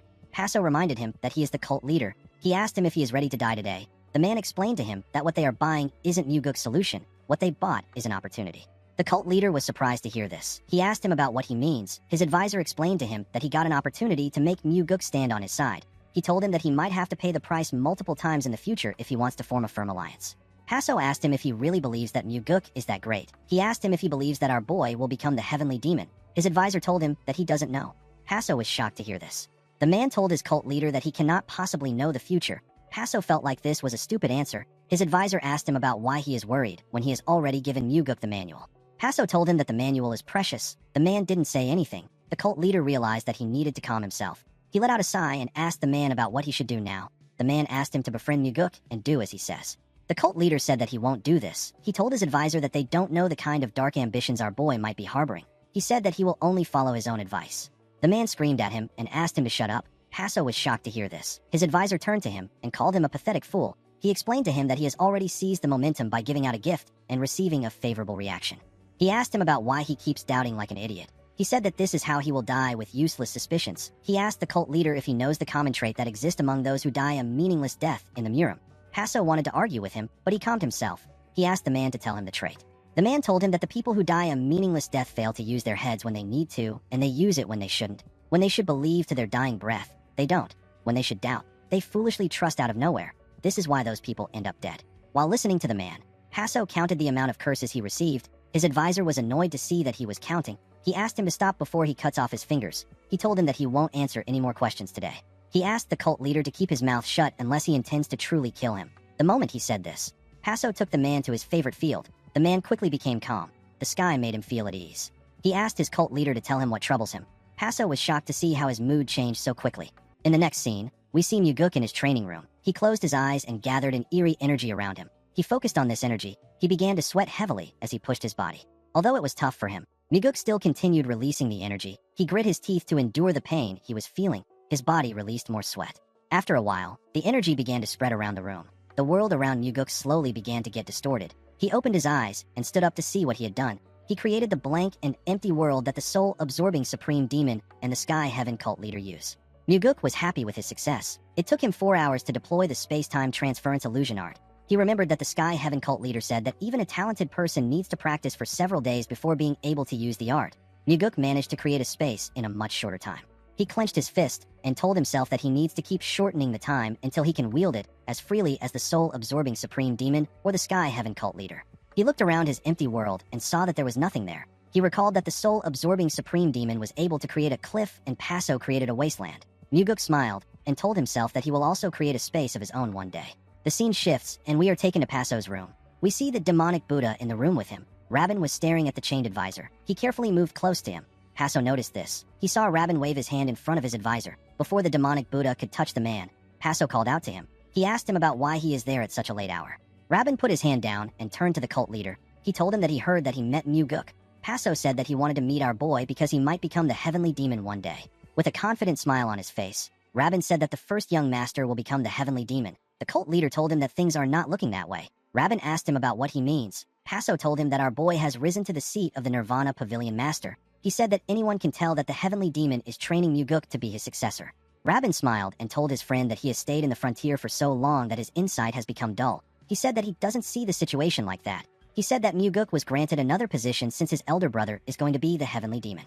He told Paso that the heavenly demon is trying to tell Muguk that he should be satisfied with the position. The cult leader told him that he might be correct. He said that he feels bad that he won't be able to meet the first young master after traveling a long way to the Central Plains. He asked his friend about why he supports the first young master so strongly. Rabin said that it is because he is the one who will become the successor. Paso asked him about why he is so sure. The demonic Buddha told him that it is just his intuition. Paso glared at his friend. He knew that he was not the kind of person who would make important decisions based on intuition. This means that the demonic Buddha doesn't want to tell him what he knows about the first young master, even though he calls him his friend. Rabin asked the cult leader not to do anything rash. He told him that there are several eyes watching him here. Paso told his friend that he doesn't understand what he means. The demonic Buddha asked him about why he hasn't left the cult yet. Paso asked him if he is telling him to scram now that their business is finished. Rabin assured him that he didn't mean this. He explained to him that a visitor needs to quietly leave when he is done visiting someone instead of defecating in the master's bedroom. Paso laughed and told his friend that he is being mistaken for the person who caused the mess.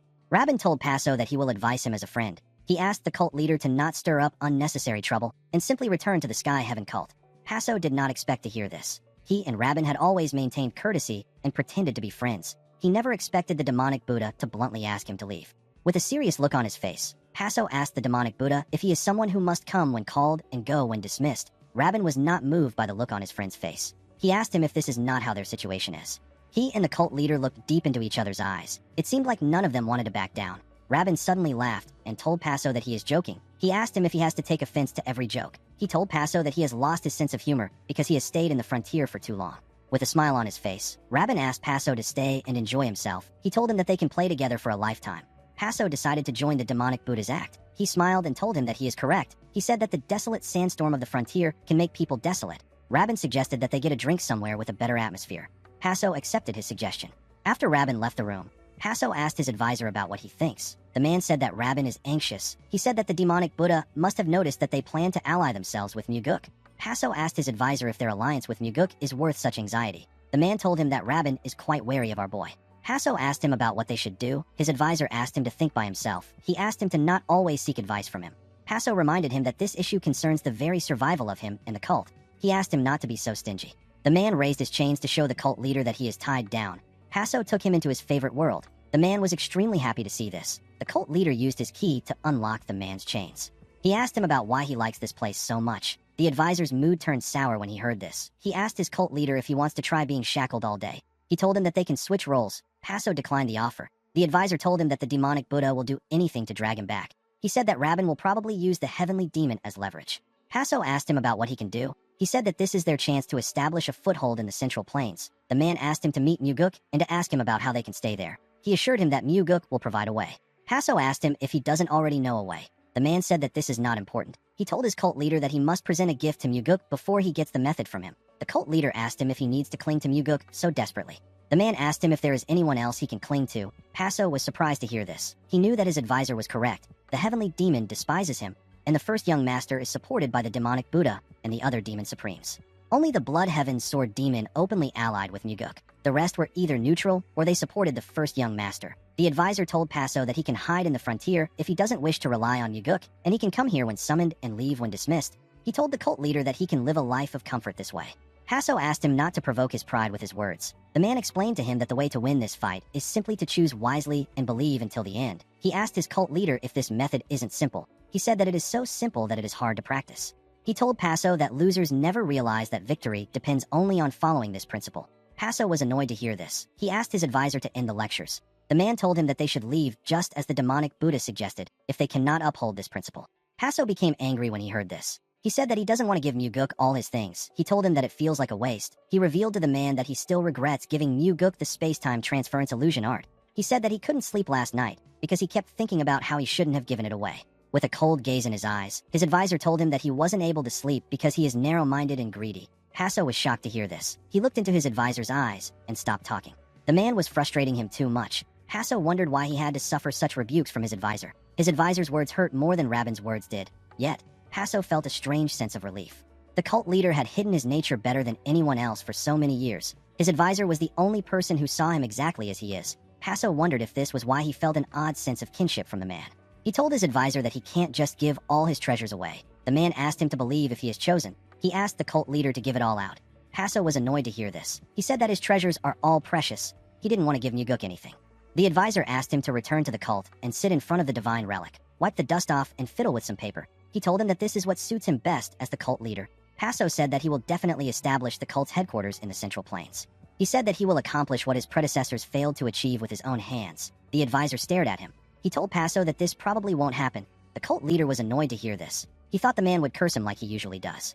The scene shifts, and we are taken to the demonic village. We see the owner of the tavern welcome Muguk to his establishment. Our boy told him that he had to come here, because he is very hungry. The man told him that he will prepare all his favorites and ensure that they are made deliciously. Before he left the balcony, the man turned around and told Muguk that he has a question for him. Our boy allowed him to ask his question.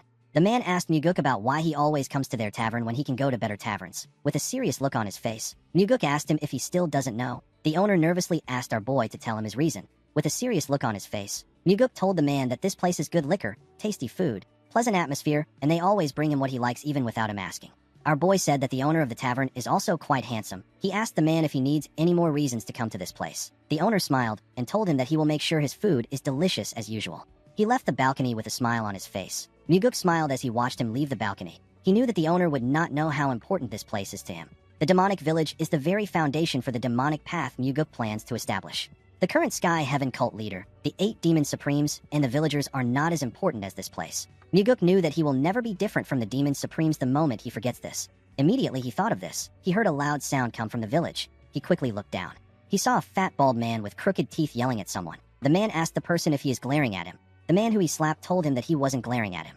The fat man told him that he was. He called him a lying little bastard and gave him a heavy slap on his face. The man's wife quickly ran to the fat man and begged him to stop. The huge man pushed her back and asked her not to get in the way. The woman fell to the ground. Her child quickly ran to her and asked her if she is okay. Everyone was shocked to see this. The little boy cried in his mother's arms. The huge man was annoyed to see the boy crying. He raised his hand and asked the boy to stop crying. The boy's father quickly held him and begged him not to do this. He tried to push him back. The huge man asked him about what he is doing.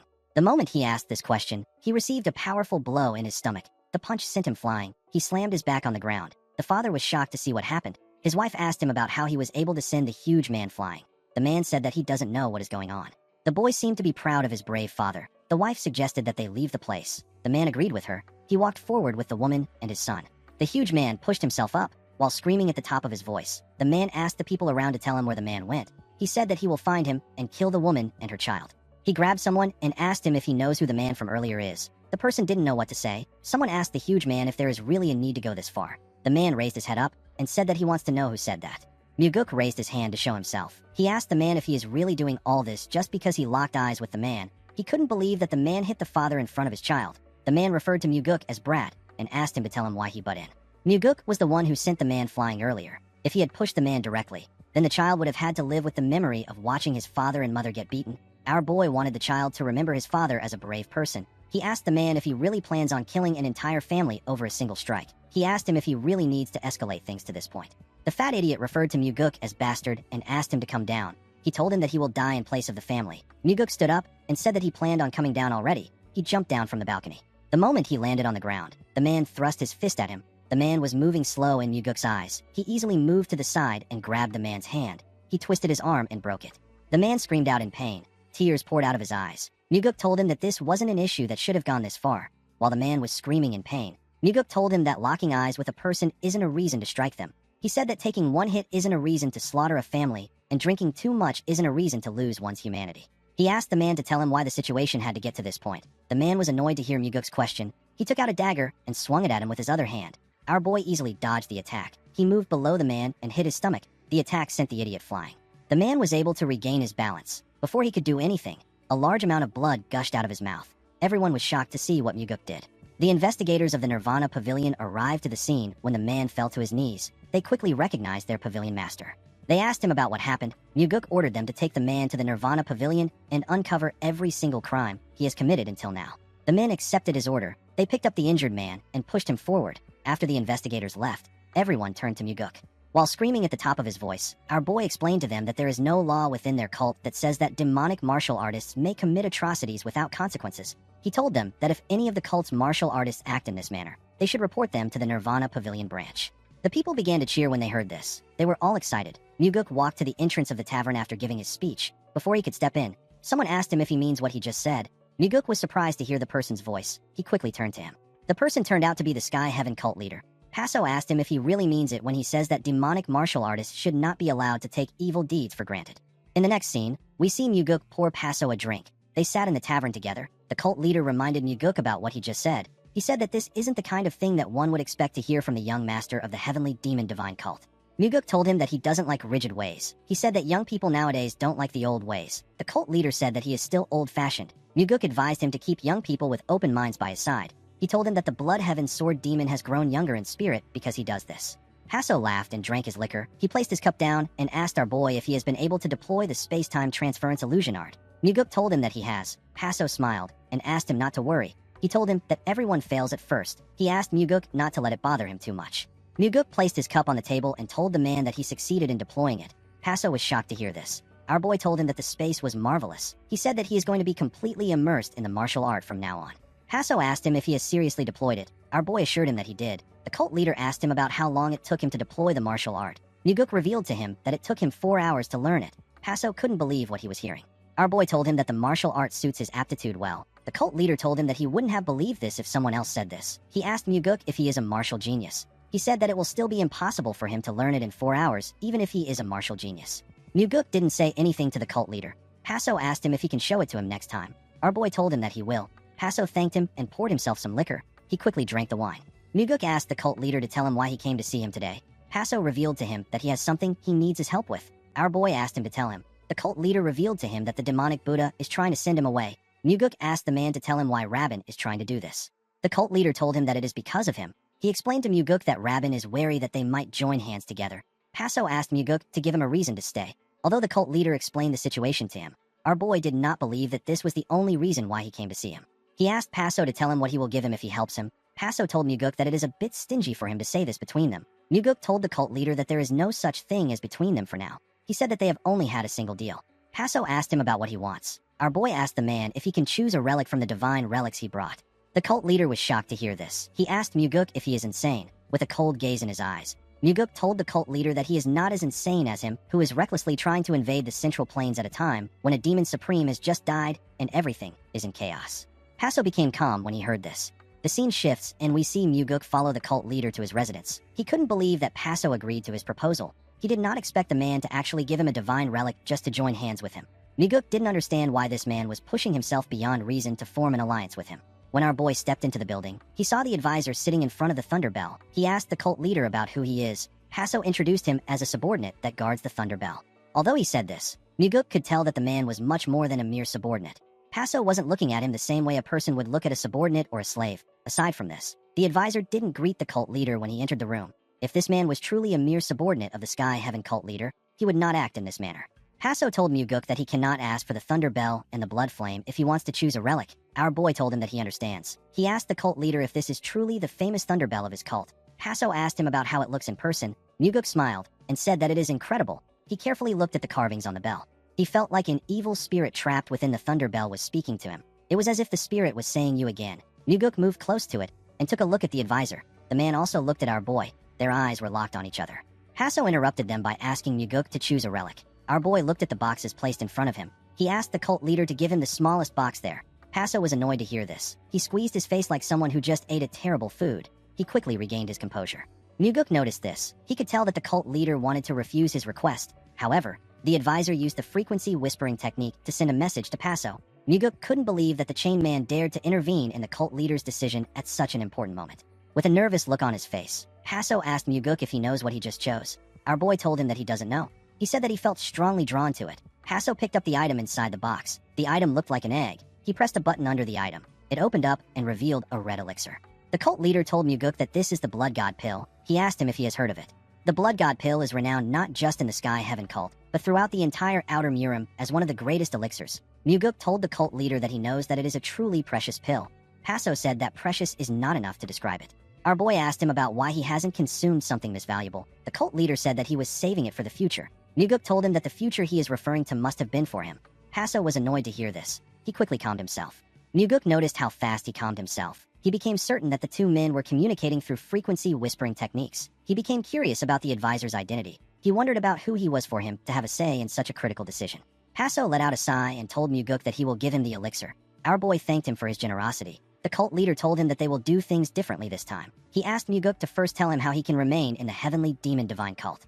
Muguk grabbed the pill and threw it into his mouth. He told the cult leader that this is the way for him to stay. The cult leader and the advisor were shocked to see this. The cult leader asked our boy to tell him what he is doing. Muguk sat on the ground in a lotus position and begged Paso to stand guard while he digests the elixir. The cult leader was annoyed to hear this. He couldn't believe what was happening. Muguk's body was releasing the red energy of the blood god pill. Paso was annoyed to see that Muguk actually dared to eat the elixir in front of him. The advisor began to laugh. He was laughing with his frequency whispering technique, so his laughter was going directly into the cult leader's head. Paso was extremely angry with our boy. His advisor didn't even bother to comfort him. He simply continued laughing. The cult leader wondered if he should just kill Muguk right now. His advisor asked him to do it. He told him that he will start an all-out war with the divine cult if he kills Muguk. He told Paso that he would love to see the heavenly demon tear him apart. With a look of anger on his face, the cult leader said that Muguk took the elixir because the method he is about to propose will be something utterly absurd. The advisor asked him to kill our boy. He asked him to smash Muguk's skull into the ground right now. Paso gathered his energy into his hand. He wanted to slam Muguk's head to the ground. Before he could swing his hand, his energy disappeared. The cult leader grit his teeth and forcefully calmed himself. He really wanted to end Muguk there, but he had no choice but to be patient. He sat down and rested his back on the bell. His advisor asked him if he won't kill Muguk. The cult leader asked him if he thinks that he is a coward who can't bring himself to kill Muguk. The advisor told him that the reason he can't kill our boy is because he is sharper than he thought. Paso did not understand why the man said this. He asked him about what he means. The man explained to him that Muguk is so confident that he won't kill him because he has already assessed him completely. He said that a man like Muguk will surely provide the right answer. The cult leader asked the man if he knows what Muguk will suggest. The advisor revealed to him that he didn't actually know the method at first, but now that he is seeing Muguk consume the blood god pill, he is able to guess what our boy will suggest. Paso asked him to tell him the method. The advisor asked him to hear it from Muguk once he is done circulating his energy. Paso asked him about why he doesn't just tell him. The man told him that his face will show that they know everything. The cult leader said that this is not true. He told the man that he never lost in gambling when he was in his youth. The man told him that no gambler wanted to show their skills in front of the successor of the Sky Heaven cult. Paso couldn't believe what he was hearing. He realized that he only won his games because he was the successor of his cult. He turned to Muguk and hissed at him. The moment he did this, his advisor called out to him. The cult leader turned to him and asked him if he thinks that he is his buddy now. The man advised Paso to just give Muguk everything. He said that it won't be a loss. Paso was shocked to hear this. He asked him if he is serious. The advisor explained to him that he used to judge Muguk based on the bits of information flying around. However, now that he had seen Muguk with his own eyes, the man realized that the information was not accurate. He told his cult leader that the information he got was an understatement of Muguk's ability. The cult leader did not expect to hear this. He asked his advisor to tell him what will be left for him if he gives Muguk everything. His advisor told him that he will get to fulfill his dream of living in the Central Plains. Paso asked him if Muguk will really keep his word to let him live in the Central Plains. The man explained to him that the very fact that Muguk is so quick to swallow everything means that he intends on keeping his promise. The cult leader told him that they will become beggars rattling around with broken bowls if our boy doesn't keep his promise. The man smiled and asked him not to worry. He assured his cult leader that he will feed him if they go poor. Paso was shocked to hear this. With a smile on his face, the advisor said that he is willing to drag his shackles around and sell medicine to feed him. Paso didn't know how to react to what his advisor said. He asked the man about what they will do if Muguk loses the succession struggle and dies. The man explained to him that this is what it means to bet one's fate on someone else. A person either gains everything or loses it all. The cult leader asked the man if he is doing all this just to drag him into ruin. With a smile on his face, the advisor asked Paso if he is just realizing this now. Paso didn't know what to say to him.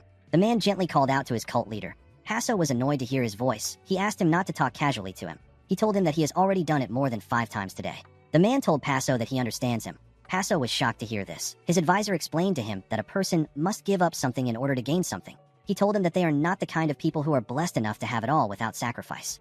Paso turned to the man. He did not expect to hear this. His advisor told him that someone who has it all is the young master sitting in front of them. The cult leader closed his eyes and said that it is a waste. A while later, we see the energy around Muguk intensify. Our boy slowly dragged the energy and pushed it to his lower core.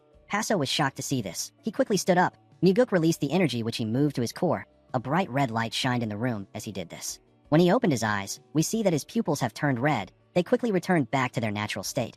Hasso couldn't believe that our boy was already settling his energy circulation.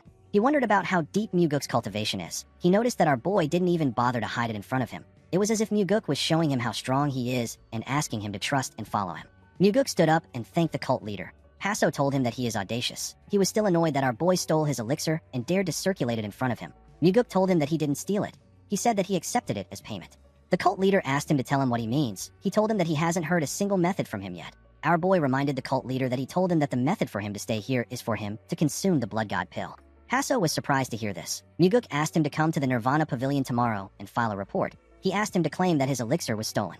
Until the elixir is found, the cult leader will have every reason to remain here. Muguk reminded the man that he is the master of the Nirvana Pavilion. He told him that he will conduct the investigation as thoroughly as possible until he achieves his goal. Our boy assured him that the date of his return will be decided by the two of them. After Muguk left, the cult leader asked his advisor if he knew about this method. The man told him that he only realized it after Muguk swallowed the blood god pill. Hasso took out the elixir's container and asked the man if Muguk knew beforehand that this was the blood god pill. His advisor told him that our boy knew. He asked him if he thinks that Muguk picked it because the container looked pretty. The cult leader asked the man to tell him how Muguk knew. The advisor told him that he is giving Muguk gifts because he is this kind of person. Although he understood his advisor, the cult leader said that the blood god pill was far too precious. The advisor was annoyed to hear this. He told the cult leader that they did not give Muguk the gift because he offered them a solution. Hasso told the man that they will both die if he gives away all his treasures like this, and things don't work out. With a smile on his face, the man reminded Hasso that he already promised to kill him before he dies. The cult leader lost his mind when he heard this. He screamed at the top of his voice and asked his advisor to shut up. In the next scene, we are taken to the Heavenly Demon Pavilion. We see Muguk walking towards his father's palace. He knew that his father must already be aware of everything that has been happening. However, it is still a different thing if he decides to talk to his father about it. The moment he thought of this, someone used the frequency whispering technique to ask him to go to the training hall. Muguk instantly recognized the person's voice. The person turned out to be his father's personal bodyguard. The man's name is Y. Muguk stopped walking and told the man that it has been a while since he heard from him. He remembered how he used to hold Y's hand while walking through the streets of the demonic village when he was little. He remembered begging Y to buy him food from the street stalls. Muguk registered these memories as the good memories he gained in his childhood. He asked the man to visit him when he is free. He told him that he wants to treat him to a meal. Y accepted his offer. After hearing that the man accepted his offer, Muguk walked towards the training hall. When he stepped inside, he looked around. He quickly sensed something dangerous. He instantly raised his head to see the energy that gathered above him. He saw the heavenly demon thrust his sword at him with a large amount of energy. Muguk was shocked to see his father's sword coming at him. He knew that he will die if he tries to dodge the attack. He quickly drew his sword and used it to push his father's sword away. He got pushed back when his sword touched his father's own. Unfortunately for him, his father wasn't ready to end the fight. The heavenly demon gathered his energy and focused it on his legs. Muguk was shocked to see this. The heavenly demon used the death step of the fourth stride of the wind god. He thrust his sword at Muguk at a crazy speed. The blade could no longer be seen. It was only its afterimage that Muguk saw. Our boy dodged his father's attacks with the flicker step of the fourth stride of the wind god. He was able to avoid every single attack that was thrown at him, but he was getting pushed back. The heavenly demon did not have an issue watching his son struggle. A while later, we see the heavenly demon put his sword away. He told his son that his skills have improved. Muguk told his father that this is expected. He said that he practices martial arts more than anyone in the cult. He quickly realized that he was wrong. He told his father that Leon trains more than him. He said that he is the second most hardworking person in the cult. The heavenly demon let out a sigh and told his son that he should consider himself the third most hardworking person. Muguk did not expect to hear this. He gently smiled. He was happy to see how hard his father was working. He hoped that his father would master his techniques well. As they walked out of the training hall, the heavenly demon asked his son to tell him why he came to see him. Muguk informed him that the Sky Heaven cult leader wants to join hands with him. He told him that the cult leader has split away from the Demon Supremes. The heavenly demon was not surprised to hear this. He told his son that the Demon Supremes were arrogant for dragging Passo there. He said that the Demon Supremes should have gone to the Sky Heaven cult leader if they wanted to resolve the issue, and if they intended to bring him there, they should have gone to meet him together. Muguk said that the Demon Supremes have greatly offended the cult leader's pride. The heavenly demon told his son that the small things a person treats as nothing often become the greatest problems. He said that this matter is clearly the Demon Supremes' fault.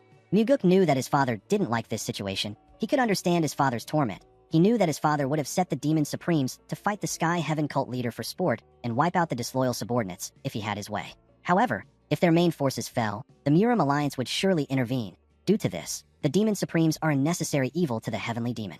Muguk asked his father if he knows why the Sky Heaven cult leader came to see him instead of the cult leader himself. His father explained to him that Paso is intimidated by him. He told Muguk that Paso sees him as someone who will be easy to use. Our boy decided to play dumb and question his father. He asked the heavenly demon to tell him what Paso would need to use him for. The heavenly demon turned to his son and asked him to direct his question to his strategist. Muguk told his father that he doesn't have a strategist. The heavenly demon told him that he needs to get one. Muguk asked his father to tell him where he will find a skilled strategist like the chief advisor. The heavenly demon didn't say anything to him. Our boy told him that he said something like that because he already has a good strategist. Although he said this, Muguk knew that his father was right. He also wanted to find a strategist that is as clever as Myung. The heavenly demon told his son that he has been managing well without a strategist. Muguk thanked him for saying this. He told his father that most things worked out thanks to his luck. Muguk knew that he was only able to navigate situations based on the experience he gained from his past life. He was well aware that he wasn't a naturally strategic person. He knew that he had to find a strategist with a clear vision and good insight to support him. He begged his father to answer one question. He asked him to tell him what the Sky Heaven cult leader wants. The heavenly demon stopped walking when he heard this. He revealed to his son that the Sky Heaven cult leader wants to advance to the Central Plains. He said that Paso's dream is to move into the Central Plains. Muguk recalled that the Sky Heaven cult leader failed to advance to the Central Plains in his previous life because while Mugi swept the Murim, Paso never dared to set foot in the Central Plains. He eventually died in the Outer Lands. Muguk believed that Paso's life could change now that he has regressed. In this life, Paso has come to the Central Plains and entered the divine cult. These are things that he didn't do in the previous life. The heavenly demon revealed to his son that the people of the blood cult have always dreamed of entering the Central Plains. Although they are never successful, this desire is in their blood. Muguk smiled and said that he now understands why Paso came to him. Our boy didn't have to ask his father these things, but sometimes it is better to learn things from him. It is sometimes better for a person to act as if they don't know something even when they do. Muguk did this to show respect for his father. He understood that most parents want their children to come and ask questions like this. He was certain that his father was no different. The moment he thought of this, his father turned around and asked him to eat before leaving. Muguk was shocked to hear this. He gladly accepted his father's offer. Later in the day, we are taken to the Nirvana Pavilion. We see Muguk looking at someone in his office. The person turned out to be the demonic Buddha. Rabin told Muguk that he couldn't just stand by after hearing that his friend's divine relic has been stolen. He said that he came to see how the investigation is going. He asked our boy if the relic was really stolen by thieves. Muguk asked him about what he means. Rabin said that no one can believe that there are actually thieves within their cult. Muguk asked him if it makes sense that Paso would stage this incident by himself. The demonic Buddha glared at our boy. He said that their cult's reputation will be greatly damaged if there are truly thieves among them. He told our boy that they need to handle this case quietly. Muguk asked him about what he means. Rabin suggested that they send the cult leader away for now, so that he can't make a fuss. He said that Paso won't suddenly catch the thieves just because he is there. Muguk understood that Rabin was trying to test him. He could tell that the man believed that the incident was staged and that he was helping Paso. Our boy told the demonic Buddha that the cult leader won't listen to what he says. He said that he is just a mere pavilion master.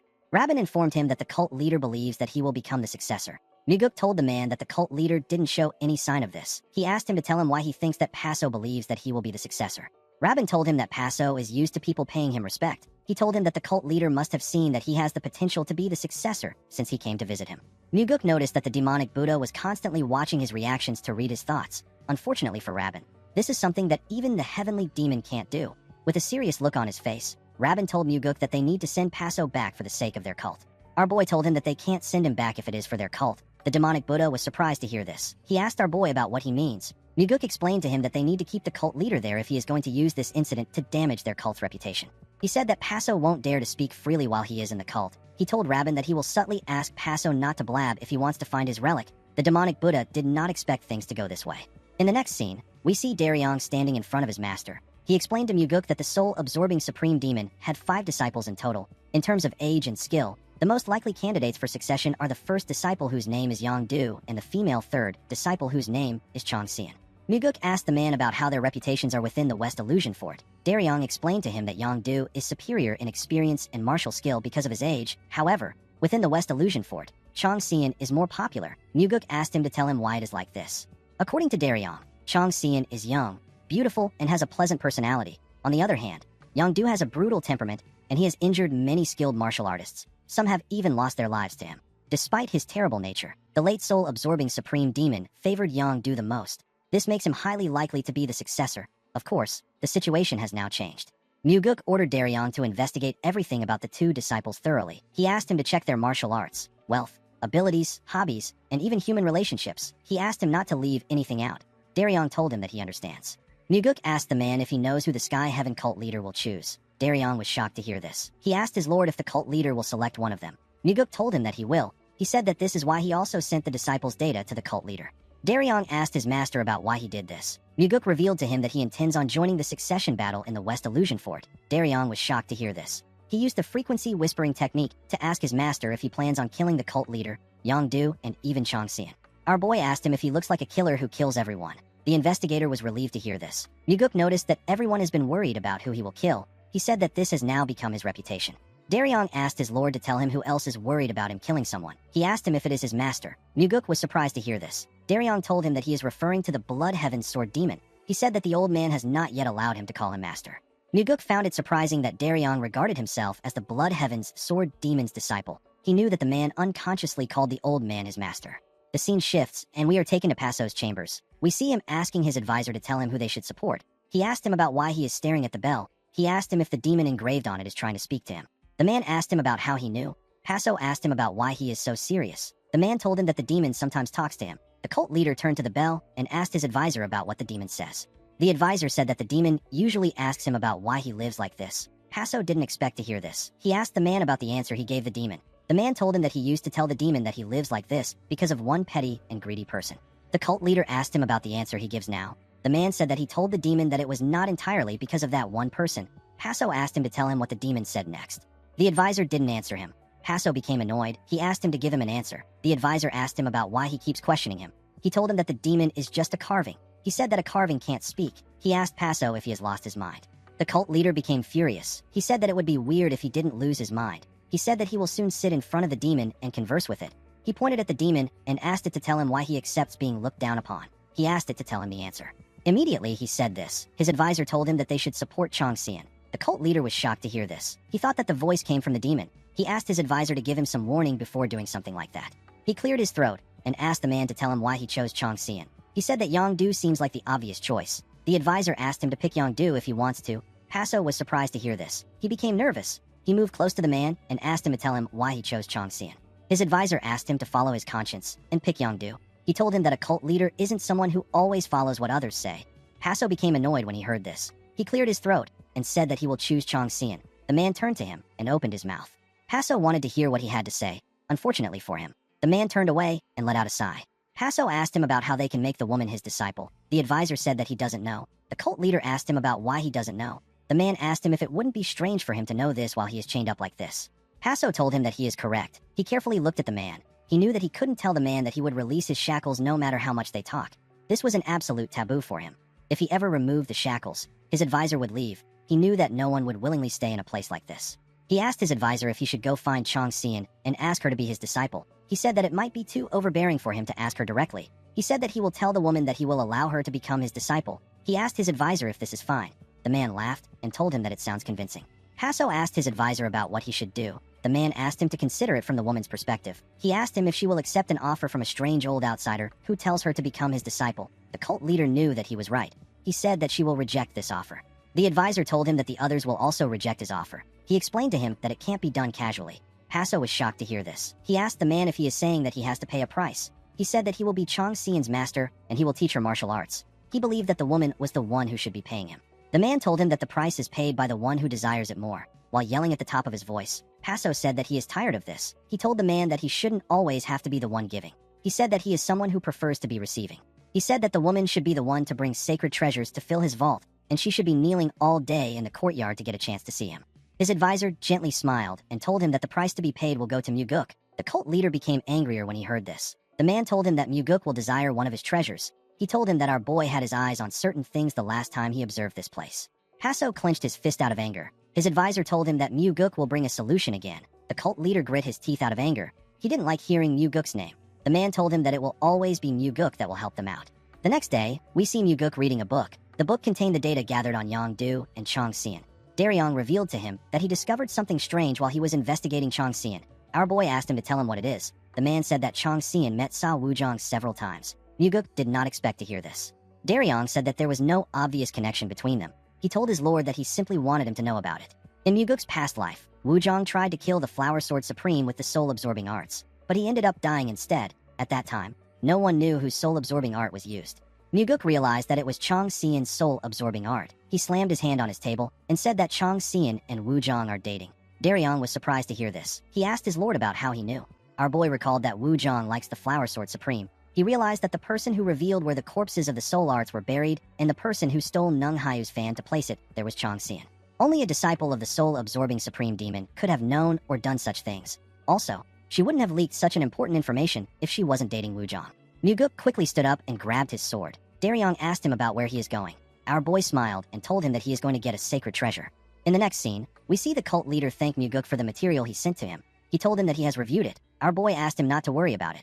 He took a sip of his tea and took a look at the advisor. He turned to the cult leader and asked him if he has found a way to join the battle of the West Illusion Fort succession. Passo said that he hasn't. Muguk told him that he has to hurry. He revealed to him that the Demon Supremes will soon intervene and choose the successor by themselves. The cult leader told him that he is shackled to his chamber just like the Guardian. He said that it won't be easy to even meet the disciples. Muguk told him that he understands. Passo asked him about who he thinks he should accept as his disciple. Our boy asked him to take Chang Xian in. Passo didn't say anything. Due to the fact that he wasn't surprised by his answer, Muguk realized that the cult leader and the Guardian already came to the same conclusion. Passo told him that he also sees Chang Xian as the most suitable choice. He said that he has no way of persuading the woman. Muguk told him that he can make Chang Xian come directly to him. The cult leader asked him about what he means. Our boy explained to him that Chang Xian will personally come to him and request to be his disciple. He told Passo that he will prepare the meal and feed it to him. The cult leader told him that he will really appreciate it. Our boy asked him to grant him a relic in return for his favor. Passo was shocked to hear this. He told Muguk that he is quite shameless. Muguk told him that it is just the natural order of things. He said that making someone work out of mere loyalty or personal ties without fair compensation is something that belongs to his father's era. Passo told him that he is from that era. Muguk placed his hand on his chest and told the man that the person sitting before him belongs to the present era. He asked him to remain frozen like a fossil if he dislikes it. Passo didn't say anything to him. With a smile on his face, Muguk told the man that this is an issue that involves with dealing with someone young. He asked the cult leader to entrust it to him. He assured him that he will bring results that are worth more than the relic. Passo glared at Muguk. He told him that he will accept his proposal. Our boy knew that the Guardian must have managed to convince Passo. He told the cult leader that his responsibility ends once the woman becomes his disciple. He told him that he will be the one to determine whether she can rise to the rank of Demon Supreme. Passo grit his teeth out of anger. He told Muguk that he will demand for another relic when that time comes. He asked him if he won't just take the relic now. Our boy told him that he would take it if he had the ability to do so. He stood up and told the cult leader that he will be leaving. He bowed his head to Passo and carefully looked at the advisor. He and the man locked their eyes on each other. The scene shifts, and we are taken to the Northern Heavenly Sword clan. We see Wu Zhang welcome Muguk. Our boy asked him if he has been well. The man thanked him for his concern and told him that he has been doing fine. As Wu Zhang guided him through the forest, Muguk carefully looked at the man. Even though Wu Zhang failed to drive him out with the soul-absorbing supreme demon, he showed no form of resentment for Muguk. Our boy decided to use Chang Xian to bait the man. When he arrived at the Sword Supreme's house, the woman stepped outside to welcome him. Muguk told her that she looks even younger than before. The woman smiled and told him that he still uses empty flattery. She moved forward and asked him to come see something. She showed our boy a plant. She revealed to him that this is the seed he gave her as a gift. Muguk was surprised to see that it had already grown this much. The Sword Supreme told him that the life force of the world is truly mysterious. While our boy was looking at the plant, Wu Zhang was subtly releasing his energy. Muguk smiled when he noticed this. He realized that Wu Zhang was calming his energy down. Ever since our boy arrived in this place, he had been discreetly releasing his energy to observe the man. He used the frequency whispering technique to ask the Sword Supreme if she can ask Wu Zhang to bring them some wine and side dishes. He said that he has some information that he needs to leak. He assured her that he will explain his reason later. Yonrang did not expect to hear a request like this. She ordered Wu Zhang to bring her some wine. She told him that it has been a while since she last shared a drink with Muguk. The man bowed his head and accepted her order. He was annoyed to see that she wanted to drink with Muguk after saying that she won't drink again. Some minutes later, we see Wu Zhang carrying the wine and side dishes on a small table before he could enter his master's room. He heard Muguk tell her that the most likely candidates to succeed the soul-absorbing supreme demon are Yang Du and Chang Xian. Wu Zhang was shocked to hear his girlfriend's name. The Sword Supreme told Muguk that Yang Du is the stronger contender. Our boy told her that she is correct. He told her that Chang Xian still has options. Yonrang asked him to tell her the options she has. Muguk explained to her that the martial arts of the Sky Heaven cult leader and the soul-absorbing supreme demon share the same origin. He said that Chang Xian can win if she can learn from the Sky Heaven cult leader, who is currently staying at the cult. Yonrang asked him if the Sky Heaven cult leader will accept her as his disciple. Muguk assured her that Passo will accept the woman. He reminded her that the Sky Heaven cult has always sought to establish a foothold in the Central Plains. If he takes Chang Xian as his disciple, he will have a legitimate reason to stay in the Central Plains. Yonrang finally understood the situation. Muguk told her that Yang Du will inevitably take the position of the soul-absorbing supreme demon if Chang Xian doesn't become Passo's disciple. Immediately he said this. Wu Zhang stepped into the room. He placed the small table in front of them. After doing this, he bowed his head and left the room. Upon seeing that the man was no longer in the premises, the Sword Supreme asked Muguk to tell her why he brought the topic up. Our boy asked her if she knows that Wu Zhang is in a relationship with Chang Xian. Yeonrang was surprised to hear this. She told our boy that she had no idea. Muguk explained to her that Wu Zhang is an ambitious man. He told her that he is the type of person who might try to manipulate her from behind the scenes. The Sword Supreme gently smiled and said that she had her suspicions about him. Muguk told her that he kept a close eye on Wu Zhang to ensure that no harm comes her way. He said that he discovered his relationship while watching him. He said that he found a use for the information, and that is why he made the request. Yeonrang thanked Muguk for sharing this information with her. Our boy told her that he should be the one thanking her. He advised her to stay cautious and to keep treating matters related to Wu Zhang as she normally would. The Sword Supreme told him that she will take his advice. In order to thank her for her help, Muguk decided to repay her with something that she desires. He told the Sword Supreme that they need to cross swords soon. Yeonrang told him that she looks forward to it. In the next scene, we see a beautiful busted woman in a short dress come out of a forest. She asked someone to tell her about why he came there. She told the man that it is unusual for him to be the one asking to meet first. This beautiful woman is Chang Xian. The person she was talking to was Wu Zhang. With a smile on his face, Wu Zhang told the girl that he simply missed her so much. He quickly gave her a hug. Some minutes later, we see Chang Xian and Wu Zhang resting on a huge tree. Wu Zhang wrapped his hand around his girlfriend and asked her if she has been busy lately. The woman revealed to him that there are people advising her to become a demon supreme. Wu Zhang asked her about what she thinks about it. Chang Xian said that no one would dislike becoming a demon supreme. She said that she is simply not good enough to defeat her senior brother. Wu Zhang told her that she must become a demon supreme. Chang Xian was surprised to hear this. She moved away from Wu Zhang and asked him about why she needs to become one. Wu Zhang explained to her that her senior brother won't let her live if he becomes the demon supreme. He told her that she already joined the dueling platform where life and death decide the outcome the moment she was mentioned as a candidate for the next demon supreme. Chang Xian believed that her boyfriend was right. She told him that her senior brother is stronger than her. She said that it is impossible for her to defeat him. Wu Zhang told her that there is still a way for her. Chang Xian asked him to tell her the way. The man revealed to her that it concerns the Sky Heaven cult leader. He reminded her that the cult leader is in their cult. He told her that she will be able to defeat her senior brother if she receives his martial teachings. Chang Xian did not expect to hear this. She didn't seem very interested in this idea. Wu Zhang wanted the woman to rise to the position of a demon supreme. He knew that this was the only way he could control the great power of the soul-absorbing supreme demon from behind the scenes. He wanted to become strong to the point where he could make the Sword Supreme his woman. The scene shifts, and we see the Sky Heaven cult leader grit his teeth as he read a letter. He squeezed the paper out of anger. His advisor asked him about what is going on. Paso revealed to him that he just got a report that the food and side dishes provided to his subordinates in the outer court has changed. The food portions have reduced. The meat is mostly fat, and the wine has been replaced with cheap swill. The advisor laughed and said that the cult is trying to drive them out. Paso threw the paper to the ground and said that no one would believe that the heavenly demon divine cult would resort to such petty tricks. He said that the divine cult should just poison their foods. His advisor told him that petty methods are the most effective methods. He said that this is not the divine cult's doing. It is the work of the demonic Buddha. He told his lord that the heavenly demon might use force to drive them out, but he would never do something this disgraceful. Paso turned around and told his advisor that he will confront the demonic Buddha. The man asked him about what he will say when he gets there. He asked him if he will ask the demonic Buddha to give them their food back. Paso said that he will say this. He said that he will scream that the demonic Buddha's subordinates stole all their food. He said that he will roll around the floor of the heavenly demon hall and cry that he has never seen such cheap behavior. His advisor asked him to have a safe trip. Paso became nervous when he heard this. He knew that this man would never agree with him so easily. He placed his hand on his waist and wondered about what Muguk was doing. He said that our boy told him that he will provide a solution for him. He told his advisor that things like this happen because Muguk is too slow. The man asked him to be patient. He explained to Paso that those who truly respect him will remain loyal even if they starve, and those who hate him will continue to hate him even if they feast on 3 banquets a day.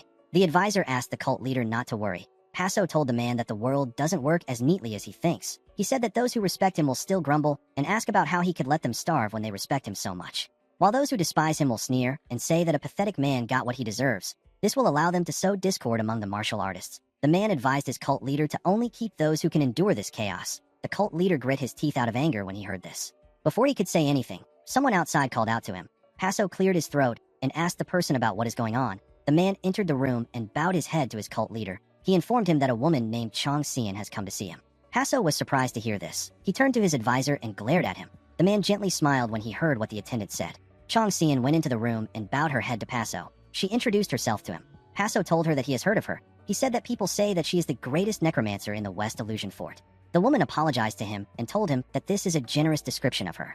Paso asked her not to apologize. He told her that he is glad she came to him. Chang Xian told him that her late master once said that the roots of the martial arts she learned originated from the blood cult. Hasso told her that she is correct. He said that he and her late master could be considered as fellow disciples. He asked the woman about why she came to him. Chong Xian put herself together and bowed her head to the cult leader. She begged him to take her as his disciple. Hasso was shocked to hear this. He quickly turned to his advisor and used his frequency whispering technique to tell him that Muguk is insane. The man told him that this is the reason they need Muguk on their side to the very end. Hasso told him that his heart aches when he thinks about our boy coming there to get the relic. His advisor asked him to use this chance to broaden his small-minded patience. Hasso asked him to shut up. Due to the fact that he was talking to his advisor, Hasso was unable to give Chong Xian a reply. The woman wondered why the cult leader didn't give her an answer. She wondered if Hasso was thinking of a polite way to reject her.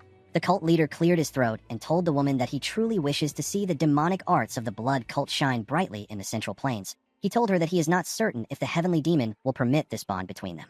Chong Xian raised her head and smiled. She informed him that their cult doesn't place restrictions on master-disciple relationships. She said that their relationship will strengthen the West Illusion Fort. She told Hasso that the cult leader wouldn't oppose to it. Hasso asked her if she is certain. He told her that her senior brother will surely object to this. Chong Xian told him that it doesn't matter. She begged the cult leader to teach her a way to defeat her senior brother. Hasso carefully looked at her and told her that her senior brother might perish. Chong Xian put herself together and smiled. She asked the cult leader if she is the one who's supposed to die instead. Hasso instantly recognized the fierce glint in her eyes. It is a madness only found in the truly ruthless. He smiled and said that it might be worth it to look after the next soul-absorbing supreme demon. After they were done talking, Chong Xian left his place. Hasso moved close to his advisor and told him that the woman has more backbone than he expected. The advisor agreed with him. The cult leader said that the woman is worth taking under his wing. Hasso didn't intend on taking her as his disciple at first, but now that he has seen her, he is tempted by her subtle malicious ambition. He realized that he might be a man who is inevitably drawn to wickedness. His advisor asked him to be careful. He told him that he saw a hunger in Chong Xian's eyes that could devour even her own master. Hasso smiled and said that this is what makes her good. The advisor did not expect to hear this. He took a look at his lord and smiled. He looked away as he smiled. The cult leader didn't know why he did this. He told the man that he seems to be in a good mood these days. The advisor was surprised to hear this. He asked the cult leader if he is serious. Hasso told him that he is. He reminded the man that he hasn't cursed in a while.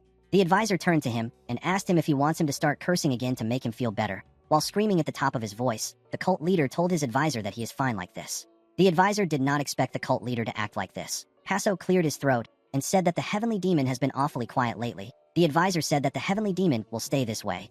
Hasso asked him about why he thinks this. The man explained to him that Muguk must have already met his father and settled things with him. Hasso asked him if he really thinks that Muguk went this far. The man told him that he does. He said that success and failure often comes down to one's meticulousness. The cult leader asked the man about why he is so favorable towards Muguk. He reminded him that he praised our boy highly. He asked him if Muguk paid him off. The man took a look at Hasso when he heard this. The cult leader asked him to give him an answer. The advisor suggested that they leave this place and return to their cult if he doesn't like Muguk. He told him that there will be no one to praise Muguk if they go somewhere without him. Hasso didn't know what to say. His advisor reminded him that he is not a man blessed with much fortune. The cult leader was annoyed to hear this. He asked the man to stop bringing this topic up. He asked him about why he keeps calling him an unlucky man. His advisor explained to him that he keeps walking down the path of misfortune, so he needs to point it out to him. The cult leader became angrier when he heard this. He asked his advisor if he never stops talking. Immediately he said this. Someone outside called out to him and told him that he has a report. Hasso cleared his throat and asked the man to tell him what happened. The man revealed to him that the cooks came to the outer court and prepared food for their warriors. The cult leader was shocked to hear this. He asked the man about who the cooks work for. The man revealed to him that the cooks were sent by Muguk. He said that the cooks prepared the finest dishes with top-grade ingredients and left when they were done. The cult leader couldn't believe what he was hearing. He now understood what his advisor meant when he said that the difference lies in a person's meticulousness. The advisor found it impressive that Muguk was able to achieve this much at such a young age. He said that this might be the moment when an unprecedented figure is born, not just in the demonic cult, but in the entire Murim. He told his cult leader that they have the honor of witnessing this moment together. Hasso let out a sigh and said that he is losing all of his sacred treasures in this historic moment. The man told him that his relics are being used for a great cause. The cult leader asked his advisor if he is truly not the protagonist of this great cause. He said that he has no intention of being a mere tool for someone else's success. His advisor explained to him that he has to work as diligently as Muguk if he wants to be the protagonist. Hasso asked him if he hasn't worked hard. The man asked him if his definition of working hard is to ask him questions every single day. Hasso couldn't argue with him. He looked away in disappointment. His advisor told him that he is aware that he is doing his best. The cult leader was surprised to hear this. He quickly turned to his advisor. He saw the man smiling at him. He felt a bit embarrassed. He told his advisor that he is right. He said that he is not putting in effort. The man told him that it doesn't necessarily have to be this kind of effort. He explained to Hasso that he is making an effort by resisting his own greed and handing over his sacred relics. He told him that perseverance is needed to gather. guard, and even long for these treasures. The man said that he is aware that greed is also a form of effort. He said that greed is as hard as the blood-soaked efforts of those who barely escape a heavenly net formation. The advisor assured the cult leader that he is well aware of his struggles. Paso did not expect the man to comfort him. He felt kind of free. He thought about how no one has ever truly understood his heart. He remembered watching his people suffer in the desolate desert. All he could do was helplessly stand at the top. He didn't like the view he saw below. Paso noticed that he was about to cry. He quickly put himself together and said that he hates this situation. He told his advisor that he doesn't want to give Muguk his sacred relics anymore. While screaming at the top of his voice, he said that he will ask Muguk to get lost the moment he steps into his chambers. He told his advisor that he will scream so loud that Muguk's ear will burst. The man simply smiled at him. The moment Paso said this, his attendant announced that Muguk has arrived. The cult leader quickly became calm. His advisor laughed out loud when he heard what the attendant said. The cult leader grit his teeth out of anger. He couldn't believe that Muguk showed up at this time. The advisor covered his ears and asked Paso to start screaming. The cult leader felt embarrassed when he heard this. Some minutes later, we see Muguk pointing at the treasure he wanted. He pointed at a fabric. The cult leader glared at him and asked him if he even knows what he is looking at. Of course, Muguk knew what it was, but he told the cult leader that he doesn't know what it is. He said that he chose it because it looked mysterious. Paso grit his teeth out of anger. He calmed himself and revealed to Muguk that this is the supreme heavenly silk. He explained to him that it is a legendary treasure that is said to be uncuttable even by sword strikes. When layered, it can even block enhanced sword energy. The cult leader told our boy that he can wrap the silk around his arms or legs, or even coil it near his heart for protection. The silk also blocks cold, and it doesn't burn even in fire. Paso said that there are only a handful of weapons in the Murim that are capable of cutting the supreme heavenly silk without enhanced energy. Muguk recalled that his black demonic sword is one of the few weapons that Paso speaks of. He told the cult leader that he didn't realize it was such a precious item. He said that his ignorance is inexcusable. The cult leader grit his teeth out of anger when he heard this. He asked Muguk to tell him why he chose the item if he didn't know its value. Muguk apologized to him. The cult leader picked the silk up and asked our boy to use it well. Muguk grabbed the silk and thanked Paso. The cult leader tightened his grip around the silk. He didn't want to let it go. Muguk didn't know what to say. After Paso gave him the item, our boy told him that he will never forget his generosity. Paso did not care about this. Due to how reluctant the cult leader was to give this item away, Muguk realized that Paso would have never given him any of his relics easily. He would have never given our boy the blood god pill and this supreme heavenly silk without persuasion. Muguk realized that he was able to get these relics thanks to the chained man. He carefully looked at the advisor. The advisor also stared at him. Our boy thanked the man in his head and promised to never forget the favor. The advisor looked away even though he didn't know why Muguk was looking at him. It was as if he knew what our boy said in his head. The scene shifts, and we see the Blood Heaven Sword Demon standing in front of Muguk. He asked our boy if he is the one who created this situation. Muguk raised his head and asked Kiampa about what he means. The Blood Heaven Sword Demon informed Muguk that Chong Xian, who is the third disciple of the soul-absorbing Supreme Demon, just became the disciple of the Sky Heaven cult leader. Muguk put down the document in his hand and asked Kiampa to tell him why he assumes every strange event is his doing. The Blood Heaven Sword Demon sat down and asked our boy if he is not the one who did this. Muguk told him that he was the one. Kiampa was shocked to hear this. He asked Muguk about the kind of conspiracy he is plotting with the Sky Heaven cult leader. Muguk told him that conspiracy is a harsh word. He said that he is simply helping the cult leader out. The Blood Heaven Sword Demon asked him if he seriously intends on helping the Sky Heaven cult expand into the Central Plains. Muguk asked him if this is forbidden. Kiampa asked him if he knows what he is getting himself into. Our boy smiled and told Kiampa that he has him. He told the old man that he should be able to help him face the cult leader if he refuses to fight the Demon Supremes. Kiampa grit his teeth and advised Muguk not to underestimate Paso. He told him that Paso is still someone capable of leading the Outer Murim even if he got dragged into their territory. He said that the Central Plains will drown in blood if the Outer Murim begins to rampage. Muguk noticed that the Blood Heaven Sword Demon didn't refuse the proposal he made earlier, yet he speaks as if Paso is terrifying. Muguk smiled and told Kiampa that he will remember his words. Kiampa let out a sigh. He asked Muguk about why he chose Chong Xian. Our boy told him that the girl was the easiest one to move. The Blood Heaven Sword Demon asked him if he truly believes that Chong Xian can become a Demon Supreme. Muguk told him that the first disciple and Chong Xian are equally unqualified. It will take a long time before either of them could truly embody the image of a Demon Supreme. The Blood Heaven Sword Demon agreed with Muguk. Our boy advised him to focus on training Daryong properly. Kiampa asked him to tell Daryong to stop dreaming. Our boy told him that he is the one who has the dreams. He said that Daryong would never have such dreams. Kiampa advised him to stop meddling in other people's affairs. He asked him to focus on his work. Immediately he said this. He noticed something on our boy's arm. He asked Muguk to tell him what is on his arm. Our boy tied the supreme heavenly silk on his arm. He told Kiampa that it is just a decorative wrap. Kiampa knew that he was lying. He asked him if he got the silk from the Sky Heaven cult leader. Muguk asked him about what gave him this thought. Kiampa explained to him that he has never seen the item before. He told Muguk that he is not the type of person who would help the cult leader for free. Muguk smiled and said that it would be miserly to expect a reward every time he helps someone. Kiampa asked him if he didn't receive anything from the cult leader. Muguk told him that he did. The Blood Heaven Sword Demon called him a heartless bastard. Muguk laughed out loud when he heard this. The old man could only calm himself and let out a sigh. Muguk revealed to him that the silk is the supreme heavenly silk. Kiampa said that this makes sense. Our boy asked him if he recognizes it. The Blood Heaven Sword Demon said that he does. He said that this is his first time seeing it up close. Muguk pointed at the silk he wrapped around his sword hilt. He asked Kiampa if he wants him to cut a piece of silk for him. He informed him that he wrapped an extra layer around the hilt. Kiampa rejected the offer. He said that the item doesn't suit his old body. Muguk told him that he should be wrapping the silk for protection because he is old. The Blood Heaven Sword Demon still declined his offer. He asked Muguk if he received anything else. Our boy revealed to him that he also received the Blood God pill. Kiampa did not expect to hear this. He carefully thought about the pill. He tried to recall what it was. The moment he got an idea, his face turned red. He stood up and screamed. He asked Muguk if he is talking about the best elixir in the Outer Murim. Muguk smiled and told him that he is correct. The Blood Heaven Sword Demon asked our boy if the cult leader really gave him the elixir. Muguk told him that he did. He told the man that he has already taken it. Kiampa told him that his inner energy must have surpassed his own. Even before taking the Blood God pill, Muguk's inner energy could already rival the Demon Supreme's energy. This is because Muguk took the Demonic Essence pill and the Heavenly Divine pill. Now that our boy has consumed the Blood God pill, his inner energy has completely surpassed that of the Demon Supremes. The Blood Heaven Sword Demon told Muguk that he can now discard his left wing without hesitation since he has received an elixir superior to the Heavenly Divine pill and the highest grade Celestial Silkworm thread. Muguk gently smiled when he heard this. He told Kiampa that his left wing is one with his body. He said that he cannot replace it.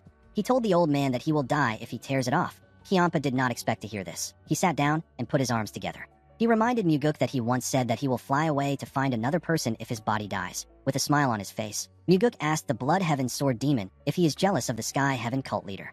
Kiampa was annoyed to hear this. While screaming at the top of his voice, he said that it is precaution, not jealousy. He said that he doesn't want Paso to get any ideas about coveting his position just because he gave him some divine relics. Muguk smiled and asked him if he has gotten his answer. Kiampa didn't say anything. He stood up and said that he is leaving. He picked up his huge sword and placed it behind him. Before reaching the door, he told our boy that he doesn't care if he is a dragonfly's wing. Muguk was shocked to hear this. He smiled at Kiampa. Before the old man could leave, an attendant entered the room and informed Muguk that the Sword Supreme has arrived. Kiampa quickly turned to Muguk. He asked our boy if he summoned him just to make them meet. Muguk reminded him that he was the one who showed up there unannounced. The Blood Heaven Sword Demon quickly opened the window and prepared to jump out. Our boy was surprised to see this. He told the old man that he is being rude. Kiampa said that Yonrang won't be happy to see him. Muguk asked him if this matters. He asked Kiampa about when he started caring about people's feelings. Some minutes later, we see the Sword Supreme looking shocked. She was shocked to see Kiampa in Muguk's office. The Blood Heaven Sword Demon looked forward and avoided eye contact with her. Yonrang asked our boy if he arranged this meeting on purpose. Muguk stood up and moved the chair out for her. He told her that Kiampa just asked him the same thing. He asked her if it is possible for him to arrange this when he didn't even know she would come. He revealed to her that neither of them sent word beforehand. He asked her to have a seat. Yonrang glared at Kiampa and sat down. The two Demon Supremes avoided eye contact. Muguk asked the Sword Supreme about why she came to see him. The Sword Supreme told him that she came to share something with him. Kiampa stood up and said that he will take his leave. The Sword Supreme asked him not to bother. She told him that it is something he can also hear. She revealed to them that the demonic Buddha came to see her and asked her for a favor. Muguk asked her about the kind of favor the man asked for. Yonrang revealed to them that the demonic Buddha wants her to support the succession of one of the soul-absorbing Supreme Demon's disciples. The appointment of a new Demon Supreme is entirely under the jurisdiction of the 8 Demon Supremes. If a Demon Supreme dies without naming a successor, the remaining Demon Supremes nominate candidates and vote. A person must receive more than half of the votes to ascend as the next Demon Supreme. Yonrang reminded Muguk that he once told her that they should support their own people as sparring partners. Muguk smiled and asked her if she remembers. The Blood Heaven Sword Demon asked our boy about what he means by sparring partners. Muguk told him that it is a long story. Kiampa carefully glanced at the Sword Supreme. He asked Muguk if he is conspiring with everyone except him. Our boy assured him that it is nothing like that. He reminded Kiampa that he is his first wing. The Sword Supreme asked him about what this is. Muguk revealed to her that Kiampa is his left wing. He informed her that he is currently searching for a right wing. The Sword Supreme simply stared at him. She looked away and asked Muguk to tell her who he supports. Our boy said that it is Chong Xian. The Sword Supreme already had the idea that it would be her. She knew that Muguk and the demonic Buddha have different goals. She said that she will also support Chong Xian. Muguk was surprised to hear this. Even the Blood Heaven Sword Demon did not expect her to do this. Our boy did not expect the Flower Sword Supreme to show him any consideration since he even allowed the Blood Heaven's Sword Demon stay. Aside from this, Yonrang didn't ask why he supports Chong Xian. Muguk realized that the Sword Supreme completely trusts him. He smiled and thanked her. Kiampa told our boy that he only has 2 votes. He asked him if he has secured any other votes. To make Chang Xian the next Demon Supreme, they need at least 4 of the 7 votes. Muguk told Kiampa that he hasn't gotten any votes. Kiampa asked him for his plan. Muguk told them that he would like each of them to persuade one other Demon Supreme. He told them that he is counting on them. The Blood Heaven Sword Demon asked Muguk to tell him what they will gain if Chang Xian becomes a Demon Supreme. Our boy told him that he is the one who will benefit the most. Kiampa was annoyed to hear this. He said that he should also benefit something from it. Muguk smiled and told him that it will benefit him too if it helps him. Kiampa let out a sigh. Muguk already knew that the Blood Heaven Sword Demon was going to help. He just wanted to make a fuss. The Sword Supreme told him that she will try to persuade the others. She said that one of them might vote for Chang Xian. Kiampa told her that she makes it sound like he is useless. Yeonrang glared at him and asked him if this isn't true. Kiampa also glared at her. The two of them looked like they wanted to kill each other. Muguk didn't stop this. He believed that it was okay to give them time to vent out their emotions. He believed that this process needed to be repeated over and over again. He was certain that neither of them would ever kill the other. The Blood Heaven Sword Demon decided to stop glaring at the Sword Supreme. Yeonrang smiled when she saw him look away. Muguk thanked her for telling him about the demonic Buddha's request and for helping him to persuade the other Demon Supremes. He assured her that he will never forget this favor. Yeonrang found it odd that he called this a favor. She asked him not to be dramatic. She stood up and said that she is leaving. After she left the room, Kiampa also stood up and said that he is leaving. Muguk found it odd that the Blood Heaven Sword Demon didn't give him a serious reaction to the fact that he received sacred relics from the cult leader and got called a sparring partner by the Sword Supreme. Muguk called out to the Blood Heaven Sword Demon and told him that he is always going to be the highest priority. Kiampa stopped walking and turned to him. He told our boy that he is really good at talking. Muguk smiled when he heard this. Kiampa also smiled. He explained to him that even though the Sword Supreme left with confidence, it will still be difficult for her to persuade the Demon Supremes. He said that the demonic Buddha side will also be making their moves. Muguk told him that this is the reason he needs his help. The old man asked him if he believes that someone who has been ostracized by the others can be of any help. He walked forward after saying this. Muguk smiled as he looked at the man's back. He knew that Kiampa was still the most dependable person he could trust. The scene shifts, and we see the Sky Heaven cult leader looking at something. He was looking at the place he kept his relics. He screamed and said that it is ugly. He said that the place was once a perfect beauty, but now it is missing 2 front teeth. His advisor said that the relics still have their fangs and molars. He said that they can bite off enemies or clench their teeth and steal their resolve. The cult leader turned to him and told him that he always seems delighted whenever a relic disappears. The man asked him about how he knew. He told Paso that he would have danced if he unlocked his shackles. Paso was annoyed to hear this. He let out a sigh and revealed to the man that he is actually afraid. His advisor asked him about what he is afraid of. Paso explained to him that he is scared that everything will turn out to be a meaningless dream. He said that he is afraid that he will wake up and find nothing left. He told his advisor that he will wonder about what made him give everything to Muguk. The advisor raised his hair and showed his cult leader his face. Paso asked him about what he is doing. The man told him that he's showing him how he got charmed by his face to give up everything. Paso didn't know what to say. He looked into the man's eyes. He could tell that he was serious. He called his advisor a crazy bastard. In the next scene, we see Paso asking his advisor to tell him how they are going to make Chang Xian into a Demon Supreme. The man explained to him that they need to convince the existing Demon Supremes one by one. He told him that they need to persuade, negotiate, and recruit the Demon Supremes. He said that they will need to use at least 2 divine relics. It might even be 3 relics if their luck is bad. Paso asked his advisor if he is telling him to just invest in Muguk. The man asked him about how long he plans on relying on Muguk. He told his cult leader that he needs to be a man and move forward by himself. He asked Paso if he wants him to teach him the approach that would win over the Demon Supremes. Paso was annoyed to hear this. He asked his advisor to stop mocking him. The man asked him to do nothing and just stay put. Paso asked him if this is how an advisor should talk. The man raised his shackles and asked the cult leader to tell him the kind of advisor that wears chains. Paso didn't know what to say. The man could tell that he was shocked. He told the cult leader that he is talking to him because he considers him as an advisor. He asked him to just stay still. He explained to him that doing nothing sometimes brings the best results. The cult leader didn't expect to hear this. He asked the man if he is serious. His advisor assured him that Muguk will come to see him. He said that our boy will demand divine relics in exchange for making Chang Xian a Demon Supreme. The cult leader asked his advisor if this is possible for even Muguk. The man told him that he needs to trust Muguk. He told him that they can't turn back now. The moment he said this, someone announced that the second young master has arrived. Paso couldn't believe that our boy came just like his advisor said. He said that Muguk has come to rob him again. His advisor told him that our boy appeared because they were talking and thinking about him. Paso screamed and asked him to shut up. He asked the man to stop talking like that. He reminded him that he is his master, not Muguk. The man asked Paso to tell him why he decided to become the front wave of the Yangtze River. Paso grit his teeth when he heard this. He laughed and told the man that it must be nice to be like him, since he is the wave that follows behind. In the next scene, we see Muguk congratulate Chang Xian on becoming the disciple of the Sky Heaven cult leader. The woman bowed her head and thanked him. She told him that her master is inside. Muguk informed her that he came to deliver some news to the cult leader. He told her that she also needs to hear the news. The woman accepted his offer. As she walked forward, Muguk carefully looked at her. He realized that this woman will never know that all this began from him leaking information to Wujong. When he entered the cult leader's chambers, he turned to the side to see the advisor. Paso walked towards him and asked him about what is happening. Muguk informed him that the demonic Buddha is moving. Paso asked him about what he means. Muguk explained to him that the demonic Buddha is persuading other demon supremes to make Yongdu the next soul-absorbing supreme demon. Paso grit his teeth out of anger when he heard this. He said that his so-called friend is much worse than he thought. Our boy turned to Chong Xian and said that it will be difficult for the woman to become a demon supreme now that the demonic Buddha is moving. Chong Xian was surprised to hear this. Paso asked our boy if there isn't a way to make Chong Xian a demon supreme. He reminded him that he is not allowed to move freely in the heavenly demon divine cult. Muguk told him that there is a way to achieve their goal, but it won't be easy. Paso asked him to tell him the way.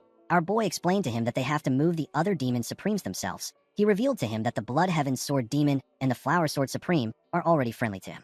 The cult leader said that he will meet the two demon supremes. Chong Xian begged our boy to help them. Muguk told them that things are not as easy as they sound. He said that they don't know what the demon supremes will demand in return. He told them that he will be deeply indebted to Yonrang and Qianpa if everything goes well. Paso told him that him and his disciple will be receiving his help. He assured him that they will never forget the favor. Muguk looked into Paso's eyes when he heard this. The cult leader didn't look away when he noticed this. Muguk let out a sigh and told Paso that he will do his best. The cult leader thanked him and asked him to wait there for a moment. He turned to Chong Xian and asked her to go train outside. The woman bowed her head and accepted his order. After she left, Paso asked Muguk to tell him what he wants this time. Muguk told him that he doesn't want anything this time. The cult leader was shocked to hear this. He said that the only thing more valuable than the divine relics is his life. Muguk smiled and said that he doesn't want anything.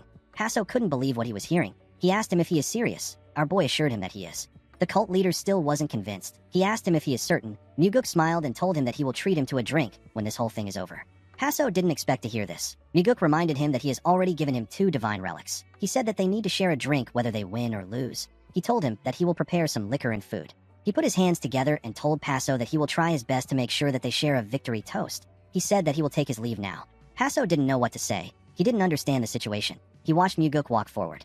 Our boy never offered to share a drink with the cult leader just for the sake of drinking. He did it because he wanted to drink in the same place where the shackled man was. The scene shifts and we see someone training. The person turned out to be Leon. The girl ran forward and swung her sword gracefully with her inner energy. Every twist and turn was good and precise. She pushed herself up to the ceiling and swung her sword at a crazy speed as she descended. She landed on the ground with a large amount of energy. The ground shattered and dust filled the room. Leon carefully breathed out. The moment she did this, she realized that she messed up. She saw that she damaged the ground again. While she was looking around, someone told her that her soaring sword art has advanced tremendously. The girl turned to the side to see her master. She smiled brightly when she heard Muguk call out her name. Muguk told her that she can leave any time in the future once she receives the sacred poison purification. Leon walked up to her master and asked him about why he would suddenly say this. Muguk wondered if this girl wears invisible shackles around her ankles too. He wondered if it is just like how he was bound by unseen chains to his resolve to kill Wamugi. He recalled that the Blood Heaven's Sword Demon and the Flower Sword Supreme are also connected by chains of hatred that cannot be easily cut. Our boy wondered if his father is also bound to something just like the man who is bound to the Thunder Bell. He told himself that his father might also be unknowingly shackled by the heavy burden of duty to the cult. He explained to Leon that she can choose her own life. He told her that she can leave the cult and travel the Central Plains. He told her that she can find a peaceful village somewhere and live as a hidden martial master. He explained to her that she owes him nothing since she has already learned his martial art. He told her that she is free to live as she wishes because she has done more than enough for him. Leon told her master that she is happier and living a better life by his side. She said that it might be fun to live as a hidden master for a day or two, but it won't be the same without Muguk. She smiled brightly and told Muguk that being around him every day brings her happiness. She said that she is not a fool. She told Muguk that she would have risked her life to run away a long time ago if she truly hated things around her. She explained to him that she never understood why he always looks at her with such pity. Muguk was shocked to hear this. He gently smiled. The scene shifts, and we see the Sky Heaven cult leader facing his friend. The demonic Buddha asked Paso if he knows how long they have known each other.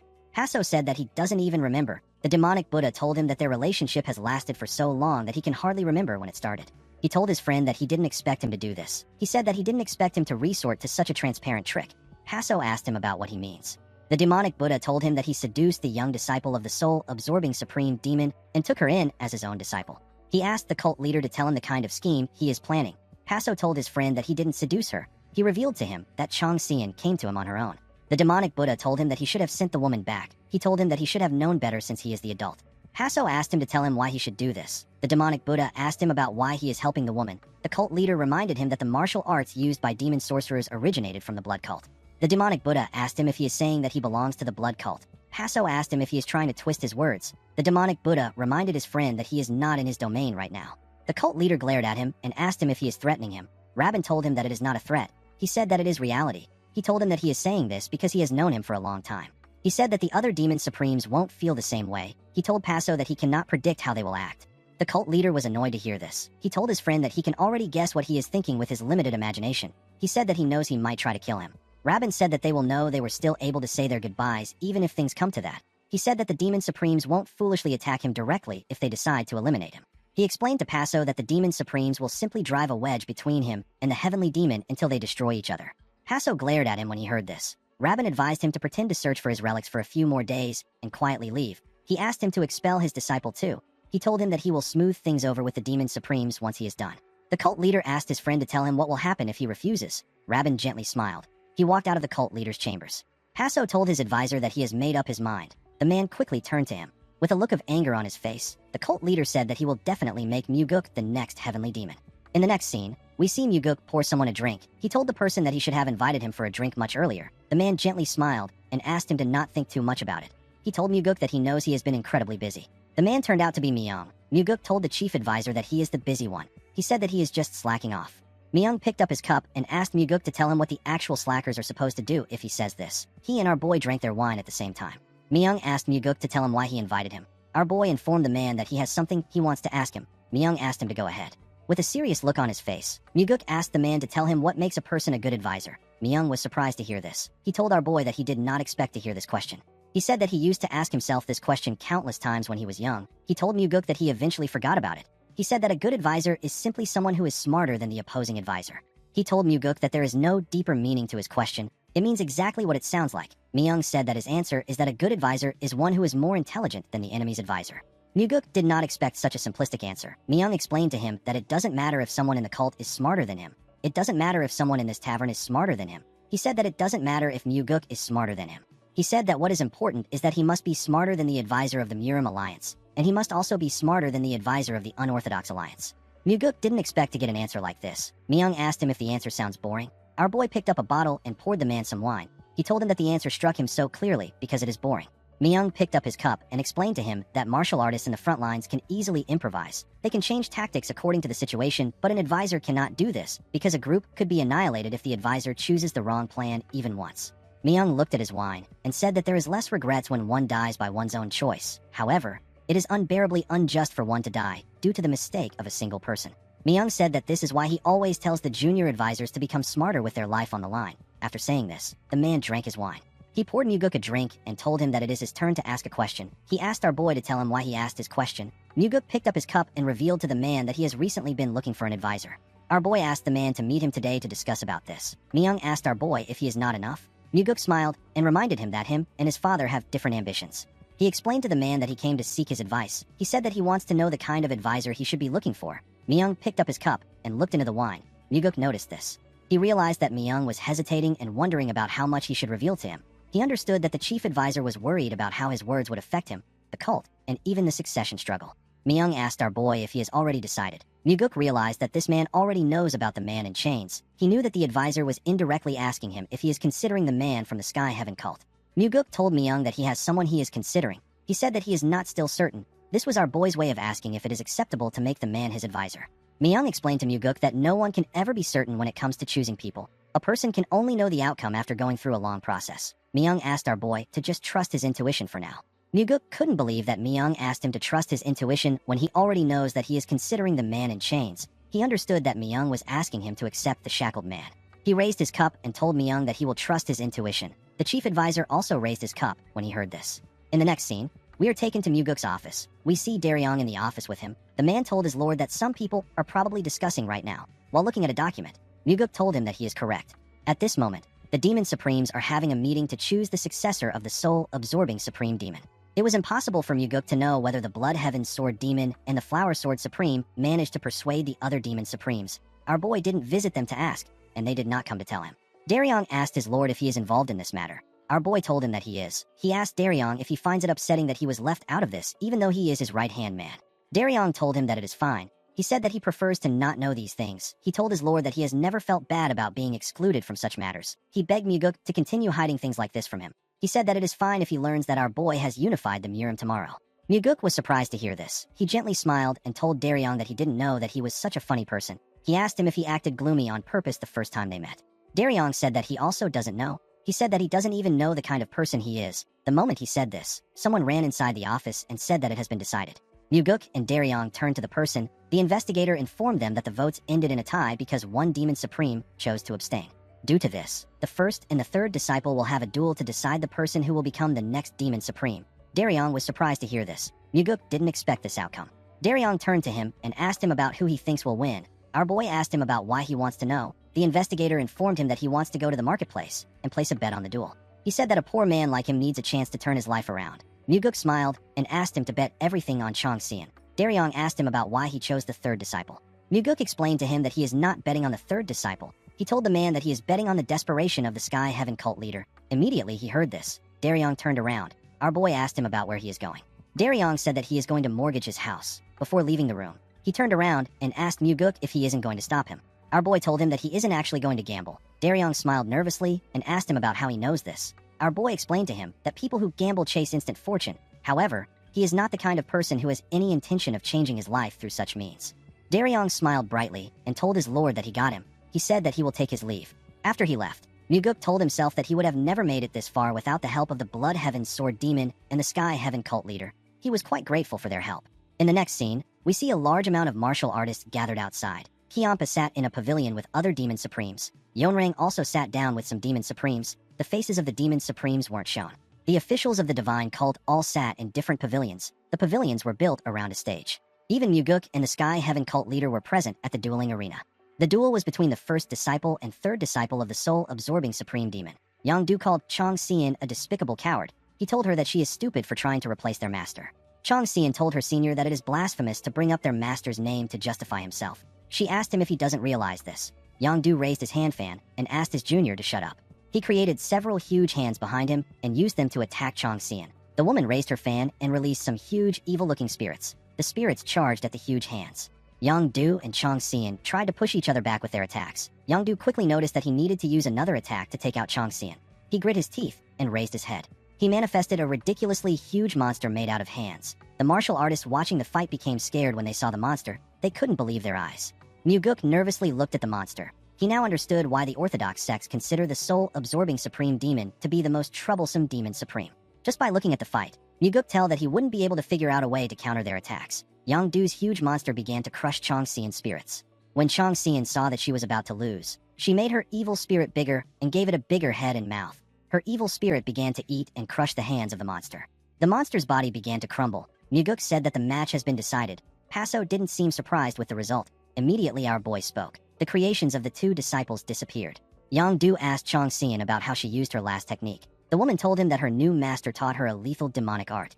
Yangdu grit his teeth and called her a bastard. He told her that he has always known the kind of trash she was since when they were kids. Chong Xian smiled and told her senior that he must understand that she will become a far superior soul-absorbing supreme demon than their late master ever was. She screamed and said that the West Illusion Fort will be the greatest among the 8 demon branches. Immediately she said this. Yangdu spat out a large amount of blood. Blood poured out from his ears and eyes. He fell to the ground. The martial artists there were shocked to see how Chong Xian won. They all began to cheer for Chong Xian. The woman moved closer to the pavilion and bowed her head. She introduced herself to them.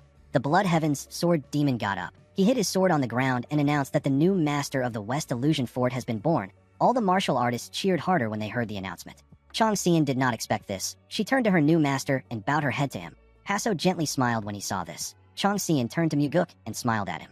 She looked at someone else in the pavilion. The person turned out to be Wu Zhong. The woman walked past him and didn't greet him. Wu Zhong was shocked to see this. He couldn't believe that she actually ignored his gaze. The scene shifts, and we are taken to the cult leader's chambers. We see Paso welcome our boy with a smile. Muguk brought someone there with him. He introduced the man to Paso as the innkeeper of the pleasure in which he previously visited. He said that he brought the man there because he didn't want them to get cooled food that is brought from afar. He told Paso that he wants the man to personally prepare a warm meal for them. The innkeeper bowed his head and told Paso that he will put his soul into his cooking. Muguk asked him to cook normally. He told the man that he doesn't want to eat his soul. After the innkeeper left, Muguk congratulated the cult leader on taking a demon supreme as his disciple. Paso told our boy that none of this would have happened if he didn't receive his help. Muguk told him that everything ended well because he taught her well. The cult leader said that they can just call it a shared victory. Muguk and Paso smiled at each other. A while later, the two men were served several dishes. As Muguk poured Paso a drink, he asked him if he has met with his father. The cult leader said that he plans to see the heavenly demon soon. Muguk advised the cult leader to emphasize that he will raise Chong Xian into a soul-absorbing supreme demon that is stronger than the previous one. He told Paso that this will be the most important topic to his father. The cult leader drank his wine and thanked Muguk for telling him this. Our boy asked him not to worry about it. He placed his cup down and turned to the chain man.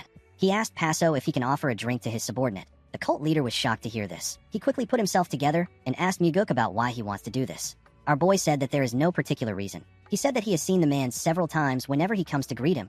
He told Paso that he just wanted to offer the man a drink on this pleasant day. The cult leader revealed to him that the man is not able to drink alcohol. The moment he said this, the man accepted Muguk's offer. Paso quickly turned to him. He couldn't believe what he was hearing. Muguk noticed that Paso was startled. For someone like Paso to fail to hide his expression like this, Muguk deduced that the chain man must have never truly accepted alcohol from him. He stood up with the bottle and told the man that he will pour him a cup. He walked up to him and gave him a cup. He carefully poured the man some liquor. He made sure to fill the cup up. The man drank the liquor and stretched out his hand. He wanted to pour Muguk a cup. He filled our boy's cup up. Muguk also drank the liquor. The two men stared at each other. While they were looking at each other, Paso asked Muguk if he knows what the man's specialty is. He said that the man has a dog's nose. He told our boy that the man can smell the scent of those who come to steal the divine relics with terrifying accuracy. He asked our boy if he doesn't think that the shackle looks like a dog's collar. He laughed out loud when he said this. Muguk immediately knew that Paso was trying to insult the shackled man. Unfortunately for Paso, the man didn't refute the remark. He deliberately didn't give him the opportunity to correct his slip-up. Muguk believed that Paso gave him a gift that he created with his careless tongue. The cult leader seemed quite embarrassed about what he said. Muguk walked up to him and offered him a drink. Paso nervously drank the liquor. He was staring at his advisor. Muguk noticed this. He realized that the cult leader cannot hide or control his emotions when it comes to matters involving the shackled man. It was just like how the Blood Heaven's sword demon loses his composure when it comes to matters that involve the Sword Supreme. After Muguk left, Paso moved close to his advisor and asked him to forgive him for what he said earlier. He told the man that he is really trying to apologize.